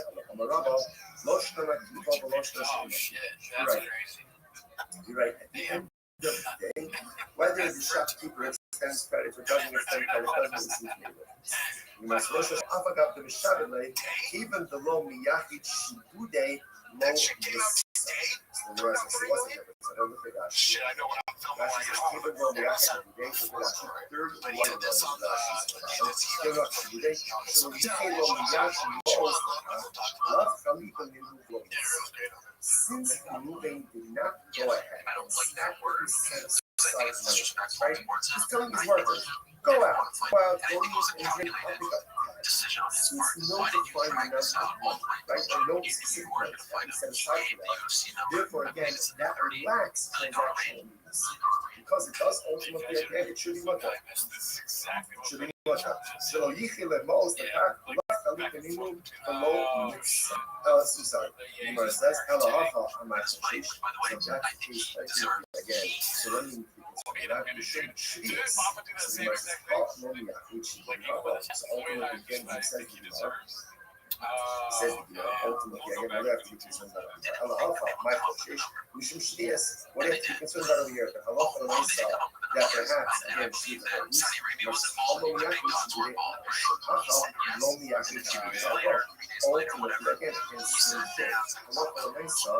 because no particular money is designated or advanced, is What's the case? The case over here is where the halacha is advanced the money for the family. Okay, so this changes everything. Shekilo, Balabais, Dino, the family, Kodem, Shalach, Exlo. The husband of Balabais, we insert all. So this changes everything. So the case over here, ultimately, again, the verse says, Ruben says to his workers, go to the family, go to the shop, eat or drink, whatever you want, it's on you. The case is already Ruben gave the money to the shopkeeper. So there's no extension of credit. In other words, he has a tab, but it's paid for already. Oh, so now that makes sense. Because now that it's paid for already, ultimately, again, if they take limited things, it's literally like he's supplying them with limited items. You just heard that. I'm not going to on these sort of things, they come in, that's what you got to so the Gemara says this follows. So again, all of this is all on the same level of transactional. Like that's the key that's happening. The Gemara says, I'm not missing the strength of some of the I said this over in talking about the bit of the And what happened? So Amalei, somebody she came from hot the Middle East. had come I thought he said like certain Shisuran That's the case. we're The Saudi guy Arabia. shouldn't be Yeah, that. it's like He says to yeah, his workers, it's what he go out does and with go out and drink, and I will pay. I yeah, he will pay does means believe it sounds like he hasn't paid. Rather, what should it say? Su'u ve'echlu su'u shesu bari mechash. You should say, go out and drink, go out and eat, and then I'll settle up. Right? I'll settle up ultimately with the shop. Because again, we're saying that the case of years of doing prepay. Right? So you left money with the shopkeeper. Again, it's a question of saying, okay, I left you $100. How much did you consume? No, you're right. So you're right. Tony, I'm sorry, I'm like, Tony, ultimately, again, halacha l'maaseh, so you're right. Change the prices. Change the prices. You the following thing. That halacha l'maaseh, even says today. So please remember, essentially there are two cases in price. Case number one is where Reuben gives his brothers $100. He says, "Come go out and eat, go out and drink."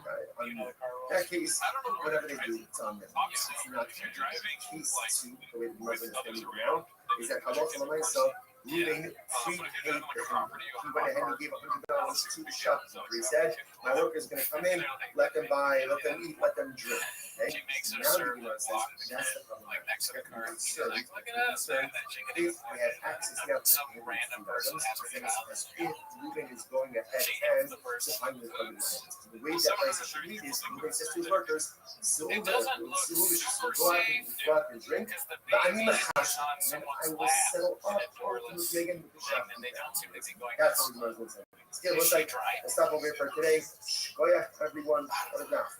It would be kind of crazy if she wasn't driving that, because then the person would have the baby right here and there. Knocked off the table. Nothing is on the table with Brennan Schaub's family. Yeah. She's just like, what? Let's take the worst Put the baby out like thing is this. graceful option to be able to learn all of you. Check it Begin by out. thanking Shop all of our lifestyle. sponsors for this morning. Share to thank our annual Come sponsor, Tosin Shpaka Eretz Yisrael, for dedicating all the Shulam Drushos this year as a support for the Soros Troubles for all of Yisrael. Come sponsors for the month of Av. Habalim Rotova, Stephen Wendy Drazen, Anna of Israel Drazen, Dina Drazen, Eileen Rosenzweig, and Stanley Rosenzweig before we drop on. We got learning sponsors, Dr. Ellen Faith Wolf, the donation of the Yard-Side of Dr. Wolf's father, Silas Wolf, Shalom Ben Tzvi Hirsch, and Youth and Death Family memory of the father, Ben Abba, Father Baruch Mordechai Ben Maria of Russell, as always, we dedicate our learning to this conscious hostages in the first from the Who has home. kids? Shalom and Kara from America, restoration of give them success to follow us not seeing them. Also, with that, we're not speaking more exciting about all of us today. Today's daf is Sunday, April 63. We are kicking off on South Basin base 62b, the day Rabbi Yana, which is 2, 4, 6, 8, 10, 12, 12 lines up from the bottom. So the Gemara says as follows: Today Rabbi Yana, Yas Higei Shvias Nami, the Parley B'Shvias. So very interesting case over here. The members of the household of Rabbi Yana would do as follows: they would borrow Shemitah produce from the poor, and then repay them with 8th year produce, non-Shemitah produce on the following year. So if you look at Rashi, it actually says that there's no very interesting. Yas Higei Shvias Cousins Malabiyos. So obviously, again, without getting into all the Shemitah technicalities here, but how about myself? You can go ahead and lend or borrow, not commerce, but lend or borrow Shemitah produce while it's still readily available for everyone. So that's once it's no longer readily available in field, you really can no longer kind of keep it for yourself.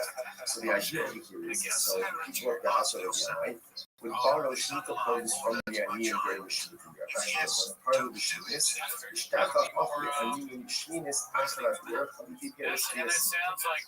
So what ends up happening again is on year number 8, the people of Rabbi Yannai's household repay the Aniyim, ultimately again with Disney produce, 8th year produce. So they came and they said, so people mention this practice something about it, obviously, that bothered people to some degree. So they said something to Rabbi Yochanan, Amalu, the Yochanan said, Yabsin often perfectly fine. It's perfectly fine. Why? We connect them. Interestingly enough, look at Rashi, Yabsin of the stars, two couple of Rashis. Yabsin of them, Rabbi Yochanan said, the members of the house of Yanais are acting totally fine. Rashi says, the Chitim that is Shaita, Lo Havu Hanach Be'en, Lo Iflufe Han Ba'ani, Lav Chalik Benimu, Lo Chaylik Kedusha Shvias Alas. Remember again. We saw in yesterday's daf already. When you get into an issue of potential counts with a forbidden item, so sometimes that forbidden identity can pop on the previously permitted item. So, for example, the concern over here is this looks like one of these transactions is Shemitah produce, that even the 8th-year produce should ultimately have Shemitah Senke, Shemitah prohibition. But the Yochanan said it's not really a problem. Why? Because there's not a recipe, there's not immediacy, or let's just say, there's no immediate reciprocity. Because the produce is being taken in the Shemitah year and only being quote-unquote repaid during year 8, because there's no immediate reciprocity, therefore this does not look like you're doing commerce with Shemitah produce, and therefore no Shemitah prohibition involves upon the 8th-year produce. That's the idea over here. Therefore, again, halacha l'maisa, and therefore, again, Shemitah Senke will not follow up on the 8th year produce. This is very interesting. This is to connect them to Esnon. And interestingly enough, a similar case would come up with Esnon Zona. Esnon Zona is a person goes to a Zona and he gives her something for her services. Right? Obviously, if he pays her money, or he gives her an object, that object is called an Esnon Zona, payment for a holiday, and cannot be used for any type of sacrificial purposes. Makes sense. Listen to this. The sign of the Gemara says the corresponding piece of Esnon. What's the case? The sign of this. Right, it says, Nosam Rachel Abara. Let's say Ruben goes to Rachel. Rachel's his own. Right, Ruben goes to Rachel, and ultimately, again, he gives her payment, right? But he doesn't have relations with her. Or or he has relations with her but doesn't pay her anything. What's the halacha? Esnana mutter. Her harlot's payment ultimately is mutter to sacrificial use. Obviously, it doesn't make sense. If he gave her, let's say he gave her a lamb, he gave her a sheep, and he didn't have relations with her, then of course it's permitted for a korban. So I see that even though he didn't have relations with her. So if he didn't have relations with her, then ultimately again, the lamb is a gift. If it's a gift, there's no restrictions on it. To which the Gemara says, the soup, furthermore, the second case, but alone us Allah, he has relations with her, he didn't ultimately they there. That's why I won't share some of my public life. If he didn't pay it, what's the meaning of the statement in Bryson that says that Allah doesn't make any sense? Allah, God is going to say, Nasala, you offer kafara. If he gave her, let's say, gave her the sheep, and then only afterwards, in other words, let me tell you this outside. So let's say like this: when does something become an esnod, and esnod's on a harvest payment? When there's transactional immediacy. These are relations, right? Our relations pair. In other words, when there's immediacy, that's when it's an esnod. If there is a lack of transactional immediacy, then the payment does not take on the status of esnod solely. And what that means practically is that it can be used ultimately, again, let's say, for some type of sacrificial or typical use. So watch this. So most eloquent, no solo, if you gave her the sheep, the achakach ba'ala. What does it mean, the achakach ba'ala?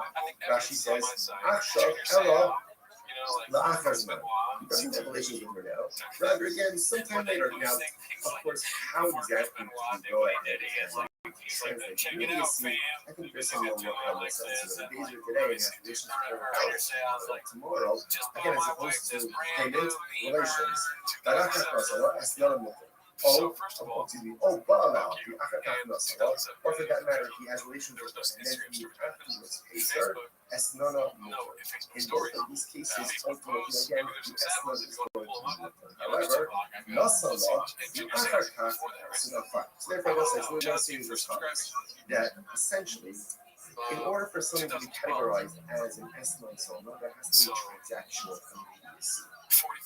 Once it's transactional immediacy, in other words, payment relations, then the line, the sheet of payment has the status ultimately again of a harvest payment. Now, again, remember, keep track of the chronology.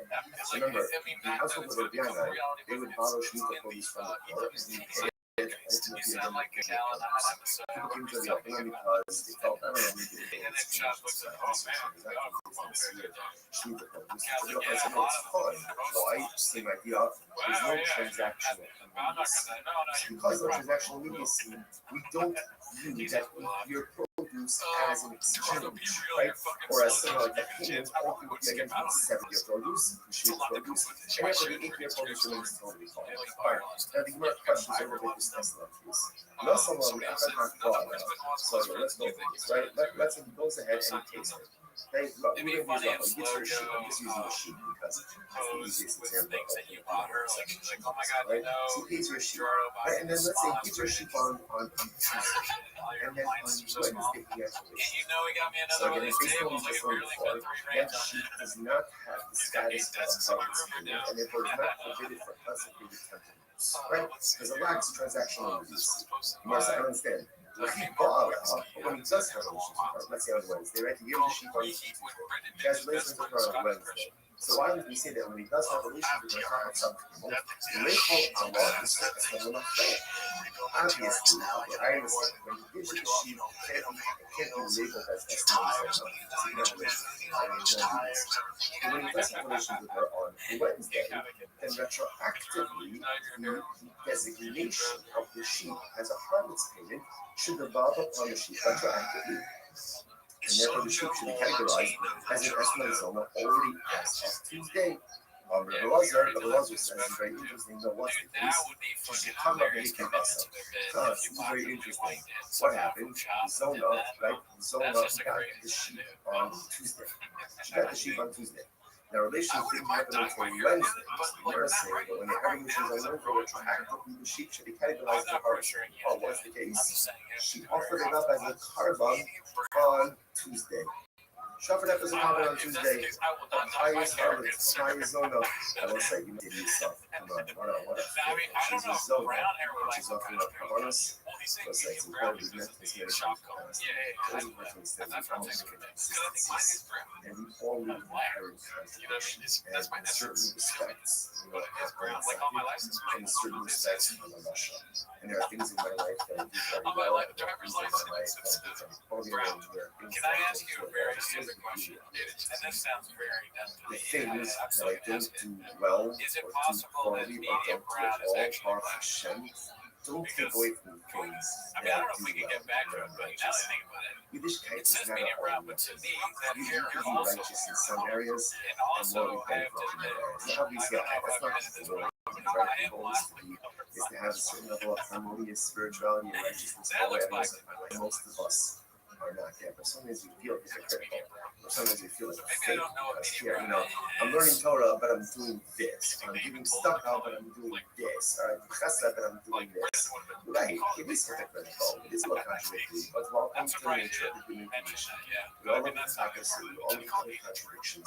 Such is the nature of life, but it is important for us not to lose faith in ourselves. That even though the zona is a zona, but she also brings kabbalas. You know what? I guarantee you, those kabbalas are a reach we call it's a pleasing aroma. Because at the end of the day, no one knows our inner contradictions and struggles to love and when we still push forward to do good, despite all the things that are broken, sometimes that's the pinnacle of human accomplishment. In any event, so the zona offered up the covenants, but by the time relations occurred on Wednesday, the animals are to go. She already offered it up. See, Gemara says, okay, let's unpack this. What's the case? If he said to the gives her the lamb on Tuesday, it says, this is yours as of today, right? Acquire this as of today, right? Then, halakha, she did the sharila, right? The halasa, bishas, ira, umatara, ba'amu, so then obviously it's multiple, right? Because she has the title to it. It can't be categorized as an esrog on Tuesday because they didn't have relations yet. So essentially, gave her a gift. She has every right to offer it up. However, it's very interesting. But if he did not give her permission to acquire it as a gift, right? If he was not explicit and said, if he didn't say to her, this is your animal as of now, as of Tuesday, right? They're scheduled for relations on Wednesday. So what does it mean to say? He gives it to her, just on Tuesday, and we're going to have relations tomorrow. And that's the case. If he doesn't want to acquire it, it's not hers. It's not hers. And if it's not hers, he's not seeing how to shut it up as a part. After all, the action is based on published coming up month. So it says, if a person will consecrate his home, this is talking about the Eretz now, about a nation, right? Will go ahead and consecrate his home. I'm not one of my base on the shoe, so just like your home, you own it. So it's the only thing you consecrate, whether it's consecrate or whether it's offer up, is something that you own. In other words, so if she doesn't own it on Tuesday, then I can shut it up as a time. Listen, you can only do match something that is yours. Same set, different animals. In the realm of personal growth, this powerful only asks of us what we're able to do. There's sometimes a mistake of measuring ourselves against other people. And that's not necessarily the right thing to do. It's good to have role models. It's never good to have people who inspire to do that. But a lot of times we try to compare ourselves to others and we're frustrated and don't measure up. But who says you can measure up to someone? You don't know what those person's profiles are. The owner shall only asks you to makdish that which you own. You only have to consecrate, or you only can consecrate that which you own. You can't say it doesn't belong to you. So often in life we forget that Rabbi only expects of us what we're able to do. He doesn't expect of me what someone else can do. He doesn't expect of me someone else's accomplishments. What he does expect of me is to take a personalistic view about all the spiritual tools that I possess. Be honest about what I possess, because we possess a lot more than I'm honest about. And then utilize those in the pursuit of personalistic holiness. Only be makdish that which belongs to you. And our Kadosh Baruch Hu only asks of us to accomplish spiritual things that are within our power, within our spiritual tools. Incredible. So what's the case? This is very interesting.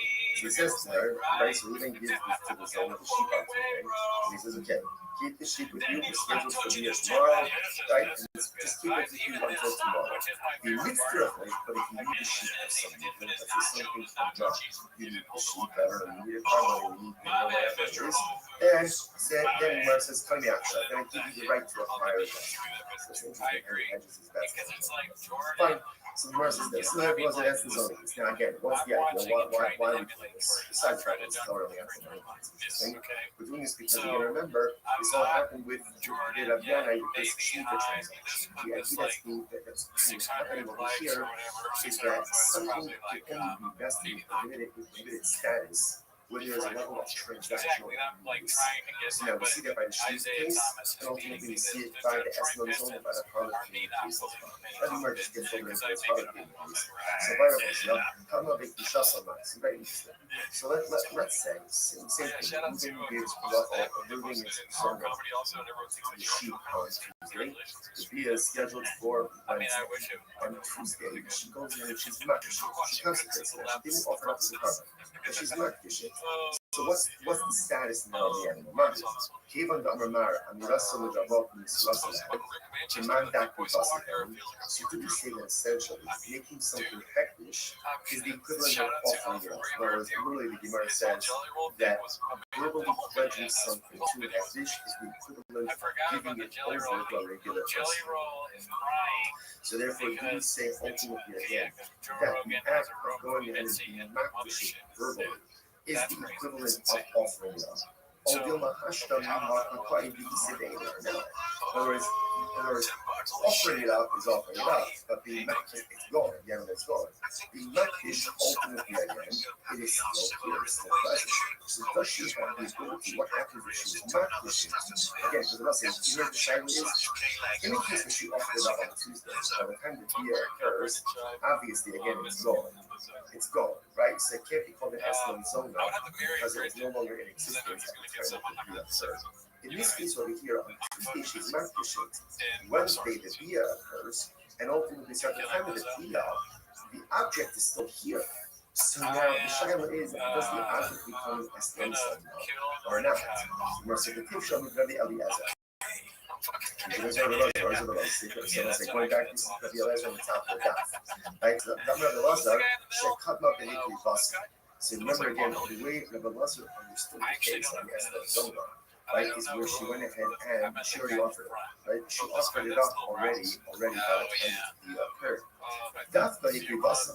So dafka, because she offered it up, is no longer in existence. Aval hikri shaso lo. But from Rabbi Elazer's statement, it would appear that if she is not tissue, but the animal is still in existence at the time that the Bia occurred, perhaps the animal would now be called an Eslam Zona. Much more no. The Rabbi Elazar is fake required. The truth is, this shaila is mamish shaila Rabbi Elazar himself. So the Gemara says, "Mine." Mifshat shita Rabbi Eliezer dakibasa dafka bakisha somo da isim shasbia. So Rabbi Elazar said that the only time it doesn't become an Eslam is when the animal was offered up before the Bia. Because by the time the Bia occurs, the animal is no longer here.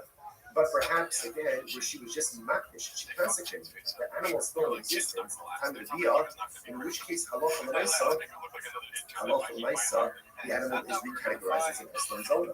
All Dilma, Kekribasa Shitale, Vikbishasa Musap. I mean, maybe obviously if she offered it up and it's no longer in existence at the time of the Bia, of course it's not going to be categorizing it as an Eslam Zona. But in the case where she just consecrated it, we're not sure. Which the Gemara says too. So we're really not sure. So interestingly, what comes out in this case over here is first of all, so important lesson number one. We're not finished with this. What we do understand is that in order for something to be categorized as an Eslam Zona, as a part of this payment, there must be transactional immediacy, which means payment. If that order is not followed, either payment and delayed Bia, or Bia and then payment, ultimately, again, it is not considered to be an Eslam Zona. If he deposited an animal with payment, now, when the Bia doesn't occur until later on, assuming she has rights in that animal, therefore, she goes ahead and she offers it up as a bona fide carbon. If she's not dishes, she consecrates it. And so the animal is still in existence at the time of the Bia. The next day, what's the status of that animal? That's the case. That's analyzing it. So we're making one side. Let's say he has relations with her, and then afterwards he pays her. So ultimately, again, the payment is mutter. When we say it's mutter, it means it's for consecrating the sacrifice. Or immediately, where is the kasha? I don't understand this. Gemara says, right? So it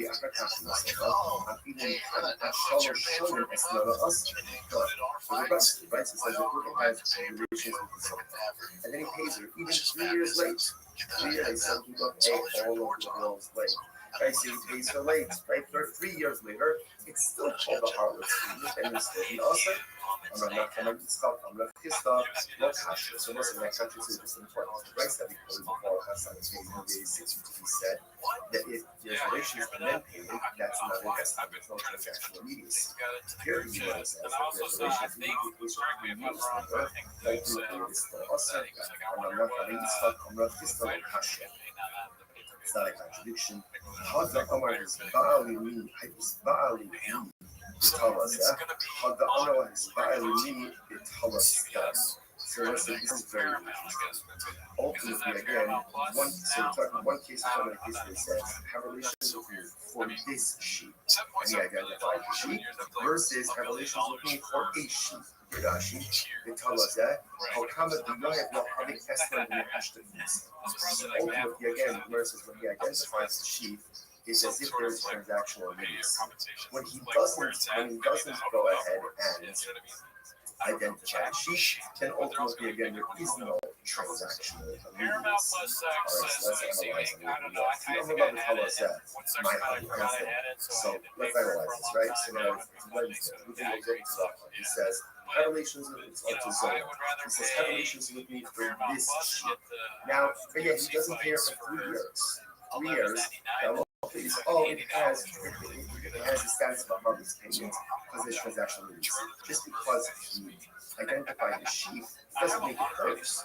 In order for it to be hers, what has to happen? The Gemara says, Mishifal. Right?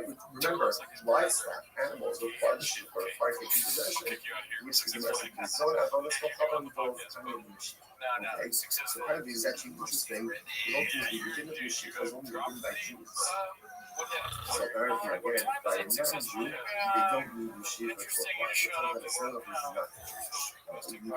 possibilities. The old number is on the sale. No, it's talking about a Jewish harvest. If you don't, they call you the Chatzir.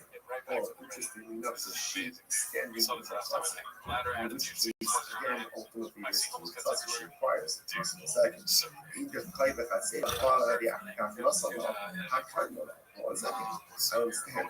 If it's in our chatzar, in our did she acquire it? In our he had relations with her, and then ultimately again, delegated. It's already in our chatzar, she already acquired it.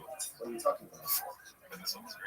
You must, in other words, she acquired it before. So this is like the paradigmatic case of Esma because she's acquired the sheep even before the Bia, if the sheep is standing in her chatzar. To which the Gemara says, the shaki and the handy apple. Very interesting. Now, here's the case. So when it comes to the halal, this sheep is an apple. Remember, what's a apple? Essentially, that in other words, he says to her, I'm going to pay you. I'm going to pay you for the relations. Right? If I don't pay you money, you can take this sheep. So therefore, she doesn't really acquire the sheep initially. She acquires the sheep in the event that there is non-payment. The Amrullah, and he says to her, if I pay you, let's say for the next 30 days, good. If you not, and if not, shakle the esnani. Take this sheep ultimately again as your harlot payment. Fine. Massive Rav Shesha says somehow. Again, it's interesting. All of this is really unraveling let's say again, let's say even employs donkey drivers and workers. They say that he's paying. Now, the way ultimately again he's paying them. Now Rashi points out over here, Rashi. Even if these workers are non-Jews or they're Amir artists, they're just unlearned Jews. Idolaters are unlearned Jews. They also have this information. And he says to them, right? So what's the halacha? The Eno Choshesh. Okay, so actually before we get to this, so he goes and he says to them, I'm paying you, right? And essentially, go use this money to go and purchase for yourself food and drink. Okay, either that's the payment or supplemental wages, whatever it is. He's giving them here's money. Go and drink. Go and. So let's say now that he passes, the Eno Choshesh, he doesn't have to be worried. Some people are 63. Now, what's this interesting about this? Right? What's the concern here? The Gemara says that he's giving them money. Now, because it's a number on their hearts, he has to be concerned maybe the Achim is going to go by now. Yes. Right? Or maybe ultimately again the Hamaretz is going to buy Shmita produce or Meiser Sheni produce. He's going outside of Yerushalayim. He doesn't have to be concerned. Why does he have to be concerned with this? Because essentially he's giving them the money and he's saying, Fedra, because he's doing that, essentially, it's not on him. Whatever they do, they do. Rashi says over here, Rashi just goes through all of this. Right, if you look at the end, if you look at Rashi, right, if you look at Rashi, the heart, it's the intention of the last one, the last of the long ones. The heart, we don't, Ruben is not the word giving it. So he's giving it. It's covered here, this is for the food, this is for your food. What they choose to do with that afterwards, essentially, is not unruly. It's not unruly, so therefore, again, no liability. Okay, now what? Contrast out the colonies. Some flow, they 60 second line down. They come a lot, but he said to them, Su be'ichlu, bani porea, Su shtu bani porea. He says to the workers, like cycle drivers, go and eat, go and drink, and I'll pay, I'll pick up the tab. Oh, now this is a problem. Choshish Mishum Shlius Mishum Maz Mishum Dam. Then we have the problem. Then we have a problem. Now, why is that? Look at that. Habi'ihu Lokeh Ha'isu Mafilo, the Hashton Salt Nafshin. The issue here is because he's in the town.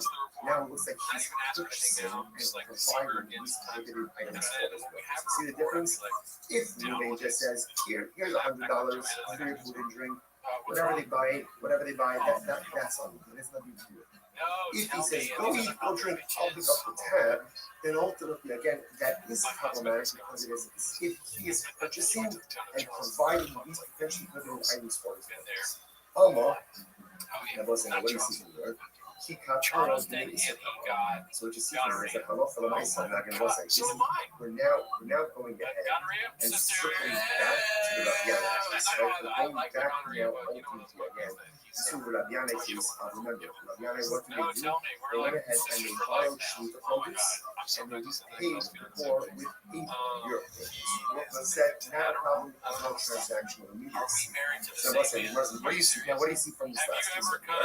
So what do you see from there? That when Ruben pays the bill, right? Pays the bill. So even though, again, he's paying after the consumption already took place, a local right, so there is transactional immediacy, and he is considered to be paying for these Shemitah produce, Shady produce, it's problematic. Therefore, the Gemara says, also nani, so to a year by a year, and maybe paying a year, ultimately, again, isn't that the whole Shemitah produce? Same thing.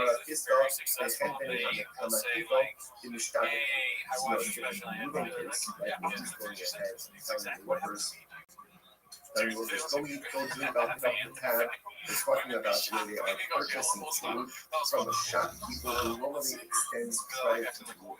Even the ultimately because the shopkeeper normally extends credit to you, ultimately there is transaction.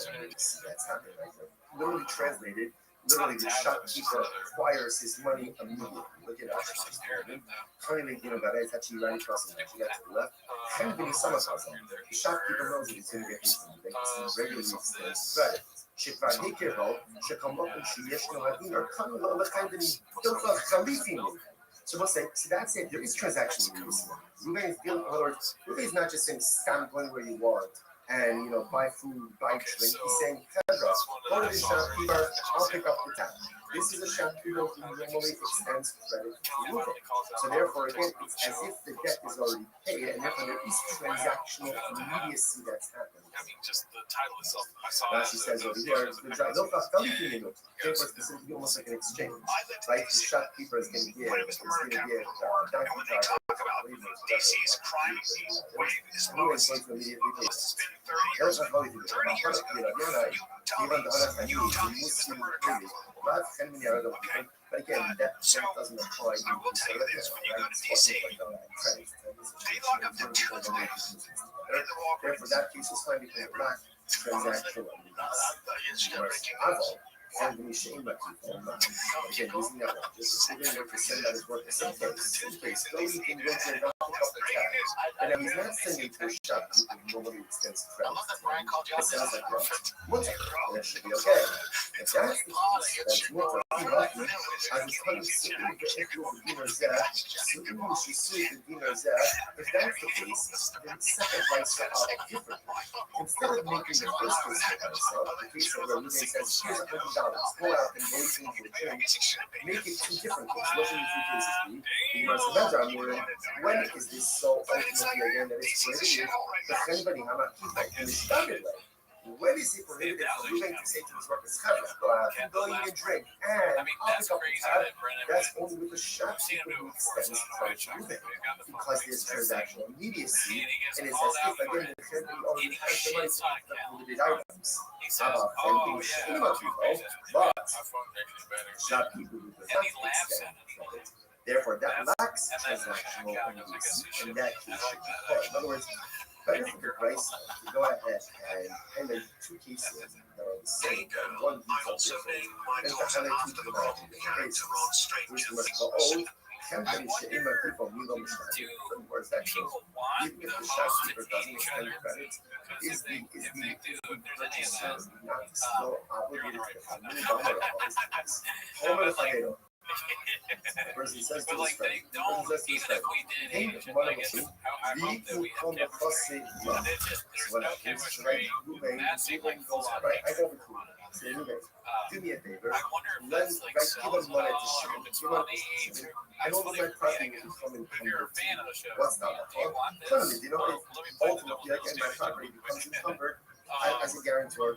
The Mercer says, what do you see here? Now, again, that's even assuming that Ruben and I have no previous relationship.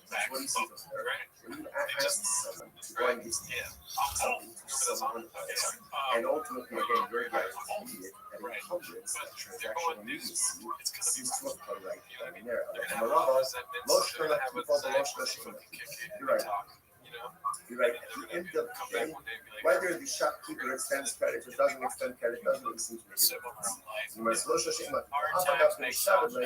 Even the low miyachi shibude low miss. So what's the difference? Look at Rashi. Rashi says, "Kevan lo miyachi shibude." Look at Rashi. Third wide line. Rashi. So when you say lo miyachi lo love kalipa min lo miss.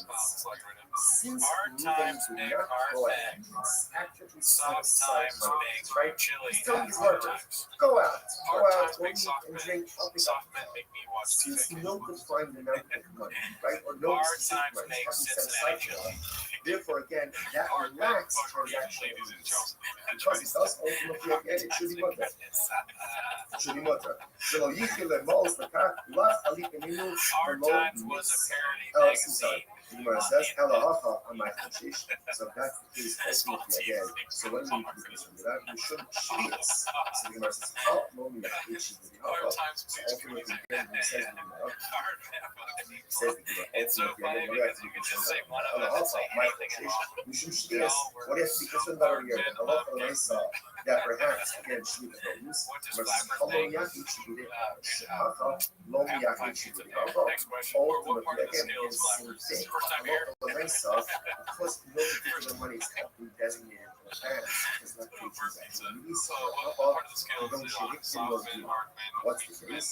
The case over here is where the Rabbi is advanced the money to the family. Okay, so this shaking low.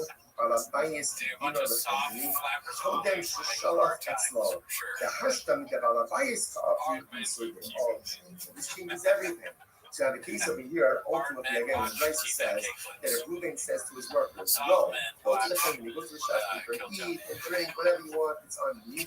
The case is already Ruben gave the money to the shopkeeper. So there's no extension of credit. In other words, he has a tab, but it's paid for already. Oh, so now that makes sense, because now that it's paid for already, ultimately, again, if they take limited things, it's literally like he's supplying them with limited items. I'm used to the coming up to me now. So the Gemara says, again, all of this is all in this same realm of transactional use. Like that's happening. So the Gemara says, I'm used to the Shmite that coming up to me now. So the said, I said this over in front of Rabbi Siddiq of Nardo. I'm already. He hushed you and he so you should see by his way of death. The best thing to do is go out and drink, and I will pay. I will pay you since I have pay. Rather, what should it say? You should say, go out and drink, go out and eat, and then I'll settle up. Right? I'll settle up ultimately again with the shopkeeper. Because again, we're saying out the case on here for being prepaid. Right? So you left money with the shopkeeper. Again, it's a question of saying, okay, I left you $100. How much did you consume? Which means, you're right. So you're right. Tony, ultimately, again, halacha only says you're right, change the basis, read the basis, you get the following letter. That halacha only says, even says today, so case, remember, essentially there are two cases in rice. Case number one is where Ruben uses $100. So Sabra go out and eat, but drink unused. That case, whatever they do, it's on them. It's not fun. right case, now, the looks way like the it's Muslim over defended the the man is that halacha l'maisa, frames. Reuben prepaid, he went ahead and gave $100 to the shop. He said, my worker's going to come in, let them buy, let them eat, let them drink. Okay? Now the Gemara says that's the halacha. You have to be concerned if they have access now to maybe the food items, as if Reuben is going ahead and supplying the prohibited items. The way that price should read is Reuben says to his workers, go out and drink, and I will settle up ultimately again with the shop. It's big, That's what it is. Here, let's say, let's stop over here for today. Oh yeah, everyone, what about? Everyone, You guys still see us, right? I don't know why there's a break in the comments.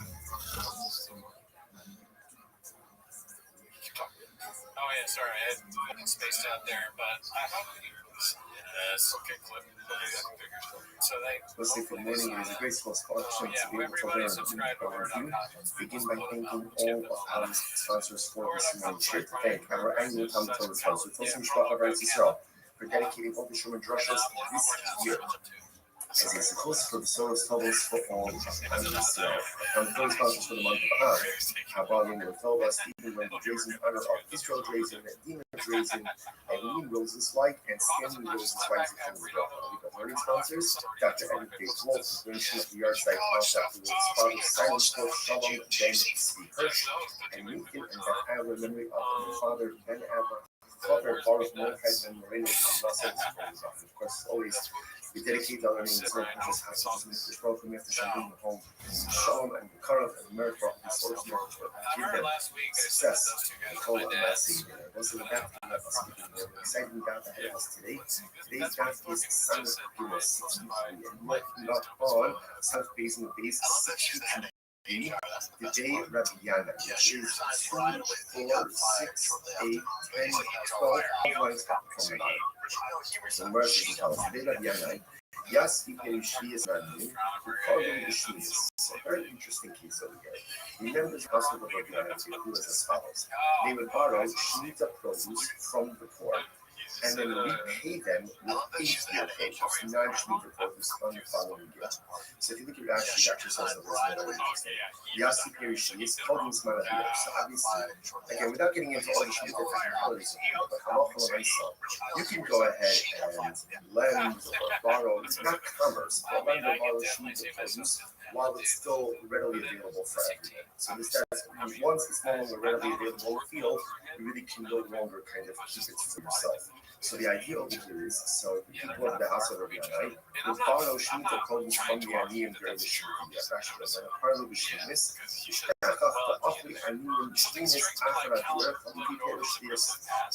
So what ended up happening again is on year number 8, the people of Rabbi Yanai also repay the Aniyim again with new produce, 8-year produce.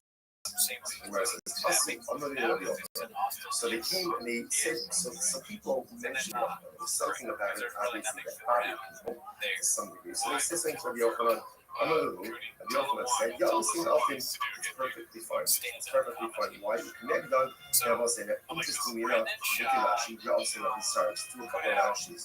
You also know, Rabbi Yochanan said, the members of the house of the Yanais are acting totally fine.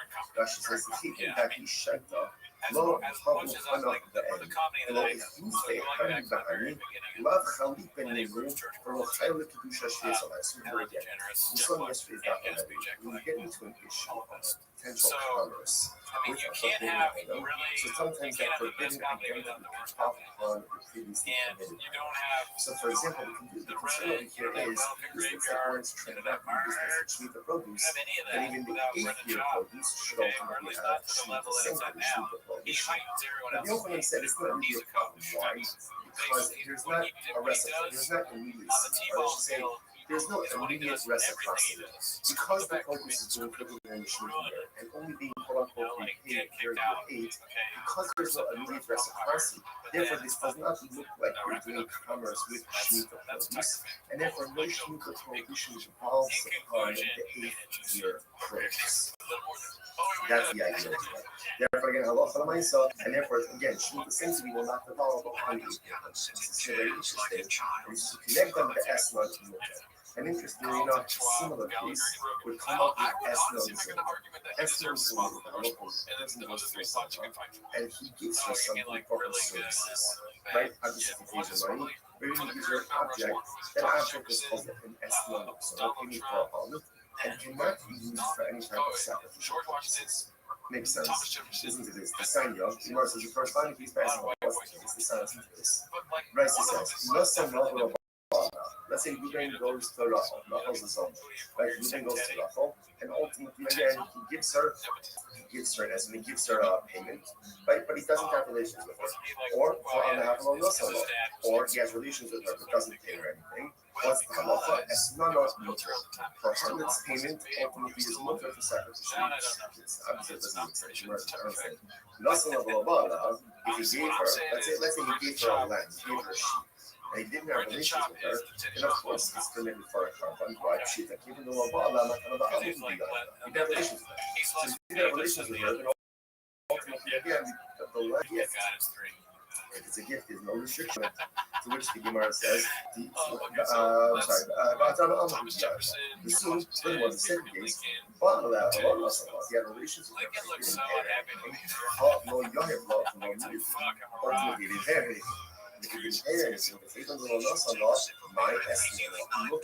if he didn't pay anything, what's the meaning of the statement in the Brisa that says that halacha l'maisa is mutter? Doesn't make any sense. To which the Gemara says, that this one needs to say.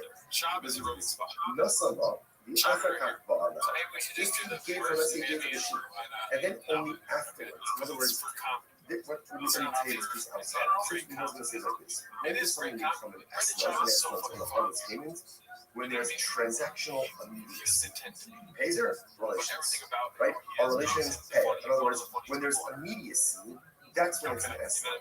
If there is a lack of transactional immediacy, then the payment does not take on the status of estimate sold. And what that means practically is that it can be used ultimately, again, let's say for some type of sacrificial or temple use. So watch this. So most eloquent. If you give her the sheep, the African baller. What does it mean, the African baller? Rashi says, Achshav Ella La'achazman. He doesn't have relations with her now. Rather, again, sometime later. Now, of course, how exactly do you go ahead and translate immediacy? I think there's some level of common sense. Pays her today and has relations for 3 hours. Tomorrow, again, as opposed to payment, relations. But Achazman is not a Muslim. Or for that matter, he has relations with her, and then he afterwards pays her esnana. In both of these cases, again, the esnana is supposed to be. However, nasala, the African is not fine. Therefore, what we want to say is as follows: that essentially, in order for something to be categorized as an esnana, so that has to be transactional. Once the transactional immediacy, in other words, payment relations, then the sheep payment has the status ultimately again of a harvest payment. Now again, remember, just keep track of what's going on here. So remember, the household of Rabbi, they would borrow sheep produce from the poor and repay it ultimately again with the produce. Things of the ultimate because they thought, I don't know, maybe it's something that was no, it's fun. Why? Same idea. There's no transactional immediacy. Because of transactional immediacy, you don't use that your produce as an exchange, right? Whereas something like a they get to 7-year produce, and after the 8-year produce remains 12-year produce. Fine. And the question is a little bit discussed. And also, so again, let's go with this, right? Let's say he goes ahead and he pays her. Right? But we're going to use Rabbi. He gets her a sheep. I'm just using the sheep because it's the easiest example of what I get for right? So he pays her a sheep. And then let's say he gives her a sheep on Tuesday. And then on Wednesday, he has a sheep. So So again, based on what we just learned before, sheep does not have the status of a common spirit, and therefore is not forbidden from consecrating temples, right? Because a lax transaction in this. You must understand. The sheep ball, when he does have relations with her, that's the other way. So right, he gives the sheep on Tuesday. That's relations with her on Wednesday. So why don't we say that when he does have relations with her, Papa Samkimo, Mechol Amor is still not right? Obviously, I understand. Usually the sheep can't be labeled as estimates of relations. But when he does have relations with her on Wednesday, then retroactively, the designation of the sheep as a harvest payment should revolve upon the sheep retroactively. And therefore the sheep should be categorized as an estimate zone already as of Tuesday. Rabbi Rothschild says it's very interesting that what's the case? The sheep come up and basa. This is very interesting. What happened? Zona, right? Zona got the sheep on Tuesday. She got the sheep on Tuesday. Their relation didn't happen until Wednesday. So we're saying that when they have relations on Wednesday, the sheep should be categorized as a harvest payment. Oh, what's the case? She offered it up as a carbon on Tuesday. She offered up as a carbon on Tuesday. Papayas harvest, papayas zona. I will say, you might say to yourself, come on, what a fake. She's a zona. And she's offering up carbons. That's a part of the many kinds of I think at the time I was consistencies. And you only with inherent contradictions. I might have been like, I'm a dog walker. And he was like, in certain respects, I'm not sure. There are things in my life that do very well, and there are things in my life that are important, and there are things that I don't do at all. The things that I don't do well or do poorly or don't do at all are Hashem. Don't take away from the things that I do well. Yiddishkeit is not about you could be righteous in some areas and more wicked. Obviously, that's not the goal, right? The goal is to have a certain level of harmony, spirituality, and righteousness in all areas of my life. But most of us are not yet. But sometimes we feel hypocrite, but sometimes we feel like fake. Because here, I'm learning Torah, but I'm doing this. I'm giving stuff up, but I'm doing this. I'm chesed, but I'm doing this. Right? It is hypocritical. It is still a contradiction. Because welcome to the nature of the human condition.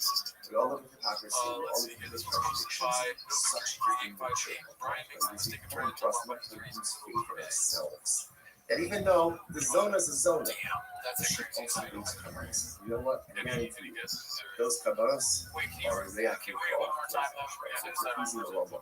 Because at the end of the day, no one knows our inner conflicts, our inner struggles, mother and the and when we still push forward to do good, despite what things that are broken. Sometimes that's the thing. In any event, so the zone offered up the proper stuff. Time relations occurred on Wednesday. The animal was already gone. She already offered it up. So you might have said, okay, let's analyze this. Let's unpack this. Okay. If you tell me what's the case, if he said to the Zola, gives her the shul time on Tuesday and says, this is yours as of today. Right? The card is as of today. Right? Then, Allah for us, she did the Shari law. Right? The less Basriya in that kind of Ma'am would be done. So obviously, it's multiple. She has title to it. It can't be categorized as an S-like on Tuesday. Right? So essentially, gave her a gift. She has every right to offer it up. However, the law on the community and access is enough. It's very interesting. But if he did not give her permission to acquire it as a gift, right? If he was not explicit and said, if he didn't say to her, this is your animal as a gift, as a Tuesday, right? They're scheduled for relations on Wednesday. So what does it mean? So he gives it to her, so he's trying to we're going to have relations tomorrow. If that's the case, if he doesn't go into acquire it, it's not hers. It's not hers. And if it's not hers, he must look at it. How could you offer it up as a part of alcohol? This is based on published Amrachman. So it says, if a person will consecrate his home, this is talking about the character, about a nation. Right? Will go ahead and consecrate his home. I'm not based on the so just like your home, you own it.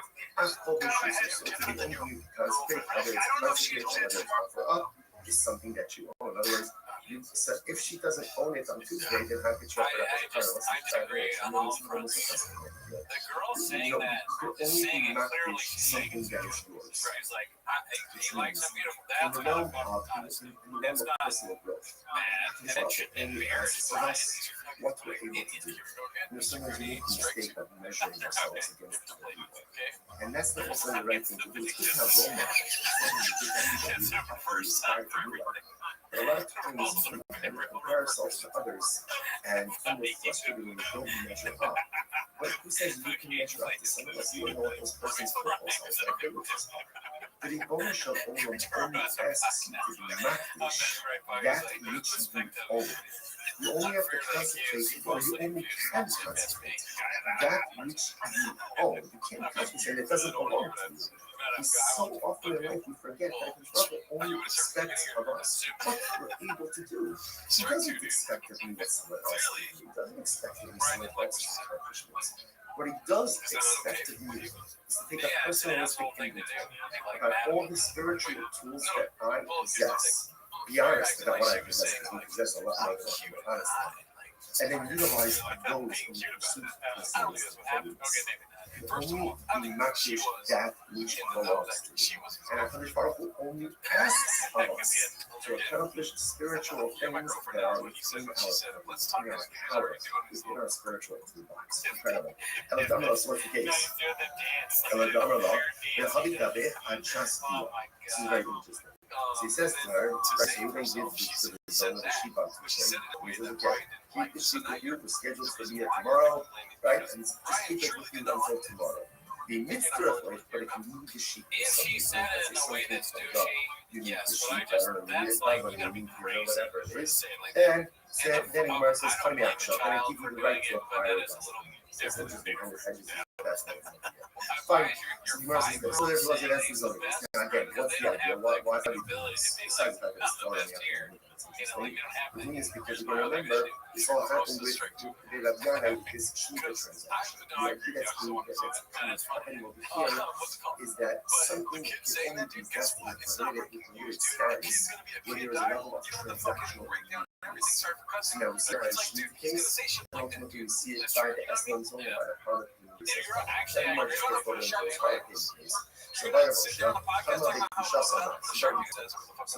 let's say same thing. Moving gives Rothschild moving into zone the sheep on Tuesday. The idea is scheduled for Wednesday.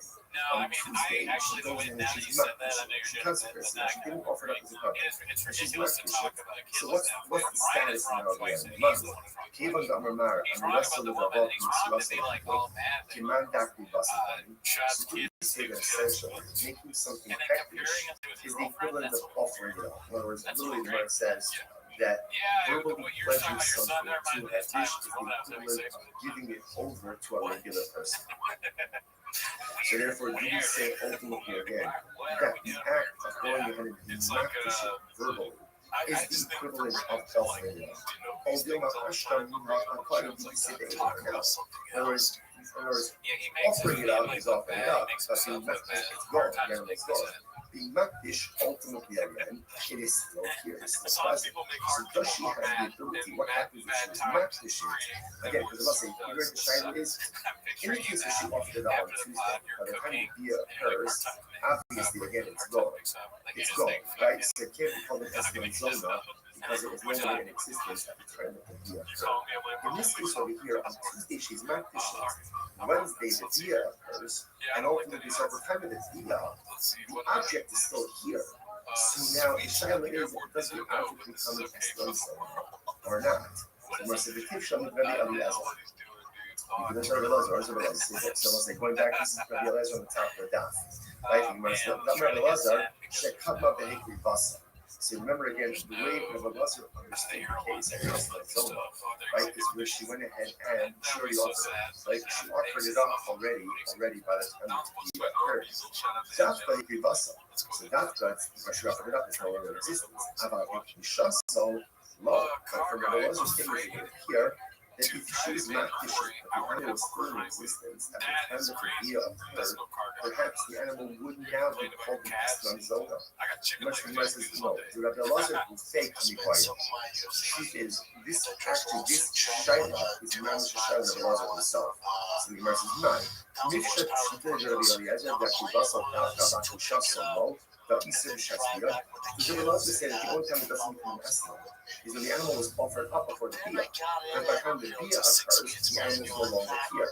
But perhaps, again, we should just makish, consecrated. The animal is still in existence at the time of the Bia, in which case, halacha l'maisa, the animal is recategorized as an estona. Aldrima, if we lost a pshitale, vikbishasa musaf. Or maybe no, maybe obviously struck or not that it's falling on this under Dino. Of course, it's not going to be categorized as an estona. But in case we just consecrated it, we're not sure. Which the Gemara says take it. So we're really not sure. So interestingly enough, on both sides, what comes out in this case over here is first of all, so this is important lesson number one. We're not finished with this. What we do understand is that in order for something to be categorized as an estimate, as how this payment must be transactional, which means payment via. So if that order is followed, either payment and delayed via, or via and then payment, ultimately again it is not considered to be an estimate zone. If he deposited an animal for payment, now and the via doesn't occur until later on, as soon as she has rights in that animal, therefore she goes ahead and she offers them up to bona fide cargo. If she's not distant, she consecrates it. And so the animal is still in existence at the time of the dia. The next day, what's the status of that animal? That's the thing. That's the okay, let's analyze more. Let's say he has a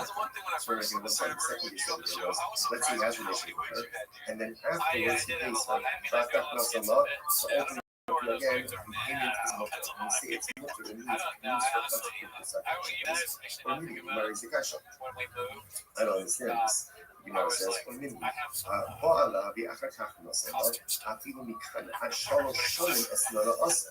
The reverse, right? It says that if he has relations with his son, and then he pays her even 3 years late. 3 years late, some people pay all of the bills late. Right? So he pays her late, right? For 3 years later, it's still called the harlot's payment, and it's still the usher. I'm not going to stop. I'm not just stop. No kasha. So mostly that kasha is just important. Right? So we pay before outside of days and days. It should be said that if there's relations and then payment, that's not an estimate. It's all transactional immediacy. Here the Gemara says that there's relations in the later. Ultimately, it is still usher. And I'm not going to stop. I'm not just no kasha. It's not a contradiction. Hada Amar is Ba'ali me. Is Ba'ali me. It tells us that. Hada Amar is Ba'ali me. It tells us that. So let's say this is very interesting. Ultimately, again, we're talking one case of another case where it says, have relations with me for this sheep, and he identifies the sheep, versus have relations with me for a sheep. Rashi, it tells us that. So ultimately, again, versus when he identifies the sheep, it's as if there's transactional immediacy.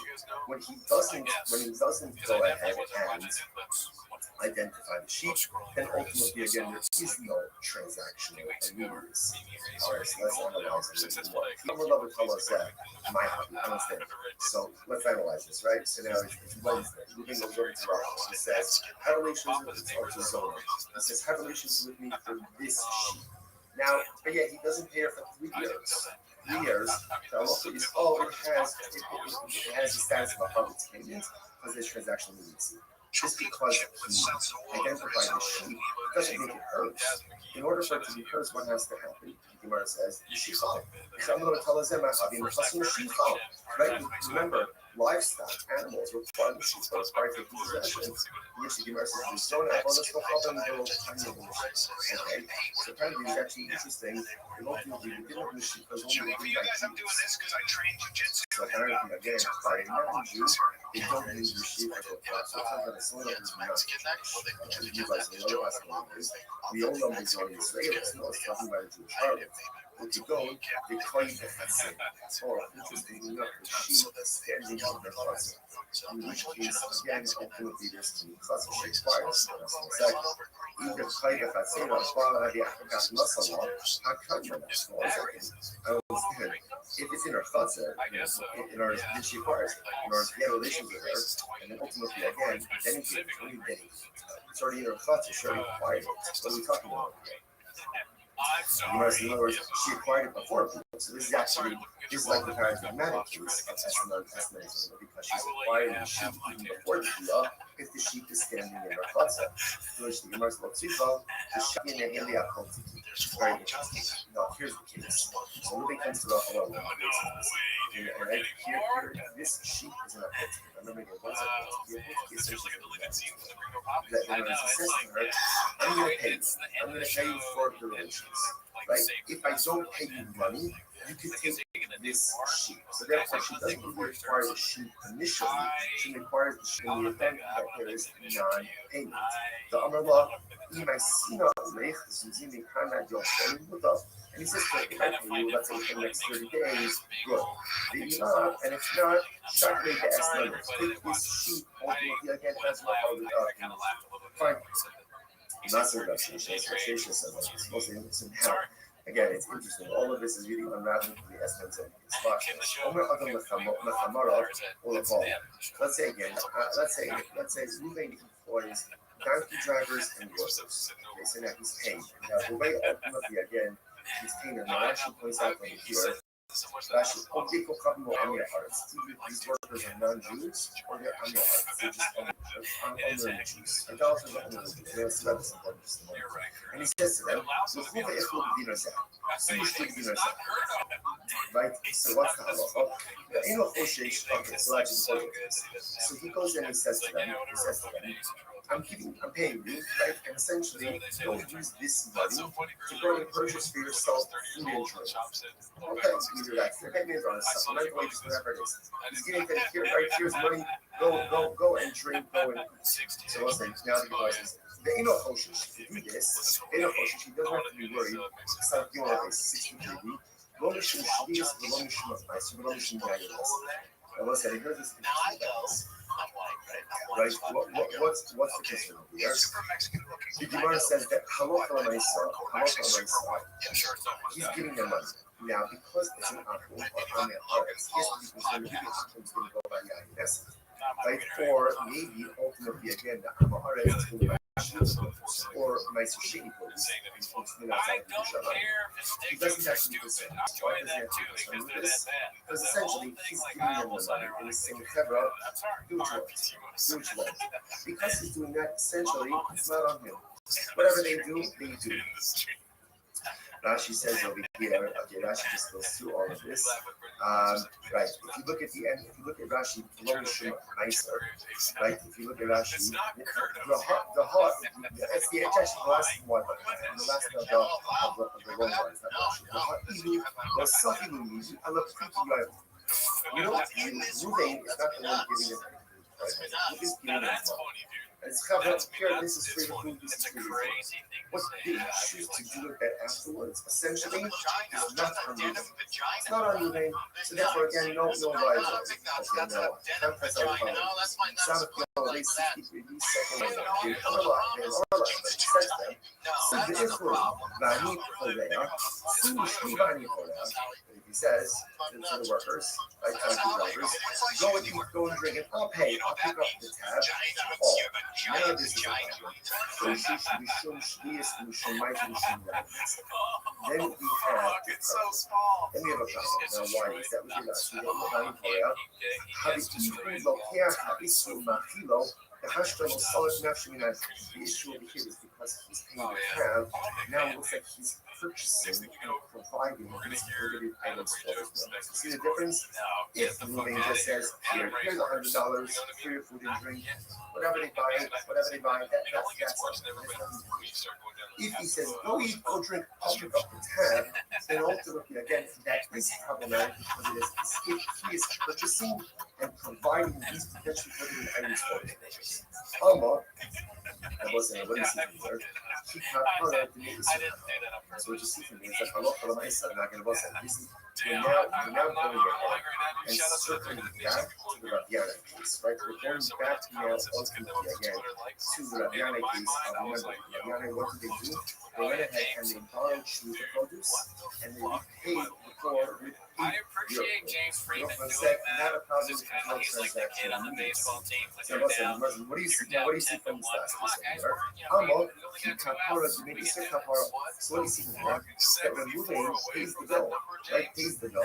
So even though again he's paying after the consumption, come on, guys, we can do it. Shut up. Transactional immediacy, Put on your rally cap. paying Shut for the fuck the up, James. Shemitah produce, so shaming produce, in essence, problematic. Therefore, the Gemara says, Rally cap. all Let's for rally, them, guys. kapara, the We're use of kapara. So to losing live by the by slaughter the rule, James. here, ultimately again, isn't that I guess they call the slaughter rule. Gemara Fisto, the Henry on the Hamasito, in the Shtab. No, it's different. In the case, Damn, I don't remember a single name. Go drink off, pick up the tab. We're talking about where they are purchasing food from a shopkeeper who normally extends credit to you. Plainly, It's got to be over. ultimately, It's got to be the over shopkeeper 300. normally extends credit to you. Ultimately, there is I transactional immediacy that's that's how we happening. do it. Literally translated, literally the shopkeeper acquires his money You're lucky I'm not in the mood.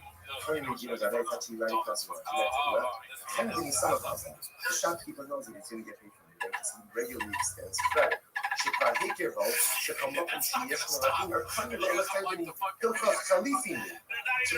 That's it. It is transactional immediacy. Ruby's not just saying stand where you are and buy food, buy things, go to the shopkeeper, I'll pick up the tab. This is a shopkeeper who extends credit to Ruby. So therefore, again, it's as if the debt is already paid, and therefore there is transactional immediacy that's happening. Shout out to you guys. She says over here, specifically almost like an exchange, right? The shopkeeper is going to give donkey drivers and Ruben's going to immediately pay for that. Those are how they do it.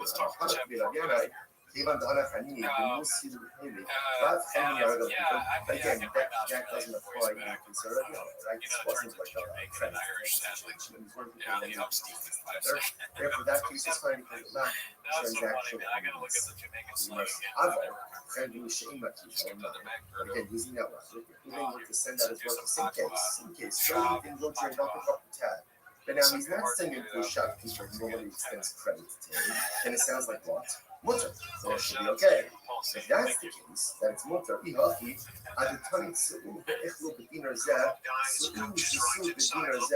if that's the case, then set the price up differently. Instead of making the first case of the price up, the case of where Ruben says, here's $100, go out and go into your drink, make it two different cases. What can the two cases be? The Gemara said that time we're in. When is this so ultimately again that it's prohibited? In the shtabit way. When is it prohibited for Ruben to say to his workers, well, you go eat and drink, and I'll pick up the tab? That's only with the shopkeeper who extends the credit to Ruben. Because there's transactional immediacy, and it's as if, again, the company already has the money to pay for the limited items. But shopkeeper who does not extend credit, therefore that lacks transactional immediacy, and that case should be fine. In other words, better for the price shop to go ahead and make two cases successfully and to highlight two dramatic different cases. Which was the old company is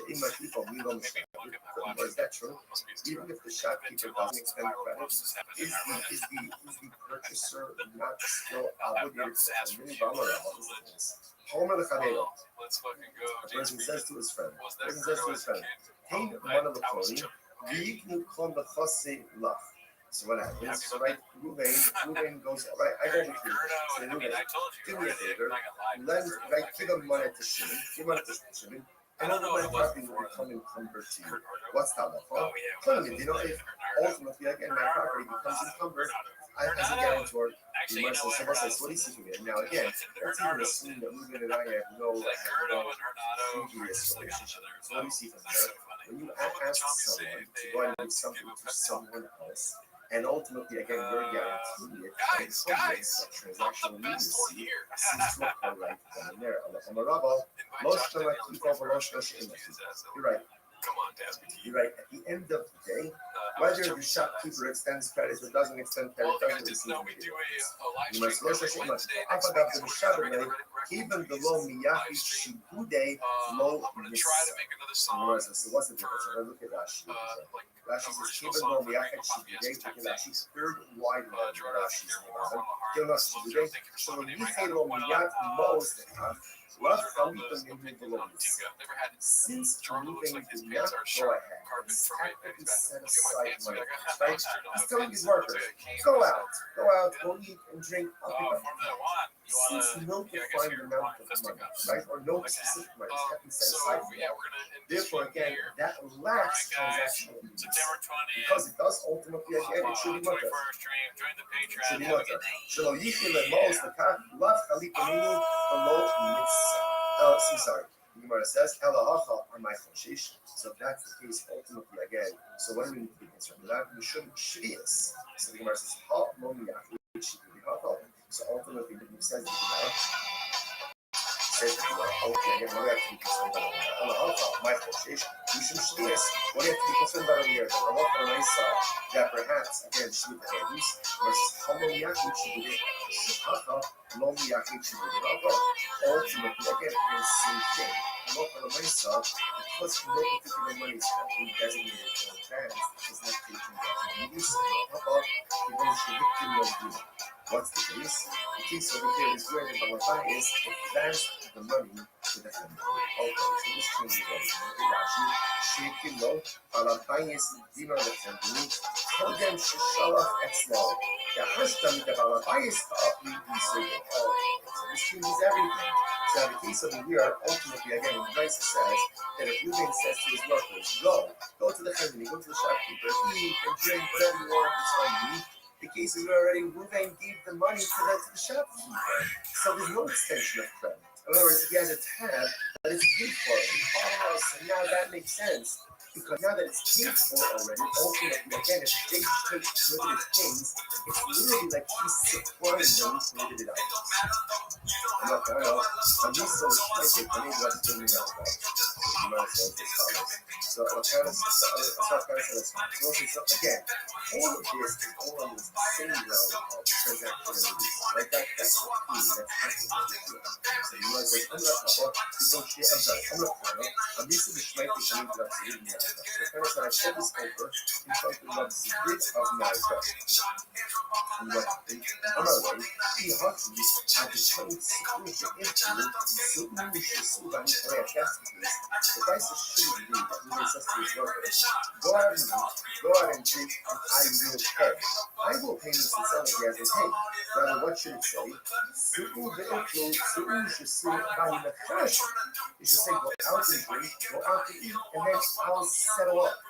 Right? I'll settle up ultimately again with the shopkeeper. Because again, we're saying that the case on here that we're going to do right? So you left money with the shopkeeper, and then it's a question of saying, okay, I left you $100, how much did you consume? You must know you're right. So you're right. Tell me, ultimately, again, the ultimate is to like change the basic read the basic that's a lot of answer. So please remember, essentially there are two cases in Bryce. Case number one is where you gives his workers $100. So discover and go out and eat, but and drink on that case, whatever they do, it's on them. Join the Reddit, join the Discord. On this week, now is that a lot of myself moving prepaid the thing. He went ahead and gave $100 to the shop. He said, my worker's going to come in, let them buy, let them eat, let them drink. Okay? Now the Gemara says that's the problem. Concerned if you have access now to I usually get it right. This is the first time this ever happened. and supplying your credit. The way that prices should be is moving to your workers. So go out and drink. But I need a cash. I will settle up. If you give money, I will try to bring That's what we're doing. Okay, we'll stop over here for today. Oh yes, everyone. There's no money. Anyway, speaking of money, on the Patreon, like that song that we just showed, it was from the Patreon. The Patreon saw that April 16th. Hell yeah! Oh, I forgot. Yeah. So if you're on, Good morning was a graceful sponsorship to be able to learn review. Begin by thanking all of our sponsors for this morning. Sure to thank our annual Talmud Torah sponsor, Tosim Shpach Eretz Yisrael, for dedicating all the Shulim Drushos this year. as a supposed for the solar totals for all of Israel. From corresponds for the month of Av. Habalim Latova, Stephen when he raised in honor of Israel raising, Dina raising, Eileen Roses White, and Stanley Roses White is from the Bracha. We got many sponsors. Dr. Eddie Grace Wolf, version of the yard site of Dr. Wolf's father, Cyrus Wolf, Shalom, Ben Steve Hirsch, and Nathan and Beth Amber, memory of the father, Ben Amber, Chaber, Baruch Mordechai, Ben Mario, Nasser, of course, always. We dedicate our name to the purposes of the welcome to Shalom home, Shalom and the Karl of America, who sold give them success, the Karl of Massive. And also, we have to let us begin. We have an exciting dance ahead of us today. Today's dance is Sound of Beginners 63. And we are talking about on South facing base 62B, the day Rabbi Yana, which is 2, 4, 6, 8, 10, 12 lines up from the bottom.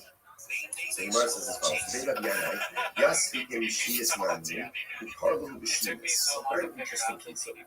The members of the household of Rabbi Yana would do as follows: they would borrow Shemitah produce from the poor, and then repay them with 8th-year produce, non-Shemitah produce from the following year.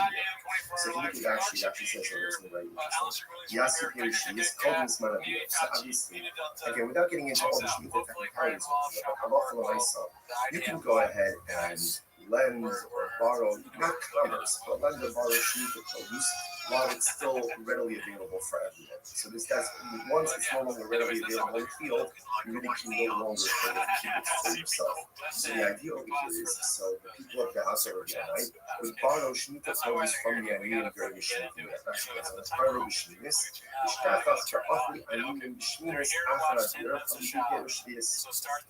So what ended up happening again is on year number 8, from year number 8, the people of Rabbi's household repay the Aniyim, ultimately again with new produce, 8-year produce. So Gemara says, so they came and they said, so people mentioned this kind of stuff. There's something about it, obviously, that bothers people to some degree. So they're saying, Rabbi Yochanan said, yeah, this is often, it's perfectly fine.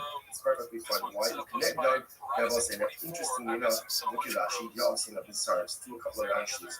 You always think of him there. Rabbi Yochanan said the members of the house of Yanis are acting totally fine.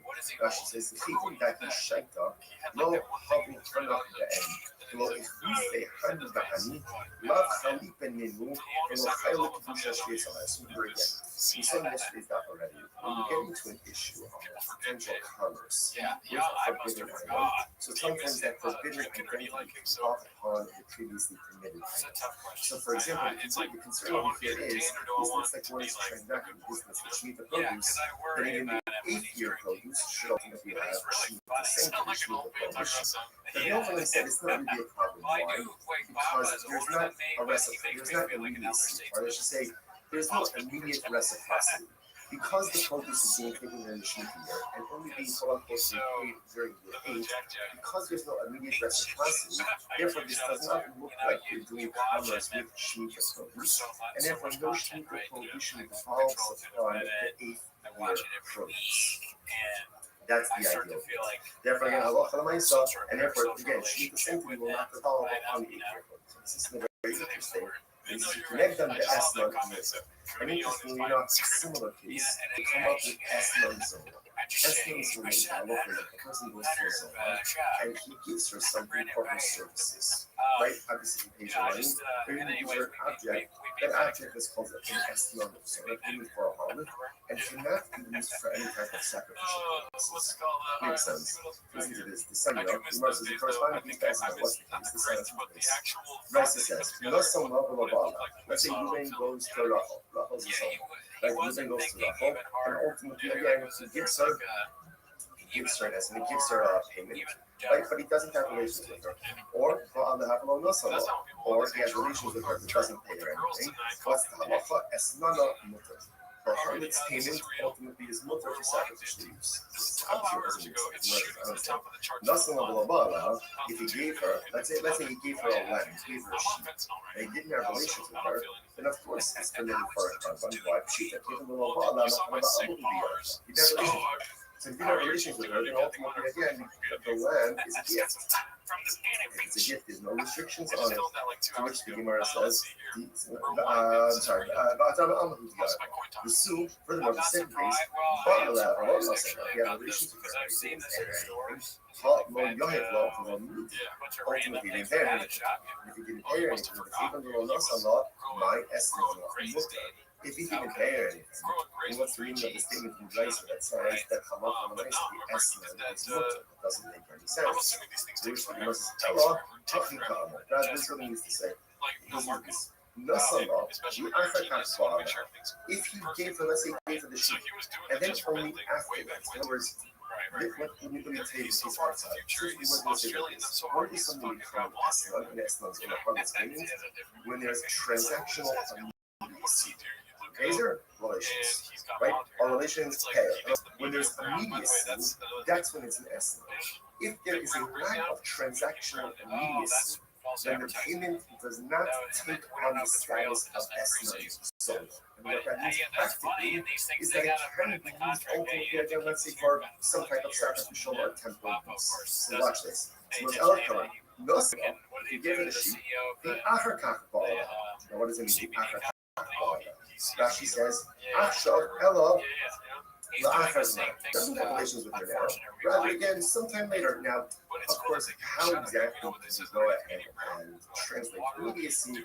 I think there's some more common sense. You know, if he's with today and has relations with her in 3 hours or tomorrow, again, as opposed to payment relations. But Achar Masala, it's not a move. Bala, the Achar Masala, or for that matter, he has relations with her. And then he afterwards her, that's not a move. In both of these cases, ultimately, again, the estimate is towards the however, Nasala, the Achar is like five. So there was actually one thing is as follows, that essentially, in order for something to be categorized as an Eslan zone, there has to be transactional immediacy. Once it's transactional immediacy, in other words, payment relations, then the sheep payment has the status ultimately again of a harvest scheme. Now again, keep track of what's going on here. So remember, the household of Rabbi, they would borrow Shemitah produce from the poor and he'd pay it ultimately again with 8 year produce. This seems like a phenomenal price. I don't know, maybe it's like a DoorDash driver says Papa is cheap and a fraud. No, it's fine. Why? Seem like we are. There's no transactional immediacy. Because of transactional immediacy, we don't view that your produce as an exchange, right? Or as somehow like a payment ultimately again to 7 year produce, and then for the 8 year produce remains totally fine. Now the more questions a little bit this estimate. Not so long, I can't follow. So let's go for this, right? Let's goes ahead and paste it. Right? Not even use a research sheet. I'm just using the sheet because it's the easiest example ultimately against the second. Right? So he pays your sheet, right? And then let's say he pays your sheet on Tuesday. And then on Wednesday, the explanation. So again, based on what we just done before, that sheet does not have the status of a harvest payment, and therefore is not forbidden for consequences. Because a lax transaction is immediacy. You must understand. If he bought when he does have it, that's the other way. So right, he gave the sheep on Tuesday. Has relations with her on Wednesday. So why don't you say that when he does have relations with her top of some people, Lechor Allah is certainly someone afraid. Obviously, okay, I understand. When he gives you the sheep, can't be labeled as testimony to someone else. So you have relations with him, and there's no need to. But when he does have relations with her on Wednesday, then retroactively, the designation of the sheep as a harvest payment should develop upon the sheep retroactively. And therefore, the sheep should be categorized as an Eslan Zona only as of Tuesday. Rabbi Rothschild says it's very interesting that what's the case. He should cut off the Hikavasa. It's very interesting. What happened? Zona, right? Zona got the sheep on Tuesday. She got the sheep on Tuesday. Now, relations didn't happen until Wednesday. So we're saying that when they have relations on Wednesday, retroactively, the sheep should be categorized as a harvest scheme. Oh, what's the case? She offered it up as a carbon on Tuesday. She offered it up as a carbon on Tuesday. A pious harvest, a pious zona. I will say, you might say to yourself, come on, what a spirit. She's a zona, and she's offering up carbonos. What's that? It's entirely meant for many kinds of so it's I told this story before and read it in some other stuff a long time ago. And I used to work at a LA Comedy Club years ago. At first, I thought years ago, B was the comedy club name.